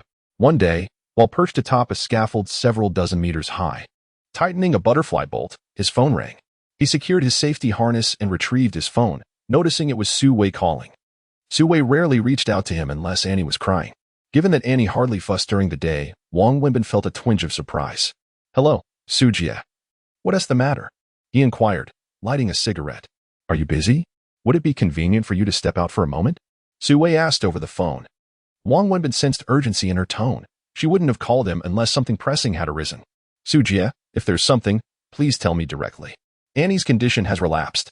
She is at the hospital, urgently needing treatment, but she has started to resist again. She insists on seeing you. She wants your company. If she doesn't cooperate, there is no way for her to undergo the treatment properly. The situation is quite critical. Could you come to the hospital if you find the time?" Su Wei's voice was laced with anxiety. Wang Wenbin furrowed his brow, glancing down from the high scaffold without a moment's hesitation. "All right, I'll come right away. Are you at home? I can come pick you up," Su Wei offered. "No need. Driving back and forth would waste time. I'll take a cab. I'll be there shortly." Wang Wenbin concluded the call abruptly, unfastening his safety harness and descending from the scaffold. Once on solid ground, he approached the foreman, Liao Guo, to request leave. Despite his embarrassment, thoughts of Annie's hospitalization overshadowed his reservations. After securing his leave, he donned his hard hat, damp and grimy, and rushed outside. Without a second thought, he hailed a taxi and instructed the driver to head to the hospital. Upon arrival, as he prepared to disembark and inquire about the fare, he suddenly recalled something crucial. Payment at the construction site was settled monthly, and he had only a meager sum left in his wallet. Watching the fare meter climb past 40 yuan left him feeling helpless. He dialed Su Wei's number. "Hello, have you arrived?" Su Wei asked on the other end. "I'm at the hospital, but I'm downstairs. Come up. I'm here on the 5th floor." "All right, but I must trouble you to come down for a moment." "What's wrong?" "In the taxi I took, I realized I had forgotten to bring any money." Wang Wenbin gritted his teeth. For it was indeed a challenge for him to utter such a statement, as he belonged to the type of person who prioritized face over comfort. Having worked for only a short time, he was still far from the payday at the construction site. In his haste to arrive, he had neglected to check if he had any cash on him before hailing the cab, only remembering his empty pockets midway through the journey. Su Wei paused momentarily before responding, "All right, I'll come down immediately." She promptly ended the call. Shortly thereafter, Wang Wenbin saw Su Wei striding confidently in high heels as she emerged from the building. Upon glancing at the taxi parked outside, she walked directly towards it. When she spotted Wang Wenbin, who was clad in a hard hat and covered in dirt, she appeared momentarily taken aback, yet she asked the taxi driver without further inquiry. "How much is it, sir?" 42. "Here is 50. You can keep the change. Thank you for your patience." Su Wei retrieved a 50 from her bag and handed it to the driver. "And Annie? How is she?" Wang Wenbin inquired anxiously. "She is about to undergo treatment. But she has been crying and screaming for her father, wanting you by her side. One cannot entirely blame her. This treatment is excruciatingly painful." As Su Wei spoke while walking with Wang Wenbin towards the elevator, her eyes began to well with tears once more. "When did her condition worsen?" Wang Wenbin asked as they entered the elevator. "In the afternoon, about 2 hours ago. This is not the first time her illness manifests in such a manner. The treatment can only suppress it temporarily, and once its efficacy wanes, it resurfaces. We have grown accustomed to this cycle, and once we sense something amiss, we rush her to the hospital. Previously, a single treatment would provide relief for about half a year, but this time, it has been less than a month since her last treatment. The doctor informed me that this indicates a diminishing effectiveness of the treatment, and if this continues, further interventions will be futile. In other words, if we do not proceed with a bone marrow transplant soon, she may not have much time left." Su Wei could no longer hold back her tears. Wang Wenbin remained silent, his heart heavy with sorrow, uncertain of how to console Su Wei. He followed her into the hospital room, where several nurses and doctors were present, along with Su Wei's aunt. Little Annie was rolling on the bed, wailing and calling out for her father. Witnessing this, Wang Wenbin felt a sudden sting in his nose, nearly succumbing to tears. He had faced a brutal beating from a dozen individuals with a smile, yet in this moment, he felt an overwhelming urge to cry. "Daddy!" Upon seeing Wang Wenbin, little Annie abruptly ceased her cries, leaping into his embrace as if he were her savior from despair, disregarding the strong odor of sweat and the dirt on his clothes. Wang Wenbin held her tightly, offering comfort and soothing words. Everyone present felt a pang of sorrow at this scene. Su Wei and the aunt could no longer contain their tears, while several nurses had reddened eyes, touched by the moment. 2 doctors exchanged hushed sighs, fully aware that little Annie, the porcelain doll-like girl, had little time left. Under Wang Wenbin's gentle persuasion, Annie finally agreed to undergo treatment, but insisted that he stay by her side, waiting outside for her. Wang Wenbin readily consented. He then carried little Annie to the entrance of the treatment room, gently placing her in the care of the nurses and doctors who had been accompanying them. The door to the treatment room, essentially the operating theater, closed with a resounding thud. The weighty sound reverberated in Wang Wenbin's heart, prompting him to turn back and ask Su Wei, whose eyes were still glistening with tears, "Will this treatment pose any danger?" Chapter 67. Unwashed and Unbothered. Su Wei shook her head and remarked, "This treatment poses no danger. She has undergone it numerous times. However, even if there were risks, it must be done. If not..." Though Su Wei did not complete her thought, Wang Wenbin understood her unspoken words all too well. Exhausted, both physically and mentally, he crouched down against the wall, retrieving a pack of cigarettes from his pocket, the outer wrapping dampened by sweat. Ignoring the fact that they were in a hospital, he pulled out a cigarette, lit it, and took several deep drags. Instantly, a cloud of smoke enveloped him. A stark contrast between the cheap cigarette and a refined one. The former produced a dense haze with each puff. Su Wei, standing beside him, grimaced as the smoke stung her eyes. Yet, she refrained from chastising him, instead stepping back a couple of paces, though she detested people smoking in her vicinity. At that moment, she found it difficult to condemn Wang Wenbin for his habit. Is it truly the only option to seek a bone marrow transplant? Wang Wenbin inquired once more, a question he had posed to Su Wei numerous times before. Yes, Su Wei replied again. Wang Wenbin nodded, continuing to smoke in silence. Observing his demeanor, Su Wei sensed the profound anguish within him, and an unexpected warmth surged in her heart. Reminiscent of the poignant moment she witnessed earlier when little Annie clung to Wang Wenbin, crying and kissing him. "Do not worry. She will be fine. At least, she will be this time. The treatment will take 2 hours. Once completed, she will emerge in a daze and sleep for a while, waking in the middle of the night. Tomorrow afternoon, she will undergo another session, remaining in the hospital for 2 or 3 days for observation and consolidation. As long as there are no unforeseen complications, she will be discharged." Su Wei offered words of comfort to Wang Wenbin. He nodded, remaining silent, his expression heavy with concern. "Do not dwell on despair. I have already come to terms with it. One cannot battle against fate. What is destined cannot be altered. I am merely doing my utmost as a mother to ensure she experiences joy in every moment of her life," Su Wei spoke, her voice trembling, comforting Wang Wenbin while simultaneously soothing her own heart. Wang Wenbin continued to smoke quietly, the swirling smoke casting a mysterious veil over his resolute features. "Let us not speak of her any longer. Instead, let us discuss other matters. For those things that cannot be changed, we must simply allow nature to take its course," Su Wei said, mustering a faint smile as she glanced at Wang Wenbin. "What is the matter with you?" Su Wei then asked him. What do you mean?" Wang Wenbin replied, confused by her inquiry.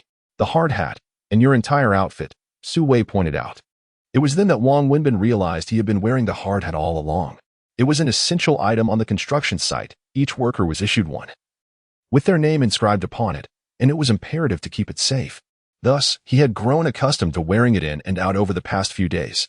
Wang Wenbin removed his hard hat, glancing at his soiled clothes, utterly at a loss for words. "Are you working at a construction site?"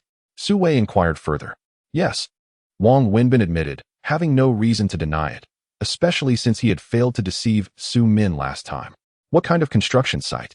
"A building site," he replied candidly. "What is your role there?" "I assemble scaffolding." "You mean the steel pipes on the exterior of high-rise buildings?" Su Wei seemed somewhat unfamiliar with the terminology. "Indeed. I've heard that this job is very dangerous, with a high fatality rate." "That is just nonsense. If the fatality rate were truly high, the government would have banned the profession long ago. However, it's not without risks. Accidents can happen on-site, but the likelihood is minuscule. It's akin to the chance of being hit by a car while walking. It's not as terrifying as one might imagine," Wang Wenbin defended. "Is it arduous?" "Not particularly. I can smell your sweat from several meters away, and you say it's not bad?" Wang Wenbin felt a twinge of embarrassment. "I haven't tea-bathed. Why did you choose to work at a construction site? Did something happen to your barbecue business?" Su Wei continued her questioning. "Yes, due to environmental regulations.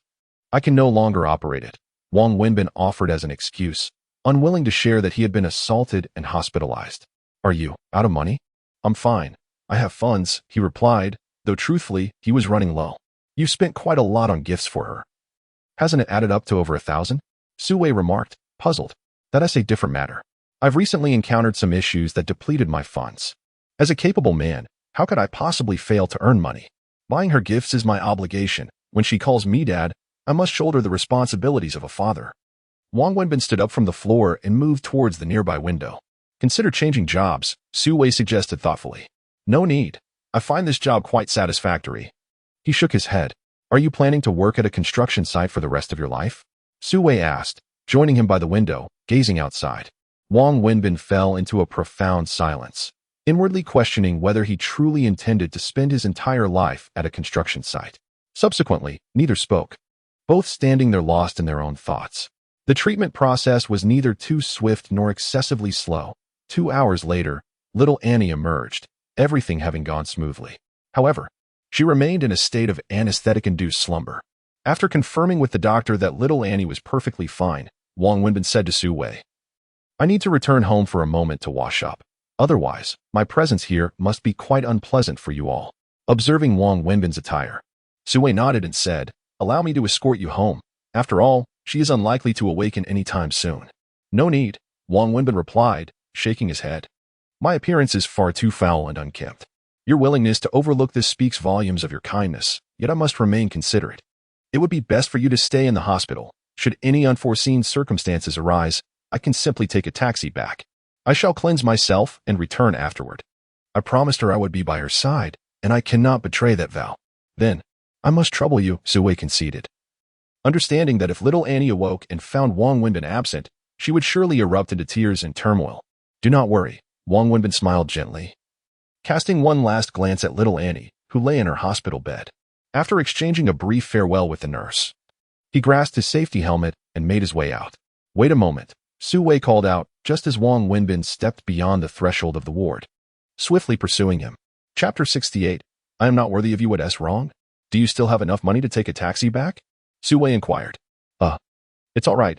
I can take the bus. I still have enough for that. Is there a bus that goes to your house? Su Wei asked again, then added. It's completely in the opposite direction. After speaking, Su Wei opened her wallet and pulled out a stack of 100 yuan bills, handing them to Wang Wenbin. Consider this a loan.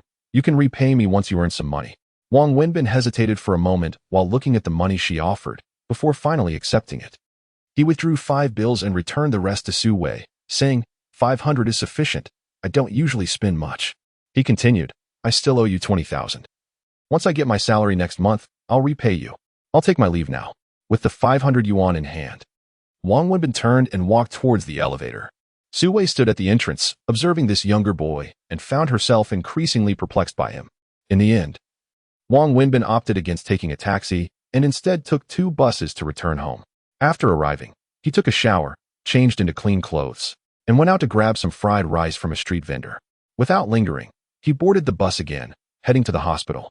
By the time Wang Wenbin arrived at the hospital, it was already past 9 in the evening. Before he even entered the ward, he heard little Annie calling for her father from inside. Upon entering, he saw Annie lying in bed, fussing, surrounded by medical equipment and tubes inserted into her arms and nose. An aunt and a woman sat on either side of the bed, trying to soothe her. But the woman was not Su Wei. Su Wei was absent from the ward. Upon spotting Wang Wenbin, Annie eagerly called out, Daddy, Daddy. If it weren't for the 4 in the equipment, she would likely have jumped out of bed. Does it hurt? Wang Wenbin asked gently, sitting down where the aunt had made space, stroking Annie's hair. It hurts, but if Daddy is here, it doesn't hurt anymore. Hearing Annie's words, Wang Wenbin felt a lump in his throat. At that moment, he recognized the woman sitting on the opposite side of the bed. It was Peng Mingjia, Annie's aunt, who had appeared at Su Wei's house some time ago. For reasons unknown, Wang Wenbin sensed that Peng Mingjia was regarding him with a hostile gaze, particularly when he interacted with Annie. Even now, he could feel the underlying hostility emanating from her eyes. Once Wang Wenbin settled down, Peng Mingjia stood up and walked out. Wang Wenbin felt puzzled, wondering what he had done to offend this beautiful young woman. Ignoring her, he continued to chat and joke with little Annie. Step outside for a moment. Suddenly, Peng Mingjia's voice interrupted their intimate exchange. Wang Wenbin turned, surprised, looking at her, and pointed to himself, asking, Are you calling me? Who else could it be? Peng Mingjia replied coldly, striding out of the ward. Wang Wenbin felt utterly perplexed, yet he turned and followed, exiting the hospital room. Upon stepping out, he spotted Peng Mingjia standing by the window at the end of the corridor, her gaze fixed upon him, though her expression was evidently displeased. Confounded as to what had irked this woman, he strode purposefully towards her, offering a polite smile as he inquired, Hello.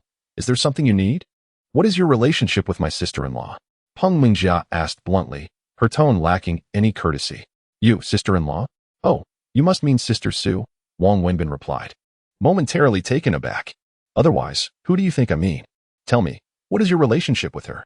Peng Mingjia continued her cold interrogation. Wang Wenbin frowned at her attitude, finding it quite unpleasant, yet he refrained from escalating the matter, feeling it unnecessary to argue with a woman. Perhaps you have misunderstood something. I am merely a friend of hers. A friend? Annie calls you dad, and you still claim to be just friends? Peng Mingjia scoffed. Well, it's not as you imagine. Wang Wenbin began, believing Peng Mingjia had misjudged him and wishing to clarify. No need for explanations. I know the details. My sister-in-law informed me last time. Peng Mingjia interrupted him. Wang Wenbin, surprised, couldn't help but exclaim. If you already know, then why ask? My sister-in-law trusts you. But do you think others will? Do you believe I will trust you? Peng Mingjia queried icily. Trust me? Wang Wenbin was taken aback, unsure of what she meant, and chuckled. What could I possibly possess that warrants distrust? What is it that you need to believe? Just speak plainly. What are your intentions behind so painstakingly ingratiating yourself with Annie? What is your purpose? Peng Mingjia fixed her gaze on Wang Wenbin. Purpose? Why are you so intent on questioning my motives for approaching my sister-in-law? Just as Wang Wenbin was about to respond, he was interrupted again. Don't think I'm oblivious. You're clearly after my sister-in-law. I warn you, keep your distance. You are unworthy of her. Peng Mingjia concluded with a stern warning. Wang Wenbin was about to retort when he heard Su Wei's voice approaching. What are you two discussing? Su Wei had just returned from consulting with the doctor. Nothing much, just a casual chat. Sister-in-law, what did the doctor say? Peng Mingjia shot Wang Wenbin a sidelong glance before smiling at Su Wei. The doctor said everything went smoothly, quite well. In fact, Su Wei replied with a smile. That's wonderful news. It's getting late. You should head home now. It's unsafe for a young lady to be out this late, and I do worry about you. But Annie is fine. She just needs one more treatment. Besides, if anything were to happen, your presence here wouldn't change a thing. Just go home. Don't linger too long. Oh, very well. I shall take my leave now and inform Annie, she replied. Drive slowly and temper that temper of yours, Su Wei said, nodding in agreement. Got it. Peng Mingjia replied as she turned to enter the ward, casting one last glare at Wang Wenbin before doing so. What did she say to you? Su Wei suddenly inquired of Wang Wenbin after Peng Mingjia had stepped into the room. She mentioned that I am unworthy of you, Wang Wenbin mused, a smile creeping onto his face. Chapter 69. Spending the night at my place. Upon hearing Wang Wenbin's remark, Su Wei gazed at him in a state of bewilderment. In truth, I too was perplexed by what she intended to convey, yet her tone suggested discontent. I could not recall any offense I had committed against her. With a sense of resignation, Wang Wenbin continued, her temperament can be rather fiery. If she chooses to express something to you, do not take it to heart. She is, after all, a good girl, an exceptionally talented young woman. Su Wei offered a slight smile in response to Wang Wenbin's words. I never engage in disputes with women, especially with those as striking as her, Wang Wenbin quipped. Just as he finished his jest, we spotted Peng Mingjia emerging from the hospital room. After casting a glance in our direction, she proceeded toward the elevator with her bag in hand. Thank you for coming out so late, he said. It's no bother. I'm alone at home anyway, with little to do. Consider it a leisurely stroll, Wang Wenbin replied, leaning against the window railing and uncomfortably lighting a cigarette. The doctor mentioned she might only have a few months left, perhaps around 3 months, Su Wei remarked, gazing out the window. If surgery cannot be performed within this time frame, then there is little hope left. Wang Wenbin inhaled deeply from his cigarette, feeling powerless to change the situation, though he found it hard to accept the reality. The atmosphere grew heavy after her words, and both stood in silence by the window. Come here tomorrow, Su Wei said, producing a business card and handing it to Wang Wenbin. What?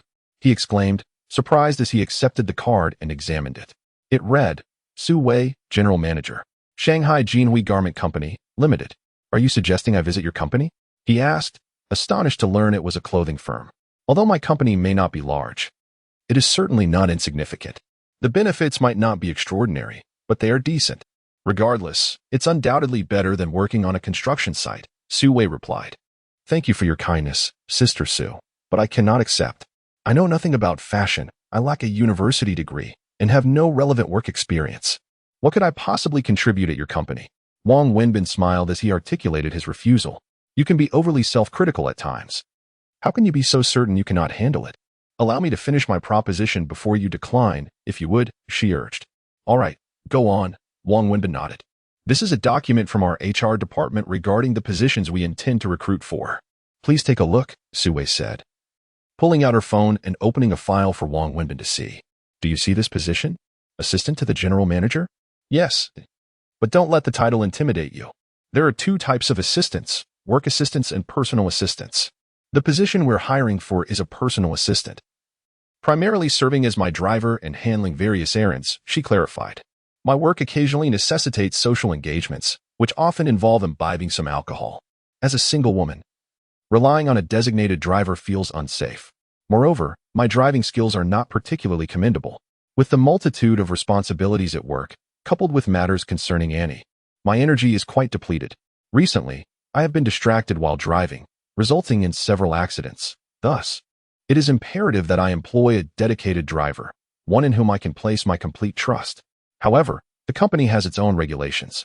From a cost control perspective, it seems unnecessary to assign a driver specifically for my use, as my daily travels are limited primarily to my workplace and home. Following a unified discussion, it was decided to amalgamate two positions, assistant and driver, resulting in the creation of this assistant role. I share this with you to clarify that this position was not tailored specifically for you. It is part of the company's regular recruitment process. Even if you decline, we will seek other candidates. Su Wei first explained this to Wang Wenbin.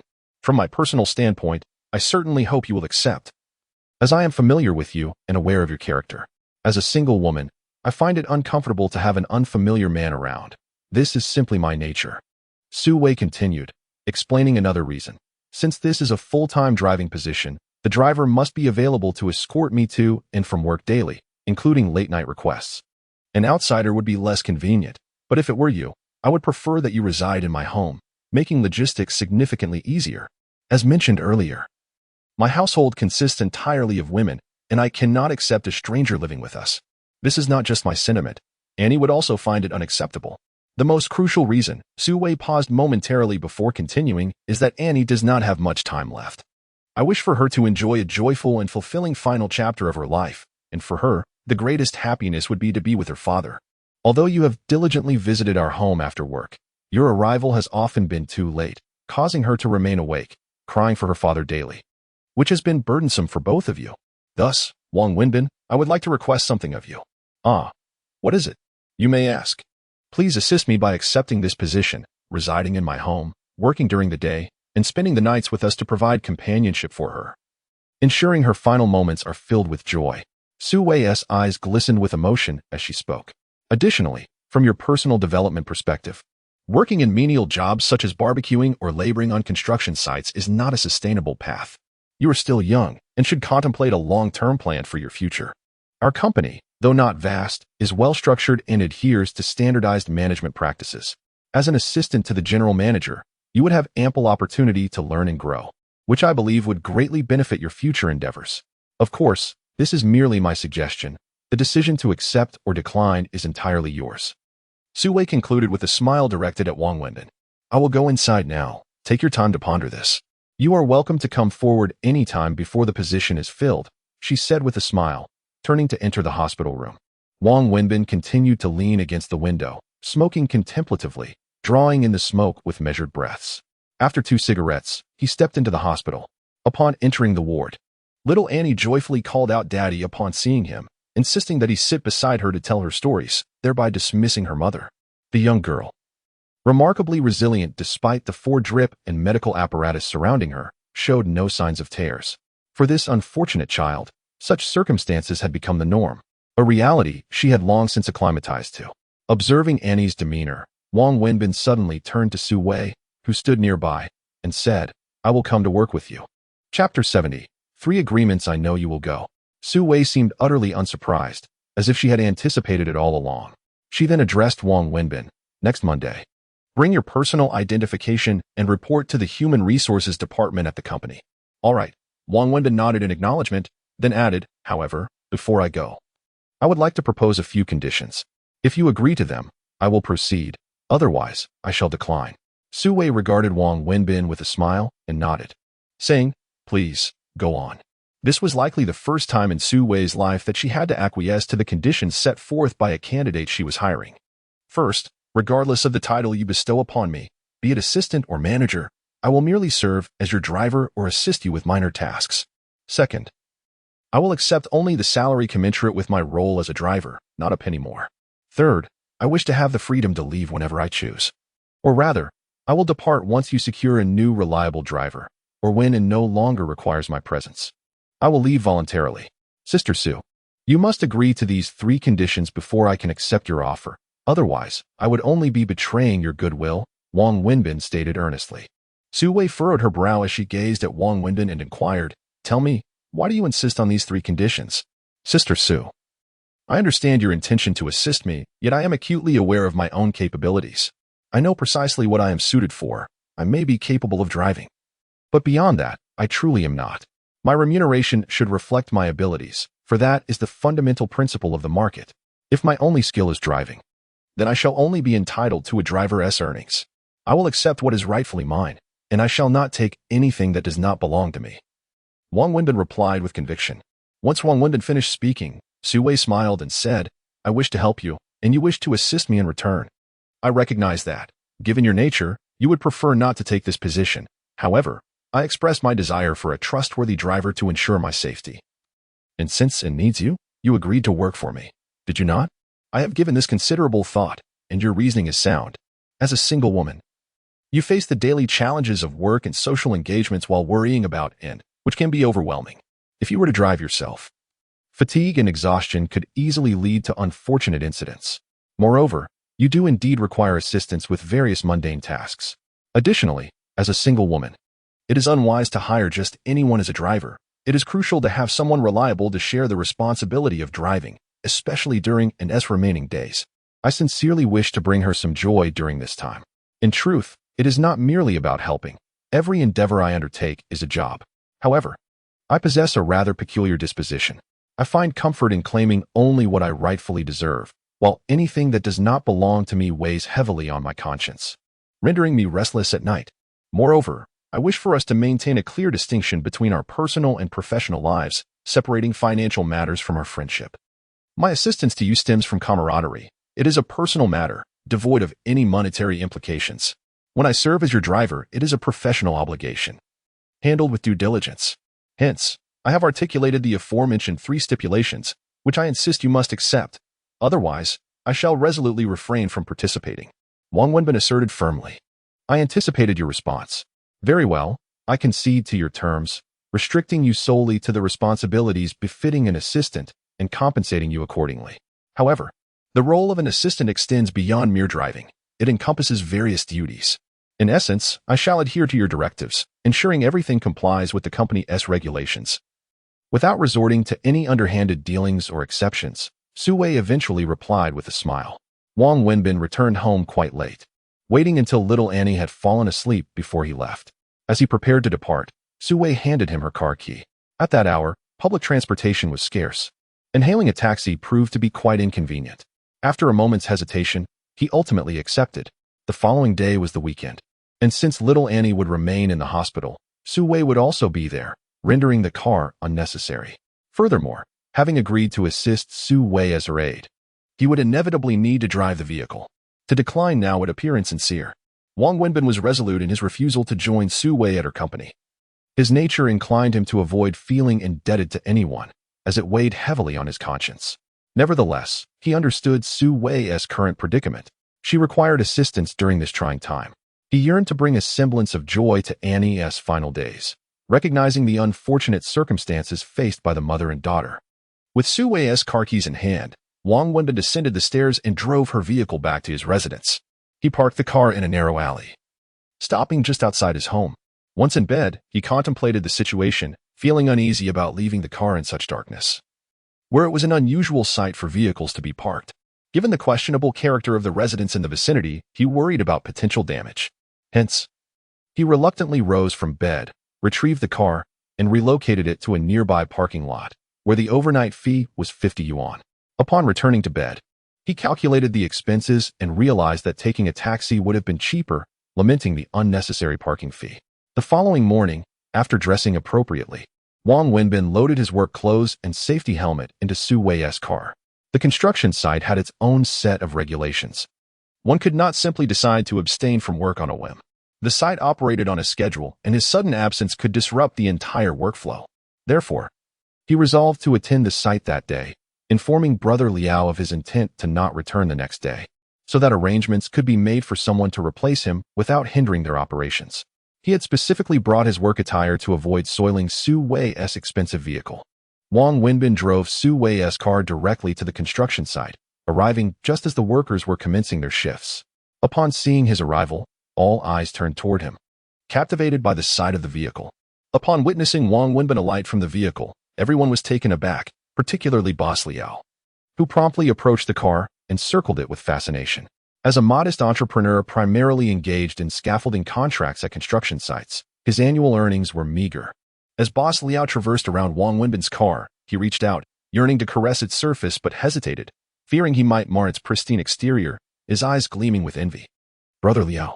No, just call me old Liao, Boss Liao hastily interjected, quickly producing a cigarette from his pocket to offer to Wang Wenbin, even igniting it for him with a lighter, which left Wang Wenbin somewhat flabbergasted. Brother Liao, it's just that. Call me old Liao, Boss Liao insisted, a hint of irritation creeping into his voice. Chapter 71. Hello, Mr. Wang. Ah, Lao Liao. The thing is, I would like to resign. I understand this is against the protocol. According to the rules, we should at least inform you a week in advance, allowing you time to find a suitable replacement. However, I have some special circumstances. Don't worry, my brother. I have already found someone, Boss Liao interjected, cutting off Wang Wenbin's words. Ah, you've already found someone? I realized you wouldn't last long since your girlfriend visited last time. I initially thought you would not return the next day. Yet you managed to persist for so many days. Brother, you really are full of surprises. Last time, your girlfriend drove a Mercedes. And this time you've come in an even more impressive vehicle. This must be worth over $1 million, right? I recall when you came to work for me 2 years ago, I sensed you were no ordinary person, and now I see my judgment was indeed correct. However, I can't fathom why someone with your wealth would choose to work on my construction site. What are you really thinking? Boss Liao asked, pulling Wang Wenbin aside to sit. Do you believe me if I say this car isn't mine but belongs to a friend? Wang Wenbin struggled to explain. Do I believe you? Last time you told me that girl was not yours, yet how could such an extraordinary young woman be interested in someone like you, a laborer? I have never seen such beautiful and affluent women showing interest in men like us. Now you come with this car and claim it's your friend's. Even if I believed you, where are these wealthy friends of yours? With such a wealthy girlfriend and affluent friends, why work here? Birds of a feather flock together. If you lacked wealth, how could you attract such companions? Boss Liao chuckled. I truly have no money, but I know you won't believe me. As I scarcely believe it myself, Wang Wenbin replied with a smile. All right, my brother, you know I rely on this construction site to earn a living. In this line of work, I must manage things well. It is all for the sake of progress. If I have spoken too harshly at times, I hope you won't take it to heart. I apologize for that. No, Boss Liao, really, please don't. Let me explain, brother, if any profitable opportunities arise in the future, I hope you can consider me. Boss Liao earnestly grasped Wang Wenbin's hand. Ultimately, Wang Wenbin resigned from the construction site that very day. Not only did he resign, but Boss Liao insisted on treating him to a lavish meal that afternoon.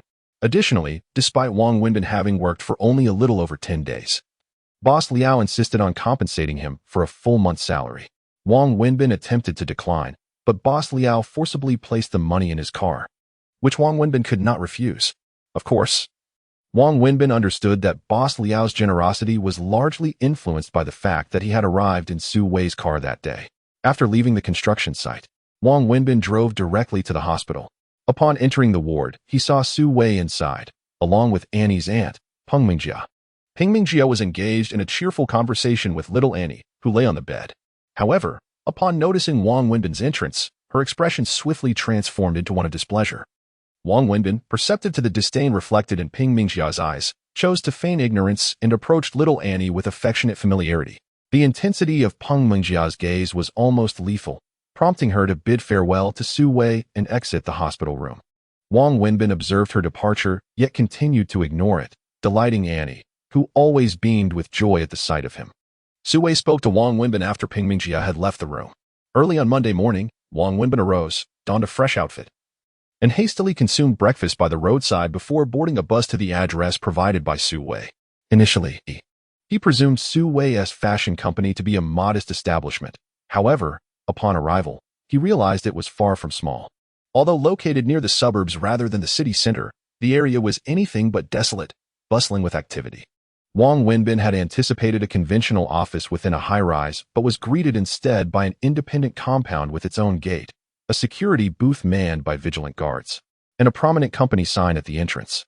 The compound's high-rise buildings also showcased illuminated company signage, exuding an air of grandeur. Arriving during business hours, Wang Wenbin witnessed a multitude of professionals entering the premises, many arriving by car. The scale of the operation astonished him and offered a clearer perspective on Su Wei's capabilities. As he approached the entrance, he was halted by the security personnel, as company employees were required to display identification badges, which he did not possess. Just as he contemplated explaining his presence, a car pulled up and honked at the gate.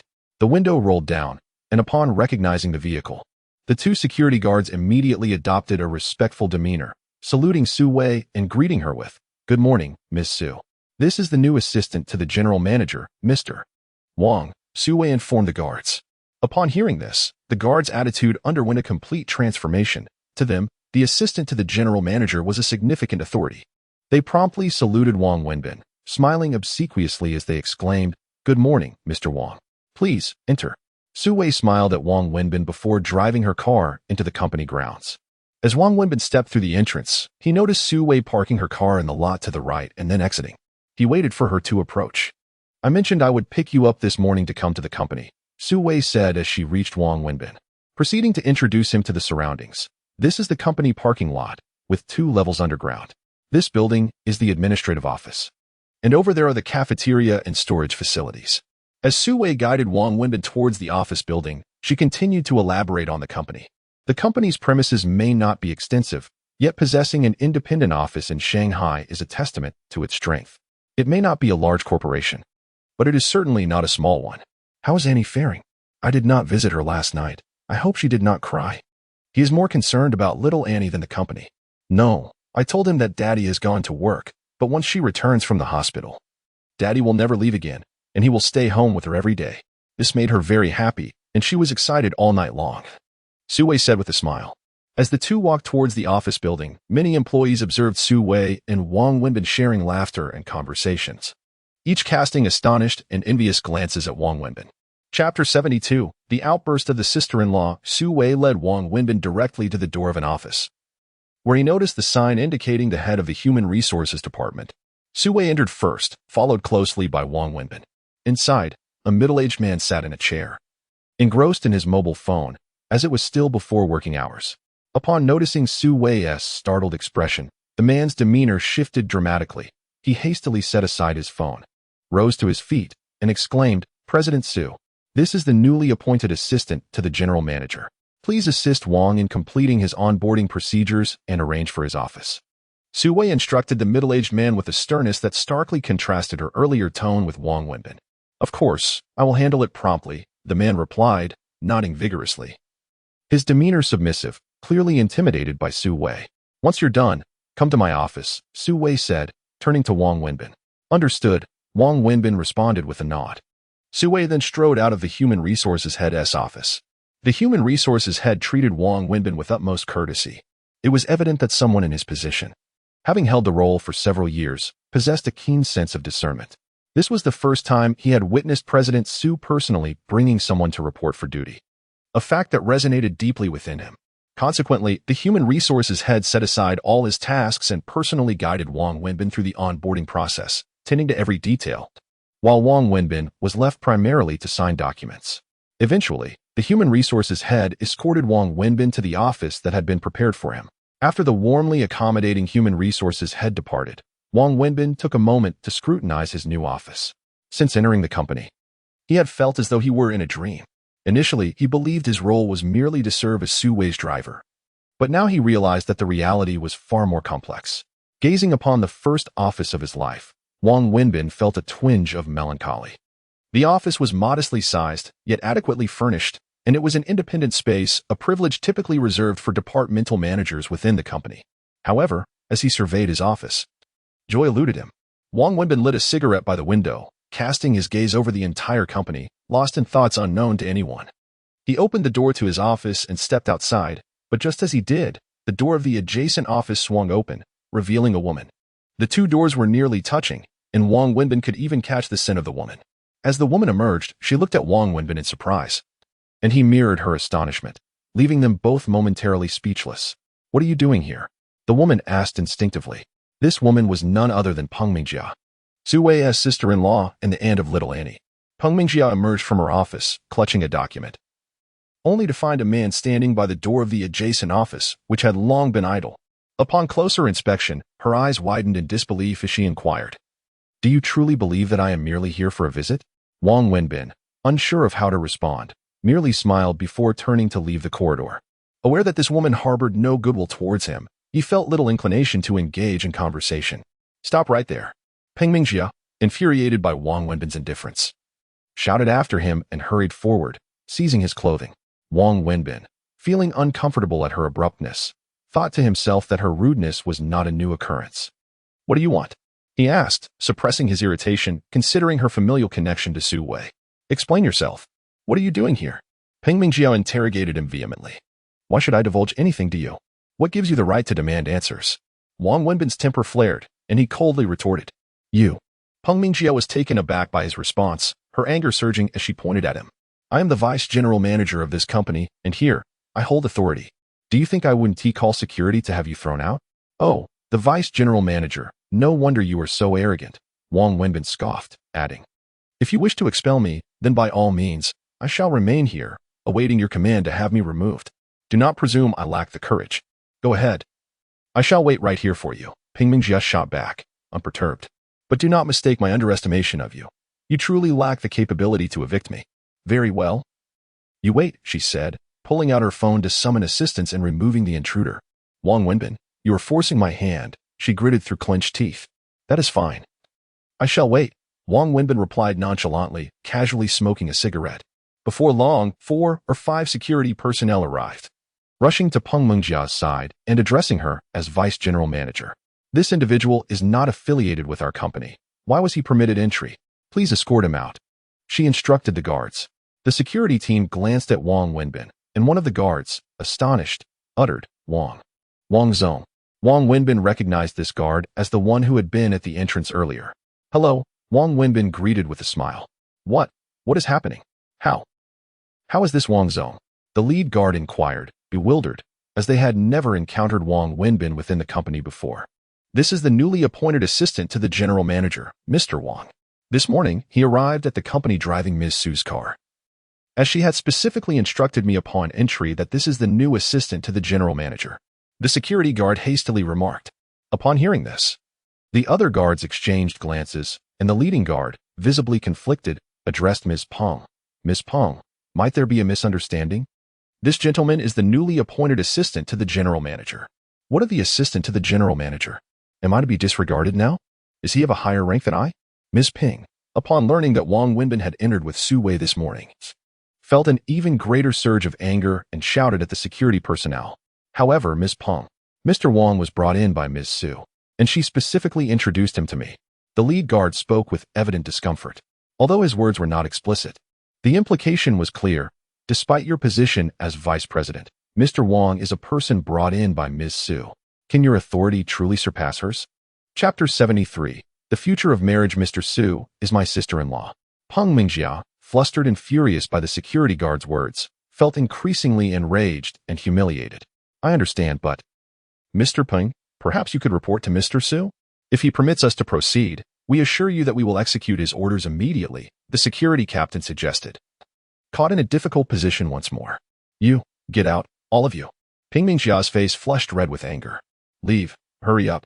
The security guards, instead of being offended, scurried away. After all, they were mere guards, unwilling to entangle themselves in the power struggles of the company's upper echelons. Observing Peng Mingjia's mortification and the guards' retreat, Wang Wenbin could not help but laugh heartily. "I told you, you lack the authority to dismiss me. Furthermore, let me offer a piece of advice. As a woman, you should smile more. Constantly wearing a scowl as if you bear a grudge against the world can lead to irregularities in your menstrual cycle and hasten the onset of menopause." In severe cases, it could even result in difficulties in securing a future marriage. Having delivered his words, Wang Wenbin turned and walked away, harboring no fondness for this discourteous woman and unwilling to waste any more time engaging with her. Who are you calling menopausal? Who will have trouble marrying? Stop right there. Peng Mingjia shouted after Wang Wenbin, but he paid her no heed, ascending the staircase without even glancing back. Wang Wenbin's office was on the 3rd floor, while Su Wei's office was on the 4th. He was now headed to Su Wei's office on the 4th floor. Upon reaching the door marked General Manager, he knocked gently. Come in. Su Wei's voice beckoned from within. Wang Wenbin pushed the door open and stepped inside.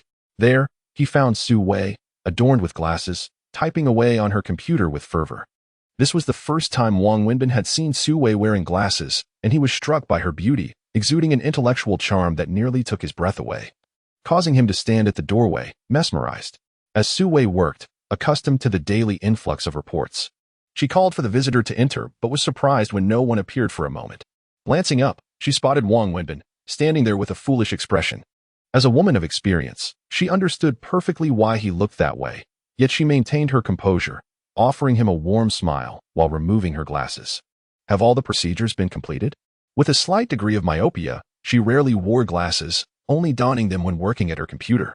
Wang Wenbin, jolted back to reality by Su Wei's question, felt his cheeks flush with embarrassment. He approached her and nodded. Everything is in order. And I've been assigned to the office you arranged for me. That's wonderful. Please, have a seat.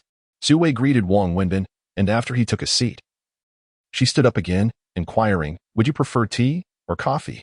Tea, please. I cannot acclimate to coffee. It is too bitter. Wang Wenbin replied without reservation. In truth, both tea and coffee possess a certain bitterness when consumed, yet leave a fragrant aftertaste. It is merely that coffee's intensity is more pronounced. Whether indulging in tea or coffee, one savors the experience of the act itself, much like life. As Su Wei prepared tea for Wang Wenbin, she smiled and spoke.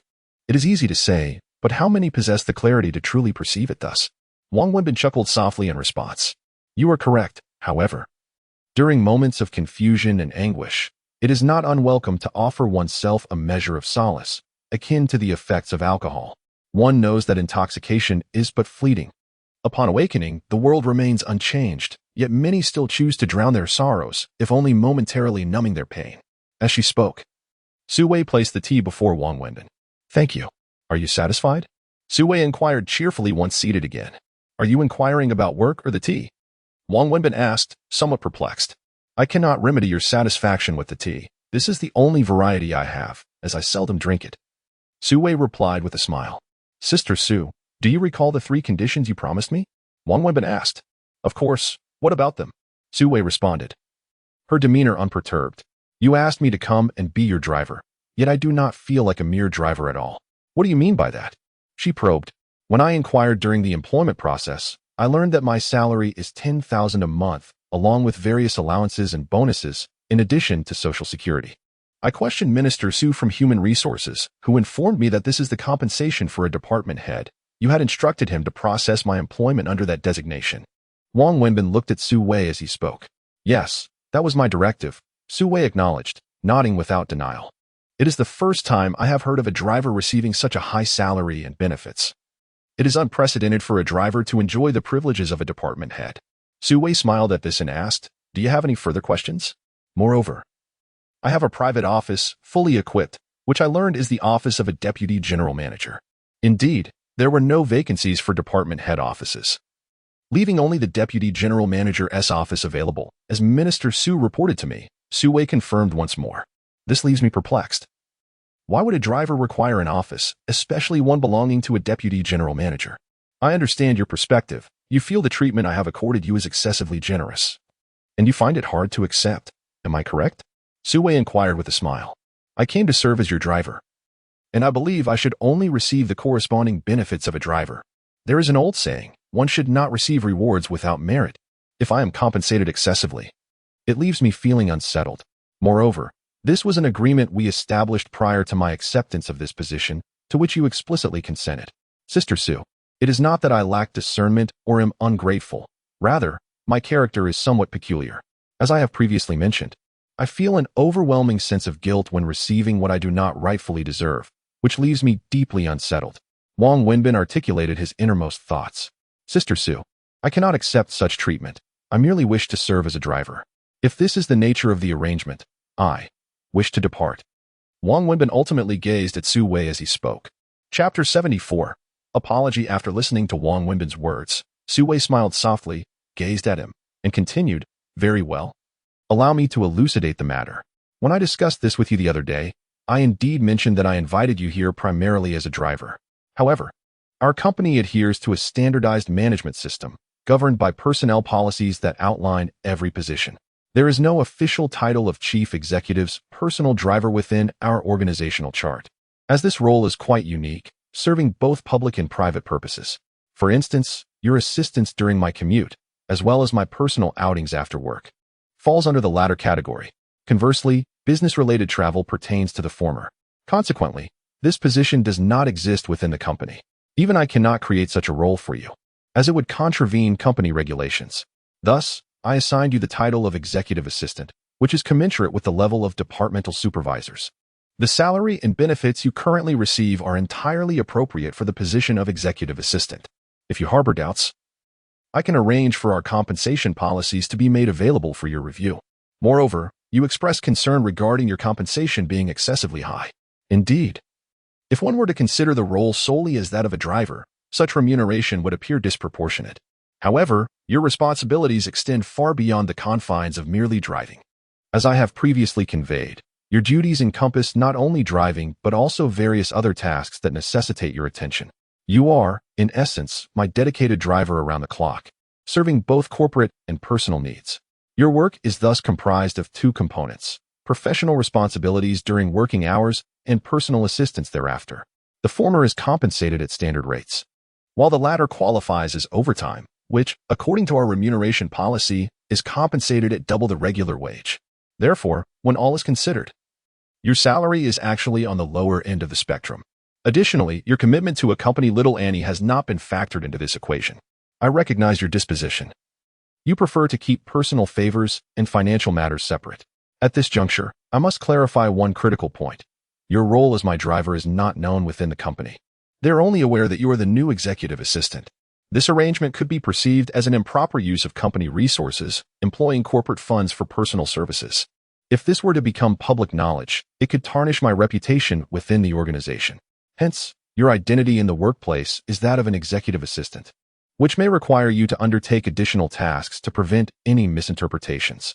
In summary, regardless of the perspective from which one assesses this role and salary, I maintain that your compensation is indeed modest, considering the assistance you provide.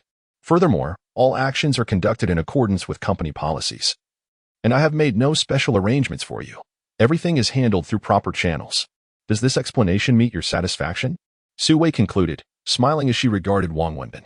Wang Wenbin was momentarily taken aback, carefully contemplating Su Wei's words. He felt that her arguments held considerable merit, yet there was an unsettling sensation nagging at him.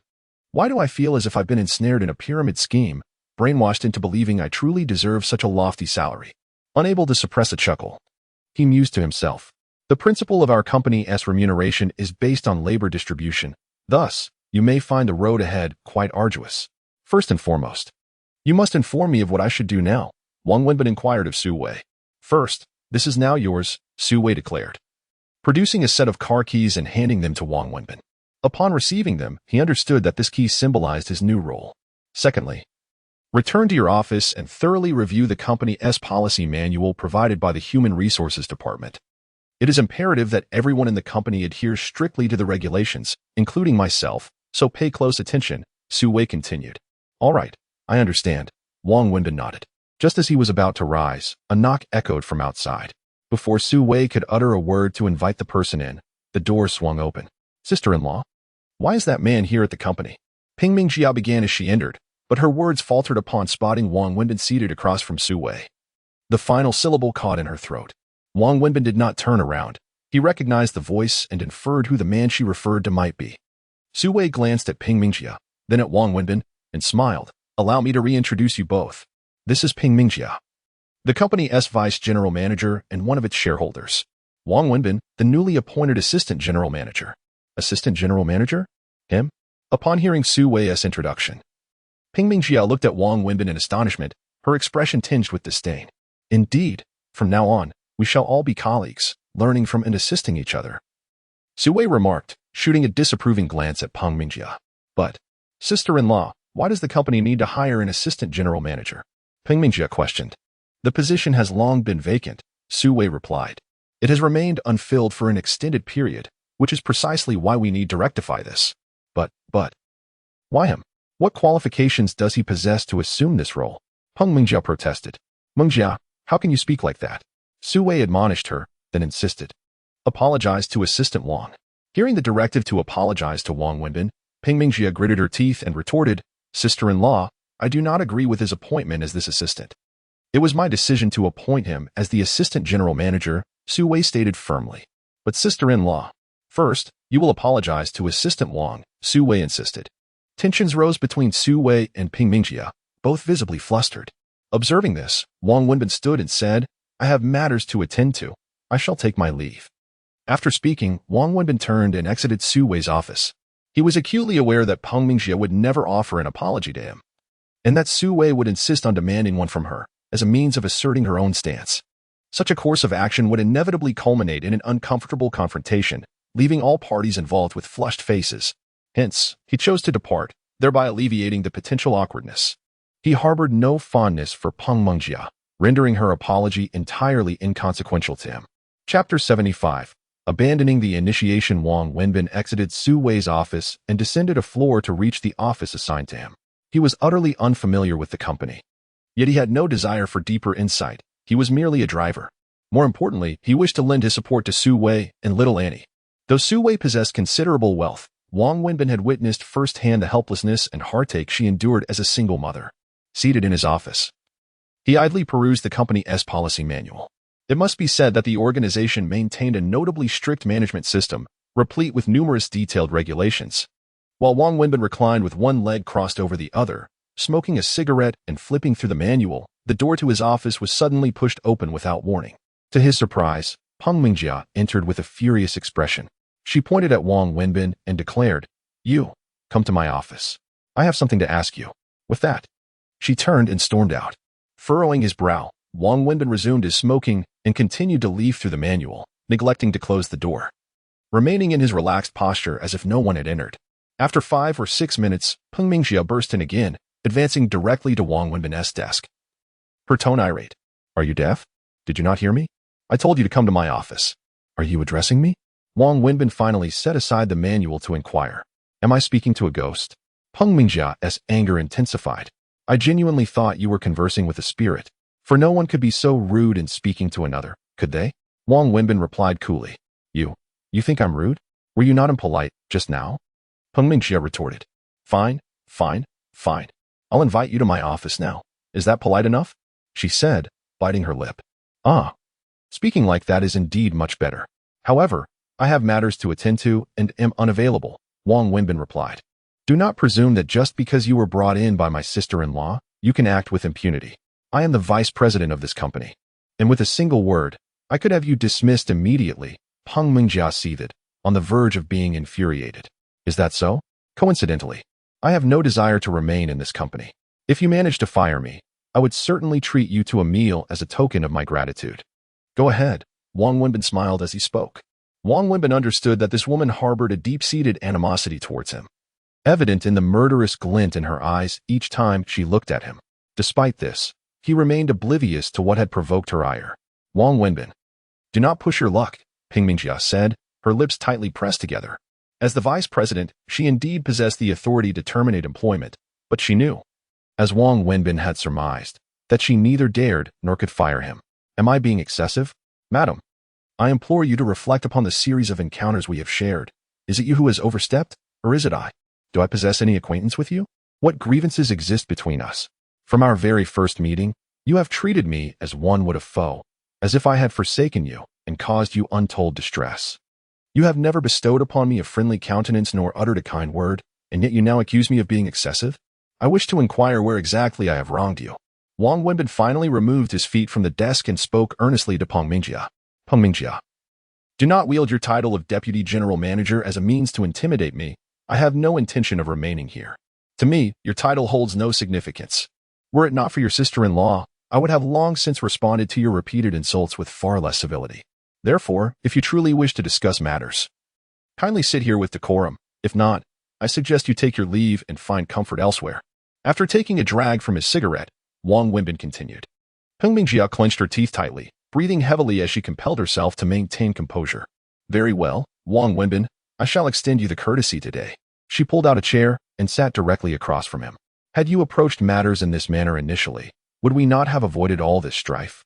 Wang Wenbin, observing the softening of Peng Mingjia's demeanor, decided to seize the moment. He had never intended to engage in a contest of wills with this woman. Speak. What is it that you require of me? What directives do you have? He asked, adjusting his posture slightly. What brings you to the company? Peng Mingjia reiterated her inquiry. Wang Wenbin felt discomfort at her question, perceiving this striking woman as unreasonably irritable, as if she were experiencing an early onset of menopause. Tourism, vacation, or perhaps simply a place to rest, he replied.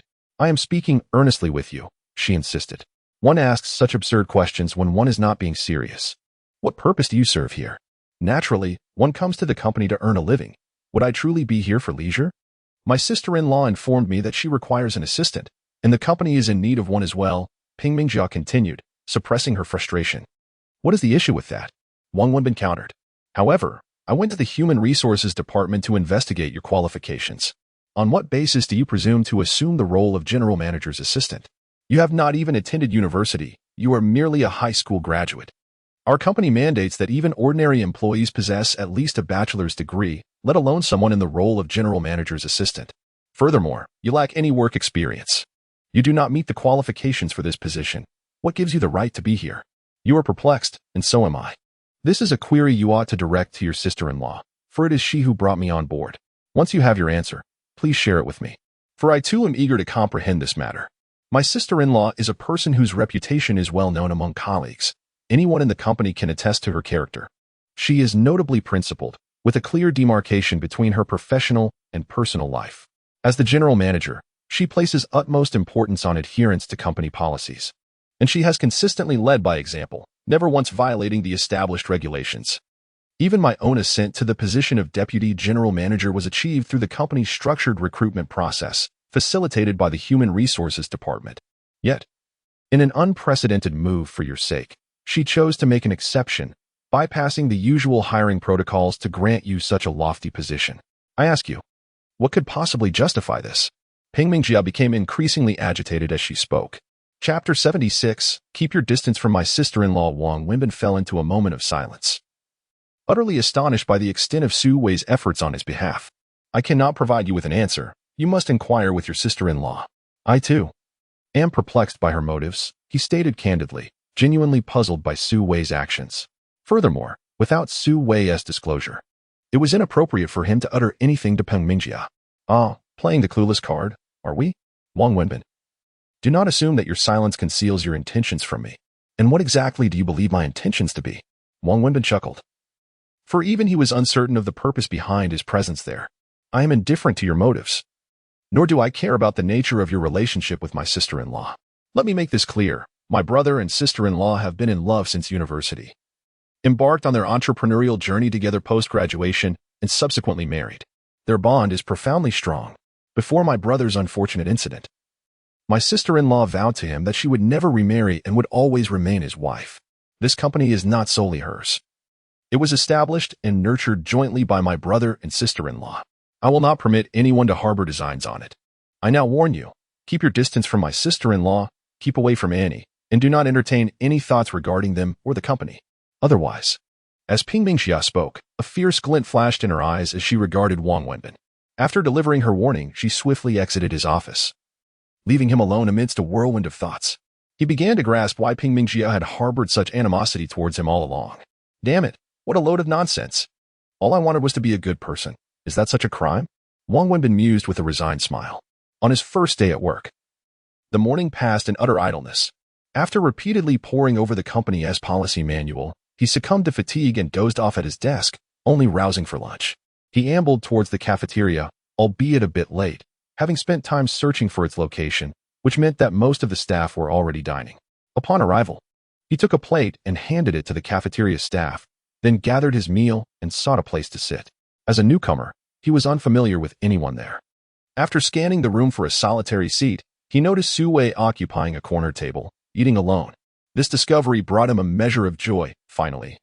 He had encountered someone he recognized with whom he could share a meal, as it is only natural to prefer the company of acquaintances over strangers. He was also slightly taken aback that the CEO of such a large company was partaking in communal dining, a rarity he had never heard of. Wang Wenbin approached and settled into the seat beside Su-wei. "Why did you arrive for lunch so late?" Su-wei inquired, surprised to find someone sitting next to her. And upon glancing up, she recognized Wang Wenbin. It is worth noting that although she has consistently insisted on treating her employees equally, without any special privileges, for many years she has dined alone at a table in the cafeteria, with no one daring to join her. There exists both respect and trepidation towards her. For she is a veritable domineering female CEO within the company, a fact that Wang Wenbin remains oblivious to. Uncertain of the dining hours, he had inadvertently taken a wrong turn and arrived late. Once seated, Wang Wenbin commenced his meal. "This is my fault. I should have accompanied you on your first visit to the cafeteria," he remarked. "At my age, needing someone to accompany me for a meal is rather embarrassing. Arriving late has its advantages. That lady over there generously gave me an extra chicken leg, saying that since I am quite robust, I should indulge a bit more. See, being late has its perks," he continued, devouring his food heartily. "You do have a sturdy build. You ought to eat more," Su-wei replied with a gentle smile. "Our company cafeteria is neither outsourced nor profit-driven. The guiding principle is to ensure that employees are well-fed and satisfied. Therefore, should you find yourself wanting, do not hesitate to ask for more," she advised. At a height of 1.8 meters, Wang Wenbin is not particularly tall in the north, but he stands out in the south. "How can a general manager dine in the same manner as the employees?" he inquired. "The company policy dictates that leaders and employees are treated equally. We have but one cafeteria, regardless of who you are. Everyone eats here. There are no exclusive kitchens. Should you miss the dining hours, even I would find nothing to eat," Su-wei explained slowly. "Our company has its own management culture, and I wish to avoid a rigid hierarchy that could stifle the company's vitality. After work today, I will go to the hospital to pick up Annie," she added. The sight of Wang Wenbin dining alongside Su-wei drew the attention of the entire company, as she typically occupied a table alone, with no one daring to join her. Today, however, a stranger sat with her, and all eyes were focused on them. Is she being discharged today? Yes, indeed. The treatment was quite successful. She has completed her course and can leave today. Honestly, I do not wish for her to remain in the hospital any longer than necessary. It is uncomfortable for an adult, let alone a child. With the time we have left, I want to bring her some joy. The doctors did recommend a couple of additional days for observation, but I declined, Su-wei stated, setting down her chopsticks, revealing that she had barely touched her meal.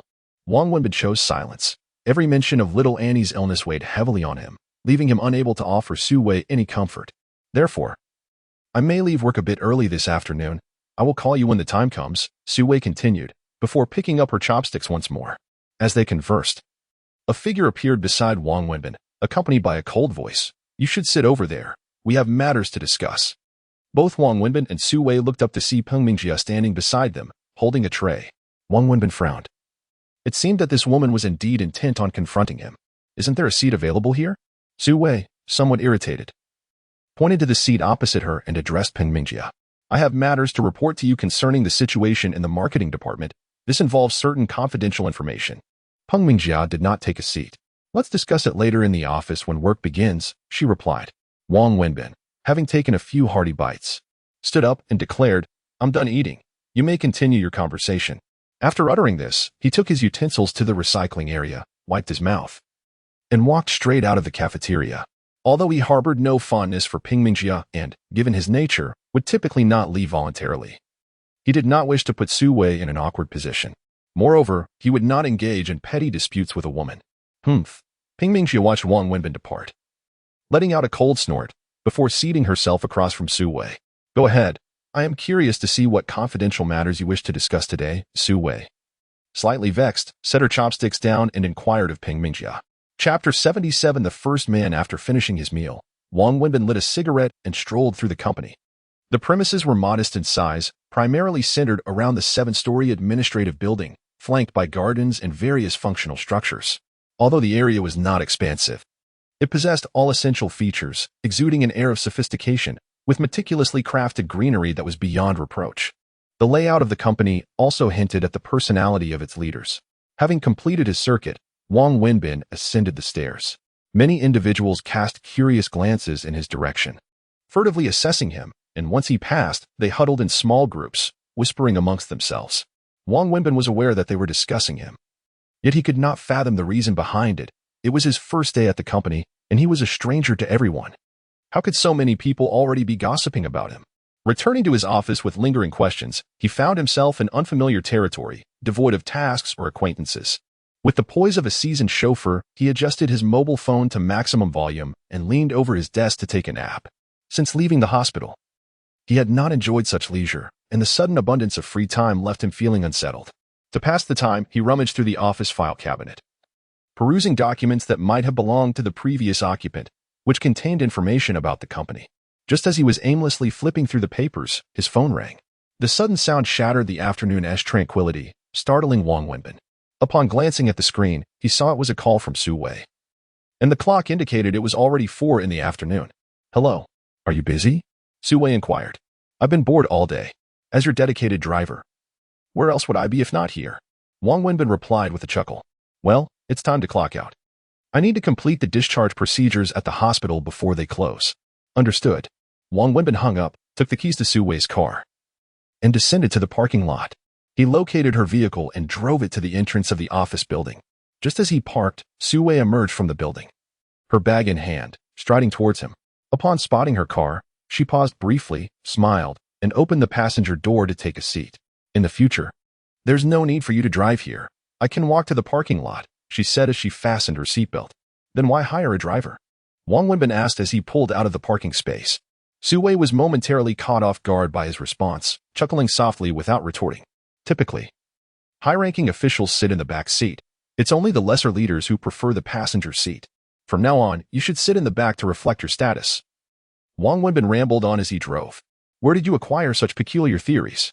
"Though, I must admit, there is some truth to what you say," Su Wei replied, amused by his banter. "By the way, I owe you an apology on behalf of Mingjia. Her demeanor during lunch was rather unpleasant." Su Wei suddenly shifted the conversation back to Wang Wenbin. "There is no need for apologies. You have matters to discuss, and I should keep my distance. Besides, I have already finished my meal." Wang Wenbin smiled, downplaying the situation. It was not a pretense, for he truly did not mind. He had no intention of quibbling with a woman, especially not with Su Wei's sister-in-law. Even for Su Wei's sake, it was inappropriate to engage in such disputes with her. In truth, she is a remarkably kind-hearted girl. Those who spend time with her will soon realize her genuine goodness and that she is far from unreasonable. She simply loves her brother immensely. When Su Wei mentioned Peng Mengjia's brother, there was a noticeable pause in her speech, her tone shifting. From her inflection, Wang Wenbin could discern Su Wei's deep affection for her husband. The siblings grew up in a modest central city, their family background unremarkable yet steeped in literary tradition. Their parents were both high school teachers. However, their father tragically passed away in a car accident when they were young, leaving their mother to raise them alone.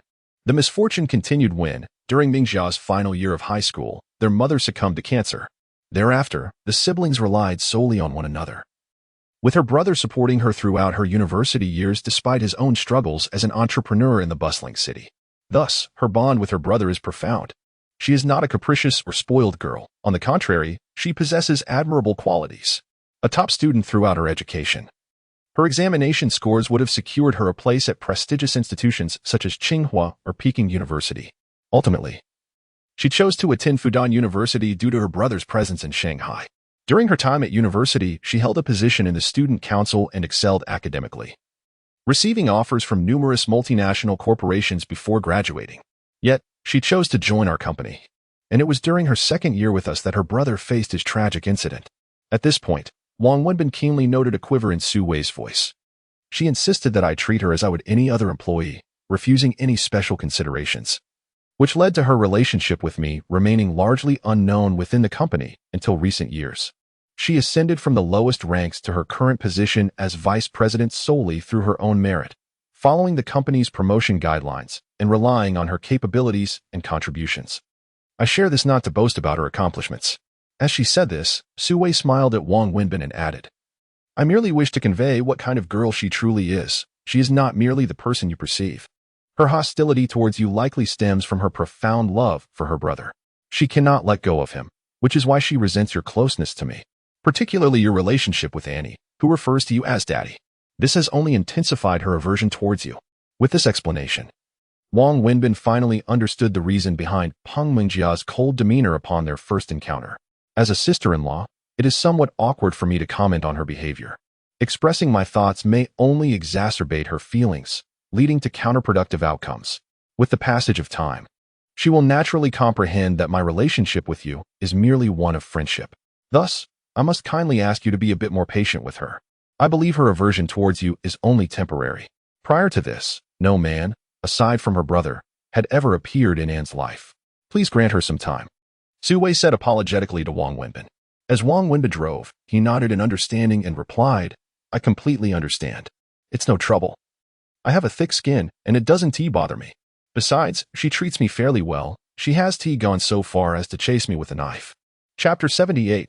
Staying at my place tonight. As the conversation unfolded, Su Wei, seated in the passenger seat, suddenly addressed Wang Wenbin, instructing, take a right turn, proceed to Xingda. Xingda? The shopping mall? He inquired, slightly puzzled. Indeed. Aren't we in a hurry to the hospital? Are we purchasing something? Despite his confusion, Wang Wenbin complied, steering the vehicle towards the mall's parking lot. Yes, Su Wei affirmed, offering no further explanation. Upon arriving at the underground parking area, Wang Wenbin parked the car and turned off the ignition, stating, I shall wait for you here. Why? Aren't you coming with me? Su Wei asked with a smile. I am the driver. It is my duty to remain in the vehicle while you go about your errands, is it not? Do not forget, you are receiving double pay. You are not merely a driver, you are also my assistant. Come along. With that, Su Wei opened the car door and stepped out first. Does an assistant also need to accompany for shopping? Wang Wenbin mumbled to himself as he exited the car to follow Su Wei. The pair entered the elevator, proceeding directly into the mall. Wang Wenbin had never visited this establishment before, yet its renown had reached his ears. This shopping center was famously one of Shanghai's luxurious venues, showcasing primarily international brands. Upon entry, he was greeted by a plethora of English signage, most of which he couldn't decipher. Trailing behind Su Wei, he felt akin to Lu Laolao stepping into the Grandview Garden, his eyes darting around in awe. Su Wei headed straight for a boutique, while Wang Wenbin lingered at the entrance, opting not to enter. Surveying the store, he noted the familiar English letters, which remained indecipherable to him. The opulent DCOR suggested that the prices would be anything but modest. To his surprise, he discovered that the boutique specialized in men's apparel. What business does Su Wei have in a men's clothing store? He pondered. Yet he deemed it irrelevant and began to observe the passing women. What are you doing? Why are you not coming in? Su Wei's voice suddenly interrupted his reverie, startling him, primarily due to his guilty conscience. I still need to enter, right? Come inside, she urged, stepping further into the shop. Perplexed, Wang Wenbin followed her inside, not expecting that his duties would encompass this task as well. Try on this outfit. Su Wei pointed to a set of garments held by the sales associate as soon as he entered. Me? Try it on? Wang Wenbin was bewildered by the sudden turn of events. Yes. Wait, why should I try it on? I am not purchasing any clothing. His astonishment grew, especially upon noticing the price tag, which bore a 5-digit figure for a nearby suit. I am buying a gift for a friend and wish to surprise him. I do not know his size, so I need you to try it on. His physique is quite similar to yours, very well built. Please, just try it on so I can see if it fits and how it looks. Su Wei paused momentarily before elucidating her request. Is that so? Are you certain his height and build are comparable to mine? Wang Wenbin inquired with uncertainty. Indeed, it's quite consistent, Su Wei nodded. It can't be true. Although Wang Wenbin was perplexed, he accepted a large pile of clothes from the sales assistant and, under her guidance, entered the fitting room. The fitting room was spacious and luxuriously decorated. The garments included 2 suits and 2 white shirts. As Wang Wenbin tried on the clothes, he glanced at the price tags. Damn, are they selling clothes or gold? This shirt costs over 4,000, and this suit is more than 20,000. What material is this made of? Wang Wenbin muttered to himself while putting on the clothes. He handled the garments with utmost care, as if they were sacred offerings, afraid to exert too much force lest he ruin them. If he damaged anything, he could only resort to selling a kidney, if that would even cover the costs. After changing completely, he exchanged his jeans for a shirt, suit, and matching leather shoes, stepping out of the fitting room. The moment Su Wei saw Wang Wenbin emerge, her expression transformed. They say that a person is defined by their attire, and at that moment, Wang Wenbin resembled a different individual altogether. If the previous Wang Wenbin could be considered somewhat of a loser, the current version had effortlessly transformed into a dashing gentleman. Su Wei had never thought much of Wang Wenbin before. She merely regarded him as a spirited young man with a commendable physique. However, now, clad in this elegant outfit, she suddenly realized he was quite handsome. "All right, let us wrap up both outfits," she instructed, observing Wang Wenbin as if he were a product on display. After he turned around for her inspection, she nodded at the sales assistant, muttering, "Didn't he expect it? He is quite a fitting model, with a commendable physique. I was a key player on the school basketball team back in the day. I have height and strength," Wang Wenbin boasted, stepping back into the fitting room. His claim held merit. During his university days, he was indeed a member of the basketball team, serving as the primary point guard. Of course, as a point guard, his height was not particularly extraordinary, but for an average person, his stature of 180 meters was impressive enough, not breathtaking, but certainly robust. Su Wei purchased both outfits, spending nearly 70,000 in total. She swiped her card without a hint of hesitation, which made Wang Wenbin, who was watching nearby, feel a twinge of anxiety. Spending over 70,000 on just 2 outfits is truly extravagant, he mused. "Here you go," Su Wei said, taking several bags from the sales assistant after completing her purchase and handing them directly to Wang Wenbin. He accepted them without hesitation, whether as a driver or an assistant. Carrying bags was simply part of the job. "What else are you buying?" Wang Wenbin inquired, following Su Wei. "No more shopping. Let us hurry to the hospital while the doctors are still available." "All right." The two individuals exited the elevator and proceeded to the vehicle, after which Wang Wenbin drove directly to the hospital. Upon arrival, he parked the car and opened the door, preparing to alight, only to be halted by Su Wei's voice. "You need not go in," she stated. "What? Not going in? Return the car, gather your personal belongings, and starting tonight, you shall reside with me." Su Wei nodded in acknowledgement. "So, we are going tonight?" The doctor mentioned that her best condition would not exceed 100 days, Su Wei remarked softly. Chapter 79. The unsavory man Wang Wenbin was momentarily taken aback, fully comprehending Su Wei's intentions. He nodded in agreement. "All right, I shall return to tidy up my belongings. However, if I take the car, how will you return home? Perhaps it would be best if I left the car here, took the bus back to gather my things, and then made my way to you. You can drive back on your own. That is quite all right. I have arranged for someone to pick me up from the hospital. You should drive back and collect your belongings. It's more convenient to have a vehicle. Make haste, as you know she cannot bear to be without you. I wish for her to shed no more tears or disappointment. It seems the burden falls upon you," Su Wei sincerely expressed to Wang Wenbin, voicing her true feelings. "Very well then. Shall I take the clothes down with me, or wait to bring them all back together?" Wang Wenbin inquired, gesturing towards the garments resting on the back seat. "Leave them in the car. I will handle the discharge procedures. Drive carefully," Su Wei replied before alighting from the vehicle.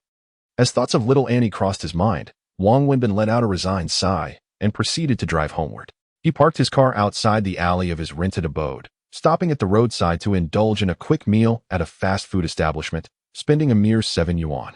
Throughout his dining experience, the patrons nearby covertly scrutinized Wang Wenbin, whispering amongst themselves, unable to fathom why someone who drove such an opulent vehicle would dine in such a place. Undeterred, Wang Wenbin ate with composure, and upon finishing, he discreetly pocketed 4 or 5 toothpicks from the owner before brazenly returning to his car and driving deeper into the alley, much to the astonishment of onlookers. He halted before his door, retrieved his keys, and unlocked the creaky entrance. Gazing at the disheveled and untidy state of his room, he felt overwhelmed, unsure where to begin tidying up or what items to take with him. Contemplating his departure from this place, he seated himself on the bed and lit a cigarette, revealing his discontent. His dissatisfaction was not born from a reluctance to leave. After all, there was little here to miss, merely a dismal hovel. Yet, as the adage goes, a golden nest or a silver nest cannot compare to one's own humble abode. Regardless of its shortcomings, this was his domain, whereas Su Wei's home, no matter how splendid, was ultimately foreign to him. He would always feel like an unwelcome guest there. If given a choice, Wang Wenbin would rather dwell beneath a bridge than reside in Su Wei's household. The mere thought of such discomfort was enough to affirm his sentiments. Fundamentally, his nature rendered it impossible for him to feel at ease in another's home. However, considering the adorable little Annie and the doctor's prognosis, he sighed again, rose to his feet, and retrieved an old and used bag. He surveyed his surroundings, pondering what essentials to take with him. In the end, Wang Wenbin packed only 2 sets of clothes, his towel, toothbrush, charging cables, and a few other necessities into a backpack, which felt rather empty. Ultimately, he had no intention of staying long. Deep down, he harbored an aversion to the idea. After tidying up his belongings, he did not linger for long, primarily fearing that little Annie would return home only to find him in tears. Additionally, he was a person of his word, and having promised Su Wei, he aimed to fulfill his commitment to the best of his ability, to say nothing of it. He held Su Wei in high regard and felt a modicum of sympathy for this beautiful woman. Wang Wenbin drove straight to Su Wei's residence. Although it seemed as if little time had passed, several hours had elapsed since he left the hospital. It was already 9 o'clock in the evening. Just as Wang Wenbin was nearing Su Wei's home, his phone suddenly rang, an incoming call from Su Min. Gazing at the caller ID, Wang Wenbin hesitated for a considerable time. He was reluctant to answer, having constantly reminded himself to sever any ties with Su Min and to remain resolute. Yet, he could not muster the resolve to hang up directly. He sought a justification, thinking that Su Min must have encountered some trouble if she was calling him at this hour. Such is human nature when one is indecisive. Providing oneself with an excuse can render the situation seemingly logical. Thus, Wang Wenbin ultimately pulled over and answered the call. "What is it?" he inquired directly upon picking up the phone. "Wenbin, someone is following me," Su Min said urgently on the other end. "Following you?" Wang Wenbin was taken aback. "Yes. A man is standing outside my door right now. Could you come over? I'm a bit scared." Hearing this, Wang Wenbin scoffed. "Su Min, is this a jest? Once or twice, can you not change your story? Last time it was a sprained ankle, and now it's being followed. Do you truly think I am that naive? I am not lying. It is true. For some time now, I have felt that a man is tailing me. Every day. He follows me surreptitiously as I commute to and from work. Especially when I enter the elevator. Every single time I step in, he does too, leaning uncomfortably close. Initially, I thought he was just a fellow resident, but I have noticed that for the past few nights, he has been waiting outside my door. I don't know what he wants, and I am terrified. I am home alone," Su Min said anxiously. "Keep fabricating your tales," Wang Wenbin retorted, utterly unconvinced. "I am not deceiving you. This man has been stalking me for several days. I didn't pay attention at first, but tonight, when I returned home, he followed me into the elevator. It was just the 2 of us in there, and I saw him put his hand in his pocket. Now he is standing at my door. I saw him through the peephole. I'm really frightened, and I am not lying." Su Min raised her voice. "Do you think I would still believe you?" Wang Wenbin remained skeptical. After his words, there was a lengthy silence from Su Min's side. Eventually, she said, "I'm sorry to disturb you. I will hang up now." With that, Su Min abruptly shifted her tone and ended the call. As he listened to the incessant beeping from his phone, Wang Wenbin found himself engulfed in uncertainty, murmuring to himself, "Could it be that I have not been deceived? Is this truly real?" After a moment's hesitation, he steeled himself and drove Su Wei's car towards Su Min's residence. Even if Su Min had indeed tricked him, he would prefer to be fooled once more. If this matter were genuine and Su Min had truly suffered harm, he would never forgive himself for the rest of his life. Wang Wenbin parked the car directly in the underground garage beneath Su Min's apartment and then took the elevator to her floor. Just as he stepped out of the elevator and approached her door, he spotted a middle-aged man hastily exiting from within, casting furtive glances at Wang Wenbin as he passed by.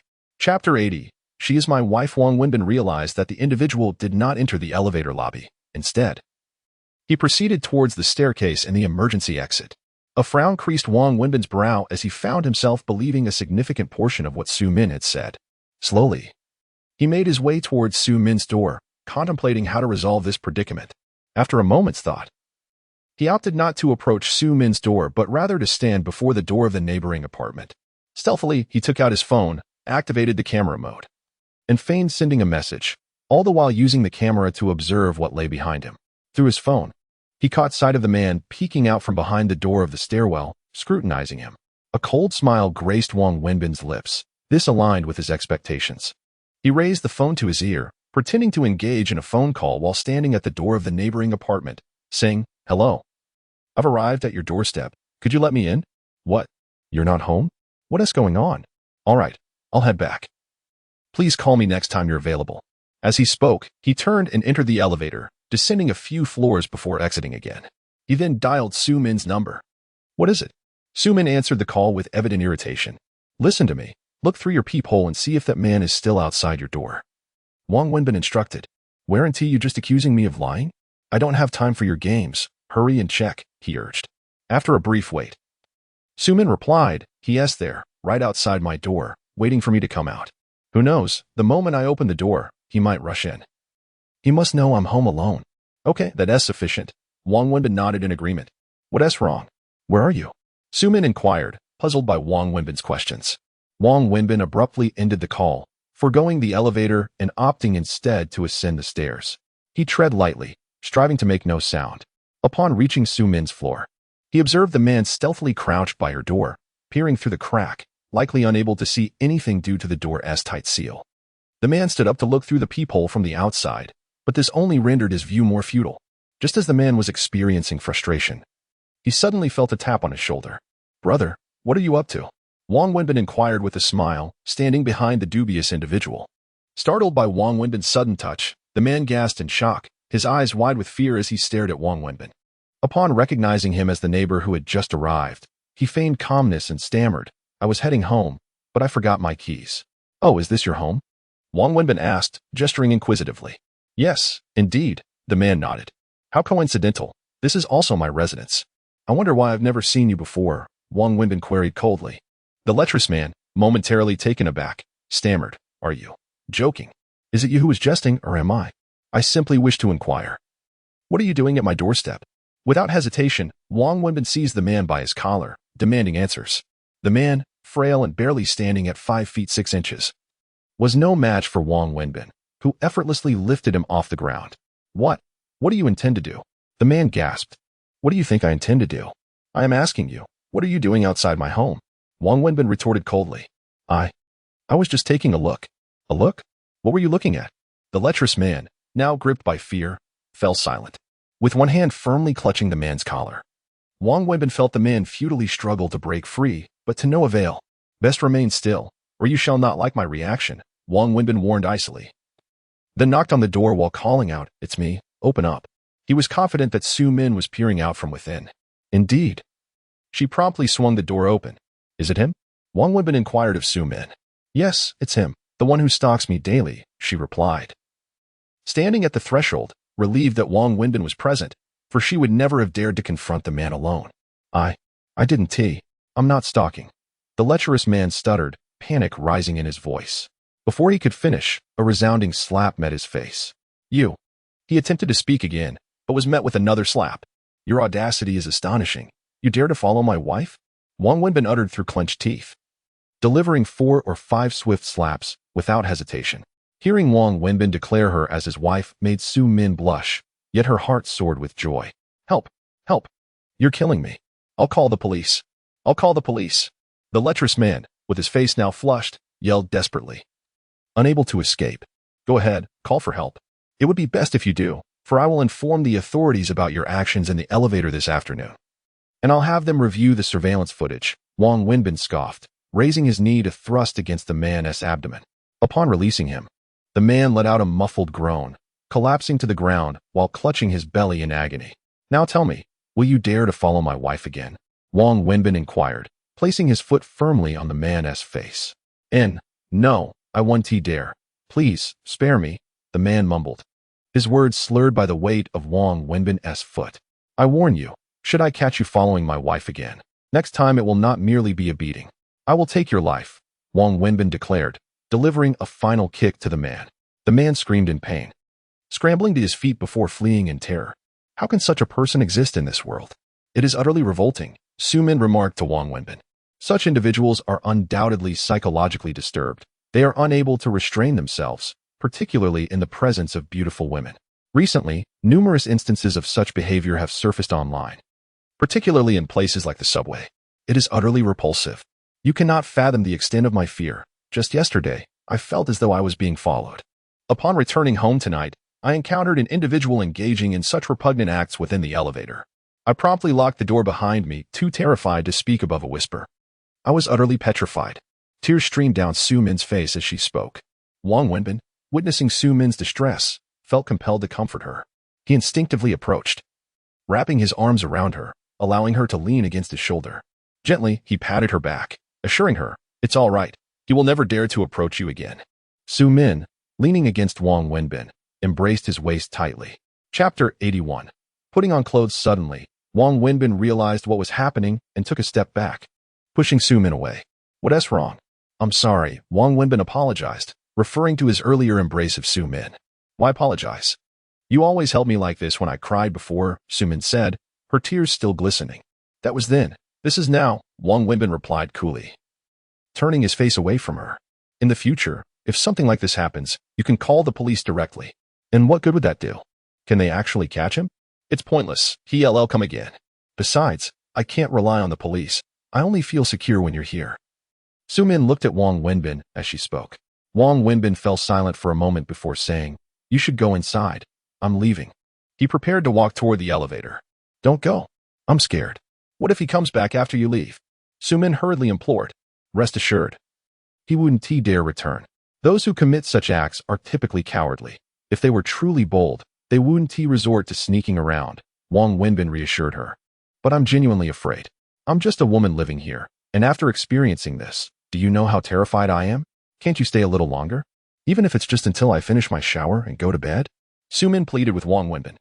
Wong Wenbin paused and then turned to walk into Su-min's room, stating as he walked, Try to hurry, I have things to attend to. Seeing Wong Wenbin turn and enter her room brought a smile to Su-min's face. She followed him in and shut the door behind her. As Wong Wenbin entered Su-min's home for the second time, he noted that the place remained as immaculate and orderly as ever.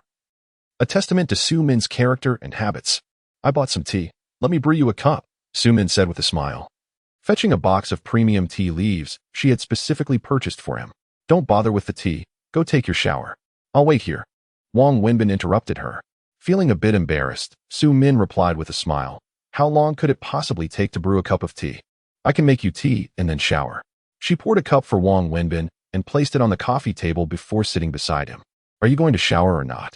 I really have things to do. If you're not going to wash up, I'll leave, Wong Wenbin pressed. Seeing that Su-min showed no intention of moving.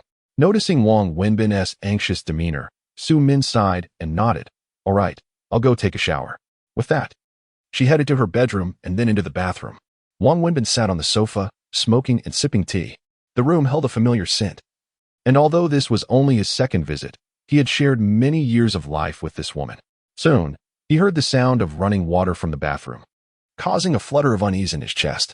It was impossible to deny that his mind wandered to unspoken thoughts. Wong Wenbin, puffing on a cigarette, made his way to the balcony with a cup of tea in hand, seeking to escape the sound of Su-min bathing. As he settled onto the balcony, he heard her calling his name from the bathroom. Wenbin, Wenbin, what is it? He replied. Come here for a moment, she urged. Frowning, Wong Wenbin stepped inside and approached the bathroom door. What do you need? He inquired. I forgot to bring my towel. Could you please fetch a towel from the balcony? I left it hanging on the rack along with my clothes. I washed it yesterday and hung it out to dry. I completely forgot, Su-min explained from within. Reluctantly, Wong Wenbin complied, heading to the balcony where he discovered the towel, accompanied by some of Su-min's garments, including undergarments, hanging on the rack. He averted his gaze, feeling somewhat indecent. Although he had assisted Su-min with her laundry numerous times before, and they had shared countless intimate baths, that was in the past. He reminded himself that he and this woman were no longer connected. He retrieved the towel and stood at the bathroom door, pondering how to deliver it. I'll place the towel on the doorknob. You can take it yourself. I'm leaving now, he said as he hung the towel on the handle. Just as he turned to depart, he heard Su-min's urgent plea. Don't go. Suddenly, the bathroom door swung open, and Su-min emerged, completely unclad. Wong Wenbin's eyes widened in astonishment, both shocked and entranced by her familiar allure. He caught only a fleeting glimpse before his mind snapped back to reality. And he swiftly turned away, his voice raised in anger. Su-min, what are you doing? Please, don't go. I beg you, don't leave. I'm truly frightened, she implored, wrapping her arms tightly around him from behind. At that moment, Wong Wenbin's heart melted completely, though he had long told himself to remain indifferent towards her. Her admission of fear shattered his resolve. I'm not lying. I'm genuinely scared. I couldn't sleep a wink last night, and I wanted to call you, but I knew you didn't want to see me. I locked the door and barricaded it with a cabinet, trembling at every sound throughout the night. After what happened in the elevator today, I can't bear it any longer. I'm so frightened. Please don't leave, she sobbed, clinging tightly to him. Wong Wenbin felt the profound terror emanating from Su-min, and his heart softened. I won't leave, but you need to go inside and get dressed, he murmured. Upon hearing his words, Su Min released her grip, yet Wang Wenbin noticed no movement indicating she had entered the bathroom. "Wenbin, turn around," she called out. "This is inappropriate. You should put on some clothes first," Wang Wenbin stammered, grappling with the profound difficulty of rejecting a naked beauty before him. A challenge indeed for a man who had not touched a woman in 3 years. Especially when that woman was once his own. Why is it inappropriate? Haven't we met before? Wenbin, do you truly refuse to even glance at me now that I stand before you in the nude? Do you find me so repulsive? It is not a matter of disdain. It is simply that we have parted ways. But I never declared our separation. In my heart, you remain my man. Always have been. We have never truly separated. Please, put on your clothes first, and then we can talk, Wang Wenbin urged Su Min, realizing that his mind was beginning to wander into realms best left untouched. Chapter 82. Strip bare, have you lost interest in me? Su Min asked once more, her eyes brimming with tears. Indeed, for a woman, the humiliation of bearing herself before the man she loves, only to be met with indifference, is profound. What nonsense are you spouting? Put your clothes on, he urged. I refuse. Su Min shouted defiantly, stepping directly in front of Wang Wenbin. Why? Why won't you even glance at me when I am exposed? She inquired, standing resolutely before him. Wang Wenbin turned his face away, about to respond. When he felt Su Min embrace him, her soft lips meeting his, mingled with the warmth of her tears. In that moment, he succumbed entirely. Overwhelmed by the tumultuous emotions of love and resentment that he harbored for Su Min, lost in the primal desire that binds a man to a woman. He wrapped his arms around Su Min, and they kissed fervently, as if they were two kindling pieces of wood igniting into flames. Lost in each other until they could barely breathe. Carry me inside, Su Min said, her cheeks flushed with embarrassment. Wang Wenbin lifted her effortlessly into his arms and carried her to the bedroom, where they tumbled onto the bed, the air thickening with heat. Just as the moment seemed to naturally progress, the shrill ring of Wang Wenbin's phone shattered the atmosphere of desire, jolting him back to reality. Panic surged within him as he recalled the gravity of the situation. I'm sorry. Please, think of me as a beast. I have to go, he said, his voice laced with regret, before fleeing the room, his phone ringing incessantly in his pocket. Su Min lay still on the bed, tears streaming down her face as she heard the door slam behind him. Wang Wenbin rushed into the elevator, the descent slow yet tormenting.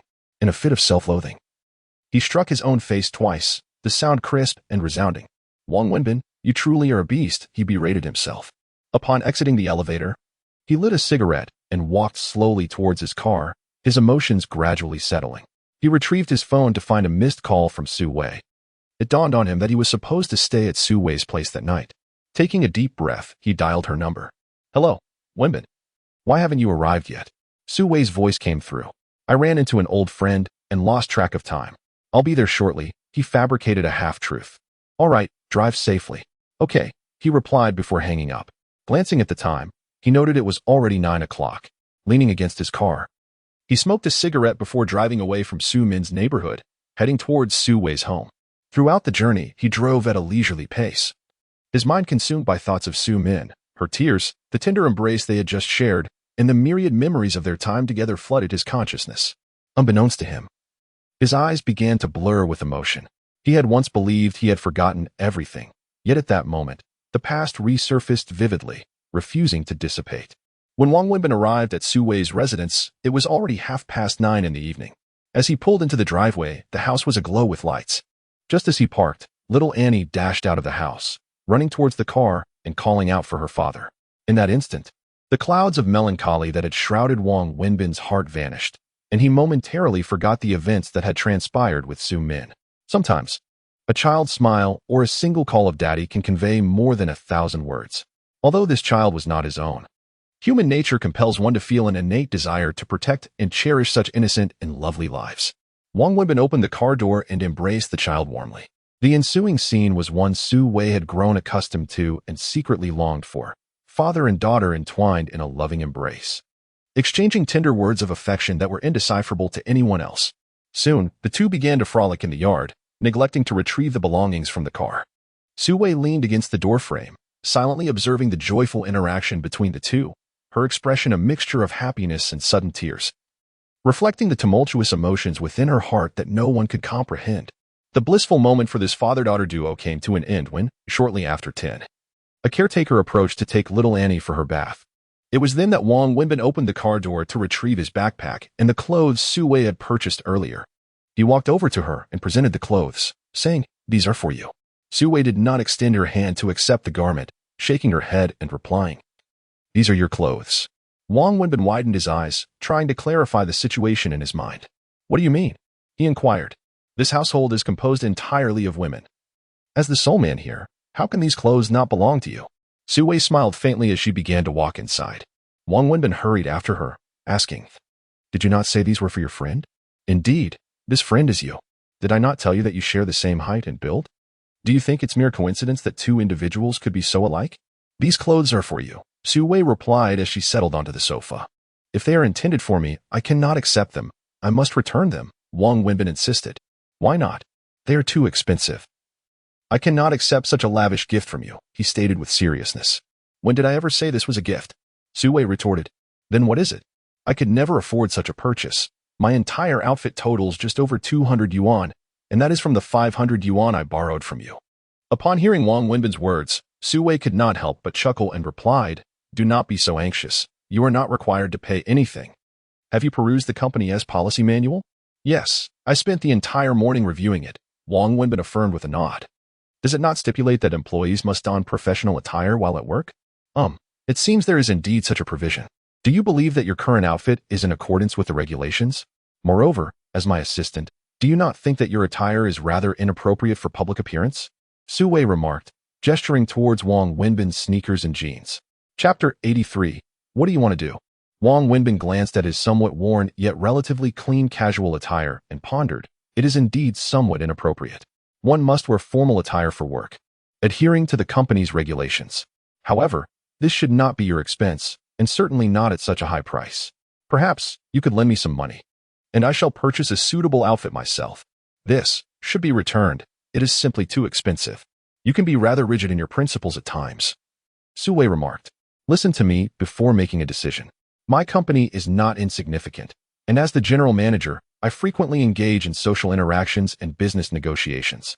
I am not one to indulge in vanity, yet society often judges one's capabilities based on attire and external appearances. The brands of clothing, the prices of cars, the value of watches and jewelry, these factors weigh heavily in determining one's worthiness for collaboration.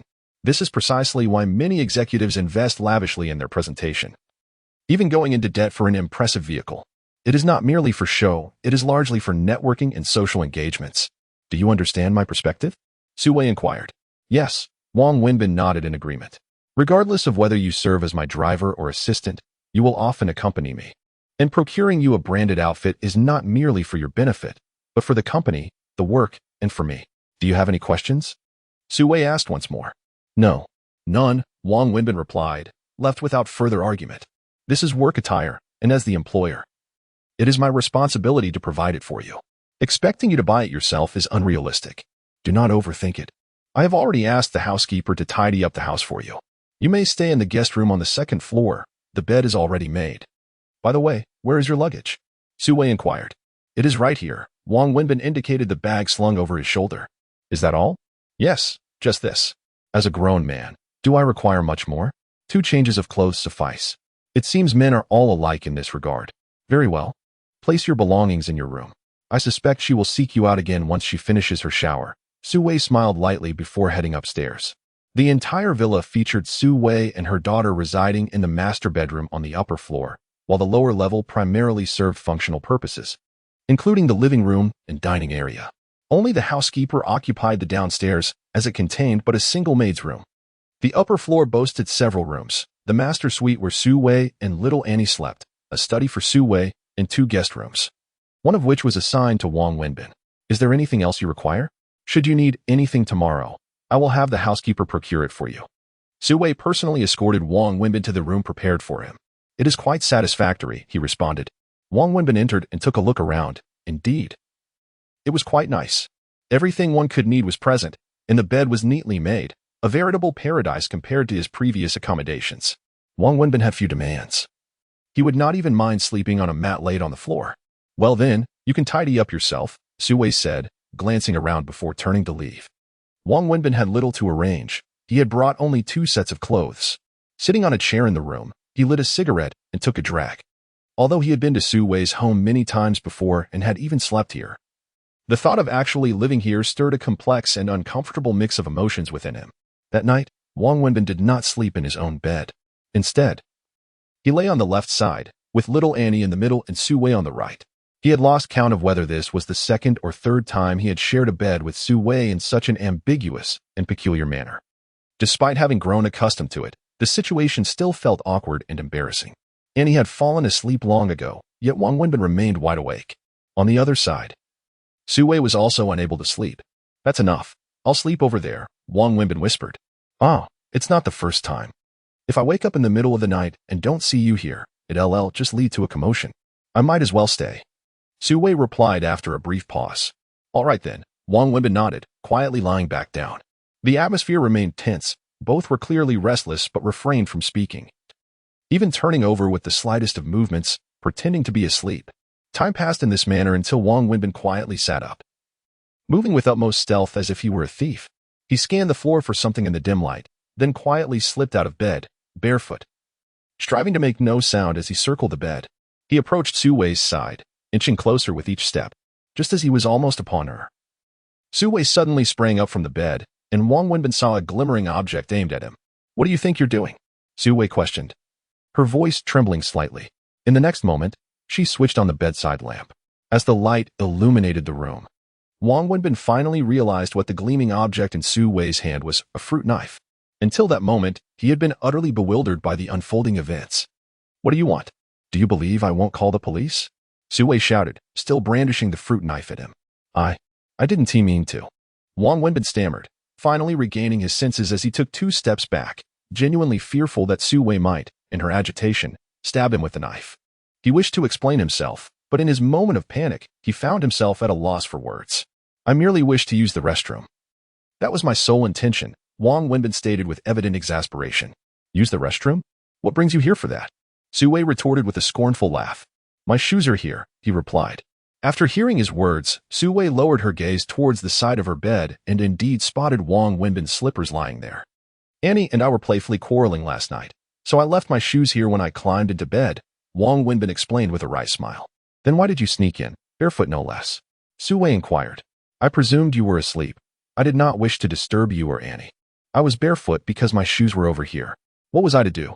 I truly had no ulterior motives. I simply felt an urgent need to use the restroom. However, my shoes were on your side, and I came over to put them on without intending to make a commotion that might awaken you both. That is all there is to it. Wang Wenbin finally articulated his predicament in one breath. Chapter 84.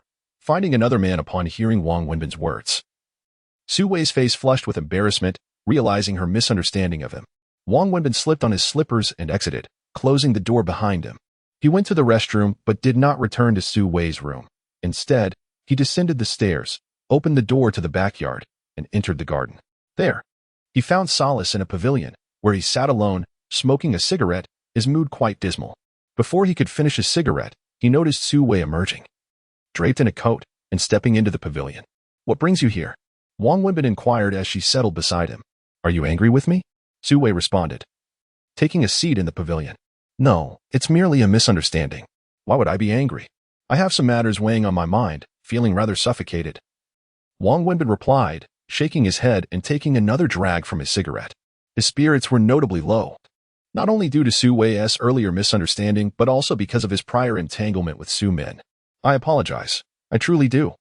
Su Wei spoke after a moment of silence, her tone sincere. It's not that serious. As I said, it was just a misunderstanding, Wang Wenbin replied dismissively, shaking his head once more. This situation is my fault. I invited you to pretend to be Annie's father, and I allowed you to share my bed. Yet, I failed to trust you, even going so far as to conceal a fruit knife beneath my pillow. If I were in your position, I would have been quite upset as well. I am sincerely sorry and hope you can find it in your heart to forgive me. Su Wei reiterated her apology to him. There's no need for apologies. It's nothing significant, Wang Wenbin said, awkwardly lighting another cigarette. Please believe me. I do not doubt you. If I truly harbored distrust, I would never have invited you to play that role for Annie. Nor would I have welcomed you into our home or shared a bed with you. I have great faith in your character. From the matter of the ring to the genuine kindness you have shown Annie, I can see you are wholly trustworthy. I feel fortunate to have encountered you during this dark period in Annie's life, as you have provided immense support for us both. I assure you, my concealment of the fruit knife was not aimed at you. It has been there since Annie's father passed away. As a single woman, I have always felt a lack of security, one that cannot be remedied by the safety of the neighborhood or the quality of my front door. It is a profound absence of safety within my soul. Driving home alone at night instills fear in me. I often sense a vehicle trailing behind. Even at night, I worry about someone unexpectedly barging through my door. Thus, I keep a fruit knife under my pillow. Without it, I find it impossible to sleep. I have consulted a psychologist who explained that my previous excessive reliance on someone, followed by their abrupt departure, led to this profound sense of insecurity. For years, I have undergone psychological treatment, achieving some results, though they remain subtle. Wenbin, please believe me, my lack of trust is not directed at you. My recent actions with the knife were merely a reaction born of desperation. I was not asleep. I happened to witness you stealthily rising from the bed, moving with great caution. Although I do not genuinely suspect you of any ill intentions, your demeanor at that moment did suggest otherwise. It was only when you approached me closely in the darkness that my fear reached its zenith, prompting me to retrieve this fruit knife from beneath my pillow. I assure you, I did not conceal this knife with the intention of defending myself against you. In fact, since your arrival, I have noticed a significant improvement in my psychological state. Su Wei spoke slowly, articulating her thoughts.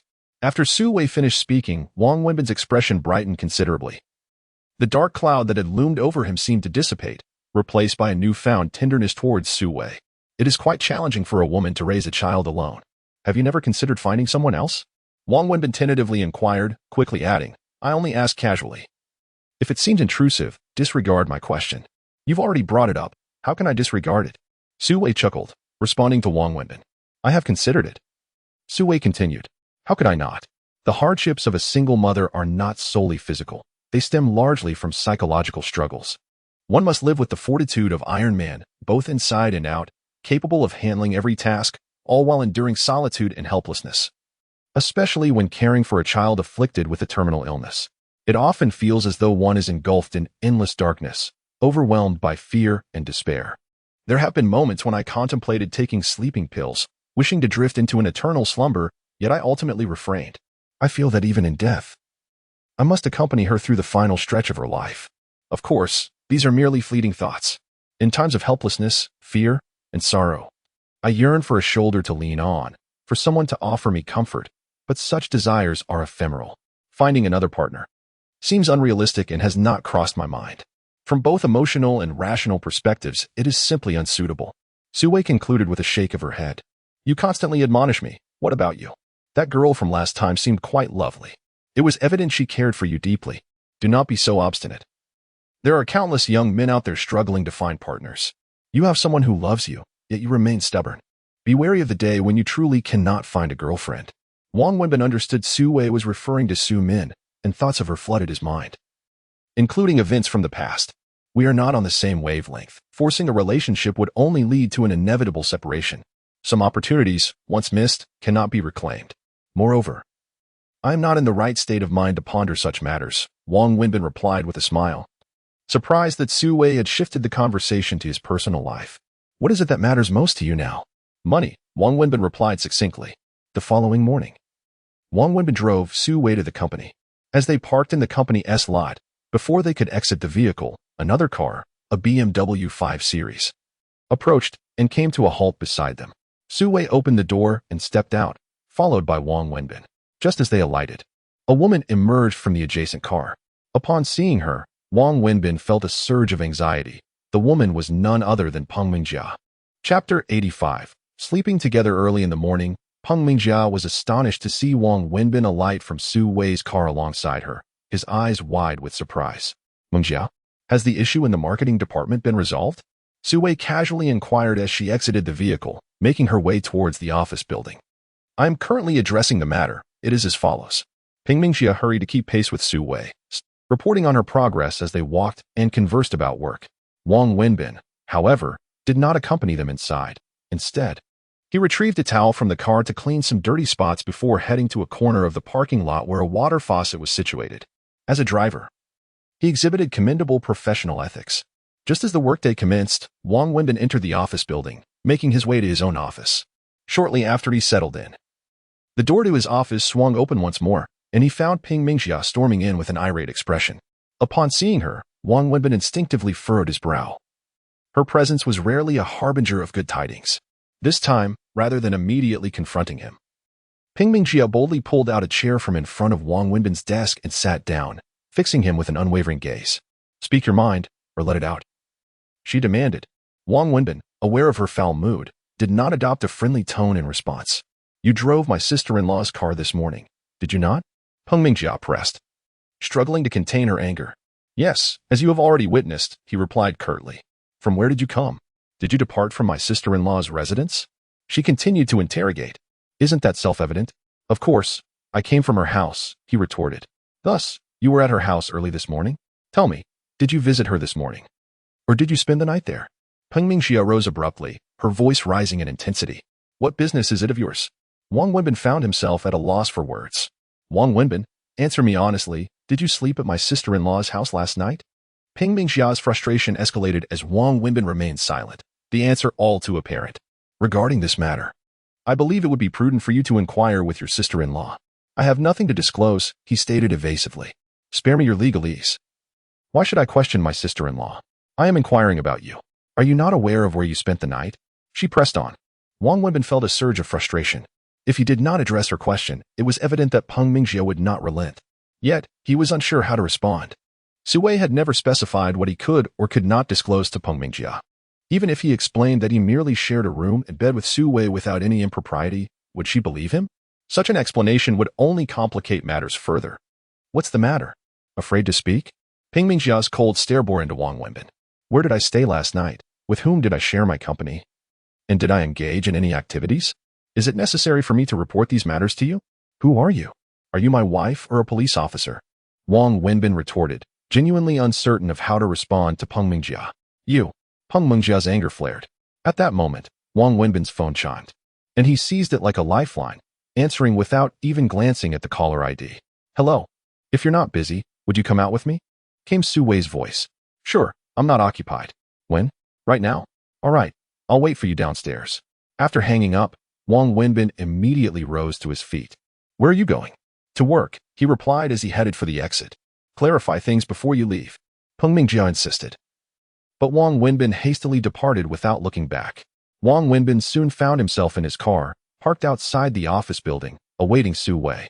When she emerged, she did not take the back seat as a boss would. Instead, she opened the passenger door and settled in beside him. "Where to?" "Guangda Group," Su Wei stated. "Is that the Guangda Group of Guangda Mall?" "Yes. Do you know the way?" "We're heading to their headquarters." Su Wei nodded. "Of course. I've lived in Shanghai for many years. I know my way around." As he drove, Wang Wenbin intended to mention Peng Mingxia's inquiries. But noticing Su Wei's troubled demeanor and her intense focus on the documents she had pulled from a folder, he chose to remain silent. It was evident that she was grappling with a work-related issue. Upon arriving at Guangda Group, Su Wei inquired, "Will you accompany me upstairs or wait here?" "I think I'll wait here. It wouldn't be appropriate for a driver to accompany you," Wang Wenbin replied, clearly understanding his role. "Do not forget, you are my assistant, not merely a chauffeur." "Very well, then, wait for me here. I cannot predict how long it will take, if fortune smiles on me. Perhaps an hour, but if luck is against me, I may return in just 10 minutes. With that, Su Wei exited the car, carrying her documents. An hour if luck is favorable, 10 minutes if not? Wang Wenbin pondered Su Wei's words, grasping a vague understanding, yet he dismissed it, recognizing that as a driver, such matters were beyond his purview. After stepping out for a cigarette, he had just reclined in his seat, preparing to catch a brief nap, when he spotted Su Wei approaching from a distance. "So soon?" he exclaimed, astonished to see it had barely been 8 minutes. He adjusted his seat back to its previous position. Su Wei opened the car door and, fastening her seatbelt, said to Wang Wenbin, "Let's go." "Where to?" he inquired, bemused. "To Huayang Hotel." "What for?" "It's quite far. The son of a prominent business magnate is getting married, and I must attend the banquet." "What? Attend the banquet? This has nothing to do with it?" Wang Wenbin was even more astonished. "It is already concluded. How could it be so swift?" Noticing Su Wei's rather somber expression, Wang Wenbin couldn't help but inquire. "This is the worst-case scenario. They simply do not wish to see me." Su Wei sighed. Then, forcing a smile, she remarked, "It's nothing. In business, such occurrences are quite common. This is neither the first nor the last time. one becomes accustomed to it. From Su Wei's words, Wang Wenbin sensed the hardship she had endured over the years. Just as Wang Wenbin was about to drive away, Su Wei suddenly called out to him, "Wait, wait. Hold on before you drive." Chapter 86. 200 million. Wang Wenbin was momentarily taken aback as he turned his gaze towards Su Wei, who was intently observing several middle-aged men walking past outside the window. "What is the matter?" he inquired, curiosity piqued. "Do you see that man? He is the vice president of Guangda Mall, the one who has the final say in all the mall's investments. I just want to speak with him." But the staff informed me he had stepped out for a meeting. Su Wei elaborated slowly. "And the person beside him? That's the CEO of another clothing company." Wang Wenbin glanced back at Su Wei, who appeared to say nothing, yet conveyed an abundance of unspoken words. From her remarks, he gleaned a general understanding of the situation. He deliberately cast a few more looks at the vice president. With a sigh, Su Wei turned to Wang Wenbin and said, "Let us go." As Wang Wenbin drove away, he questioned Su Wei, "Is there absolutely no chance left? Can't we make another attempt?" "Essentially, it's futile," Su Wei replied with a shake of her head. "The other party's stance is quite apparent." "Is it crucial for the company?" he pressed. "Indeed, it is of paramount importance. Everyone in the nation recognizes what Guangda Mall represents, the foremost comprehensive shopping mall in the country, having established its presence in all third-tier cities. In terms of both quantity and quality, it stands unrivaled domestically. Moreover, in terms of traffic, reputation, and influence, no other department store can compare. Their investment model is also distinct from other malls.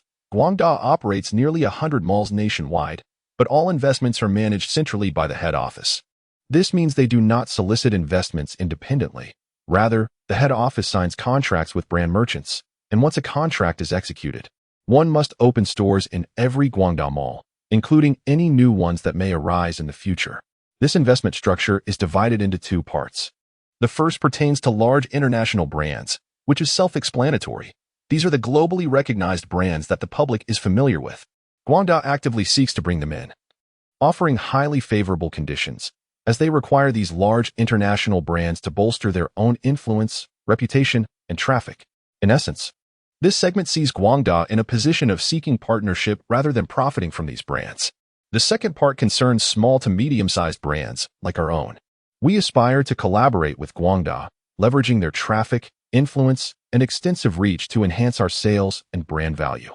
For us, achieving a partnership with Guangda is akin to soaring to new heights, irrespective of immediate profits. Merely securing the collaboration is tantamount to stepping into the realm of renowned brands. It's comparable to a person graduating from a prestigious university and returning with a gilded reputation.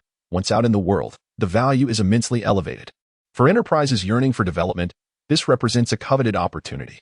In reality, while Guangda may claim a substantial portion of the profits, the remaining share afforded to us is still quite considerable. It is precisely for these reasons that Guangda Mall holds immense appeal for small and medium-sized brands like ours, all of whom are desperately striving to establish a partnership with this platform. However, Guangda Mall imposes strict limits on the number of franchisees for each mall. And in the realm of apparel, they're already at full capacity. Recently, a brand unfortunately went out of business, leading to the termination of their contract with Guangda, thus creating an opening in the clothing sector. Consequently, a multitude of mid-sized clothing brands has surged forward, eager to penetrate the exclusive circle of Guangda Mall. The decision-maker in this matter is Mr. Yang, who I have approached 5 or 6 times, having only met him once. I submitted all the requisite documentation as per their request, and they conducted an evaluation of our company according to their procedures. During our solitary encounter, he dismissed me with casual banter, and since then, I have been met with various excuses for his absence. As you can see today, it is evident that our chances are slim. Perhaps it is for the best, sparing me from further illusions and the waste of time. Su Wei sighed once more at the conclusion of her words. Is it vital for the company? Absolutely crucial. Otherwise, I wouldn't repeatedly visit here only to be met with disdain. Meng Jia conducted an assessment indicating that a partnership with Guangda could yield a value exceeding 200 million for our company. Su Wei directly provided Wang Wenbin with this figure.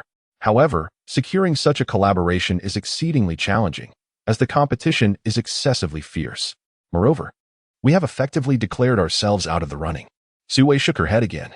200 million. Upon hearing this figure, Wang Wenbin was taken aback. For him, it seemed like an astronomical sum. Are we not going to make another attempt? After all, this is 200 million. Wang Wenbin expressed reluctance to let it go. How can we attempt it? The situation is far more complex than it appears. The success stories touted by business magnates about perseverance leading to victory are often misleading, as such occurrences are nearly non-existent in reality. To put it bluntly, Guangda's recruitment process follows a specific protocol that not every enterprise or brand can engage with. They have rigid criteria that must be met to become a partner. Our submitted documentation fulfills all the requirements, and they have conducted their assessment, confirming our compliance. In terms of capability, our company poses no issues. Yet, why does he seem to favor those clothing companies while disregarding me? Su Wei remarked with a bitter smile. Wang Wenbin, driving with a furrowed brow, was not oblivious to the underlying dynamics. I understand your point. If they resort to underhanded tactics, we could also engage in similar dealings, as it ultimately boils down to the usual courtesies exchanged in business. You are thinking too simplistically. Su Wei smiled and remarked. If it were truly as simple and effortless as you suggest, we would have signed the agreement long ago. I have contemplated numerous strategies, yet I cannot even ascertain his home address. Furthermore, the fact that he offers me no opportunity to engage speaks volumes about the strong bond he shares with the other party. Thus, I must conclude that there is little hope for this matter. In truth, it is not just I who has been invested in this. The entire company has dedicated over half a year to this endeavor, particularly Meng Jia, who has meticulously compiled all the necessary documentation to meet Guangda's stringent review criteria. We implemented significant changes within the company, all orchestrated by her. My role was merely to liaise with Guangda. Ultimately, however, we faced failure. Su Wei let out a deep sigh. I believe that until the dust settles on this matter, we should continue to explore potential solutions. Wang Wenbin, upon observing Su Wei's expression, understood the profound significance of this issue for both her and the company.